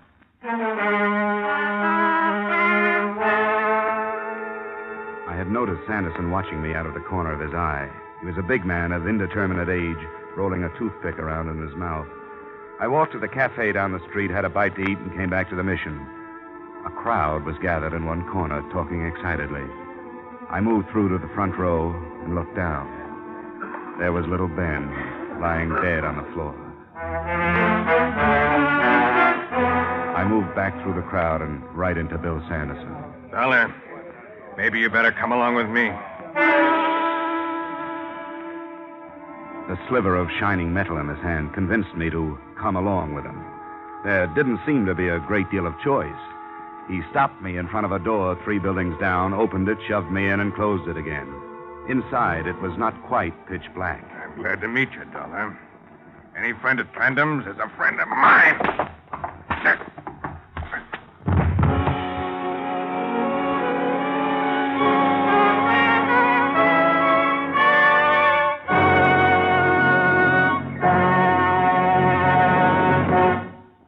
We will return to the second act of yours truly, Johnny Dollar, in just a moment.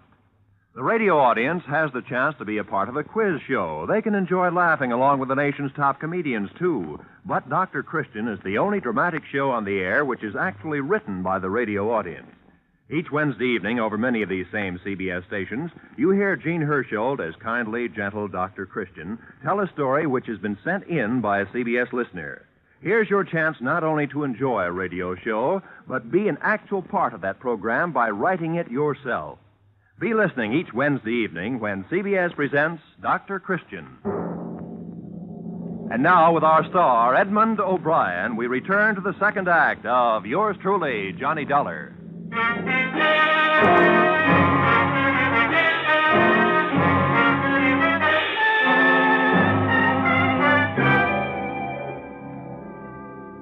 I don't know how many times Sanderson tried to use his knife. Perhaps he was getting too big a kick out of wearing me down to use it at all. Then I was able to maneuver him around with his back against the light from the street. I grabbed his arm and smashed his fist against the wall.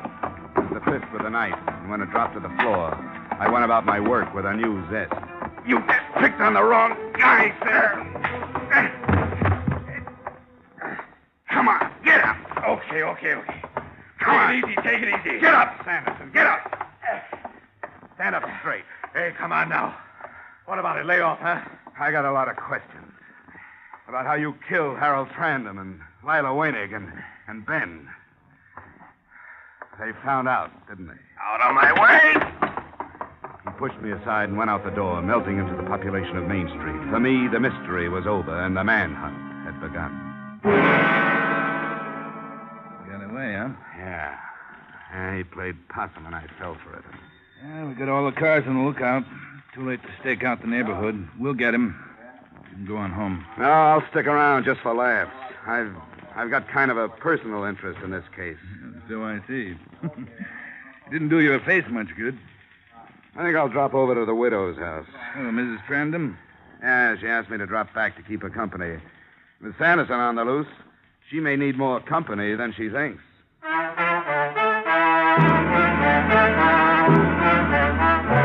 Expense account item 6, $4.50, police headquarters to the Bel Air mansion of the late Mr. Trandam. As the cab pulled away, I noticed a familiar hulk standing on the stoop. It was the big bodyguard, and he ran toward me as if he'd just seen an old friend. Oh, mister, I'm so glad to see you again. You just don't know. Hadn't you better report back to the office? There are liable to be plenty more bodies to guard. I was fired. Oh, no kidding. He wouldn't even give me a chance to explain. Mr. Halmer, I said, mistakes happen. What happened to me could have happened to anybody. I really had my eyes open. I seen a big guy with a .38 revolver over 100 yards away, and he run for cover. I chased him all over the plantation and finally caught him. Look here. I even brought him a piece of the suit the guy wore. Recognizing a .38 from over 100 yards away didn't do your story much good. You know, I thought about that later. Uh-huh. And that guy whose suit I tore is threatening to sue me. You made a good try. Say, you don't know where I could maybe get another bodyguarding job, huh? Have you tried plumbing? Bodyguarding is the only job I know. I'm skilled. I'll tell you what. Hang around with me for a while. What's the fee? Oh, no fee. You can use the experience. I'm sorry. I have my price. A man with your pride doesn't need a job. So long. Oh, no, wait. You caught me desperate. 10 a day. I'll put it on the swindle sheet. What was your name? Max.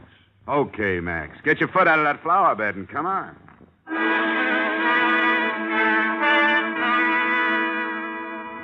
My earnest protector and I went up the grand staircase led by a butler, Max keeping a good 6 paces behind me like an Arabian bride. The butler went through a door, leaving us to wait in the hall. When he came out, he whispered to me to wait. He went downstairs, I opened the door, leaving Max on the outside, and walked in. Mrs. Harold Trandom, who preferred to be called Mabel, was fingering the ears of a white cat on her lap. Isn't he beautiful? He's lovely. I want to ask you about a guy I ran into a few hours ago. Do you happen to know Bill Sanderson? Bill Sanderson? No, I don't. Blonde or dark? You know, you aren't the lonely little girl I remembered talking to this morning. What makes you so happy? I'm going away. Where? Somewhere. How much did you say that policy was for? A lot of money. You can mail it to me. You going alone? All alone. Pretty girl like you alone all this time? Hard to believe. Oh, it'll be different now. You'll see.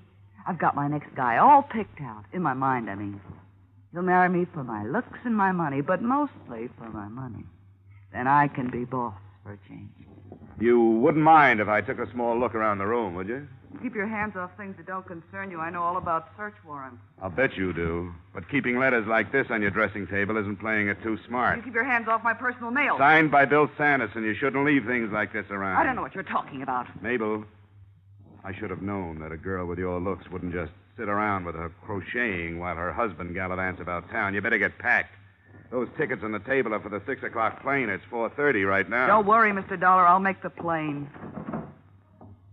You keep everything handy, Mabel. Point that the other way, would you mind? We'll make that plane. Bill has wonderful plans. There's Rio and Argentina and all those South American countries. Nobody's going to stop us now. So you paid Bill the... I paid Bill nothing. He killed Harold because he loved me. Should have married him in the first place, but he didn't have the money, and that was important to me then. I met him too late.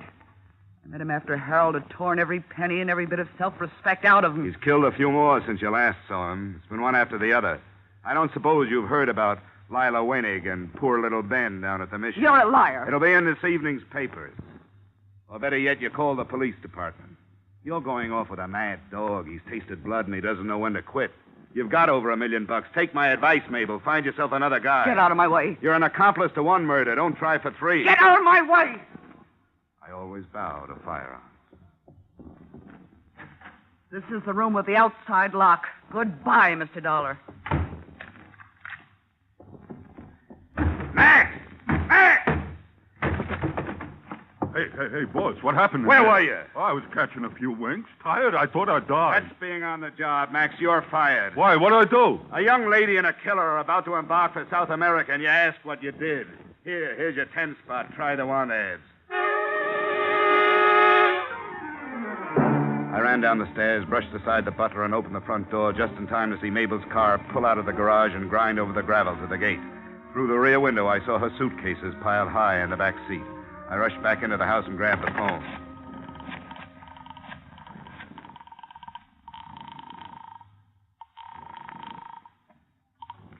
Vincelli, homicide. Johnny Dollar, Lieutenant. Listen, Mabel Trandom just left here in a big hurry. She had airplane tickets for Rio. The plane leaves at 6. She's picking up Bill Sanderson first, somewhere. Don't tell me she's in on her husband's death. Very much so. She knows I saw the ticket, so she may try another means of transportation. Better cover all the exits. Good work, Dollar. I'll get right on it. Say, Lieutenant, there are too many cab fares listed on my expense account. You haven't got a car you can spare. Sure thing. I'll send 109 right over.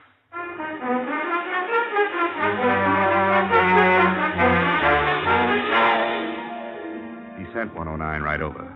We got to International Airport in time to check the passenger list. Sure enough, there was a name, Mabel Trandom. We waited till departure time, and I felt a little like Drew Pearson must when his predictions come true. She didn't show, Dollar. I better check with headquarters to see if she's been reported at the railway stations or the bus depots. Smartest thing she could do now would be to pick up Sanderson and head for the border by auto. I've already sent out a roadblock notice. Well, your job is done, Dollar. Why risk your neck? This is one I don't want to just read about. And then there's the matter of $1 million policy. Before we're through, we might have to dig up the second beneficiary.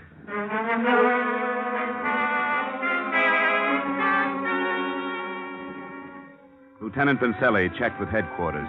They had not shown at any departure points.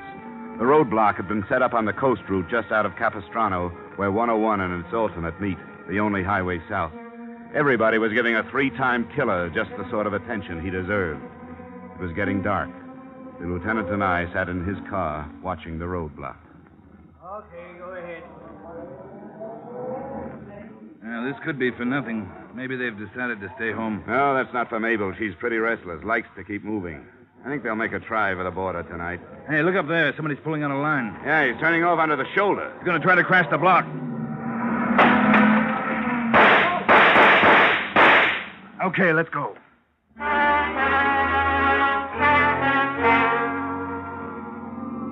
We weren't even sure it was Sanderson and Mabel. Might have been a couple of rum smugglers for all we knew. Whoever it was paid no attention to our siren, but we pulled closer, hugging the curves by using the whole road. See if you can use that rifle, Dollar. Right. There goes the tire. They're out of control.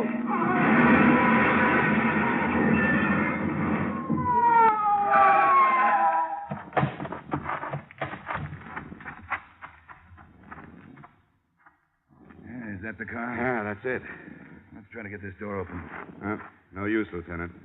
Look inside. Yeah. Yeah, I better get on the radio.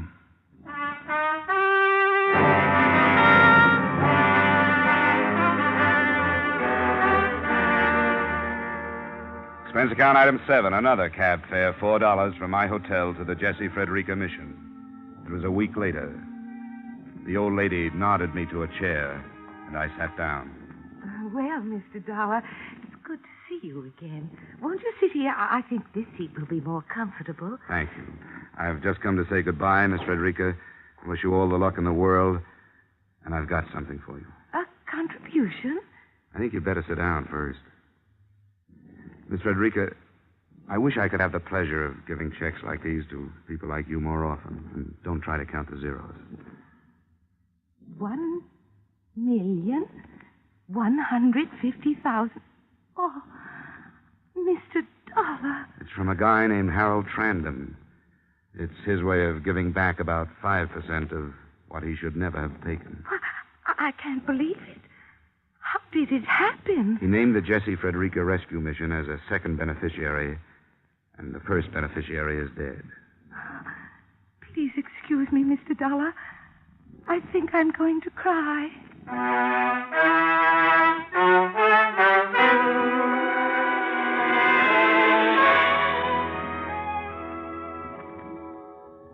She did. As quietly as possible, I got up and left. I walked out onto Main Street, down past the little shops, the surplus stores, the shoe shine parlors, and the all-night movies. And I couldn't help thinking, $1 million can buy a lot of turkey dinners. Expense account total, $736.82. Yours truly, Johnny Dollar.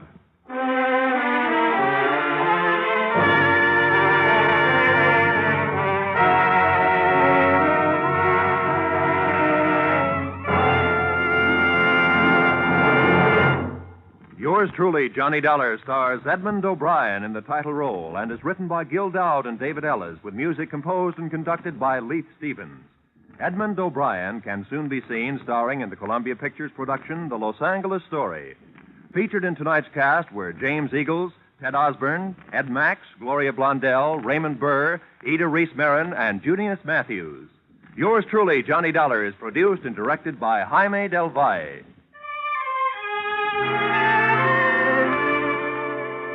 Join us again next week when, from Hollywood, Edmund O'Brien returns in another transcribed adventure of...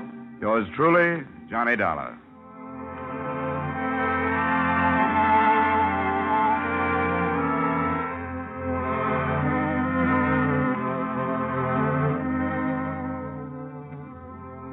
This is CBS, where Wednesday night is Bing Crosby night. The Columbia Broadcasting System.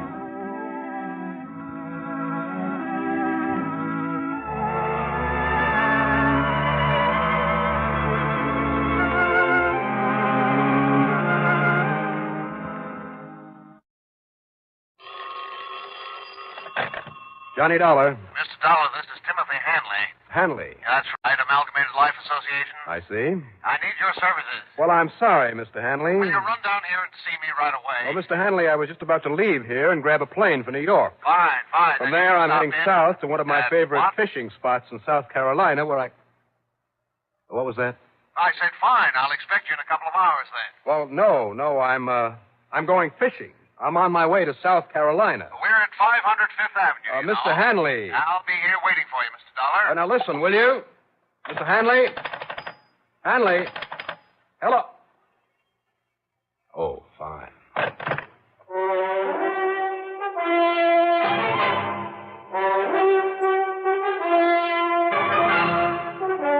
The CBS Radio Network brings you Bob Reddick in the exciting adventures of the man with the action-packed expense account, America's fabulous freelance insurance investigator. Yours truly, Johnny Dollar.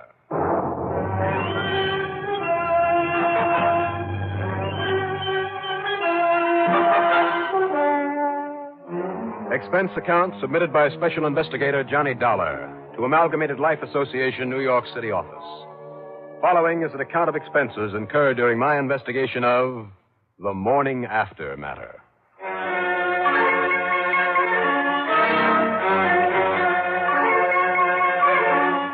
I wasn't kidding. After breaking my neck over more than my share of tough cases during a long, hard winter, I felt entitled to a few days of relaxation, of fishing, at the old Arundel plantation down near Georgetown, South Carolina. So what if this Timothy Hanley did have some problem requiring investigation? Important enough to call off a well-deserved fishing trip? Not for me. Okay, then, expense account item 1 is $11 for a cab to Bradley Field and a plane to New York. Item 2, when I got there, is $5.85 for a taxi into Penn Station for my train to South Carolina. But then, sucker that I am. Well, item 3 is $1 even for another cab. This one to 500 Fifth Avenue in the office of Amalgamated Life. Go right in, please, Mr. Dollar. Mr. Hanley's expecting you. Well, thanks. All right now, Mr. Hanley. Mr. Dollar, good. I'm glad you got here so promptly. Sit down, please. Yes, but as I told you over the phone, Mr. Mrs. Bromberg should be here any moment now. In the meantime... I'm just passing through, Mr. Hanley. In the meantime, I can tell you why she insisted I call you in on the case. Look, I am on my way south to go fishing.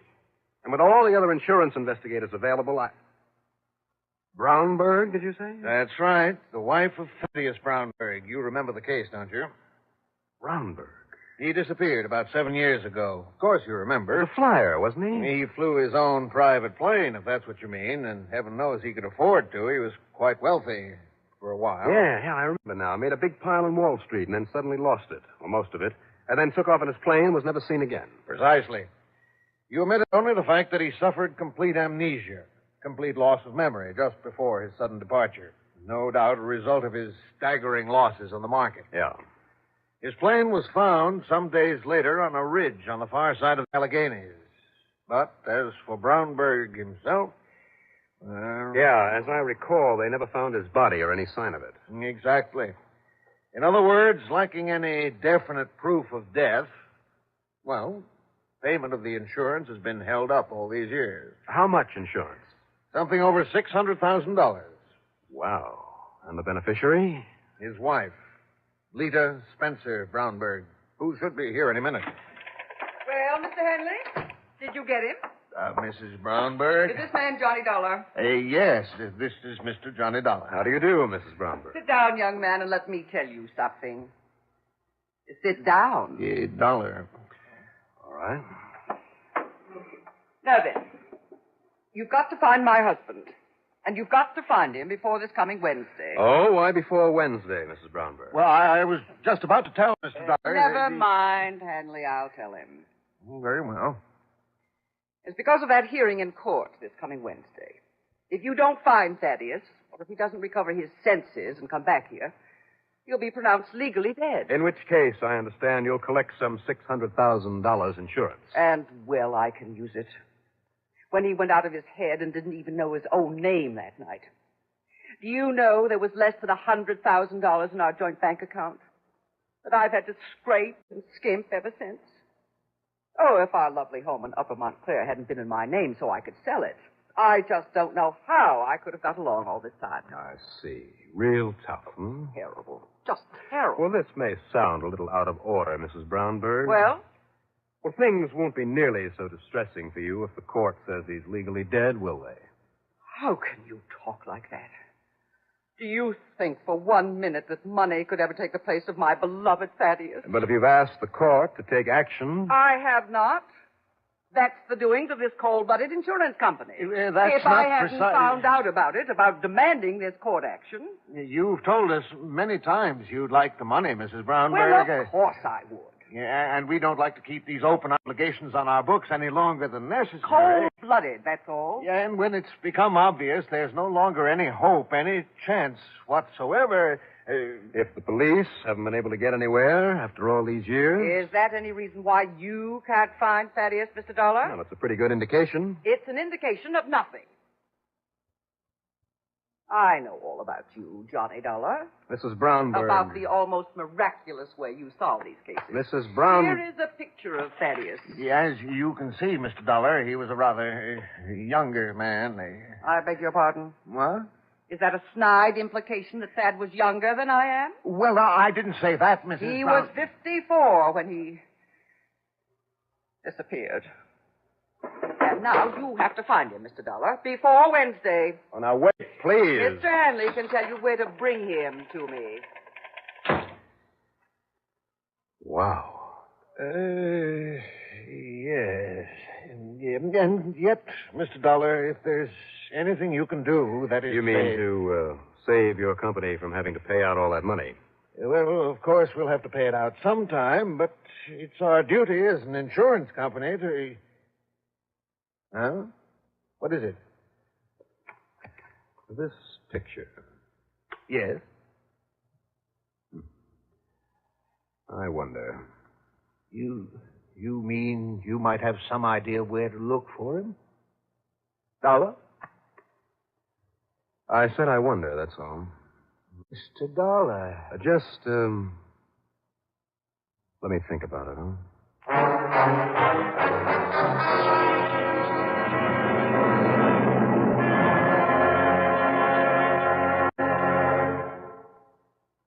Repeat after me, please. What do you want when you need brand? What do you want when you need brand? Reliability. Reliability. Now, what do you get in Kellogg's All Brand? What do you get in Kellogg's All Brand? Reliability. Right. Hi, this is Dennis James to explain why Kellogg's Way is the reliable way to get the effectiveness you want from brand with just half a cup a day. See, Kellogg's All Brand is the real Battle Creek formula, the one that millions of people depend on. And they depend on it because Kellogg's All Brand contains more vital brand bulk to help you keep regular. It's low in calories, and it's mighty pleasant eating, too. Kellogg's All Brand comes in crisp, toasted shreds that have a wholesome brand muffin taste. I think you'll like it. So be sure you remember, for the effectiveness you want from brand, get reliable Kellogg's All Brand. That's what you get in Kellogg's All Brand. Reliability.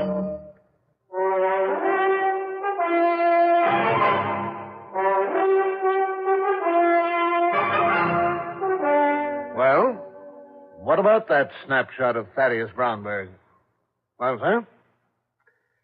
But I'm not sure, Mr. Hanley. Would you call it a good likeness of him as of the last time you saw him? Yes, excellent. Despite the costume, the surroundings. I wish that background looked familiar. But the face. Well, you've seen it somewhere? Recently? Well, there's something very familiar about it. At least, well, I don't know. After all, Mr. Hanley, with all the traveling I do from one end of the country to the other, all the people I meet, and if this was taken over 7 years ago... Look, where does Mrs. Brownberg live now? 533 East 52nd Street. All right. Call and tell her to stay there, that I'll be able to see her in a little while. Meantime, if you need to get in touch with me, I'll be at police headquarters, 18th Precinct. Hey, now, wait, Mr. Dollar. Hey, what for? The police who'll know the most about this case are those over in New Jersey, in Upper Montclair. They're the ones to go to for help. Not the kind of help I want. Item 4, a buck, or a cab, the 18th Precinct. As usual, my old pal, Lieutenant Randy Singer, was ready and willing to give me a hand, regardless of what my problem might be. And, as usual, I told him it was none of his business. But I only wanted one of his men in photo identification, a fellow named Billy Cross. I had him make some blow-ups of the face on the picture I had. I had him touch up that face to make it look the way it might look if it were 7 years older. Add a beard or a mustache or both, Make the hair look gray instead of brown, make it longer, shorter, parted differently, worn in every conceivable way that it could be worn. Well, hours later, we were bushed. And I'm afraid I stared a little stupidly at the pile of over 50 variations on the face of Mr. Thaddeus Brownberg. Not one of them, Johnny? No, Billy, I'm afraid not. Except maybe for one of these with a beard, like this one, for instance. I'd almost swear that I've seen a man like this somewhere in my travels. Where? I wish I knew. Oh, Johnny, why don't you give up? Nobody else thinks that Brownberg is still alive, or if he is, he's still suffering from that loss of memory, so he's not the same man he was. What good would it be if you did find him? When the case comes up in court day after tomorrow, they'll call him dead, the case will be closed, and that'll be that. Why don't you give up? Because I'm stubborn, I guess. Don't you see? The cops over in New Jersey, all over the country for that matter, did all they could to find him after his plane cracked up. I promised the insurance company and his wife. What? Did you perform a miracle? Forget it, Johnny. Run along on your fishing trip. Speaking of his wife, what time is it? It's nearly midnight. Holy smoke, I've got to get over there and see her. Johnny. Thanks, Billy. Thanks a lot. Even if it didn't get us anywhere.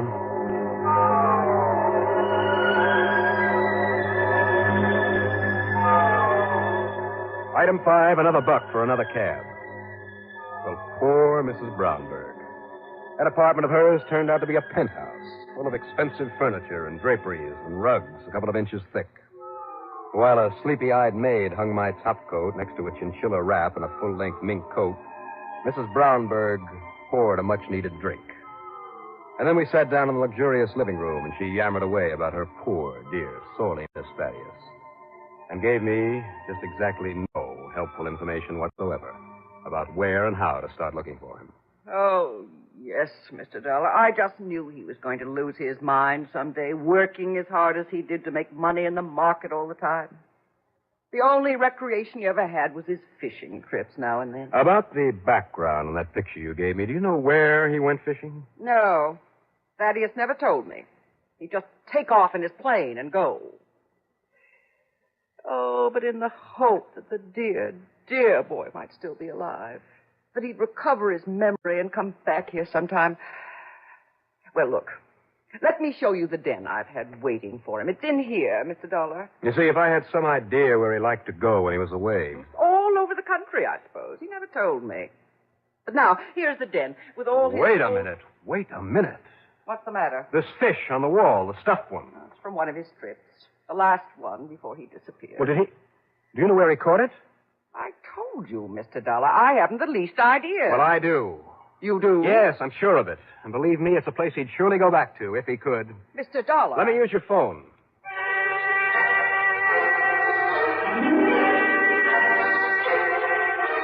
Mike All got Tim Hanley out of bed, and I'm still not quite sure that he really understood me. What did you say? Do I have to spell it out for you, Mr. Hanley? No, not at all. And you're leaving? That's right. I'm leaving right now. And believe it or not, I'm going fishing.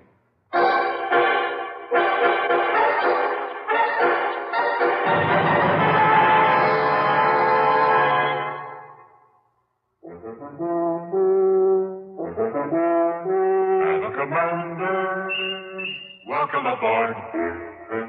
Try new king-size Philip Morris Commanders. New because the tobacco in them is vacuum cleaned. And the cleaner the tobacco, the better it tastes. Yes, the cleaner the tobacco, the better it tastes. Philip Morris Commanders are made by a new kind of machine, the Mark 8, that takes rich, full-flavored tobacco and first gently vacuum cleans it, then rolls the cigarette fully, evenly, cuts the ends clean and firm. The result is new Philip Morris Commanders with the cleanest tobacco ever rolled in a cigarette. Try a pack. You'll get a full, round, king size of solid smoking pleasure because the cleaner the tobacco, the better it tastes. Noticeably better. And the commander, welcome aboard.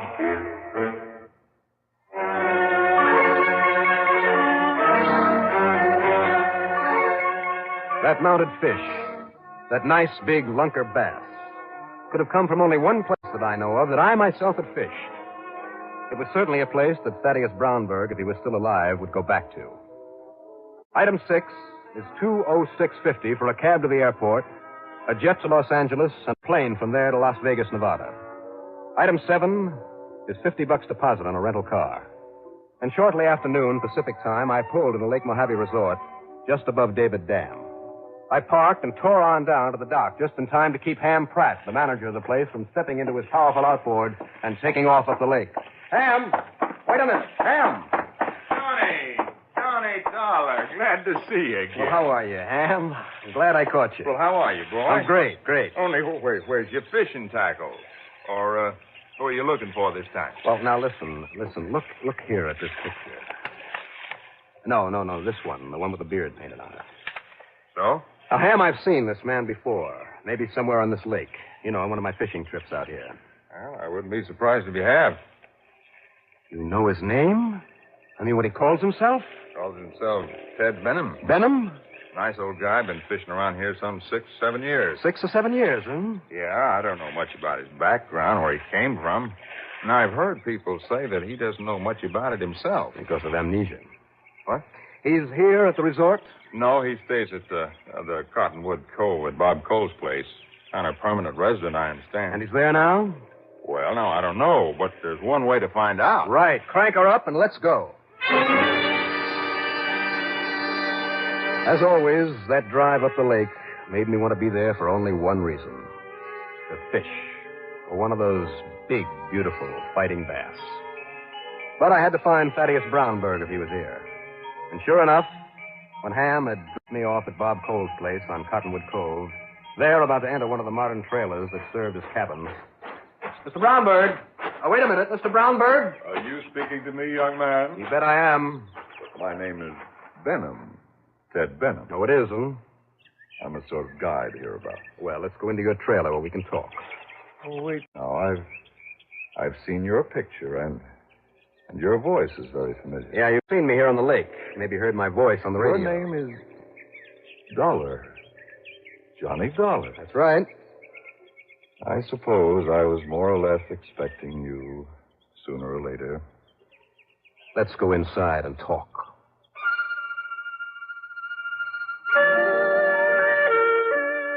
He poured us a drink, and we talked.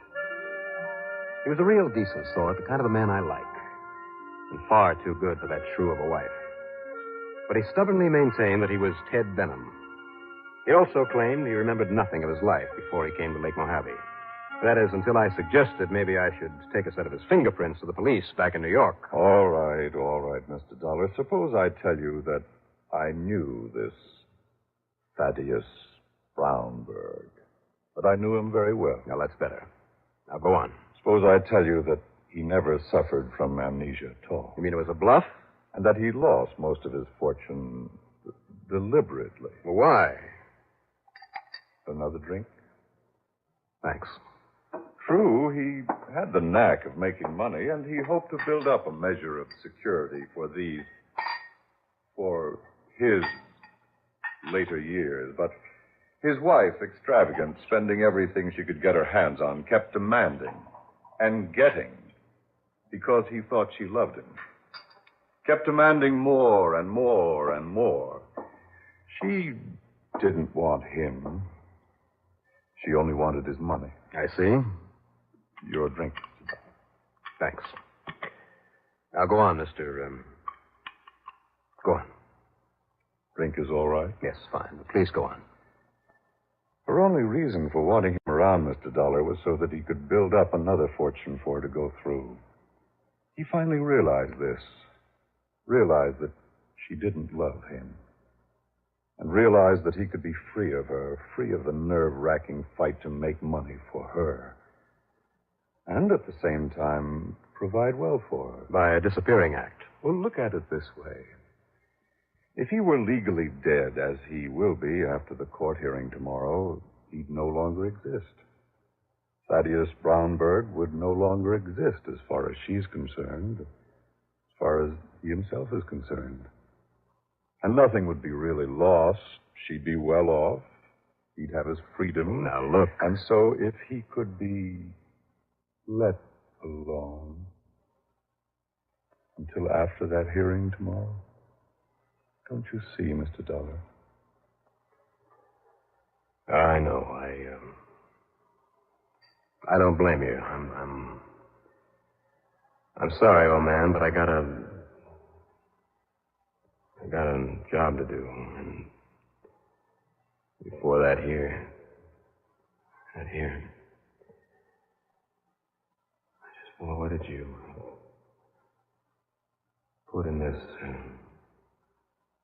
drink? Plenty, Mr. Dollar. Plenty. Well, you're not going to get away.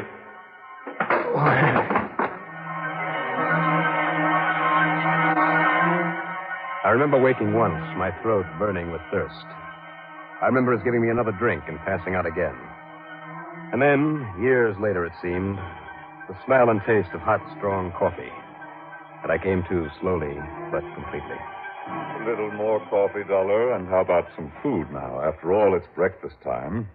Breakfast time? It's also Thursday. Oh, my head. I'm sorry, but that was necessary. Now, look, listen, Mr. Brownberg. Only it is Benham now.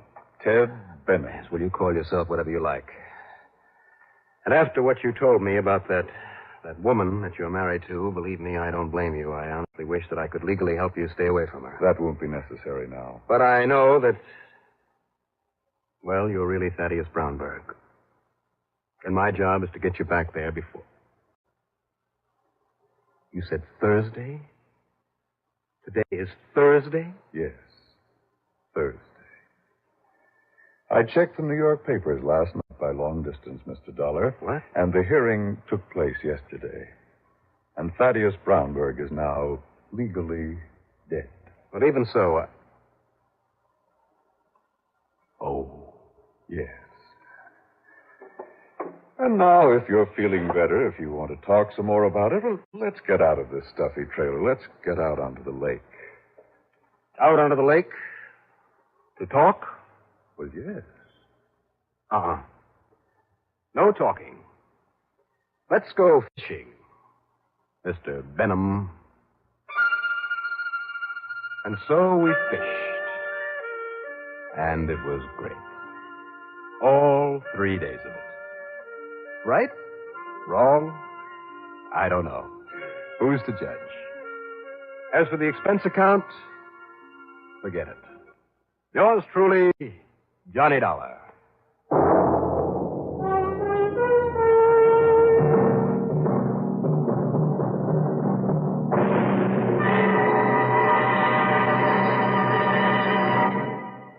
Now, here's our star to tell you about next week's story. Next week, a case involving a prize fight, in which the only prize to be won is death. Join us, won't you? Yours truly, Johnny Dollar.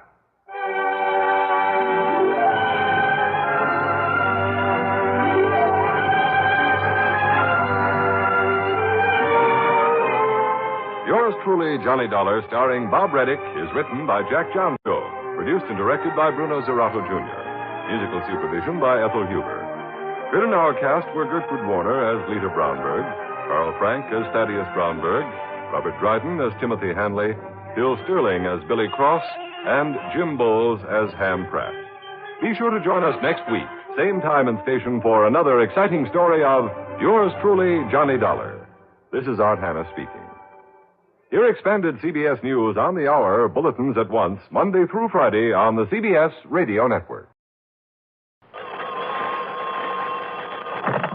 Johnny Dollar. Come on back, Johnny. What? I said come on back here is all. Well, why not? Only where and who's that? The where is here in Corpus Christi, and this is Jack Price. Jackson. Haven't you had enough of me lately? Sure we have, but that's beside the point. Now, wait a minute, Jack. Well? Don't tell me you and Doug Johnstone have finally found that old Spanish treasure we were all looking for last week. No, thanks. And I thought we made it plain we've had our fill of that caper. Seriously, Johnny. Yeah. What happened to us out there on Padre Island kind of proves a point, doesn't it? That in this world of ours, you simply don't get something for nothing? Right. And sometimes when you try to, you may lose everything. Like young Jose Pineda lost his life. Yeah. Jackson, from here on, I'm perfectly willing to work for what I need and want.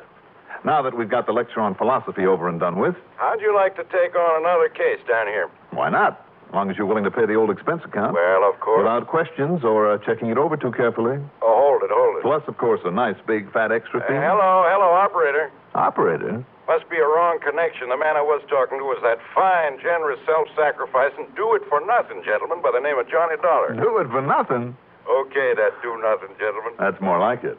Seriously, Johnny. Yes, seriously. Come on down here, will you? Right away. What's up? The makings of an international incident, maybe. Oh, you better call in the U.S. Marines. Be serious, will you? Well, who's kidding? I'm afraid one of my clients is mixed up in the narcotics racket. And you know what that could mean. That he's not long for this world. That's right. Unless you can straighten things out for him. Narcotics, huh? It sounds like a big order. Don't kid yourself, Johnny. It is. And it could be kind of dangerous. Well? You know something, Jackson? Yeah? When somebody calls me in on a case that's supposed to be a lead pipe cinch, I always nearly get my head shot off, like last week. Yeah? So maybe this one that looks kind of big and dangerous, well, who knows? Maybe this will turn out to be a lead pipe cinch. Well, don't bank on it. Oh, I won't. But why not give it a try? I'll grab a plane that'll get me down there first thing tomorrow morning.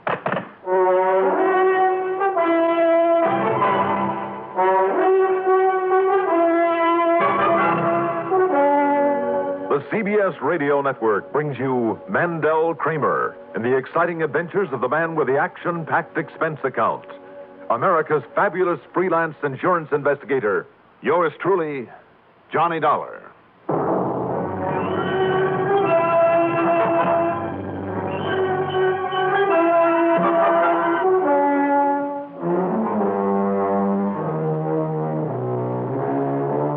Expense account submitted by Special Investigator Johnny Dollar to the Tri-Western Life Insurance Company Corpus Christi office. Following is an account of expenses incurred during my investigation of the wrong doctor matter.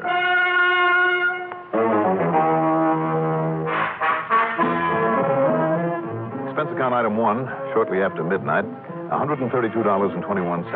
That's for a taxi out to Bradley Field and a plane ticket to Corpus Christi, Texas. As promised, I arrived early in the morning. Too early for Jack Price's office to be open, and there was no sign of him around the airport. So item 2 is $3 for a cab to the Robert Driscoll, where I grabbed some breakfast. That's item 3, $1.30. Then went up to my room, unpacked my bag, showered, shaved. Johnny Dollar. Jack Price, Johnny. I thought you might have signed in there at the hotel. Well, after all, Jackson, if you weren't up early enough to meet me at the airport. Oh, I've been up all right and down at the office. Now, this thing is even harder than I thought it would be. Oh? Yeah, you see, this client, his name is Julio Olvera. Sounds Mexican. He is. Now, go on. Julio worked the shrimp boats, down the Mexican coast, and they dumped their catch off here. Yeah, so? Well, one of them started hauling narcotics up here, heroin. Much easier than smuggling it across the border on land. Now, Julio happened to be on board, so the judge gave him 3 years in the clink. But now he's out again. And back in the dope racket? Not if he can help it, Johnny. I'm sure of it. Not if he can help it? Right. But I got a call from his girlfriend, Consuelo Diaz. Real nice little girl who used to work here in this office. Uh-huh. And according to her, well, anyhow, I promised her I'd send for you. Because, Johnny, what's happened is this. I'm listening. Only wait, I try to explain it over the phone. That's right. You're only a few blocks away. Right, so come on over here at the office. I'll give you the whole story. Right. Okay. Now, let's see. I better take along the old 38 lemon squeezer. And I'm sure I put my hat somewhere. There we are. Now, off to the races, Johnny. Yes? Room service. Room service? Yes, sir. Sorry, you must have made some mistake. There's no mistake, Senor Dollar. Isn't the silencer on that thing just a bit corny in this day and age? Back up so I can come in and close the door. Well, sure, as long as you hold the gun and with that chambermaid coming down the hall. I sit inside. Never let it be said that Johnny Dollar isn't the perfect host. Try and trick me, huh? You may be pretty big. Too big for you, senor. Oh, my goodness. What's happened? What's happened here? My friend, he hurt himself. But I thought I heard a shot. No, he fell. He fell against the door. He hurt himself very bad. Oh, my goodness. See, you go on downstairs. You get the doctor, eh? Oh, yes, I surely will. I'll get the doctor right away. Yes, pronto. And by the time the doctor he arrive here, Senor Dollar, you will be very dead.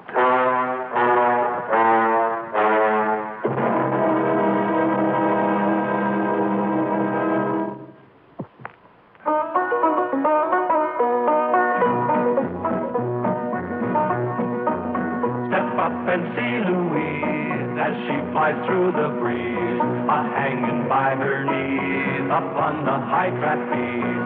But first may we suggest a 7-Up you test. Its fresh, clean taste is best. Come be Louise's guest. No time to waste. You'll love that fresh, clean taste.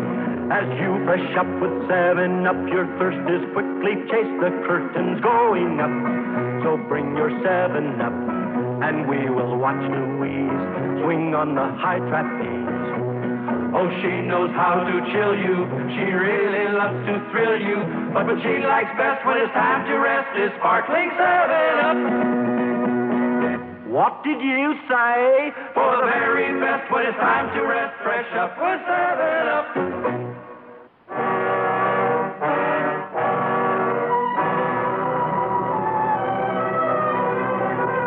I learned it a long time ago. When you're as outmatched as I was by this big Mexican gorilla, you play it smart if you want to stay alive. Which explains why I let that glancing blow of his send me to the floor with my knees pulled up against my belly. After the chambermaid left, as he closed the door and leveled his gun at me. And by the time the doctor he arrive here, Senor Dollar, you will be very dead. I kicked out with all I had. The gun flew out of his hand across the floor, but he left it lay there and turned on me. He was big and he was tough. But that kick in the stomach had slowed him down a little. I caught him with a hard left that staggered him, but only for a second. He came back at me with a chair and everything else he could pick up and swing or throw at me. I tried to get inside of those long, powerful arms to work on his midsection and maybe open him up for a blow to the chin, but he just hung on. I kill you.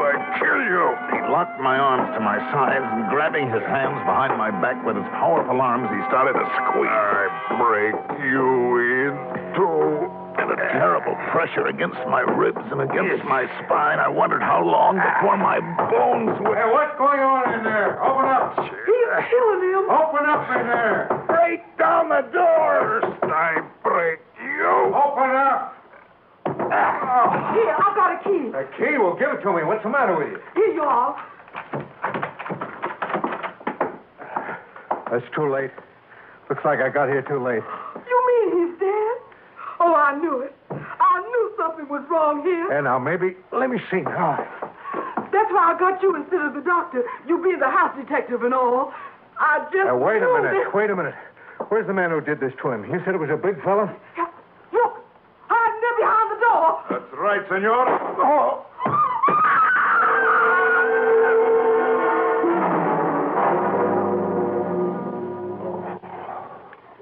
Now, just take it easy, Johnny. The doctor says you've got to rest. Take it easy. Oh, hi, Jackson. Yeah.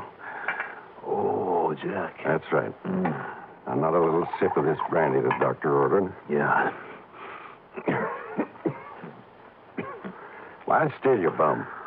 Here, take a slug of this. Oh, brother, what a reception committee you have in this town. According to the chambermaid, she smelled trouble and brought the house stick up here. Well, it looks like your reception committee must have been Hernandez. Hernandez? Diego Hernandez. When we met you out there at the airport, I didn't dream that Hernandez might find out about your coming here. Oh. Who is he, Jack? Well, you remember I mentioned Julio Olvera to you over the phone? Oh, yeah, the one who was just out of the pen. Yeah.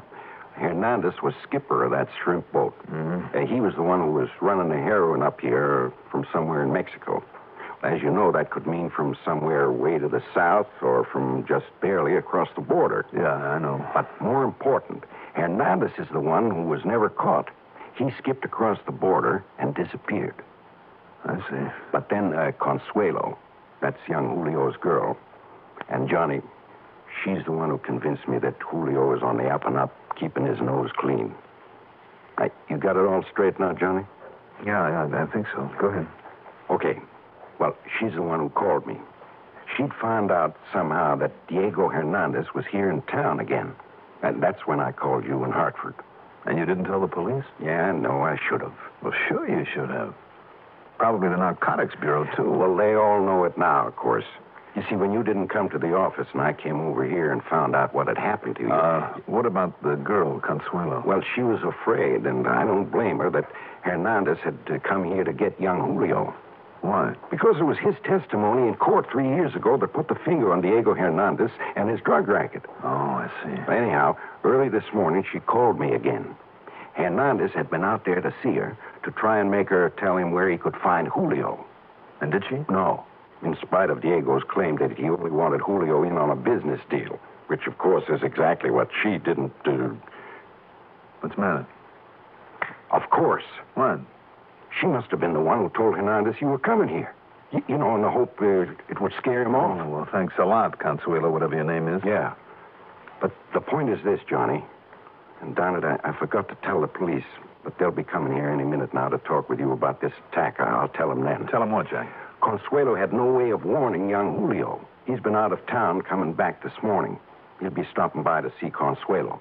But if Hernandez goes back there and finds him there, heaven help him. Come on, Jackson. We got... Now, you stay in that bed, Johnny. Now, take it easy. What's the matter with you? We got to get to Julio and that girl before he does, if we're not too late already. Well, Johnny, when the police come... Will you stop wasting time and help me get into my clothes? But the police are on their way up here now, right now. Look, we'll leave them a note or something, that's all. Well, like I said, Johnny, I haven't yet told them about Consuelo and Julio. Jackson, over there at the desk.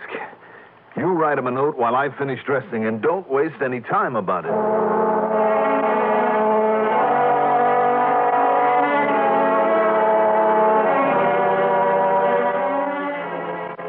Consuelo's little house was way out at the edge of town, in a very sparsely populated area. I knew the minute that we pulled up in front of it that we'd got there too late. The front door was wide open. Inside was still the smell of cordite from that pistol with the silencer on it. Yeah, Diego Hernandez had got there first, all right, and done his job well. Too well. In the doorway lay the body of young Julio. Just one well-aimed bullet must have killed him instantly. The little Consuelo, young, pretty, dark-haired Consuelo, was still alive. And she tried to drag herself to the phone on a nearby table, but she just lay there gasping, barely out of reach of it. While Jackson called the police and a doctor, I carried her into the bedroom, and I went to work with a couple of wet towels and a bottle of tequila that I found. Then, finally... No. It is no use, senor. Oh, no, sure it is, Consuelo. Sure it is. You're going to be all right. The doctor will be here in a couple of minutes, and he'll get that bullet out of your back. No. With my Julio gone, I do not want to leave now. Consuelo, come on now. Now, listen to me. Listen. Tell me, what was it, Hernandez, Consuelo? Was it Diego Hernandez who did this? See, I want my Julio to help him again. He wanted him to help him in the heroin racket again. See, to go with him, to help him. To go with him where, Consuelo? Consuelo, listen to me. Did Hernandez tell you where he's operating? Where? Doctor.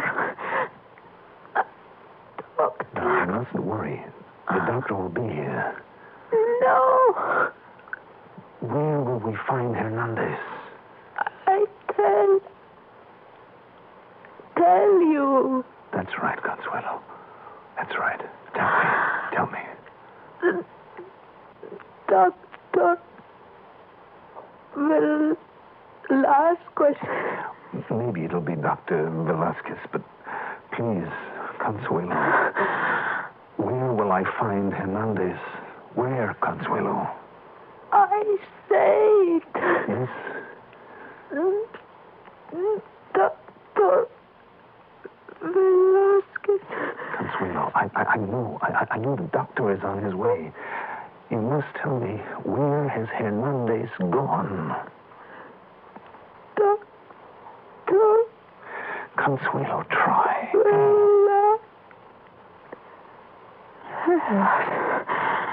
Consuelo. It's okay, Johnny. The cops and Dr. Parker are on their way. Parker? Yeah, so we could... Oh. Is she... Yeah. Too bad. She was a pretty little thing. She sure was. Could she give you any lead on Diego Hernandez? No, I'm afraid she didn't make very much sense, Jackson, before. Wait a minute, maybe she did. What? Maybe she did.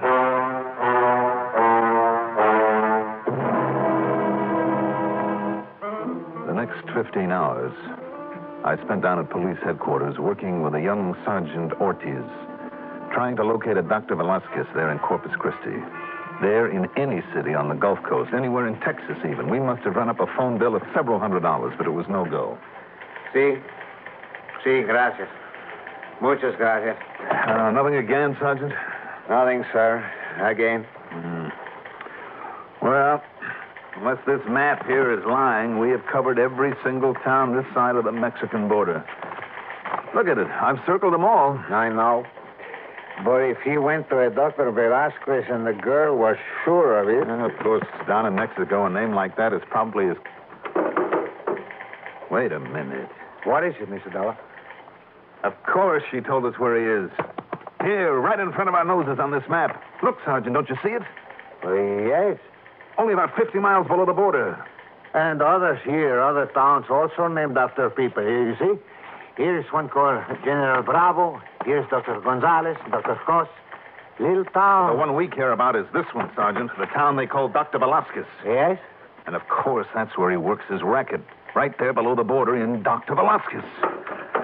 Okay, Sergeant. Yeah, well, Mr. Dollar, by the time the necessary contact can be made with the policia down there, by the time the necessary papers can be drawn up, and look, here it is such a small town on just a little side road, and in such a desert country. Oh, it's all the better.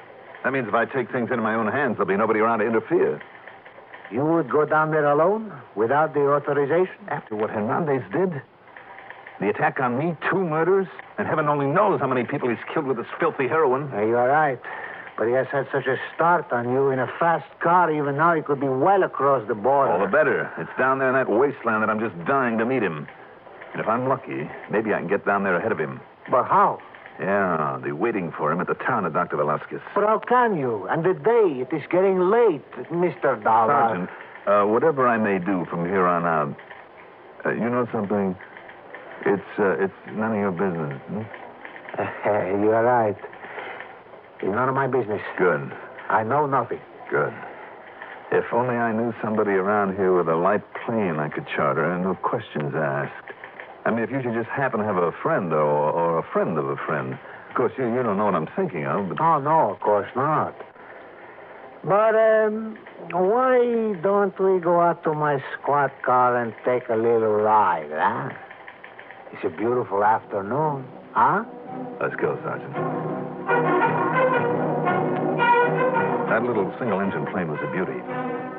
Incidentally, item 4 on the expense account is $250 to that friend of a friend.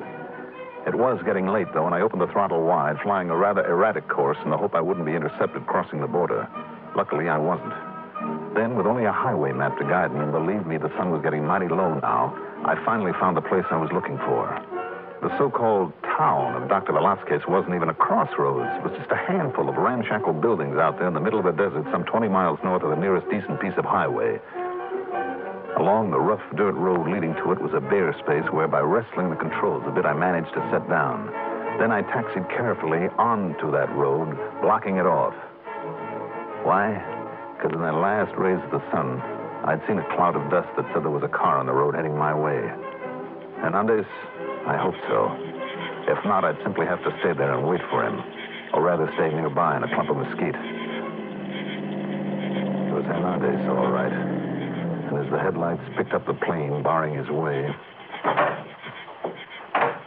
Just hold everything, Hernandez. And don't reach for that gun. You again? That's right. Keep 'em up over your head. What are you doing out here?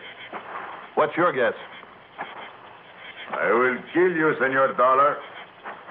Like I meant to kill you before. Sorry. This time I have the gun on you. It will do you no good. Turn around. Keep those hands up in the air. I will kill you. Remember that. Aren't you getting a little tired of killing? This gun of yours will be a nice souvenir. Thanks. So, you have what you call the advantage, eh? That's right. But not for long. Well, we'll see about that. All right, put your hands down slowly. Put them behind your back. You're not afraid to let me lower the hands, eh? Do it, but slowly. Very well. But it gives me the chance, senor. The one chance. Yes, for what? Have you never heard of the gun in the sleeve? No, you don't. No, I kill you. Why don't I ever learn to frisk one of these punks before I let him lower his hands? Next time I might not be so lucky. It was well after dark when I finally got us back to Corpus Christi, and I had quite a time landing in the small private field from which I had borrowed the plane. Sergeant Otis, of course, denied any knowledge of the whole thing, but I noticed the landing lights were on and waiting for me, and also, by pure coincidence, a young fellow from the narcotics squad just happened to be there to meet me. Nor did he suggest that I might have picked up my prisoner anywhere but this side of the border. Just the same, Jackson, maybe it wouldn't hurt to keep this report under wraps for a while. Expense account total, including board and room, and the trip home, $532.40. Yours truly, Johnny Dollar.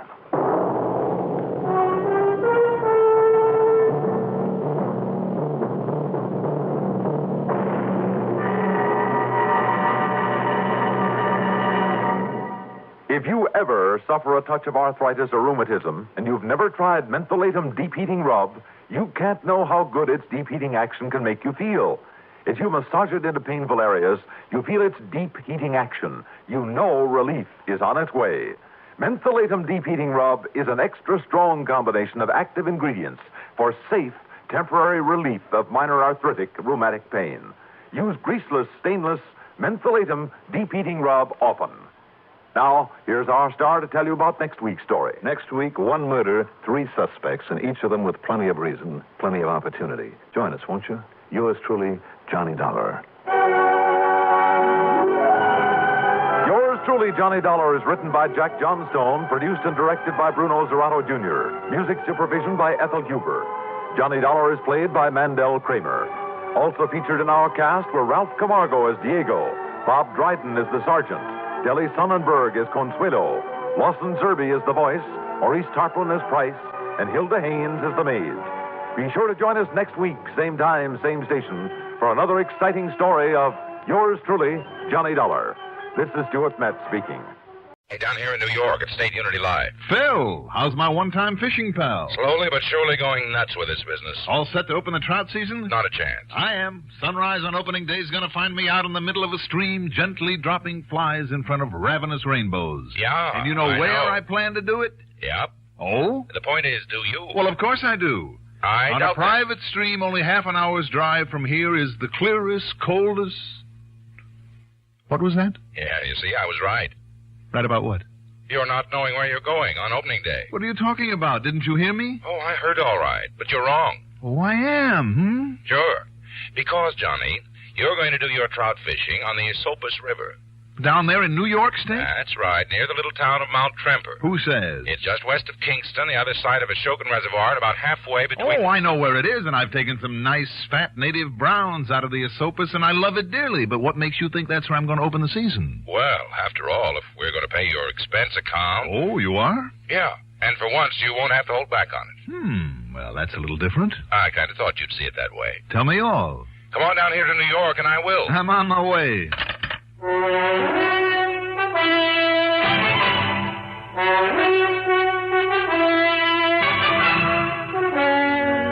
The CBS CBS Radio Network brings you Mandel Kramer in the exciting adventures of the man with the action-packed expense account, America's fabulous freelance insurance investigator. Yours truly, Johnny Dollar.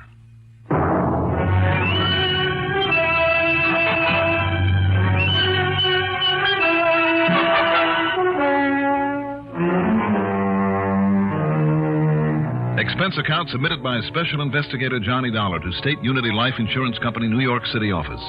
Following is an account of expenses incurred during my investigation of the Blue Rock matter.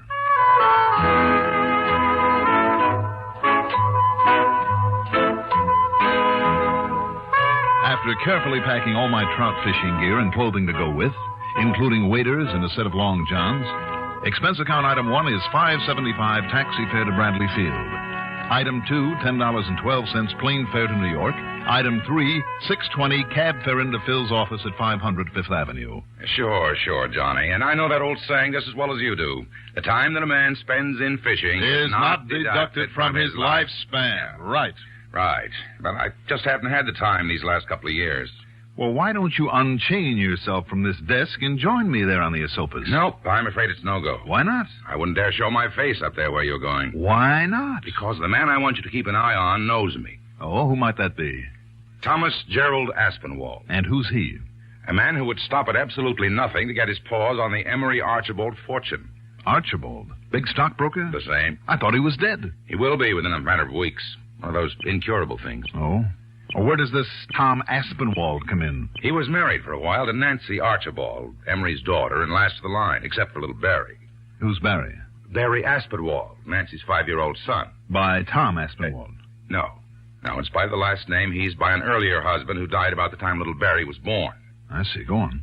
Now, in his original will, the old man left half to Nancy, half to Tom. Mm-hmm. But in a brand new will, that's all changed. When old man Archibald goes, and that could be most any day now, the whole of his estate, including nearly $1 million of insurance, gets divided 50-50 between Nancy and the boy. I see. And Tom doesn't like that. Unless, Johnny. Yeah? Unless the youngster dies before the old man does. In which case his share goes to Tom Aspinwall as in the earlier will. Ah.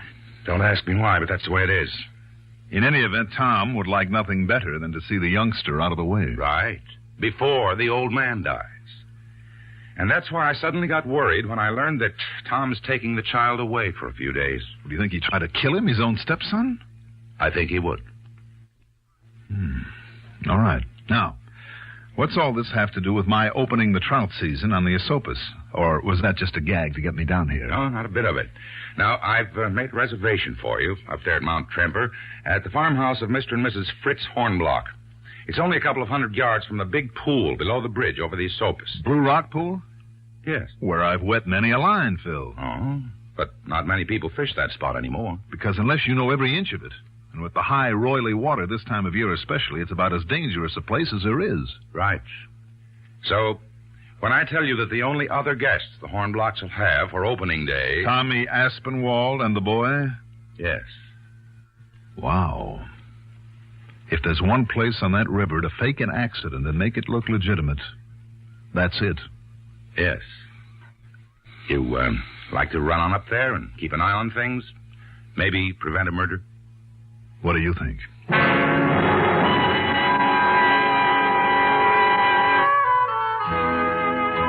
Expense account item 4 is $28 even. Includes cocktails and dinner, a movie, a soft bed at the Lexington, and breakfast the next morning. After which I spent item 5. $275 for a 3-day non-resident fishing license. Item 6, the usual $50 deposit on a rental car. I drove north on Route 9, crossed the Hudson at Poughkeepsie, north on 9W to Kingston, then west around the Shokin Reservoir to Mount Tremper. By the time I got to the Hornblock farm, it was late afternoon, and the weather had turned very windy and very cold. Now, you think I'm too old to carry these packages of yours, Mr. Dollar? Well, no, but let me carry some of the fishing gear at least. Nine. I'm strong as an ox. Are there any other guests, Mr. Hornblock? Here now. Right in here. Okay? Oh, looks fine to me. Good. A nice warm feather bed for you and If you like it, I built you a nice big fire here in the fireplace. Oh, I don't think that'll be necessary. Or maybe while the mama is out, you like maybe a little schnapps to keep the cold away. Well, now, it just happens, Mr. Hornblock, that I brought a bottle along with me. Oh. You know, just in case of snake bite. Oh, snake bite this time of year. Oh. What kind? Well, if 8-year-old Scotch doesn't offend your finer sensibilities. Well, why don't we see? Why don't we? Here you are. To your heart's content. Now let me see. Well, what's going on here? Well? Hey, just what are you up to, Fritz? Oh, that was good, Mr. Dollar. Well, good. Will you join us?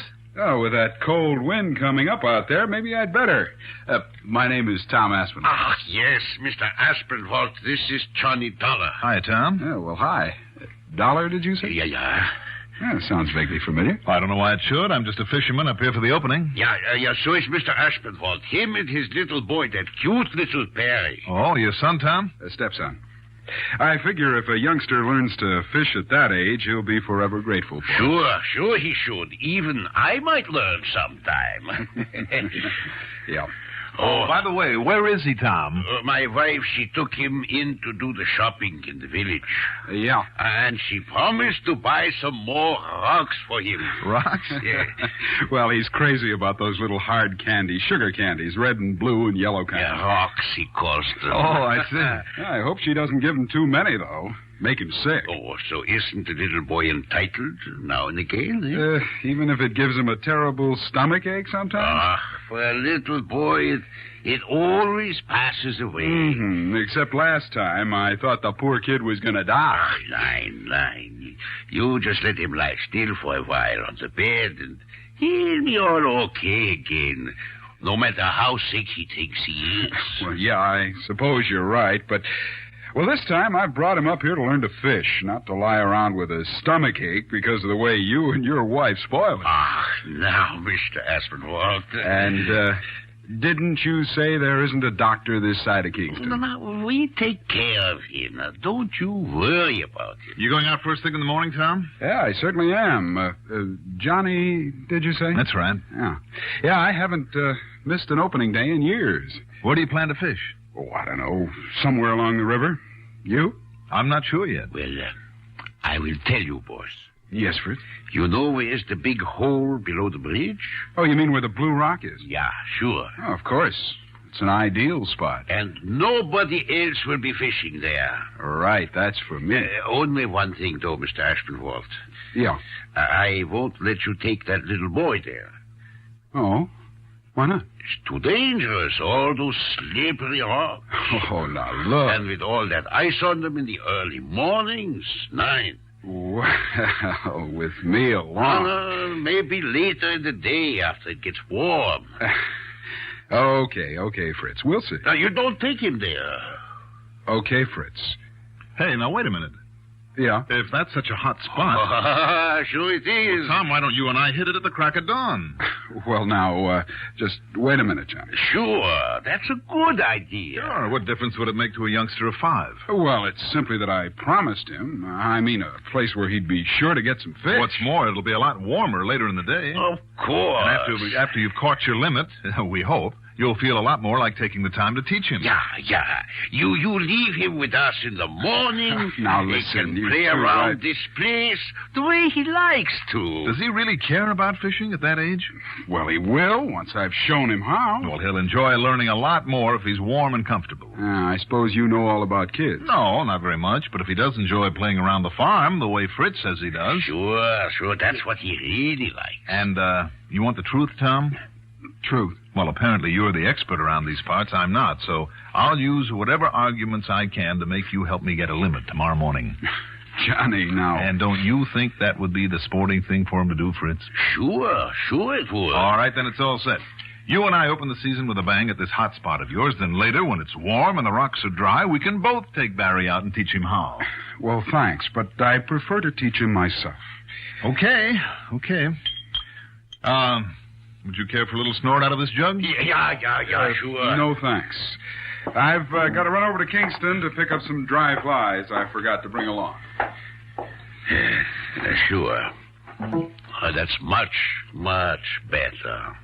Yes, yes, I think so, too. Say, more trout flies, did he say? That's funny. Is it? You should see what he bought.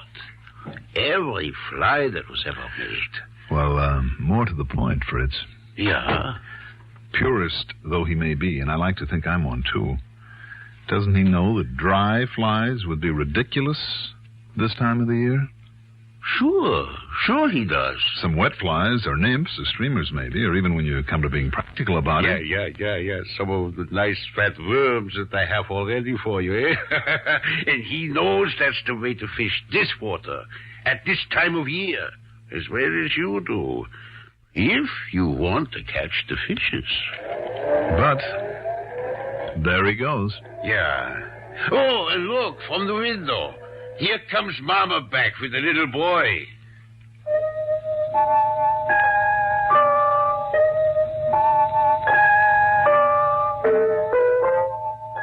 It was obvious from the way he spoke of him that Barry wasn't overly fond of his stepfather. But he was a cute little tyke, and I didn't blame Mrs. Hornblock, a sweet, typical housefrau, for wanting to spoil him just a little. A little, judging by the size of the sack of hard candies he clutched in his hand. Blue rocks, he called them. She was doing a pretty good job of it. The kind he likes the very best, his steppapa says. There was something about those candies, though, that vaguely reminded me of... I wondered... Yeah, and the blue ones, those are his favorites. Any kind that's blue, he loves it. But, Fritz, where's the steppapa? Oh, just to Kingston to make an errand. Tell me, Barry. Uh-huh? You looking forward to fishing tomorrow? Oh, I'd rather stay here and play with the pigs and chickens. Sure you would. I'd eat rocks. You want one, mister? No, thanks. Now, come, Liebchen. You must wash off all the stickies. So much happier the boy is with the pigs and chickens. But he's bound he teach him how to fish. And so he will. Will he? Huh? I wonder.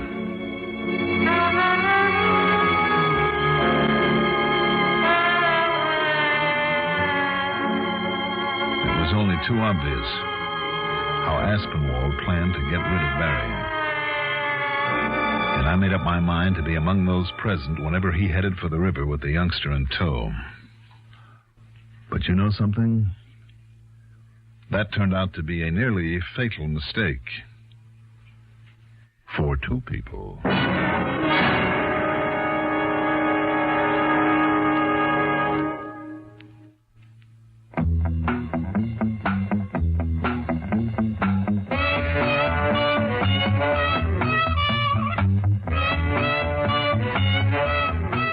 Pardon me, mister. She said... Do you have a match? The old gag. Sure, I said. Do you have a cigarette? She had one Newport filter cigarettes. We lit up. Some smoke. Finest rich tobacco flavor I'd ever tasted. Real tobacco, the way I like 'em. The right touch of menthol and just a hint of mint. A great combination. She suggested. Makes Newport more refreshing to begin with. More refreshing all the way. She wasn't kidding. Been smoking them ever since. Newports. Newport filter cigarettes.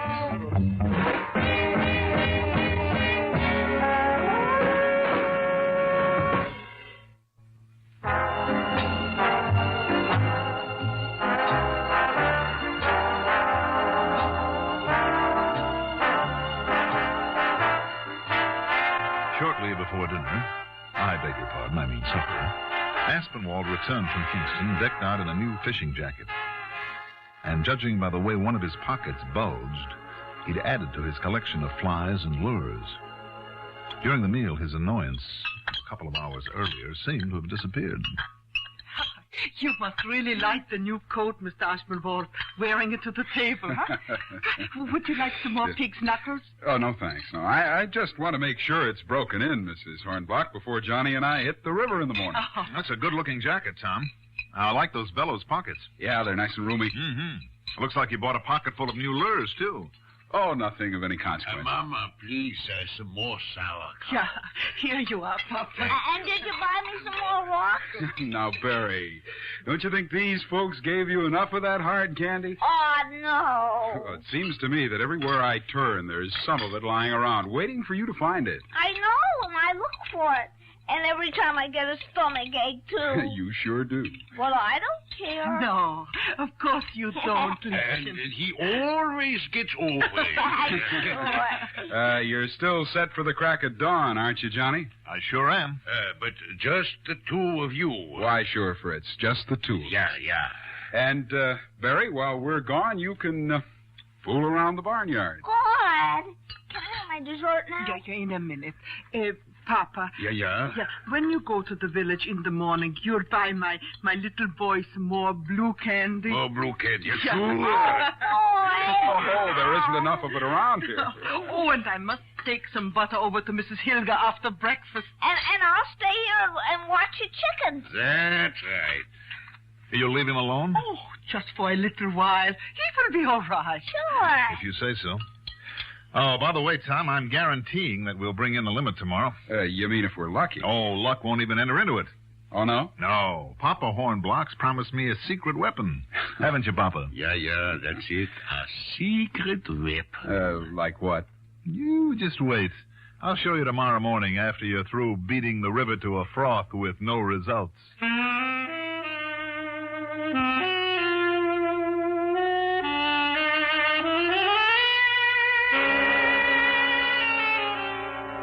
At next morning, the temperature was in the mid-20s.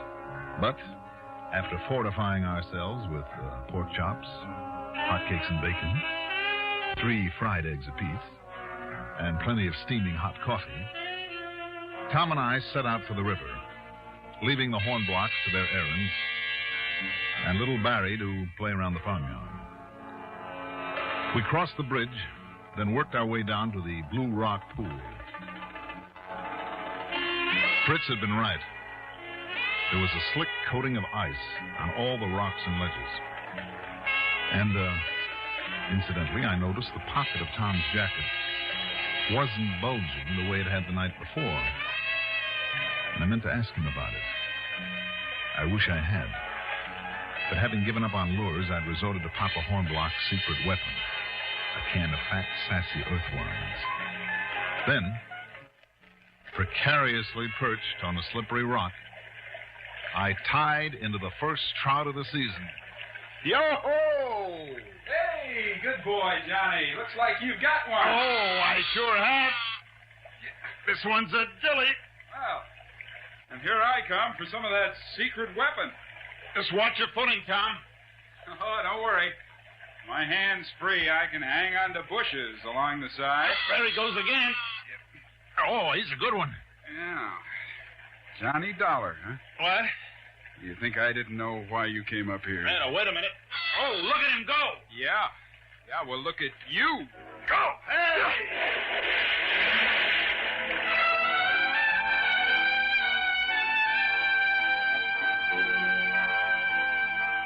Things happened fast as Tom, holding onto a bush, gave me the shoulder. My feet went out from under me on the icy rock, and I fell sideways into that treacherous, frigid pool. But in twisting around, I'd grabbed at one of his legs and managed to hang on, and then the two of us went in.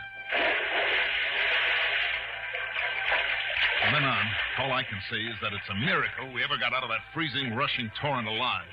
But somehow we did. Then up on the bank, the water on our clothing freezing into ice. All right. All right, Dollar. So you think you won, huh? Just because you got me. And you did bring that youngster up here to kill him. You bet I did. All right. Come on now, back to the house before we freeze to death. And we'll make sure that Barry's still okay. Johnny, Dollar, it's no use. Because you gave yourself away. What? You knew that he was only 5. You said so before you even saw him. So I knew you were onto something when you came here. All right, so I goofed. Now, come on. I remembered who you are, and I knew you wouldn't let me get him down to the river alone. So that's why I made other plans. You what? Yeah. Wait a minute. That pocket on your jacket. Yeah, that's right, Dollar.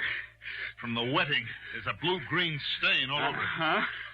Blue vitriol, copper sulfate that you bought in Kingston.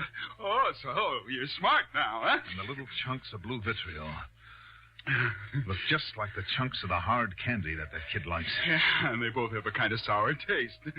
You see? Yes, I see. Come on. No, it's too late, Dollar. Because I left enough of that stuff around for him to find to kill him 10 times over. Come on. When he sees it, he'll think the Hornbox left it for him.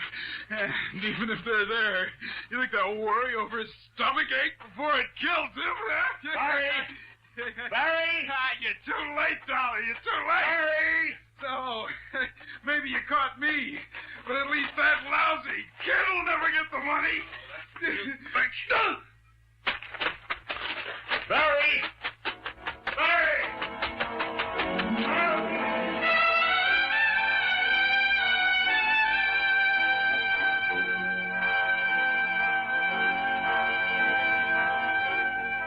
A big dramatic ending? Oh, I'm sorry. Not this time. Thanks to the fact that Mrs. Hornblock had changed her mind and had taken Barry along on her morning errand. By the time they got back, I'd cleaned up every chunk of the blue vitriol that Aspinwall had planted. Mostly around the chicken coop.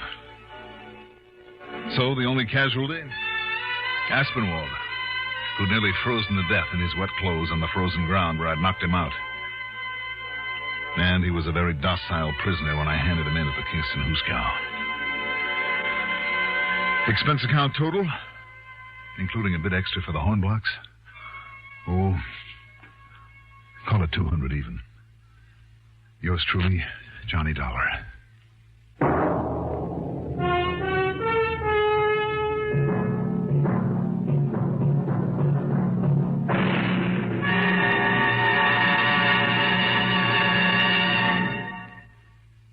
Now, here is our star to tell you about next week's story. Next week, a lesson in how to crack a safe. And I'm perfectly serious about that. Join us, won't you? Yours truly, Johnny Dollar.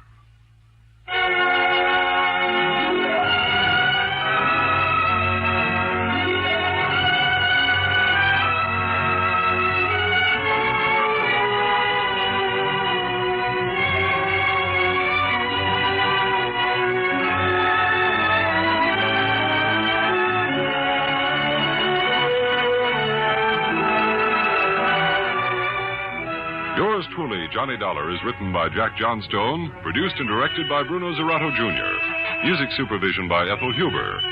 Johnny Dollar is played by Mandel Kramer. Also featured in our cast were William Mason as Tom Aspinwall, Carl Weber as Phil Taylor, Louis Van Ruten as Fritz Hornblock, Bryna Rayburn as Mrs. Hornblock, and Sarah Fussell as Barry. Be sure to join us next week, same time, same station, for another exciting story of yours truly, Johnny Dollar. This is Art Hanna speaking.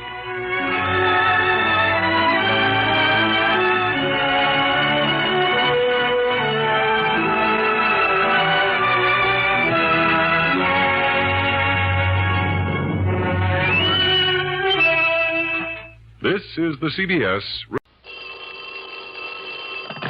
Johnny Dollar. Mr. Dollar, this is Barton H.B. Hollister at Greater Southwest Insurance Company. Oh, not Hollister in Phoenix, Arizona. That's right. Oh, here we go again. What was that, sir? Nothing at all. Just go right ahead. Yes. Now, Mr. Dollar, I want you to arrange airplane transportation for yourself out here immediately. Oh, you do, huh? What's your problem? You are to protect the life of one of our clients. Now, Mr. Hollister. His name is Henry Kirkham, and I shall expect you out here in Arizona without delay. Now, wait just a minute. Let me be perfectly honest about this. Please do. I have never liked, do not now like, and never will like these bodyguard assignments. As far as I'm concerned, they're for the birds. I beg your pardon. What's more, you have a whale of a good police department out there in Phoenix, and if somebody needs protection, why not call on them? Mr. Dollar. Yes? Did I say that Mr. Kirkham lives here in Phoenix? No, I guess you didn't. And did I, in any way, imply that you wouldn't be paid most handsomely for this service? Oh? Like maybe how much? Sizable extra consideration if you can turn whoever is threatening our client's life over to the proper authorities. Is that so? Yes. Well, Mr. Hollister, you have just struck a very responsive chord. Yes, I thought I would. So I'll expect you here immediately. Well, it's pretty late in the day, but if I can get a night flight, maybe I'll see you first thing in the morning. Not before? I'll look into the plane schedules. Yes, I suggest that you do. But first, why don't we discuss just how much this extra fee Goodbye, is going... Mr. Dollar. What? I said goodbye, Now, sir. wait a minute, I'll Mr. be expecting you. But unless we can agree... Hello? Hello? Okay, friend. Just wait till you see my expense account.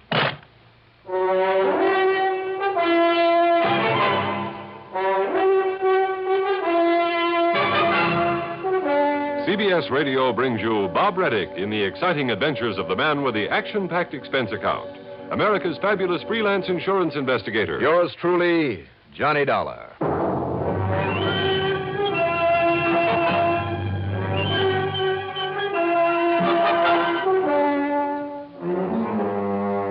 Expense account submitted by Special Investigator Johnny Dollar to the Greater Southwest Insurance Company in Phoenix, Arizona. Following is an account of expenses incurred during my investigation of the captain's table matter. Up till now, I had always managed to avoid any assignments from Barton H.B. Hollister. He was an egotistical, finicky, penny-pinching stuffed shirt who always demanded rather than asked, had no patience for anybody else's opinion. Still, I had no other assignment at the moment, and he had promised an extra fat fee. So, expense account item 1, $4 and... No, let's get this thing started right. Call it $6 even for a cab to Bradley Field. Item 2, $150.70 plane fare, plus $10 for incidentals. As promised, it was early next morning by the time we circled for a landing at the Phoenix Sky Harbor Airport. Item 3, well, let's say $5 for a cab into the office on Adams Street. The day was young, the weather clear, people along the way were bright and cheerful, and I felt pretty good myself. But Mr. Barton H.B. Hollister, wow. All right now, Dollar, where have you been? Sit down. Where have I been? I might have known this would happen. Sit down, I said. Do you mind telling me what you had for breakfast? What I had for breakfast? Well, it's obvious that something has got you all upset. Quite true, you have. I phoned Mr. Kirkham last night and told him you'd be here right away. I took the first plane I could get. Well, you're too late. Too late for what? A few hours after I told him you were on your way, Henry Kirkham was found dead. No kidding. Didn't need your protection, eh? I didn't say that, Mr. Hollister. You certainly implied as much. All I said But was... that's neither here nor there now. The simple fact is that Henry Kirkham, insured by our company for over $70,000, has been murdered. Or has committed suicide. Oh, now I get the picture. What do you mean? You hope I can prove it was suicide. Of course. Then this company of yours won't have to pay off the insurance. Over $70,000. You said that. There's far more to this matter, Mr. Dollar. Like what? The police apparently believe it was murder. Well, if they can prove it, you're stuck. Wait, please.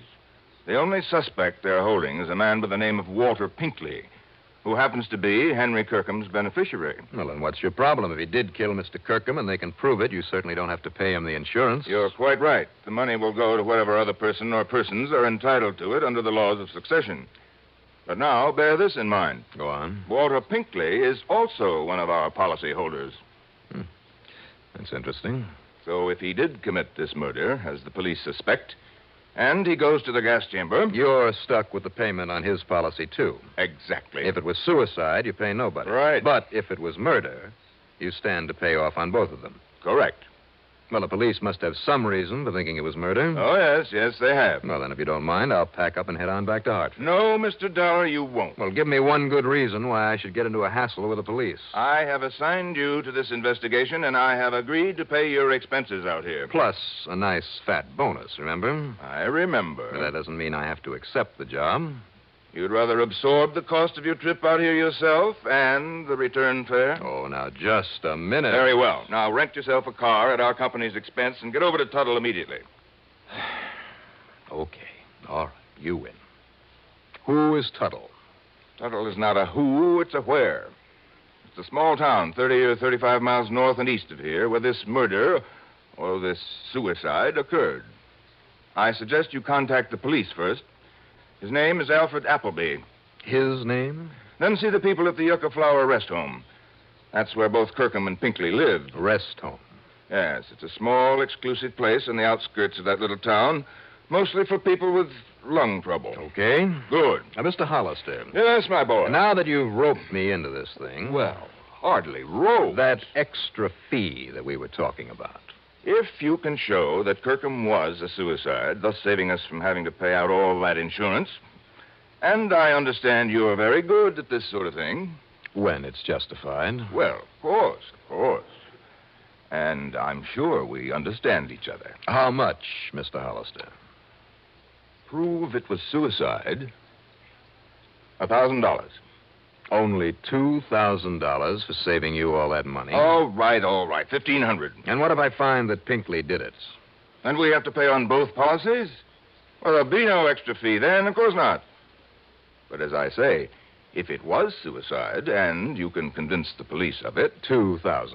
Now, dollar. Or shall I hitchhike my way on back to Hartford? Very well, $2,000. In either case. Yes, in either case. Now get to work. You know, Hollister, a little urging, and you're not such a tight-fisted old coot at that. I beg your pardon. Granted. Item 4, $50 deposit on a rental car. I drove north through Glendale and Cave Creek, and then east and a bit south of the town of Tuttle. There were a couple of general stores, one of them closed, a gas station, and a rickety old one-story building marked City Hall. That's where I stopped. And believe it or not, its only occupant in a small corner room with bars on the door. That's right, young man. My name is Walter Pinkley. The police chief, who's also the mayor, has gone out to the rest home again. Well, I'm Johnny Dollar, Mr. Pinkley. I represent the company that insured the life of Mr. Henry Kirkham. Oh, poor Henry. Oh, it's a terrible thing. Terrible thing. Pretty terrible for you, sir, if you killed him. Now, isn't that the most absurd idea, Mr. Dollar, putting me in jail this way? Is it? But I suppose that policeman, that Chief Appleby, feels he has to point to someone as a suspect. Why did he pick on you, sir? Well, after all, Mr. Dollar, I was the only one to have visited with him there at his cottage at the rest home last night. And I'd told everybody I was going to spend the evening with him. I mean, everybody at the captain's table. Why did you call on Mr. Kirkham? Because he was my friend. Henry was the only one who appreciated my ability as a composer. A composer of what, Mr. Pinkley?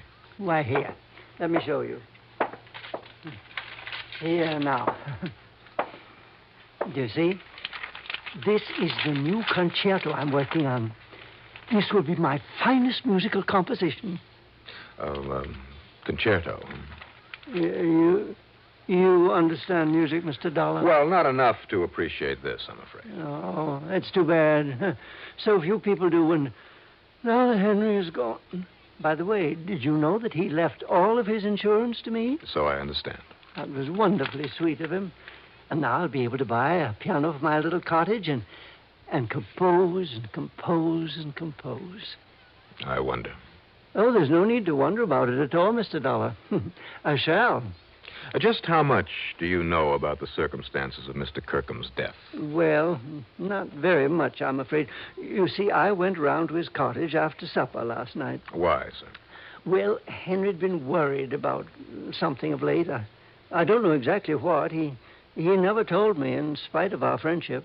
Had he any other good friends there at the rest home? with all the petty jealousies and the people just sitting around getting annoyed at each other over nothing at all. No. No, Henry and I were the only real friends. I see. All the rest of them, well, I don't want to use the word hate, but, well, if it weren't for the almost magical curative properties of the air and the climate. Touch of lung trouble, you know. Now, Mr. Pinkley. As long as I stay here, I feel just fine.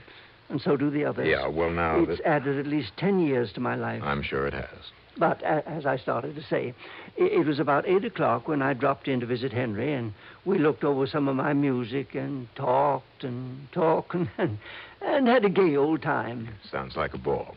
Now, tell me, at what time did you... But even so, he was, well, depressed and worried. Mr. Pinkley. Yes. What time did you leave Mr. Kirkham? Well, I guess about 10 o'clock. He said he had to write a very important letter in case... In case of what, Mr. Pinkley? Well, I'm not quite sure, but during supper he had mentioned that someone was coming to see him. He'd had a phone call that someone was coming to see him to help him, I think. And in case that someone didn't arrive in time... Well, I'm not quite sure just what he meant. I think I have a pretty good idea.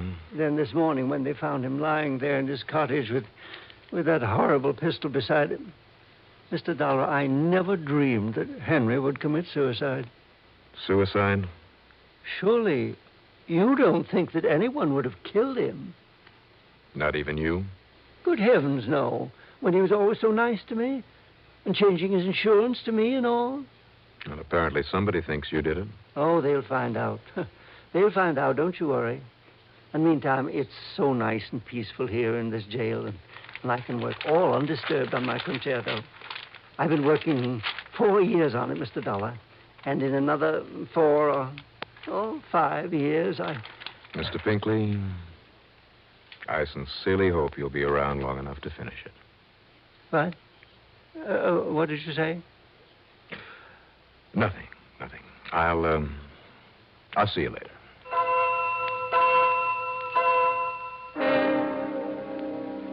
I learned a long, long time ago that the most unlikely person may often be a killer. But this sweet old Walter Pinkley, never. At least not in my book. I got back into my car and I drove on out to the Yucca Flower Rest Home. In addition to a small office building, there were 8 or 10 neat little cottages on the side of a tree-covered hill. The car in front of the office had the word police badly printed across the side in nearly foot-high letters. And as I pulled up to a stop, a heavy-set man of about 50, wearing boots, jeans, a blue cotton shirt with a string tie, and a beat-up officer's cap with a badge on the front of it, came out to meet me. You must be Johnny Dollar, right? That's right. Chief Appleby? Howdy. But you got here too late, Dollar. How do you mean too late, Chief? Well, I mean, I got it all sewed up. Have you? Yes, sir. I suspected this so-called pal of his right in the beginning, right from the time I found out he'd just been named the new beneficiary of the dead man's insurance. Walter Pinkley? Yes, sir. He just couldn't wait to see Nile old crackpot. Didn't realize that trying to make it look like suicide might cancel out that insurance. Why do you think it was Pinkley? Think, Doc. Think. Well, that was only beginning. Now I know. You see, now I got what you'd call uncontroversial proof. You see, Mr. Dollar, it was all made up to look like suicide. I mean, in there all by himself, just laying there in the middle of the floor, shot right through the right temple, real close up, like as if he'd done it himself. Well, now, Chief. Yeah, and the old-fashioned 32 H&R there beside him, like as if it fell out of his hand. Did you check that gun for fingerprints? Not a sign of any prints on it anywhere.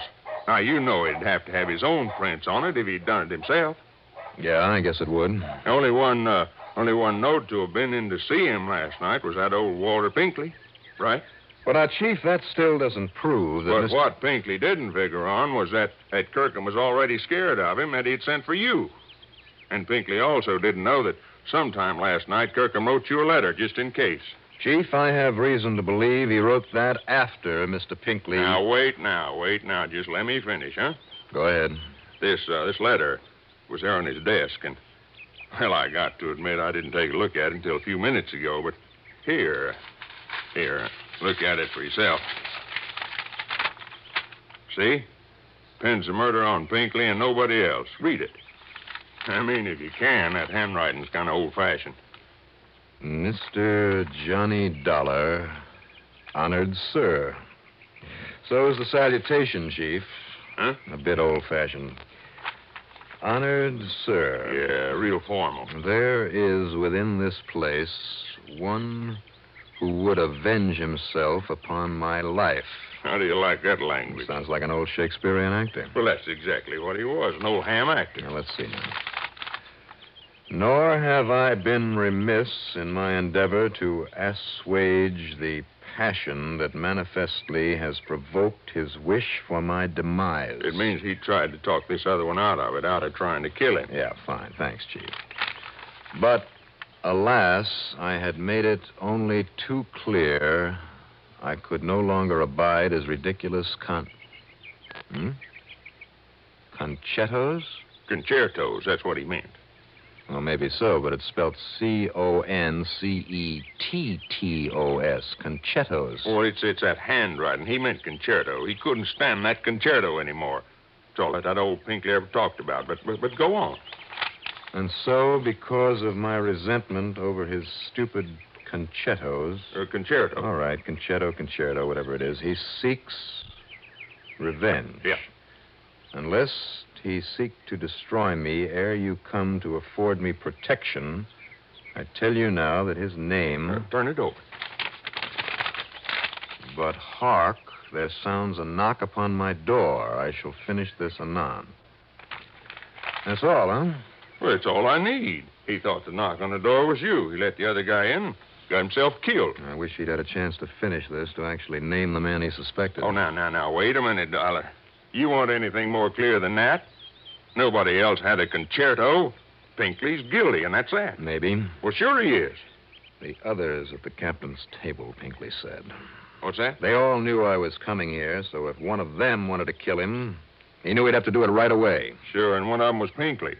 Same group of 5 at that same table. 3 meals a day, week after week, year after year. 5, huh? Who are the others? Did you check on that? Oh, I sure did. They were the only ones that would know the most about not only Kirkham, but Walter Pinkley, too. Well, who are they, those 5, the other 3 besides Kirkham and Pinkley? An old lady named Miss Sarah Sanderson, man who calls himself Captain Howard, another old fella named David Hesher. Well, get them together, Chief. I want to talk to them. What for? As long as we know who did it. Just as a favor. All right. Anything you say. Something had suddenly rung a bell. I picked up a dictionary in the office. I looked up a word in it. And then took it along to meet the group, one at a time, in one of the little cottages. Mrs. Sanderson, in her late 70s, was a sweet little soul who was so unnerved that all she did was cry during the interview. Old David Hesher, his mind failing, well, he was no help at all. But Captain Eustace Howard... Well, I certainly don't find anything mysterious about this case, Mr. Dollar. If you want my opinion... Which I didn't. After all, I speak from years of using this excellent mind of mine to solve far more complex problems than this. What a blowhard. But, of course, my extreme modesty forbids me to laud my own accomplishments. Unconscionable bore. Nevertheless, I am convinced. Like that insurance man, Hollister. I, out of my vast experience and confidence... I can assure you that Chief Appleby is entirely right in holding Walter Pinkley. Captain Howard. Pinkley and his ridiculous concerto. Now, Captain... I could have composed that for him in a month, in a week. I told him as much. I'm sure you did. But would he avail himself of my superlative musical knowledge? Now, wait a minute, will you? Will you wait just a minute? You don't want my opinion. I don't think I need it anymore. Really? Chief? Yeah, Dollar? You and Pinkley both told me that Kirkham changed his beneficiary recently. Sure, to name Pinkley. Which I maintain explains why Walter Pinkley killed him. Just hold it, Captain, please. Very well. Very well. Chief, who was the beneficiary before? It was this very group of people, Dollar. Mrs. Sanderson, David Hesher, and the captain here. And, of course, Pinkley, too. It was to be split up equal. Well, then that's it. Well, what is? These other people were cut off by the chain. And I assure you, Mr. Dollar, to me that made no difference. Oh, be quiet, will you? Really? Tie that fact in with the letter, Chief. So that letter pins it on Pinkley, and that's that. Didn't you wonder why the killer left the letter on Kirkham's desk? He must have seen it. I am convinced that Pinkley overlooked it in his excitement over what he'd done. Well, I am convinced that the killer misread that letter the same as we did, that he left it there because he felt sure it would convict old Pinkley. And you, Captain, and this dictionary prove it. Well, I don't get you, Dollar. I am certain that I don't. That word, concetto. Only what he meant was concerto. No, that's just the point. Because do you know what concetto means? It's an old-fashioned Italian word that means conceit. Huh? Unusual term, but so are a lot of others in that letter. Well, sure. Concetto means conceit. So add them up. When the beneficiary was changed, this silly, conceited old Captain Howard here was cut off. I beg your pardon. Along with a couple of others. But I doubt if they cared. Only the captain did. Now, see here. He didn't like the snub that it implied. Any more than he liked being turned down by Pinkley over that music, so he had to get even. Mr. Dollar. If he could make it look like suicide, he not only would get even, but nobody would get that insurance. So he knocked off Kirkham and set it up that way, and I'll bet he made sure that Kirkham's prints were on the gun. Keep talking, Dollar. But then he found the letter, that unfinished letter, and he thought that it put the finger on Pinkley. Now he could get even with both of them. I will not listen to such drivel. Take it easy, Captain. That's when he wiped the prints off the gun. Dollar! So only Pinkley would be suspect because of the letter, he thought. But the letter, talking about his stupid, ridiculous concetto, his conceit, gave him away. You thought the letter would clear you, Captain, but that was one big, fat mistake. Yeah. Very well. I killed Kirkham. That's all I wanted to hear. Just put on these cuffs. Oh, come now. Would you take me off, make me suffer, maybe die, like a common person, for the one very small mistake? Me, Captain Eustace Langhorne Avery Hard. Me. Yeah, Captain. You.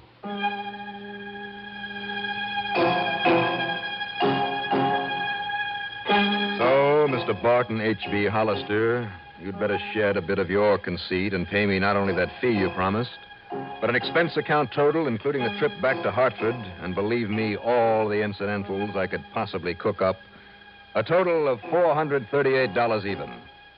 Yours truly, Johnny Dollar.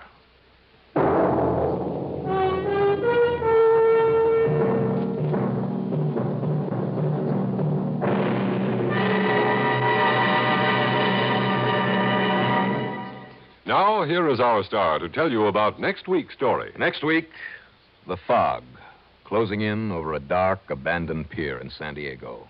A killer on the loose. Join us, won't you? Yours truly, Johnny Dollar.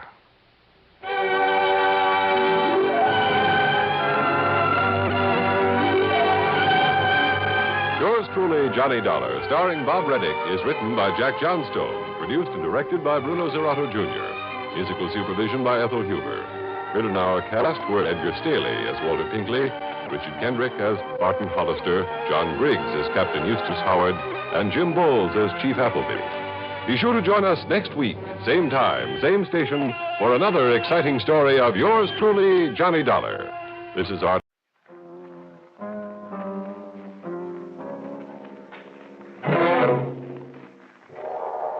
The Columbia Broadcasting System presents yours truly, Johnny Dollar.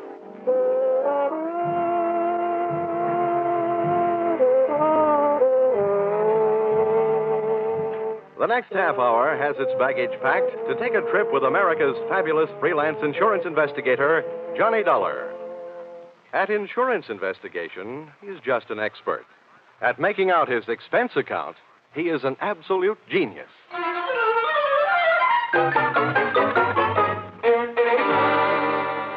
Expense account submitted by Special Investigator Johnny Dollar to Home Office, Honesty Life Insurance Underwriters, Terminal Building, Hartford, Connecticut. Attention, Austin Farnsworth, General Manager. The following is an accounting of my expenditures in the investigation of policyholder Milfred Brooks III for your company. Expense account item 1, 75 cents. Cab fare to your office in answer to your original hurry call. Tip to driver, $1. Expense account item 2, 25 cents. Shoe shine. You remember I got my shoes scuffed when I unsuspectingly walked through the private door to your office. Dollar, grab him. He's trying to jump out that window. Let go. Get off. I'll show you. Oh, no, you don't. Hey, let go, you fool. Get away. Had a nice try, sonny boy. Now pay attention to teacher. No. Class dismissed. Well, Mr. Farnsworth, why didn't you tell me what you had waiting for me? I'd have worn my boxing gloves. Dollar, this was all a complete surprise to me. Well, just in case your little chum on the floor there wakes up in a hurry, I think I'll close the window. Now. My goodness, Dollar, what are you doing? I'm sitting on his head. I don't care if this guy tries killing himself again. I just don't want him to try and kill me. After all, we haven't even been introduced. Dollar, that happens to be one of our largest policyholders. His life is insured with this company in the amount of $2 million. Oh, now I can see why you're so anxious to keep him from putting a dent in the sidewalk. Precisely. He'd also put quite a dent in your company's bank account. By the way, Dollar, aren't you in danger of smothering the boy sitting on his head that way? Maybe. Now, tell me, what's this guy's name, and what's his story? That, sir, is Milfred Brooks III. As I said, we have him insured for $2 million. His mother and father left him with a paid-up policy for the sole purpose of enabling his heirs to pay the inheritance taxes on his estate when he dies. Unfortunately, due to the kind of life he's been leading, Brooks not only hasn't any heirs, he hasn't any money. He blew all his cash? That's right. Now he's trying to get some out of us by threatening to kill himself. And that policy pays off on suicide. In a mortuary, he'd be a millionaire, huh? Please, Dollar. Sorry, go on. Well, 1/2 hour ago, Milfred walked into this office and changed the beneficiary in his policy. When that was done, he proceeded to demand, not request, mind you, $500,000 in cash. Oh, well, say, that's quite a touch. When I explained to him that there was no loan provision in his insurance policy, he threatened suicide. He said I could either give him the $500,000 cash or pay off the $2 million on his policy. So all you have to do is to keep him alive. And he's managed to make that no small problem. The man he named as his new beneficiary, just before he made his demand for the cash, is, well, it's downright frightening. Why? Who is it? One of the most notorious gamblers in the East. His name is Hatcher. Harold Hatcher. Oh. You know him? Yeah. Say, that kid's been a post office pinup boy for a lot of years. Well, there's the situation, Dollar. I'm engaging you to protect Milfred Brooks' future. Yeah, what there is of it. The way this lad operates, you think he had but 2 lives to give for his country. He's not only set himself up to get knocked off by somebody else, he's just dying to do the job himself. Well, it just means that you'll have to work twice as hard. Oh, it also means something else. What's that? That you'll have to pay me twice as much money. Oh, you'll get your money. The situation demands sacrifice, I'm afraid. But protect the boy, Dollar. Give him something to live for, an interest in life. An interest in life, huh? Let's see. I know. Here, this should help. What's that you've got there? It's what's commonly referred to in the more successful bachelor circles as my little black book. Now, let's see.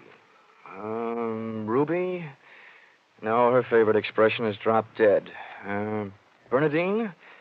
No, she'd be the new beneficiary by midnight. Oh, here's one. Here. Butter.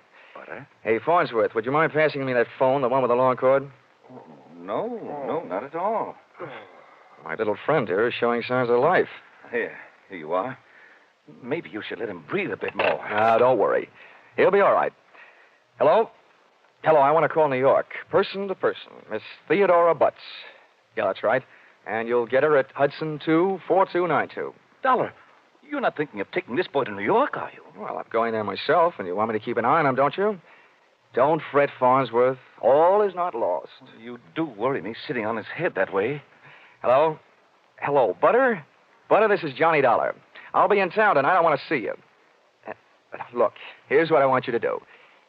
Yes, this is all right to say over the telephone. I want you to reserve a table at the hatchery in my name for 10 o'clock tonight. Will you do that? Okay, I'll see you in a few hours. Huh? But I can't make it any earlier. I'm sitting up on a sick friend. Okay, goodbye. I'm not sure that I agree with your methods. Oh! What's the matter, Dollar? Did he hit you? Hit me? No, he bit me.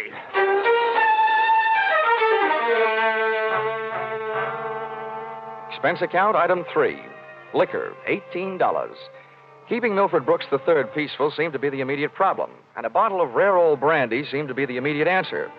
I poured most of it into him, loaded him into my car, and we headed for New York. As we passed through New Haven, he opened one eye, looked up, saw the ale bowl, and gave 3 cheers for old Eli. Yeah, right. Old Yale would sure be proud of you. Why anybody would want to insure you for $2 million is more than I can figure. Yeah, well, my daddy loved me very much, and my mother loved me very much.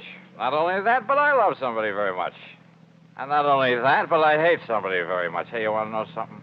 Huh. Next to one other guy, I hate you most of anybody else.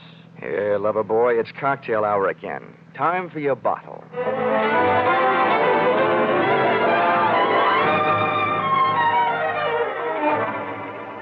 Rolling along the Merritt Parkway, I felt very much alone with my own thoughts. And believe me, they weren't very pleasant company. The way it stacked up for me, Brooks had built up a fat gambling debt to Harold Hatcher and had been forced to make him his beneficiary. The suicide threat that he was holding over Honesty Insurance Company was a little tougher to figure, unless he was trying to finance a trip for himself to get away from the man with a custom-tailored murder motive, Hatcher. My hungry little mind nibbled away on those unsavory morsels of food for thought all the way to Butter's apartment.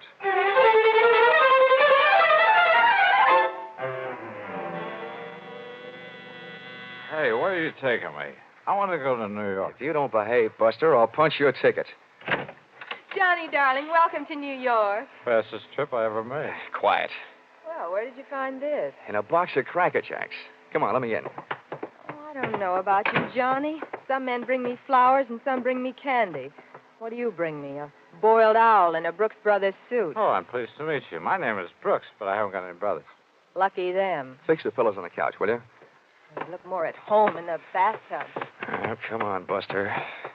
Lie down. Oh, I'm charmed. Thank you very much. Hey, this kid's liquor sure can hold him. He's passed out. How long have you been playing nursemaid to this bottle baby? Lead me into the bar, sweet. Let's get away from this buzzsaw, and I'll tell you all about it. Sure, come along. Horrible examples don't seem to bother you, do they? If you knew how that guy's been bothering me. What'd you do to him? Oh, let's just say he put the bite on me. The river sure does look pretty tonight. Like a brandy? Well, anything but. I've been sniffing that second hand, all the way from Hartford. Oh, make it a Bravo root beer. Hey, Butter. See that big boat out there? Mm-hmm. Oh, I sure would like to be on it with you. Sailing off to faraway romantic places. Get with it, darling. That's the 125th Street Ferry. Here's your root beer. Come on now. Tell Butter all about it. First things first. Now that I've got a Dad's old-fashioned root beer, how about giving me one of Mom's new-fashioned kisses? And then I'll tell you all about it.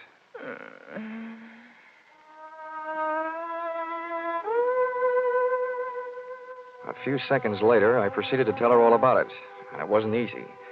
Everything about her kept flagging down my train of thought. She was a sympathetic listener to my story until I gave her the answer to her first and only question. Where do I fit into all this? Well, baby, I thought you understood. My job is to give the poor, misguided boy something to live for. That's you. Well, he should live so long. Now, Butter, wait a minute. Well, don't butter me. Now, don't get excited now. You misunderstand. I really mean it. I thought if he just got a look at you, realized that things like you exist, you'd make any man glad to be alive. If you can't stand it, I'll take him away. But I sure need you, Butter. Come on, baby. Melt a little. I wouldn't let you get hurt. You know that. Did I hurt you? No, I'm getting used to it. People have been taking pokes at me all day. I'm sorry. Oh, that's better. Want some more root beer? I want some more of you. How about another kiss? Well, help yourself. Darn. I'll get it, Johnny. Okay, and if a man answers, hang up, will you? Oh, don't worry. Hello. Yes, this is Hudson 24292. Well, that depends. Who's calling? Oh, just a moment. It's for you, Johnny. Mr. Farnsworth. Huh? Oh, okay, I'll take it. Thanks. Say, while I'm talking, be a good girl, will you? And take a look at Milford in the other room. And while you're at it, get me in the root beer, huh? Oh, sure. The service is good around here. Hello, Farnsworth. Yes, Dollar. I'm glad I got you. How'd you get this number? It's the one you called from my office. I remembered it. I have a photographic mind. I hope you haven't got a picture of what I'm thinking. What do you want? I want to know how Milford is. I mean, is he still alive? Of course he's alive. Good, good. Do you suppose I could talk to him? I mean, do you think he'll talk to me? Well, the last time I saw him, he was sound asleep. I'll take a look. Hold the phone. Oh, Butter. Oh, Butter. Hey, Butter. Hello, Farnsworth? Yes, yes. Do you have any aspirin there at your house? Why, of course, Dollar. Why? Well, you better take a handful. Milford Brooks III just took a powder. I'll call you back. You let anything happen to him, and you'll need the aspirin. I've already got a headache. When Milford left, he took my girl with him.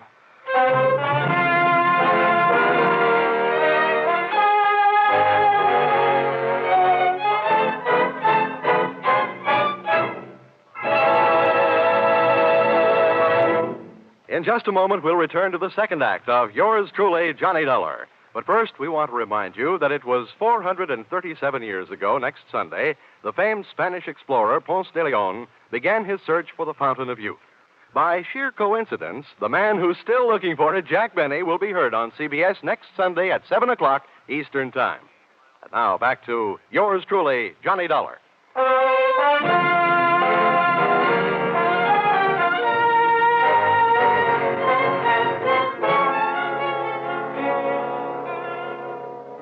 Well, nobody could say I wasn't working fast. I had only been in town for an hour, and I had already succeeded in not only losing your $2 million baby, Milford Brooks III, Mr. Farnsworth, but in losing my $1 million baby, Theodora Butts. I tried to put myself in Milford Brooks' $40 shoes, but they wouldn't fit. You can't outthink a maniac. The best I could do was figure either that he was on his way to commit suicide, or that Harold Hatcher, the man who now stood to collect $2 million in the event of Milford's death, had snatched him out of Butter's apartment. With birds of that type flocking together, Butter stood a good chance of being a dead duck.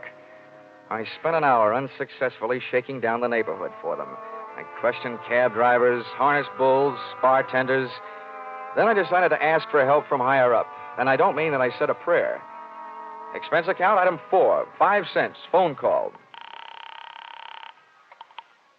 Police headquarters. Give me missing persons. Any particular one? Don't be a wise guy. Lieutenant Fisher. Oh, yes, sir. Hello, Dollar. What did you lose? Practically everybody. Let's start with a girl, Theodora Butts. You mean you lost your girl? Why didn't you call Dorothy Dix? Don't waste time being clever. Just check your reports, will you? Hold on. Buddington, Bumpus, Byers. Nope, nothing on her, Dollar. Okay, well, try this one. Brooks, Milford III. Bullseye. Brooks, Milford III. He hasn't been reported missing, and we haven't found him yet. But, we think we know where he is. Oh, this kind of a question I always hate to ask. Where? The Hudson River. At 11:15 tonight, his top coat, complete with identification, was found taking a ride on the 125th Street ferry. Anything else? Nothing much. Package of matches was found under the coat, monogram. You don't happen to know anybody whose initials are H.H., do you? H.H.? Well, there's always Horace Height. Thanks, Fisher. I'll check back with you later. I'll be here.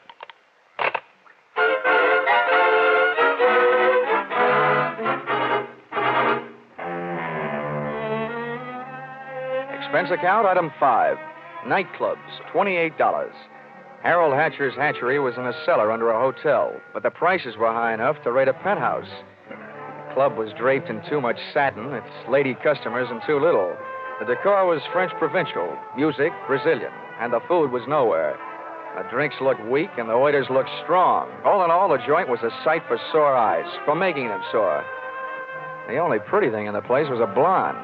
She came strolling up to my table, her hips unconsciously sending subtle little messages back to the rumba band. She opened her mouth, slid her tongue over her lower lip, and let a few warm, soft words slide out. Looking for someone? Oh, well, you'll do until the real thing comes along. Sit down. Thanks. No, I won't have a drink. My name is Janelle. I understand you were asking about Mr. Hatcher. Yeah. You know him? More than somewhat. Are you Mrs. Hatcher by any chance? I might be. Does that mean you might admit it or that you might talk him into it someday? I'll ignore that. What do you want to see him about? A mutual friend, Milford Brooks. I know most of the quiet clothes boys around here, so you aren't a cop. You don't look like the type to be a society friend of the Brooks family. So what are you? I'll ignore that. Is Hatcher around? He might be. Oh, come on now. Where is this office? At the top of the stairs in the back. Can I expect any trouble getting in? You act like you just saw a B picture. Harold is doing his best to act like an honest businessman these nights. You won't have any trouble. How do you know? Because Harold sent me down here to look you over. I think you're all right. Oh, so I've won myself the good housekeeping seal of approval, huh? Keeping house with you would meet with my approval. I ran for my life, had a slow walk across the dance floor, edged my way through a cluster of tables, and went up the back stairs. When I located the door to Hatcher's office, I knocked once and went in. Come on in. Thanks. I'm Johnny Dollar. I've been hired by Honesty Life Insurance underwriters to protect the interest of a guy named Milford Brooks III. What's that supposed to mean to me? You know him, don't you? Well, he isn't exactly one of my boozing buddies. How much money does he owe you? We've got him on the books for a few grand. Why? They picked up his top coat tonight on the 125th Street ferry. He wasn't in it. It might have been a suicide, or it might have been a knockover made to look like a suicide. What's your choice? Where do you get off asking me to make a choice? Where were you around 11:30 tonight? What's it to you? I don't know. I just thought you might like to rehearse a few answers. The law will be asking you some questions real soon now. I don't know why I should tell you, but I was driving around in my car getting some air. You better do better than that. They found a match folder under Brooks' coat. It had your initials on it. You're out of your mind. The guy owed me a couple $100,000. You think I'm going around knocking off my own assets? I don't know whether you're stupid or bright, Hatcher. Don't worry about it. I know. What about that insurance policy? What insurance policy? Now, look, Hatcher, we're big boys now. We both know that changing the beneficiary of an insurance policy is a legal transaction. That means witnesses. That means it isn't secret. You mind telling me what you're trying to say? That you and the Honesty Insurance Company and I all know that Brooks made you the beneficiary in his policy and that you stand to come into $2 million when they fish out his body. I don't know anything about it. Motives don't come much bigger. I'm telling you, this is all news to me. You or nobody else is going to move me off that story. I feel the same about mine. It doesn't take a genius to know that Brooks didn't love you $2 million worth. There's only one logical reason for his making you the beneficiary that I can see. You forced him into it. Who'd believe anything else? Who cares? They'd have to prove it. And, brother, that can't be done. Now, how would you like... Wait a minute. Yeah? Yeah. Oh, okay, Rocky. Thanks for the news. Dollar, did you turn me in? Oh, they're here, huh? Yeah. No, I didn't turn you in. What's the matter? You got a good story, Hatcher? You're not worried, are you? Here, have a cigarette. Thanks. I got a light. Oh, worked the first time. Yeah. Nope, I'm not worried. I'll be out in 48 hours. You'll be lucky if you're out in 48 years. Okay, boys, come on in. The homicide boys invited Hatcher down to headquarters. He accepted and invited them down to the bar for a no-hard-feelings drink. They accepted. I walked back down the stairs into the club. The place hadn't changed. Same stale customers, the same stale music, same stale air. And the same lovely Janelle sitting at the same unlovely table. Hello. How'd you make out? Oh, I left before they started playing 20 questions. But I wouldn't worry. You've got a smart boy in the bar there. In some ways, maybe. What'd he hand you? A big round zero. Wouldn't talk, huh? About what? Oh, just a little doodad, a $2 million life insurance policy. Wait a minute. That young Brooks kid? Yeah, that's right. Oh, I knew it. I tried to tell him, but he wouldn't listen to me. Trying to tell who what? Hatcher. But he'd get into trouble about that policy. It just looks funny, him being made the beneficiary. You knew about it, huh? I suppose you also know what was behind it. Sure, Milford owed him some money. A lot of money. It's in writing. What kind of writing? It's a personal note that Brooks was going to get back if he made Harold beneficiary. It's up in his office. Hey, you must be awful close to Hatcher. I'm the close, friendly type. I'll have that drink now. You've earned it, beautiful. She had earned it, and I had a hunch as to why. If ever I saw a gal busy putting the skids under her boyfriend, she was. Even if she helped send him up on a murder rap, I would have bet a quick 50 that she'd tipped him to the police. It's happened before if the boyfriend is the murdering type, and it's a nice, neat legal method of disposal. Janelle led me back up the stairs and into Hatcher's office. I sent her back down to watch the bar to divert Hatcher in case he decided he'd forgotten something. Brooks's personal note made out to the gambler was easy to find, lying neatly in the middle of the top desk drawer. But I found something even more interesting when I went through his wardrobe closet. I began to see a glimmer of light. And then, encouraged by not too much thinking on my part, it turned into a veritable bonfire, which I hoped wouldn't be too hot for me to handle.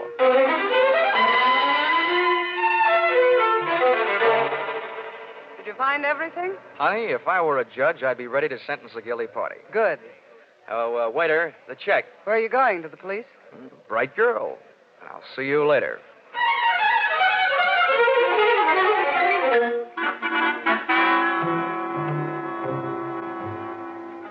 Expense account, item 6.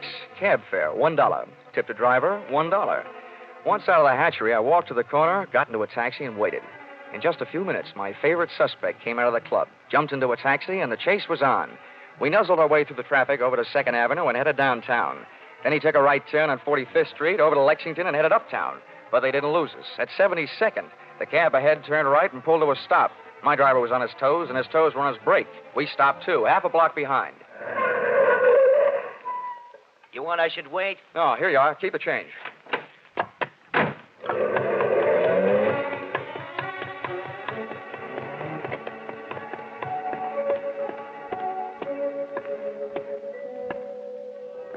It was a garage that belonged to a residence on the parallel street a block away. I made out a for sale sign on one of the big doors.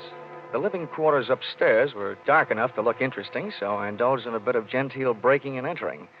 Entering that old barn didn't take much breaking. I tripped up the stairs. They sounded like they were left over from an old ghost story. And so did the first voice I heard when I stopped, halfway up. So we've got to be careful, especially about that Johnny Dollar. Are you sure he didn't follow you? That voice sounded awful dry to be coming from a guy who supposedly had spent most of the night snoozing on the bottom of the Hudson River. It was Milfred Brooks III.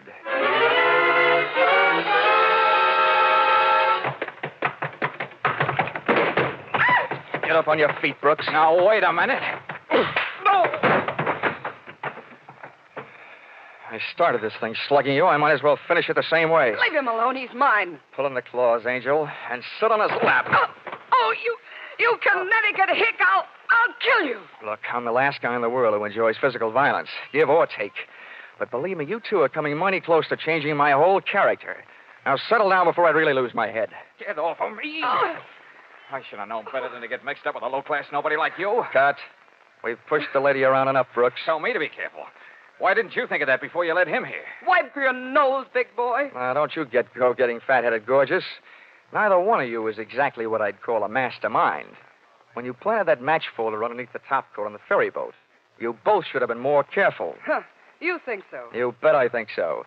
If I were planning a piece of evidence to incriminate Mr. Harold Hatcher, I would have left a cigarette lighter. I found one in the pocket of every suit he owns, back there in his closet in the club. It wasn't hard to figure out that guy never carries a book of matches. What do you want? I'm only interested in one thing, saving the insurance company $2 million.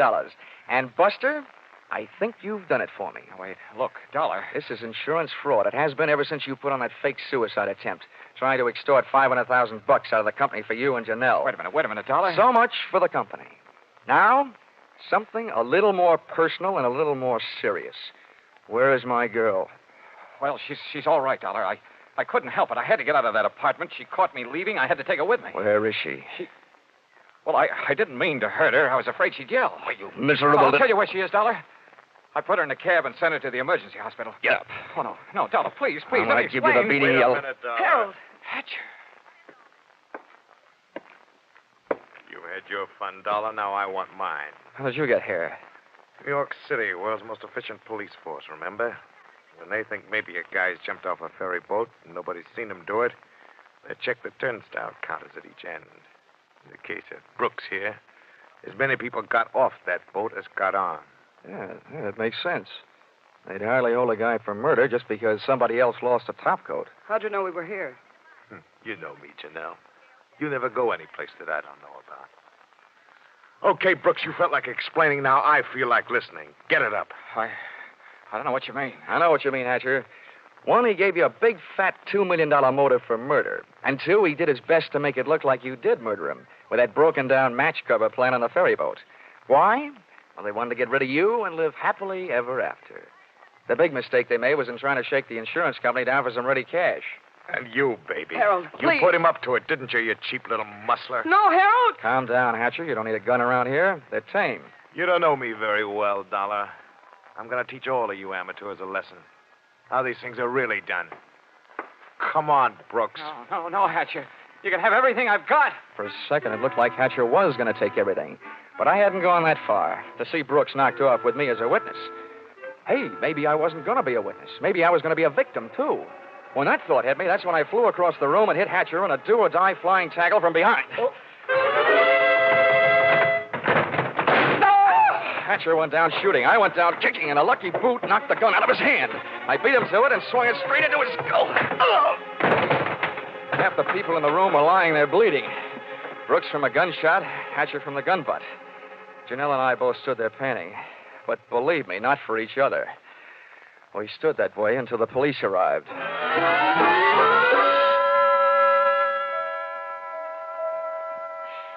Johnny, I hate being in the hospital, but I look awful. Butter, honey, you look lovely in white. This patch on my head? Johnny, they had to cut a big hunk of my hair off to put in the stitches. Oh, that awful man. Well, if it'll make you feel any better, baby, that awful man got taken care of. He's upstairs in the same hospital. Well, Johnny, you didn't shoot No, him. Butter, I didn't have to. Harold Hatcher saved me the trouble. They don't know yet whether Mr. Brooks is going to live or die, but it doesn't make much difference to me or to the insurance company. He signed a statement admitting attempted fraud. Serves him right hitting a lady on the head. Oh, Johnny, what am I going to do? My hair will look awful. It'll take months for it to grow out. Now, don't worry, Butter. I'll buy you something to cover it up. I know a guy over on Fifth Avenue who claims he makes something that looks prettier on a woman's head than her hair. Expense account, item 7. $640. Ladies' hats. To cover the lump on lady's head. Expense account, item 8. $20. Tip to nurse for reminding Butter on the hour every hour that accidents will happen. Expense account, item 9. $7. Mileage driving back to Hartford. Expense account total, $1,182.23. Which you may say, Mr. Farnsworth, is a lot of money for one man to spend in a day and a half. But you must bear in mind that the amount at stake was $2 million. And you know the price of steak these days. Signed, yours, truly, Johnny Dollar.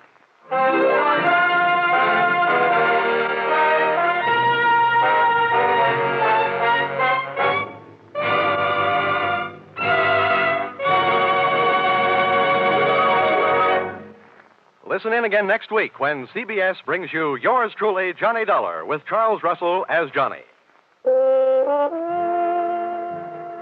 Yours Truly, Johnny Dollar, is written by Paul Dudley and Gil Dowd, with music by Mark Warno, and is produced and directed by Richard Sandville for CBS, the Columbia Broadcasting System.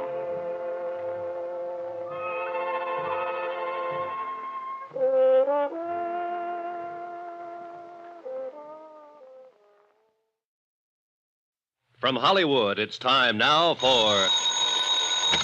Johnny Dollar. Al Centella at police headquarters, Johnny. Better get over here to my hotel room, Al. I've got company. Who is it? Bill York. Amy Bradshaw's ex-husband? Right. I caught him watching her apartment half an hour ago, and he's the one who was watching it the other night. This time I had better luck catching him. Has he opened up yet? No, but he will. Johnny, take it easy with him. I think he's got plenty to tell us. Looks like he's the boy we're after, Al. I'll be right over.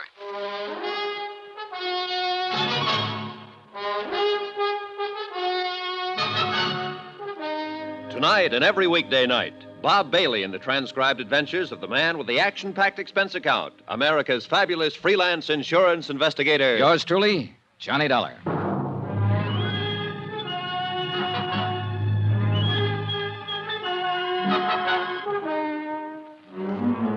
New York City. Expense account submitted by Special Investigator Johnny Dollar. To the Home Office, Northwestern Indemnity Alliance, Hartford, Connecticut. The following is an accounting of expenditures during my investigation of the Amy Bradshaw matter. Amy, star of a Broadway play, and somebody was out to get her. Expense account item 10, $3. Repairs to one coat sleeve. Torn in the process of inviting Bill York up to my hotel room. Look, Dolly, you've got no right to drag me up here to your room this way. York, you're going to sit right here until you open up and tell me all about the attempt on Amy Bradshaw's life. What? You come in. Oh, Al. Hi, Johnny. York, this is Detective Lieutenant Al Centella. Now, look here, Lieutenant, what's this all about?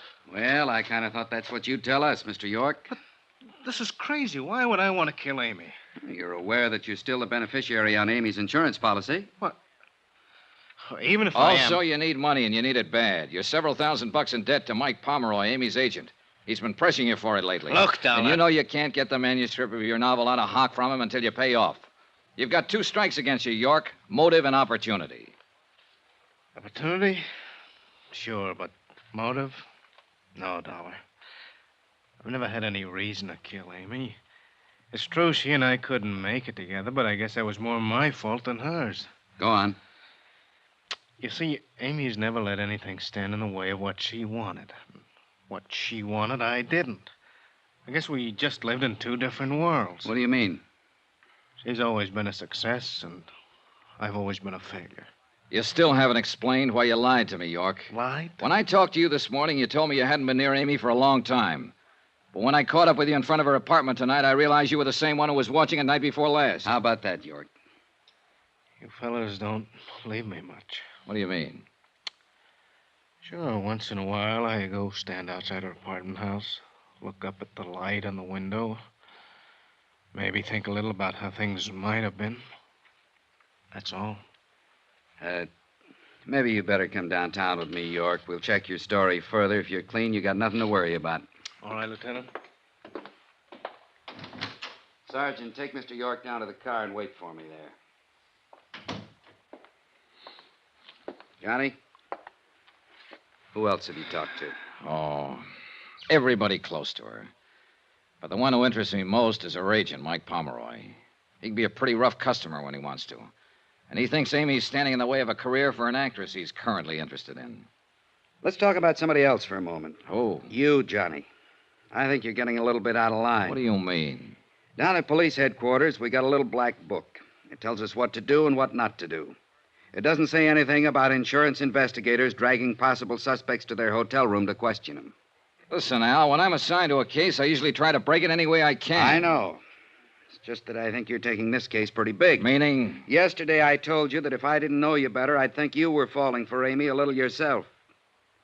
Think it over, Johnny.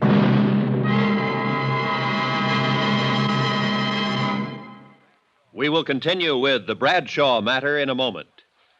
Friends, how'd you like to thrill your favorite youngster with some of the most exciting toys of the year? Picture the breathless excitement of any child surrounded by 6 gaily colored balloon-like giant animals up to 3 feet long, and all for the low, low price of just $1. Now, first you get Bounco the clown with round pot belly and funny nose. Next comes Hoppy the Australian kangaroo. Third, there's Roscoe the roller skating bear. He's 2 feet tall and looks almost like real. Fourth, there's Whitey the fat indoor snowman. And fifth, Mortimer the giant mouse, 18 inches long and sure to scare the whiskers off any cat. That's 5 different giant animals. But now, hold your breath for the most sensational toy of all, the star of the whole Christmas season, the jolly giant talking Santa Claus, guaranteed to make everybody's Christmas a merrier one. He's a big roly-poly happy Santa. He stands erect on 2 legs, is actually over 3 feet tall and 32 inches around. Best of all, he actually talks. Just pull the tape and he says, "Merry Christmas" for all to hear. He's the biggest, merriest, talkingest Santa ever. Sure to please your youngsters and spread good cheer. Yes, Giant Santa proves there really is a Santa Claus. That's a total of 6 giant animals made of brightly colored, preformed, sturdy latex, which the kids can easily inflate. And the cost, just $1, not for each. Just $1 for all 6 of these lovable giants who'll turn your home into a circus parade. And here's a surprise. Mail your order today and you'll also receive absolutely free Peter the Rabbit, actually over 2 feet tall with big red ears almost 9 inches long. But you must send now.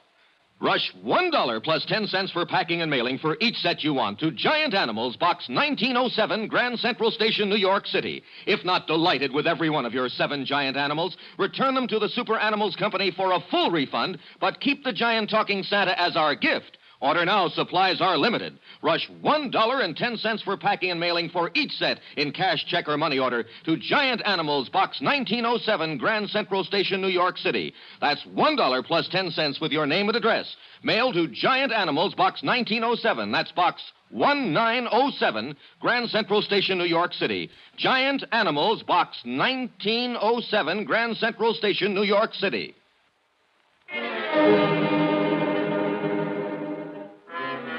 Expense account item 11, $4, drinks. For me.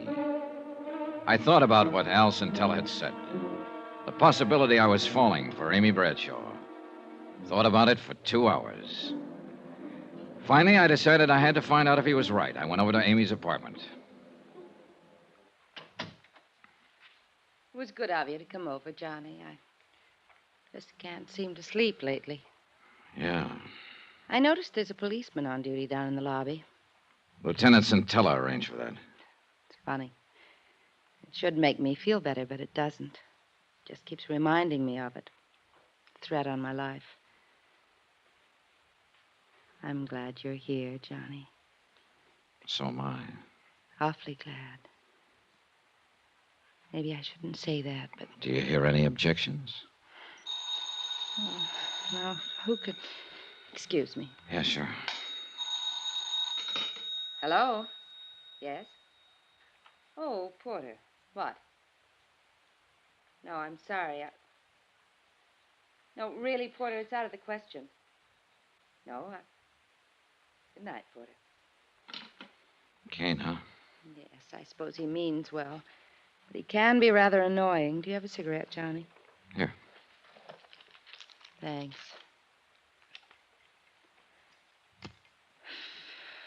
You seem rather quiet tonight.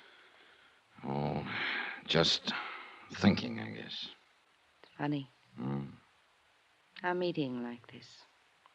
Yeah. Just a few days ago, I didn't know you at all. And now...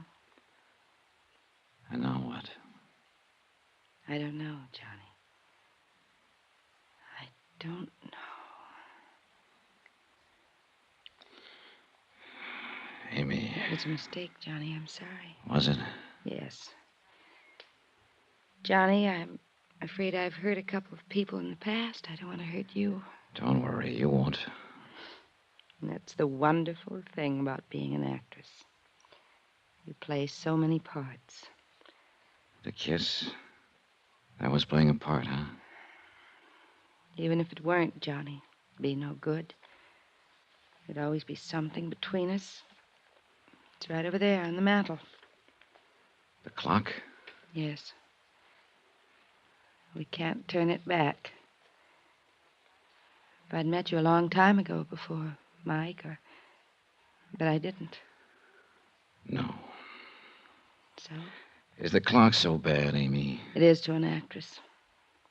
Sometimes I pretend it isn't there. You ever do that, Johnny? No, it doesn't do any good. But you can try. You can live a whole life trying. Isn't that really what we all do? I don't know. We go along playing our parts, doing what we have to do, pretending the clock isn't there. But all the while it is. And though we keep on fighting against it, we know we can't turn it back.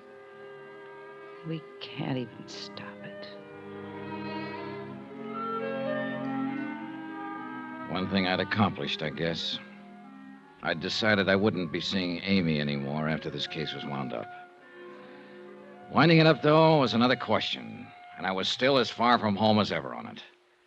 But I couldn't seem to get Porter Kane and his quaint little hobby of collecting things out of my mind. Why, good evening, Mr. Dollar. Hello, Mr. Kane. Come in, come in. Thanks. I know it's late. I'm sorry. Not at all. As a matter of fact, I was hoping I'd see you again. I don't want to keep you. I see your hat and coat. No, there. I'm not going out. I've just come in. Oh. You said you were hoping you'd see me again? Yes, I enjoyed our other little chat very much. I suppose you came to talk some more about Amy Bradshaw. Matter of fact, Mr. Kane, I came to talk about you. Splendid. And about your hobby. Collecting. A fascinating hobby, Mr. Dollar. You take it pretty seriously, don't you? I've devoted most of my life to it. And I may say that I've succeeded rather brilliantly with it. Each item in my collection is incomparable, without equal. Yeah, one of a kind. And that, of course, is precisely why Amy is necessary to complete the collection. The crowning and final edition. Final? Yes. For your information, Mr. Dollar, when I've acquired Amy, I intend to cease my hobby. Oh. She will complete my collection. Without her, though, it is still incomplete. Mind if I ask you a couple of questions, Mr. Kane? Not at all. You seem to have been pretty successful with your collection. Have you ever run up against an item you wanted but couldn't get? Of course not. That just doesn't happen. Has it ever happened? I can't remember that it ever...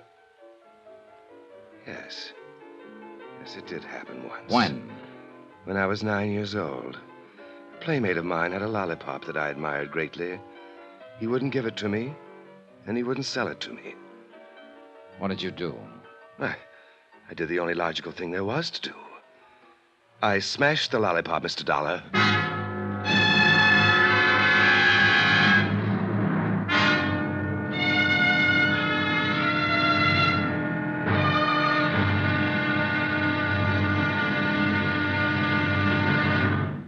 Johnny Dollar will be back in a moment to tell you about tomorrow's episode. Friends, send for your set of some of the most exciting toys of the year. 6 giant inflatable toys for only $1. Some up to 3 feet tall. You get Bounco the Happy Clown, Hoppy the Australian Kangaroo, Roscoe the 2 feet long roller skating bear, Whitey the fat indoor snowman, Mortimer the giant mouse 18 inches long, and last but not least, the great giant talking Santa, a roly-poly giant over 3 feet tall and 32 inches around the belly that actually says Merry Christmas out loud when you pull the tape. That's 6 sensational giant toys for only $1, made of sturdy, gaily colored latex that the kids can easily inflate. Send $1 for each set to Giant Animals, Box 1907, Grand Central Station, New York City. And if you order right now, you get Peter the Rabbit over 2 feet tall absolutely free. If not delighted with your giant animals, your money refunded immediately. Order today. You may never hear this offer again. Rush $1 plus 10 cents for packing and mailing in cash, check, or money order to Giant Animals, Box 1907, Grand Central Station, New York City. That's $1 plus 10 cents for each set with your name and address to Giant Animals, Box 1907, Grand Central Station, New York City. Now, here's our star to tell you about tomorrow's episode of the Amy Bradshaw matter. Tomorrow, well, it's the wind-up, and a pretty rough one. Join us, won't you? Yours truly, Johnny Dollar. Yours truly, Johnny Dollar, starring Bob Bailey, is transcribed in Hollywood. Written by Robert Reif, it is produced and directed by Jack Johnstone. Be sure to join us tomorrow night, same time and station, for the next exciting episode of Yours truly, Johnny Dollar. Roy Rowan speaking.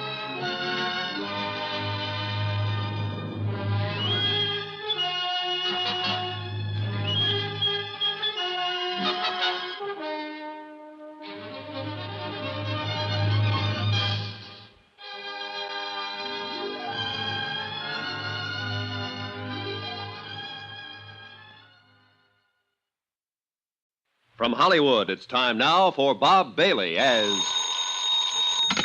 Johnny Dollar. You don't know me, Mr. Dollar, but you're going to. Well, I can hardly wait. You won't have to wait.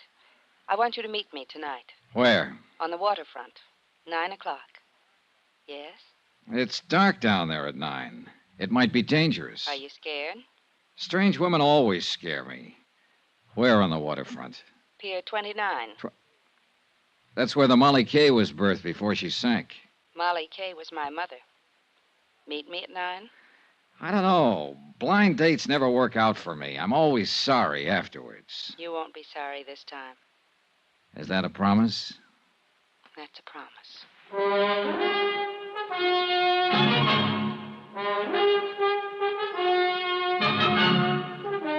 Tonight and every weekday night, Bob Bailey in the transcribed adventures of the man with the action-packed expense account. America's fabulous freelance insurance investigator. Yours truly, Johnny Dollar.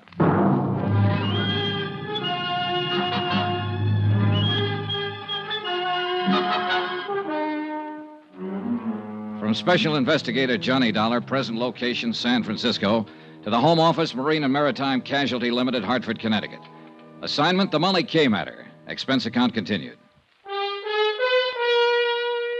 Item 3, $4.65. Food. I needed it.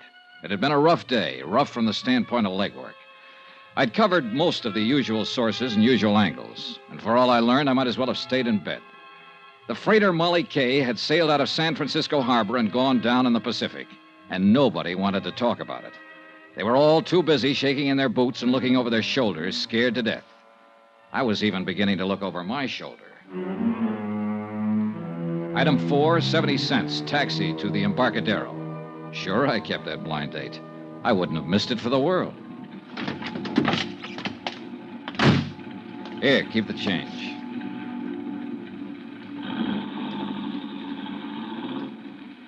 It was dark and lonely along the waterfront. The fog was down, drifting in off the bay, dimming the scattered streetlights with a damp haze and muffling the sounds of the city.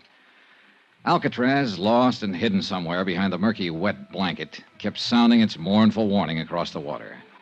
And the night gulls seemed to cry out in answer to it.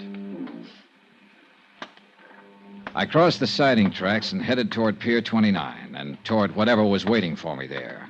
Or whoever. The office and warehouse of the Brawley Shipping Company, owner of the Molly K, was about halfway out the pier. I'd been there earlier in the day and found it closed and locked. But there was a dim light burning there now. I headed toward it. Just about then, as I passed under the last wharf light and turned toward the office door, I started to get that old feeling. I'd had it before in other places.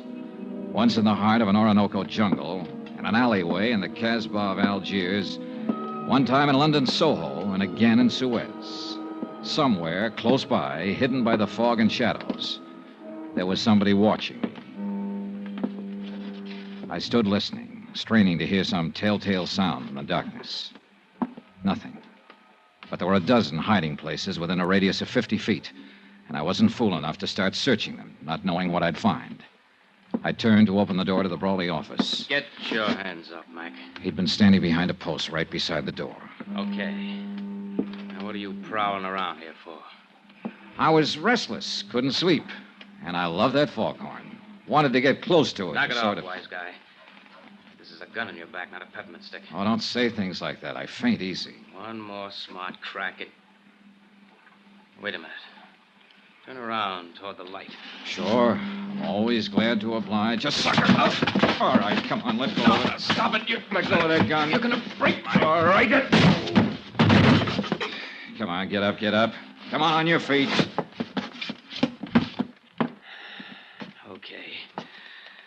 Okay, Dollar. So they're right about you. You are tough. Is that what they say? I've heard it around. Then how come you jumped me? I didn't know it was you, not till you turned toward the light. Just saw somebody was prowling around the office here. Who's there? What's going on? It's all right, Ellen. Dean, what are you doing here? I could ask you the same thing. Why, I just came down to do some work on the books and... Oh. This is that insurance investigator, Johnny Dollar. Yes, I know. What do you mean you know? I asked Mr. Dollar to meet me here tonight. Why? What are you up to? Nothing. I wanted to talk to him, that's all. Down here alone, huh? At this time of night? Dean, suppose we talk about it tomorrow. Okay. That's the way you feel. It's not a matter of how... We'll discuss it tomorrow. All right. Oh, the gun, Dollar. Do I get it back? Oh, sure. Here you are. Don't let anybody take it away from you now. Don't worry. They won't. I'll see you tomorrow, Dean. Yeah. Yeah, sure. Come in, Mr. Dollar. I followed her into a suite of offices that were a lot plusher on the inside than they were on the outs. Mahogany paneling, leather chairs, rugs, sofa, an open fire burning. Small, but cozy, like the girl herself. So we talked. The weather, the fog, the weather yesterday, how we like San Francisco, sparring-type talk. Then finally came the tip-off that we were going to get down to business. Would you like a drink, Mr. Dollar? I poured scotch for both of us, and the clink of ice served as opening bell for the first round. Mr. Dollar sounds so oddly formal. Do you mind if I call you Johnny? Johnny it is. And you? Ellen Brawley. I guess I am a little slow in introducing myself. But it upset me. Dean being out there, I mean. and acting the way he did. You're Captain Brawley's daughter. Yes. As I told you on the phone, Molly Kay was my mother's name. Father thought the world of her. It broke his heart when she died. Later, he named his ship after her. And now the ship is gone, too. Yes. Ellen, what about this man you call Dean? How does he figure in this? Dean Sutton, he's an exporter. I've known him for some time. He's not usually the way he was tonight. Jealousy always makes a difference. Jealousy. Sure, it's stuck out all over him. He just does business with my father. It was his cargo that sank with the Molly Kay. Grain, bound for Japan. Oh, I see. I've gone out with him quite a lot, but he takes far too much for granted. I'm a free agent, Johnny. I call my own shots. Yeah, I guess you do. So tonight you call me. I heard about the hearing. How you questioned my father. Accused him of sinking his own ship to collect the insurance. I didn't accuse him. It amounted to that, didn't it? I said I was sure somebody had done it. He put the shoe on his own foot before I even had it out of the box. What makes you so sure? Oh, a lot of little things that don't add up. What little things don't add up, Johnny? Oh, this and that. Did you know your father put a heavy mortgage on the Molly Kay 7 months ago? How did you find out? Bureau of Records, Maritime Division. Know when the mortgage comes due? Next month. He had to install new boilers. That's why he did it. And he'd have been able to pay it off after this last voyage. He'd also be able to pay it off after he collected the insurance and have a lot left over. You're wrong. You don't know my father. No, I don't. Do you know who holds that mortgage? A woman named Lu Tang. That's right. Better known as Shanghai Lou. She owns a nightclub up in Chinatown. Quite a girl. You know her? Very well. All right, Ellen, let's quit circling around and get to the point. What's on your mind? I don't know. Nothing, really, I guess. I just wanted to tell you that you're wrong. About my father, I mean. If the Molly Kay was sunk deliberately, he had no part in it. I'll make a note of that, even though your opinion may be a little bit prejudiced. Well... Are you leaving? Might be a good idea, don't you think? Wait. Johnny. Yeah? I was sort of hoping we'd be friends, maybe. Oh, I feel very friendly toward you. Do you, Johnny? As much as this. That much, Johnny? That's pretty friendly. I told you. I call my own shots. I know. But you didn't tell me you're engaged to Dean Sutton. I found that out from a newspaper file. It was all a mistake. It was his idea. I thought you always called your own shots. Don't go, Johnny. I promised you on the phone that if you came, you wouldn't be sorry. I'm not. Good night, Ellen. Outside on the pier, the fog was thicker than ever. The wharf lights were dim glows in the swirl of mist, and sounds, even close ones, were muffled and hollow. I couldn't figure Ellen Brawley, at least not completely, where she stood in this and the reason for the pitch she'd made. I left the pier and turned west along the Embarcadero. Mr. Dollar? Huh? Over here. Get out of the light. Evening, sir. You're out late, Mr. Hawkins. Well, I was waiting around. I kind of wanted to talk to you. I saw you come in the taxicab earlier. All right, let's talk. I hope you don't hold it against me, jumping up in the hearing room that way, but I was scared. Scared of what, Mr. Hawkins? I don't rightly know. That's the trouble. But there's something strange going on, Mr. Dollar. And it ain't safe for a man to let on he notices. The whole crew feels the same way. That's why they ain't talking about it. About what? Things that's happened. Things that ain't been brought out yet. And I wouldn't be talking neither if Bill Mack hadn't been a mighty good friend of mine. Bill Mack. He was one of the 2 men who went down with the ship. That he did. May he rest in peace. But you're wrong, Mr. Dollar. There wasn't 2 men. Bill was the only one. What? That Chinese steward, Benny Wong, he didn't drown. He was in that lifeboat that got to shore. Then the men in the boat knew it. Why didn't they say so? Well, they were scared to. He disappeared later, and they was all scared to say anything. I don't know what's happened to him since... Here, back of this wall. Keep your head down.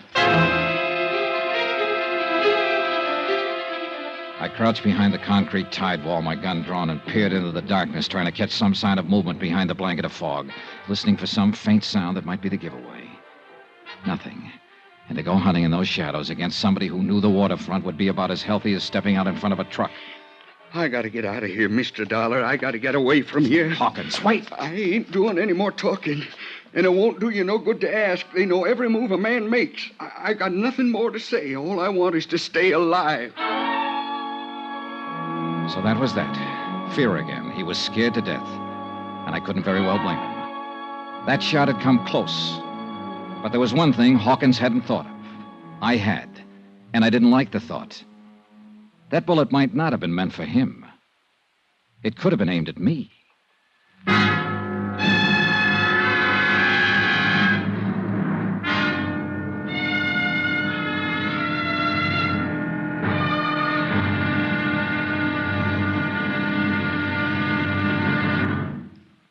Now, here's our star, Bob Bailey, to tell you about tomorrow's episode of this story. Thanks. Tomorrow night, we find out that a dead man can tell a tale. It all depends on how he died. Join us, won't you? Yours truly, Johnny Dollar.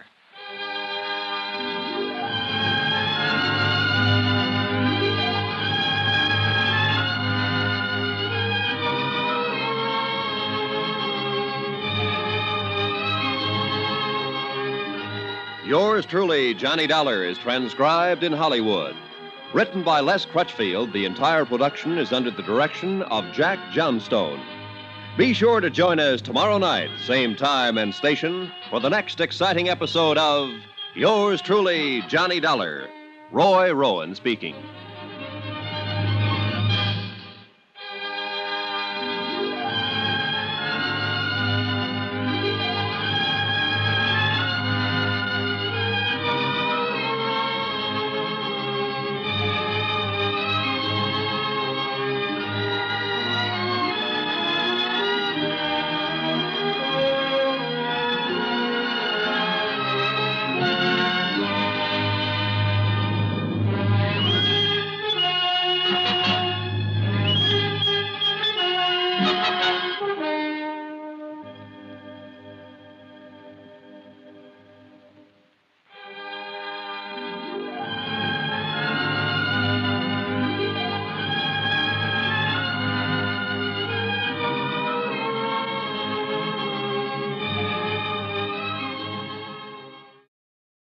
From Hollywood, it's time now for...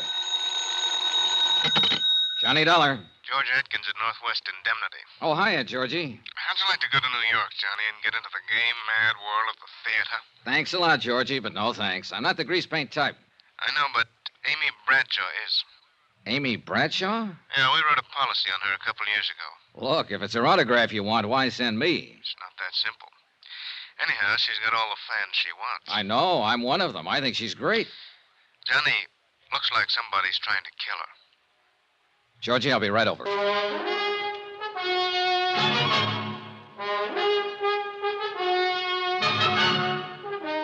Tonight and every weekday night, Bob Bailey in the transcribed adventures of the man with the action-packed expense account, America's fabulous freelance insurance investigator. Yours truly, Johnny Dollar.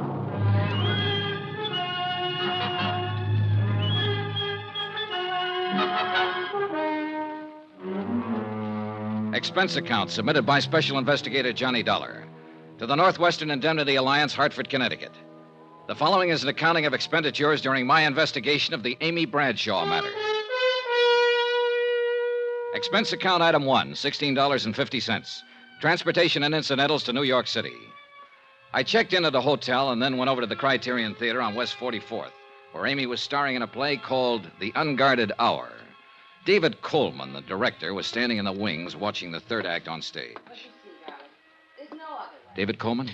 Yes? I'm Johnny Dollar, insurance investigator, sent over by Northwestern Indemnity. Oh, yes, Mr. Dollar. I called them. Let's go over here where we can talk. Okay. How's the play going? Well, 22 weeks now. Been going along just fine until this business came up. How did it start? Last evening, just before curtain time, I dropped by Amy's dressing room. She looked, well, strange. How so? Pale, trembling. She was staring at a note in her hand that sounded like some sort of crank note. You know, you are an evil woman. You will be punished by sudden death, unquote. Have you reported this to the police? Oh, no. I was afraid that if I did, it might get into the papers, and we don't want that kind of publicity. I see. How about if I talk to Amy after the show? I told her you'd be down, and she'll talk to you. Oh, good. Well... Mr. Dollar, the strain of this whole thing's beginning to show up in her performance. She's making mistakes, and it rattles the cast, especially the young ingenue, Sheila Mitchell. Mm-hmm. Well, I'll see what I can do. There's always the possibility that it is just a crank note and that Amy will never hear any more of it. Well, that's what I'm hoping. But we might as well face another possibility. That somebody close to Amy is using the crank note as a cover. Has that thought ever occurred to you? Why, no. No, it hasn't, Mr. Dollar.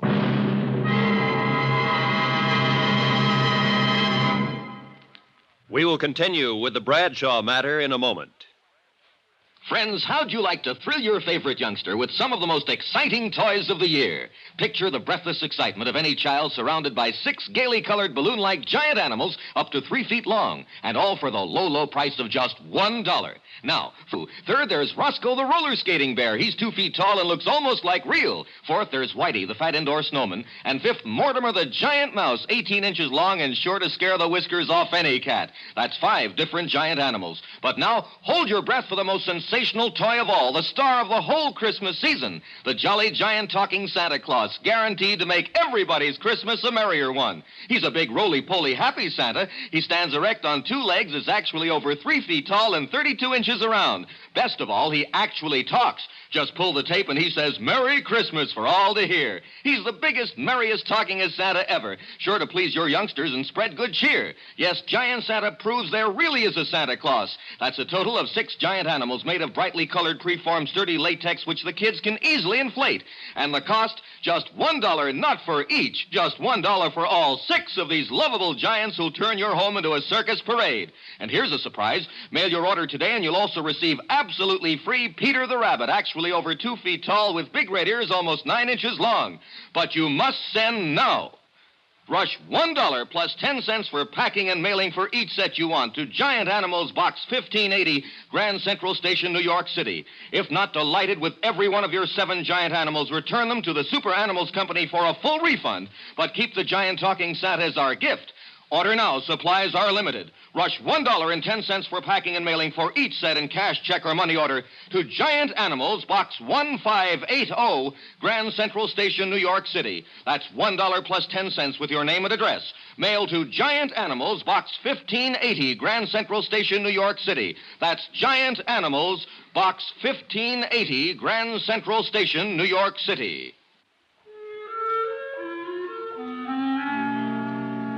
I waited for Amy Bradshaw in her dressing room at the theater. 15 minutes later, after the final curtain, she swept in. Oh, there you are, Mr. Dollar. I'd never seen her from closer than the 15th row before, and needless to say, I was impressed. Ghastly but I didn't have a chance to say Didn't so. you think the second act I didn't have a sagged chance when we to say rushed anything. the third? Oh, well, that's the way it goes. If you'll just give me a minute to get some of this makeup off. Now? Now. Hi. Hi. I knew it was only a question of time until you ran down. Oh, I'm sorry. I guess I get a little overcharged out on the stage. Sure. Listen, it's nice meeting you, Mr. Dollar, and I know why you've come down here, but I think you're wasting your time. Oh? Yeah. This whole thing's really pretty silly, you know. I hope so, Miss Bradshaw. You mean Amy. Okay, Amy. Say, look, how about having a drink with me somewhere? We can talk about it. I'd love to, but I'm afraid I have a date tonight. Could we make it tomorrow, maybe? Sure, okay, anytime you... Excuse me. Come in.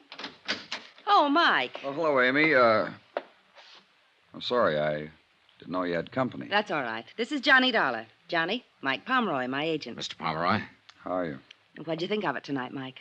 Well, they seem to like it okay. Oh. Tell you what, Amy, I'll see you tomorrow, eh? Tomorrow, Mike? I've got a few things I got to take care of tonight. Contracts to go over, you know, things like that. Oh, of course. Well, glad to meet you, Dollar. Night, Amy. Is that offer of a drink still good, Johnny? Well, sure, but I thought you said you have... Oh, sure. Let's go. Thanks for understanding. Anywhere in particular? There's a little place right down the street, small and quiet. Good. Oh, What's the matter? would you mind if we crossed the stage and went out the other door? Oh, no. Why? I think someone's waiting for me outside this exit. Oh. Sort of a friend of mine, Porter Kane, but he can be a little wearing, and I'm rather tired. Sure. I could see him through the open door. A thin-faced, rather elegant-looking man in a black Homburg. We went out the other side and down the street to a bar a few doors away. Item 2 on expense account, $4, drinks. After the first one, Amy relaxed a little. I wanted to get her talking about herself, and it wasn't too tough to do. There's not really much to tell about me. I've been acting a long time. Sometimes it seems too long. I've come a long way. Some people would say up. I hope it is. You make it sound pretty simple, Amy. I guess we do what we have to. All of us. I had to act, so... So, just like that, huh? Just like that. You've always gotten everything you wanted, haven't you? I think so. Hasn't anyone ever gotten in your way? No, Johnny, that's never happened. If it did... It looks to me like somebody's standing in your way right now. What do you mean? That threatening letter you got the other day. I told you, the whole thing's silly. There's nothing to it. Now, that's what you told me, but I don't think you believe it. Okay. So maybe I have worried a little about it. I wouldn't have if it hadn't been for... Oh, it was probably only my imagination. What was, Amy? Well, last night after the show, I felt like walking a little. I went west on 44th Street to Times Square, and as usual, it was crowded. I stood on the curb waiting for the light to change, and suddenly I got shoved out into the street. Oh? Right out into the traffic. I jumped back just in time. You see who did it? How can you tell in a crowd like that? I know. It was probably only coincidence that it happened right after I got that note, but... Oh, Johnny, I still just can't believe anybody's really trying to do me harm, but... I guess what's been making me nervous during the performance is staring out at that blackness past the footlights, wondering if there's somebody out there who hates me. Uh-huh. I guess I can't stand being hated, Johnny. I've got to be loved. Look, Amy, did it ever occur to you this might not be a crank out in the audience, that it might be someone closer to you? What? Johnny, that's impossible. Isn't? I don't have many friends. They've mostly to do with the play, but those I have are good ones. Who else besides your agent, Pomeroy? How about the director? David Coleman. He's a very old friend and one of the best. How about the producer? Emery's the last person in the world who'd wish me harm. On a dollars and cents basis, if nothing else. He and Dora both. Dora? His wife. I like her very much. Does she like you? Why shouldn't she? What about this man you wanted to duck tonight, the one who was waiting outside the theater? Porter Kane? Oh, he's a sort of a fan, I guess. A little eccentric, maybe, but he's been very good to me. Johnny, really, it couldn't be any of them. Maybe, maybe not. Look, Amy, I was sent down here because Northwestern Indemnity holds a policy on you. I know. Now, who's the beneficiary? William York. Who's he? My husband. Oh. I didn't know you were married. We separated 6 months ago. What I wanted, he didn't. What he wanted, I didn't. It's as simple as that. Well, where is he now? Here in New York somewhere, I guess. I don't know. He's a writer, sort of. Johnny, I'm tired. Oh, yeah, sure you must be. I'm sorry I kept you so long. Oh, no, I didn't mean that. It's been nice. Very nice. It's funny. I seem to relax a little when I'm with you. We let that one lay and went outside. Item 3 on expense account, $2. Taxi to Amy's apartment. There was a car parked 2 doors down with a man just sitting in it. I saw Amy give it a quick look. Then as she said goodnight to me at the door, I noticed that she slipped the catch on it. I sauntered across the street and stepped into the shadows. A moment later, the door of the parked car opened and her agent, Mike Pomeroy, got out and went into the apartment house. Then I realized I wasn't the only one watching this. Half a block down the street, I could see a figure in a shadowy doorway. I ran toward him, but he took off around the corner. When I reached the corner, he was nowhere in sight. Amy might have been taking this thing only half seriously, but I was real serious about it now. She said she had some very nice friends. But I had a strong hunch that one of these very nice friends was out to kill her.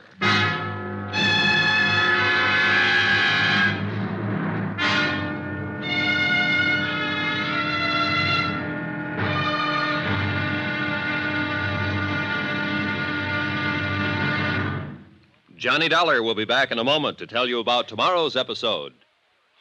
Friends, send for your set of some of the most exciting toys of the year. 6 giant inflatable toys for only $1. Some up to 3 feet tall. You get Bounco the Happy Clown, Hoppy the Australian Kangaroo, Roscoe the 2 feet long roller skating bear, Whitey the fat indoor snowman, Mortimer the giant mouse 18 inches long, and last but not least, the great giant talking Santa, a roly-poly giant over 3 feet tall and 32 inches around the belly that actually says Merry Christmas out loud when you pull the tape. That's 6 sensational giant toys for only $1, made of sturdy, gaily colored latex that the kids can easily inflate. Send $1 for each set to Giant Animals, Box 1580, Grand Central Station, New York City. And if you order right now, you get Peter the Rabbit over 2 feet tall absolutely free. If not delighted with your Giant Animals, your money refunded immediately. Order today. You may never hear this offer again. Rush $1 plus 10 cents for packing and mailing in cash, check, or money order to Giant Animals, Box 1580, Grand Central Station, New York City. That's $1 plus 10 cents for each set with your name and address to Giant Animals, Box 1580, Grand Central Station, New York City.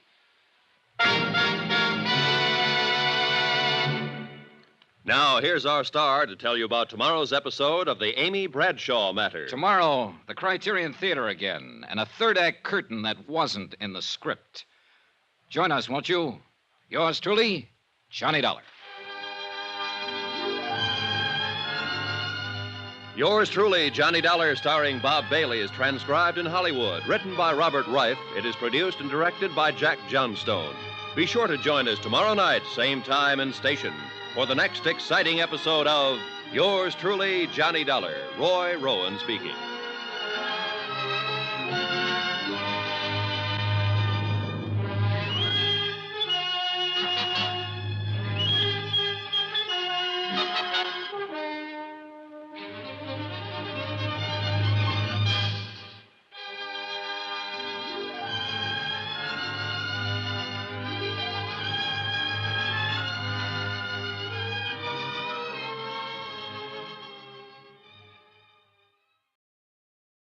From Hollywood, it's time now for... Johnny Dollar. Huh? What? You're John Wesley Cosgrave, aren't you? That's right. Well, my name's Johnny Dollar. I'm an insurance investigator. Oh, of course. I've been expecting a call from you. Or at least from somebody like you. What's that supposed to mean? I expect you're interested in why I've insured the life of a Bowery bum for $50,000. You bet I am. I want to see you. Why not? Anytime.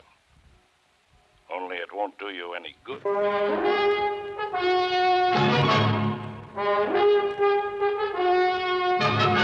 Tonight, and every weekday night, Bob Bailey in the transcribed adventures of the man with the action-packed expense account, America's fabulous freelance insurance investigator. Yours truly, Johnny Dollar.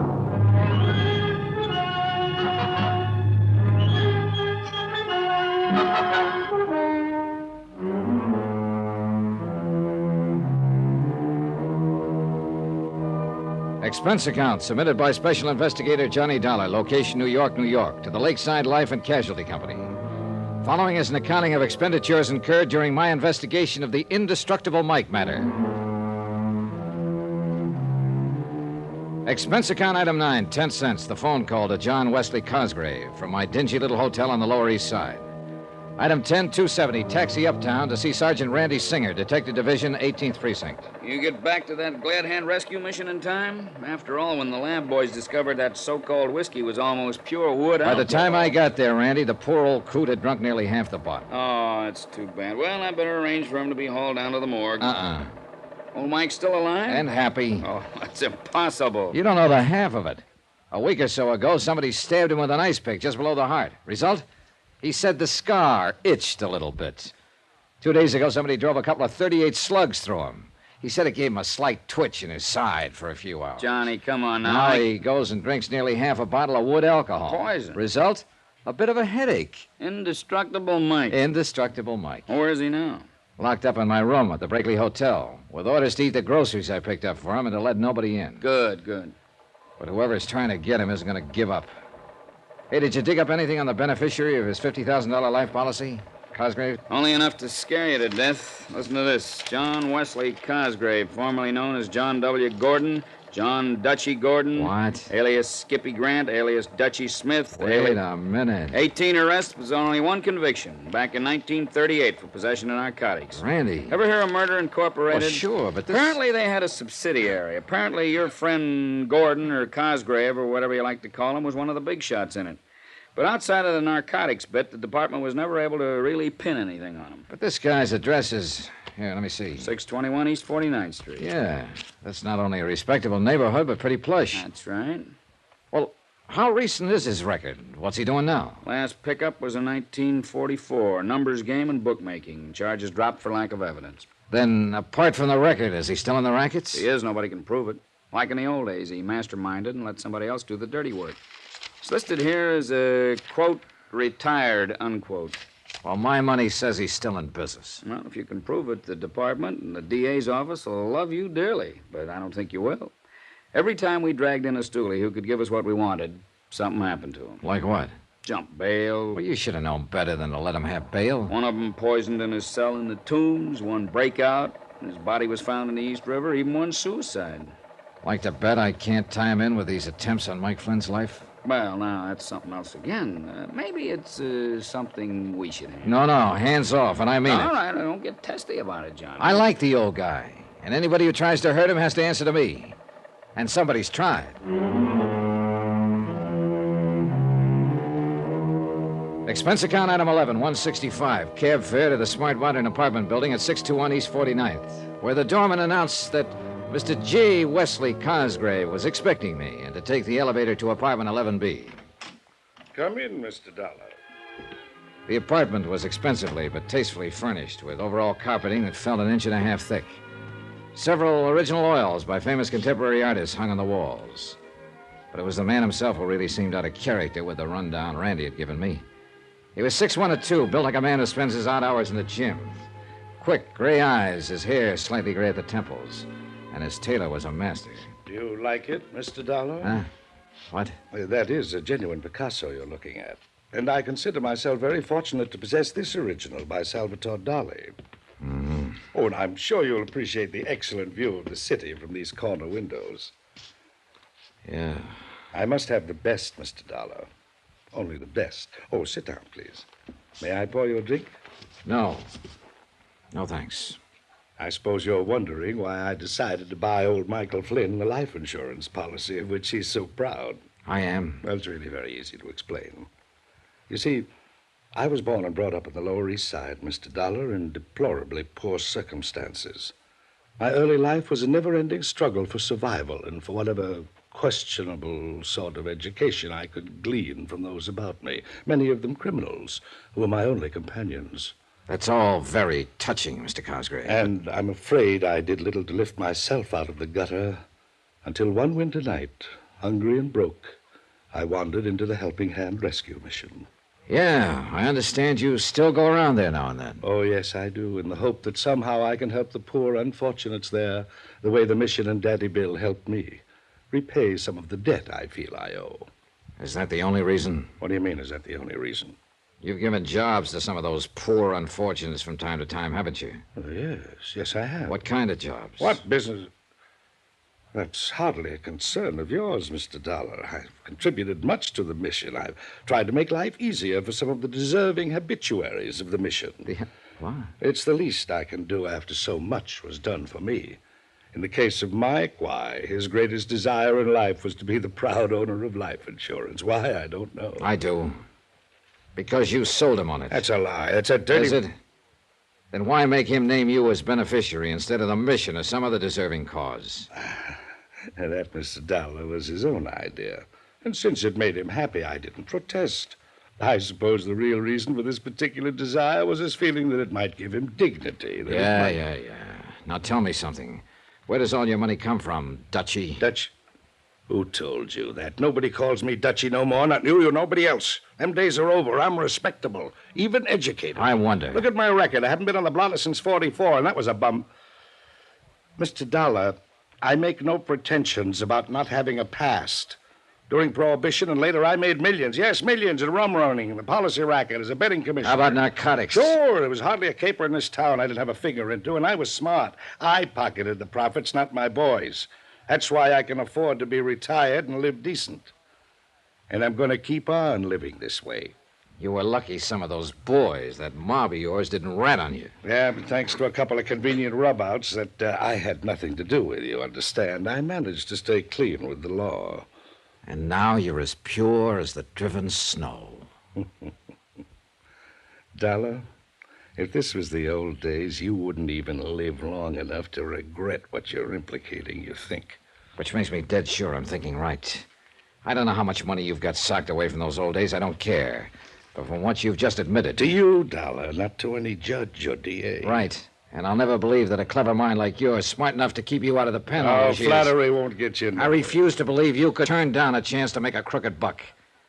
I don't know what kind of jobs you sent out those poor suckers from the mission on, but the fact they never came back makes that look pretty bad. You can't And along prove it. came Mike Flynn, poor old alcoholic Mike. Where the talk of insurance came from, I don't know. But it was too good to pass up. Insure his life for $50,000, have him name you as beneficiary, give him a few dollars so he could spend his last days in a happy alcoholic haze, then rub him out and collect the 50 G's. Listen, Dollar, if Mike gets knocked off, neither you nor anybody else is going to be able to tab me with it. And one other thing. Yeah, what's that? As a friendly piece of advice, if I was you, I wouldn't even try. Is that a threat? Oh, Mr. Dollar, you've made a miserable host of me. Come, let me pour you a drink, the finest 25-year-old Scotch. And we can talk of pleasant things. For some reason or other, I did have the drink with him.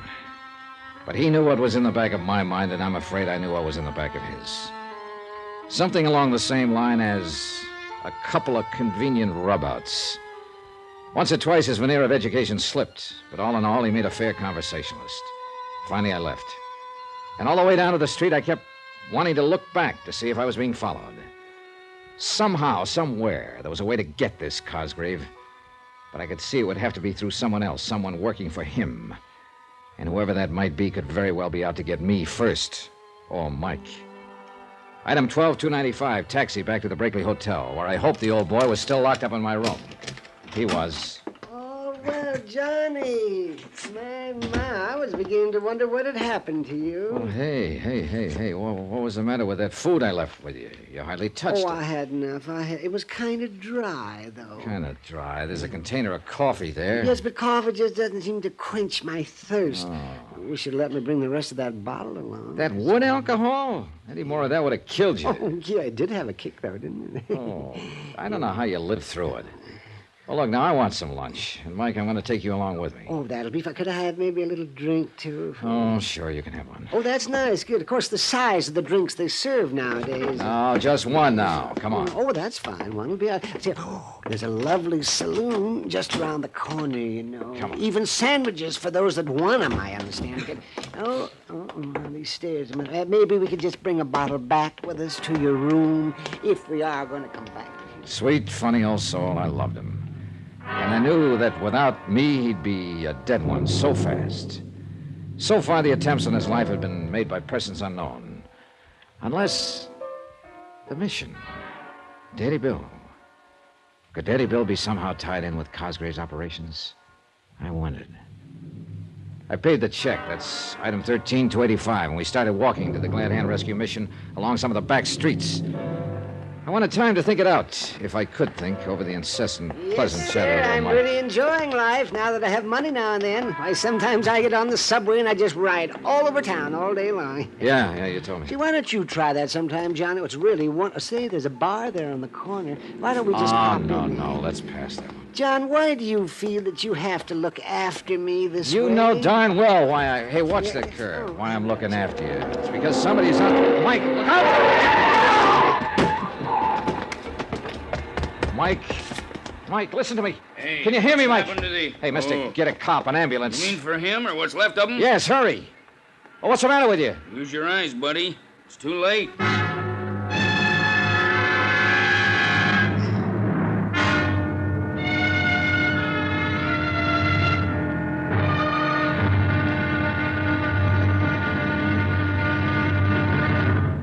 Now, here's our star to tell you about tomorrow's intriguing episode of this week's story. Tomorrow, somebody's going to have to pay for what's happening here. Yes, that's a promise.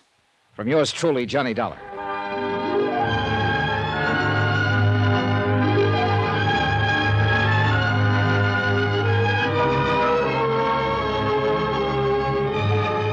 Yours truly, Johnny Dollar, starring Bob Bailey, is transcribed in Hollywood. It is produced and directed by Jack Johnstone, who also wrote tonight's story.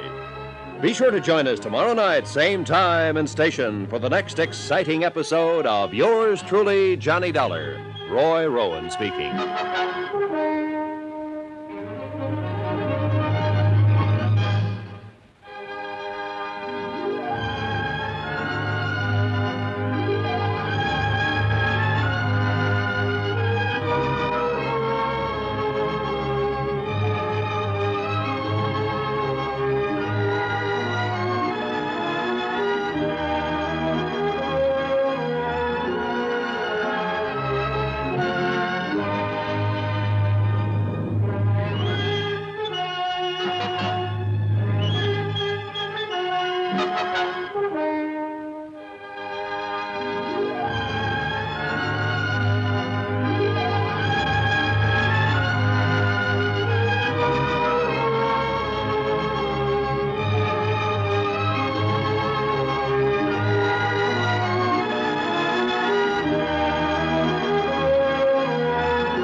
From Hollywood, it's time now for...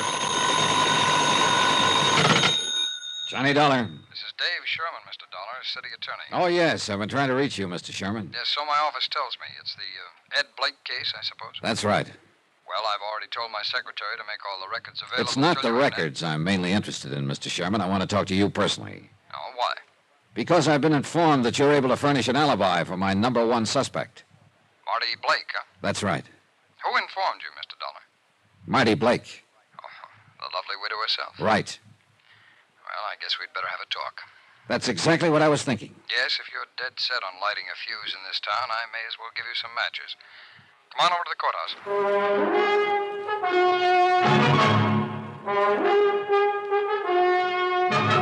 courthouse. Tonight, and every weekday night, Bob Bailey in the transcribed adventures of the man with the action-packed expense account, America's fabulous freelance insurance investigator. Yours truly, Johnny Dollar.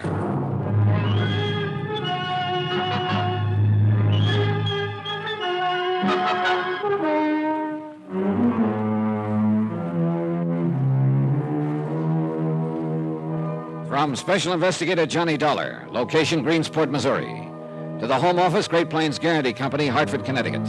Assignment, the open town matter. Expense account continued. Items 5 and 6, 70 cents. A copy of the Greensport Daily Herald and a taxi fare to City Hall. I opened the paper and glanced over the headlines. Murder of police chief still unsolved. City Attorney's Office claims new evidence. Mayor Lyons demands action. I could feel for the mayor. My client stood to lose $50,000, life insurance payable to the dead police chief's widow, Marty Blake. So I wanted action, too. And I was hoping to get it from City Attorney Dave Sherman. Come in, Mr. Dollar. I'll have a seat. Thanks. When did you get in town? Early this afternoon. And you've already met Marty Blake? Well, that figures. Yes, it does, under the circumstances. Her husband has been killed. He carried $50,000 worth of insurance with my company. And Mrs. Blake filed her claim less than 24 hours after his death. So that's why you hot-footed it out here from Hartford, huh? Well, the company figured 24 hours was pretty fast action for a grief-stricken widow. Oh? I don't imagine Marty is grieving too much. No, she's not. She told me that herself. Marty's about 26 or 7. Ed Blake was in his 50s. Uh-huh. Money, maybe? Well, not until he met her. Then he started to make it. Fast. He had to. That's how Marty likes things. Fast. And then he married her. Well, then she married him. Mm. And now, 8 months later, she's a widow. With an insurance claim for $50,000. Well, she said she liked things fast. Why, I know what you're thinking, Mr. Dollar, but you may as well back up and start all over. You're off on the wrong foot. Oh, how do you mean? This killing? Oh, sure, it worked out perfect for her, made to order. A man could build a pretty good case against her, especially with that 24-hour insurance claim. Yes, that would really cinch it with a jury. I pointed that out to her. Well, I figured as much. Would you mind telling me what happened? Well, her first move was to start turning on the charm. Well, that's one of the easiest things she does, if she thinks it might pay off. And after all, with $50,000 in the offing... Sure. Did she give you any of the details, of the night it happened? It bored her to death to even talk about it. Uh-huh. And you thought she was putting on an act to maybe throw you off? What would you think? Oh, she wasn't, Mr. Dollar, any more than she was sorry that Ed Blake was murdered. Then she's pretty cold-blooded. Well, that's a moot question. Figuratively, yes, I suppose she is. See, she used to be a dancer. Never good enough to make the big time, so she had to, live by her wits and her charm. But you pointed out things that could look pretty black for her if the case ever got to court. That's right.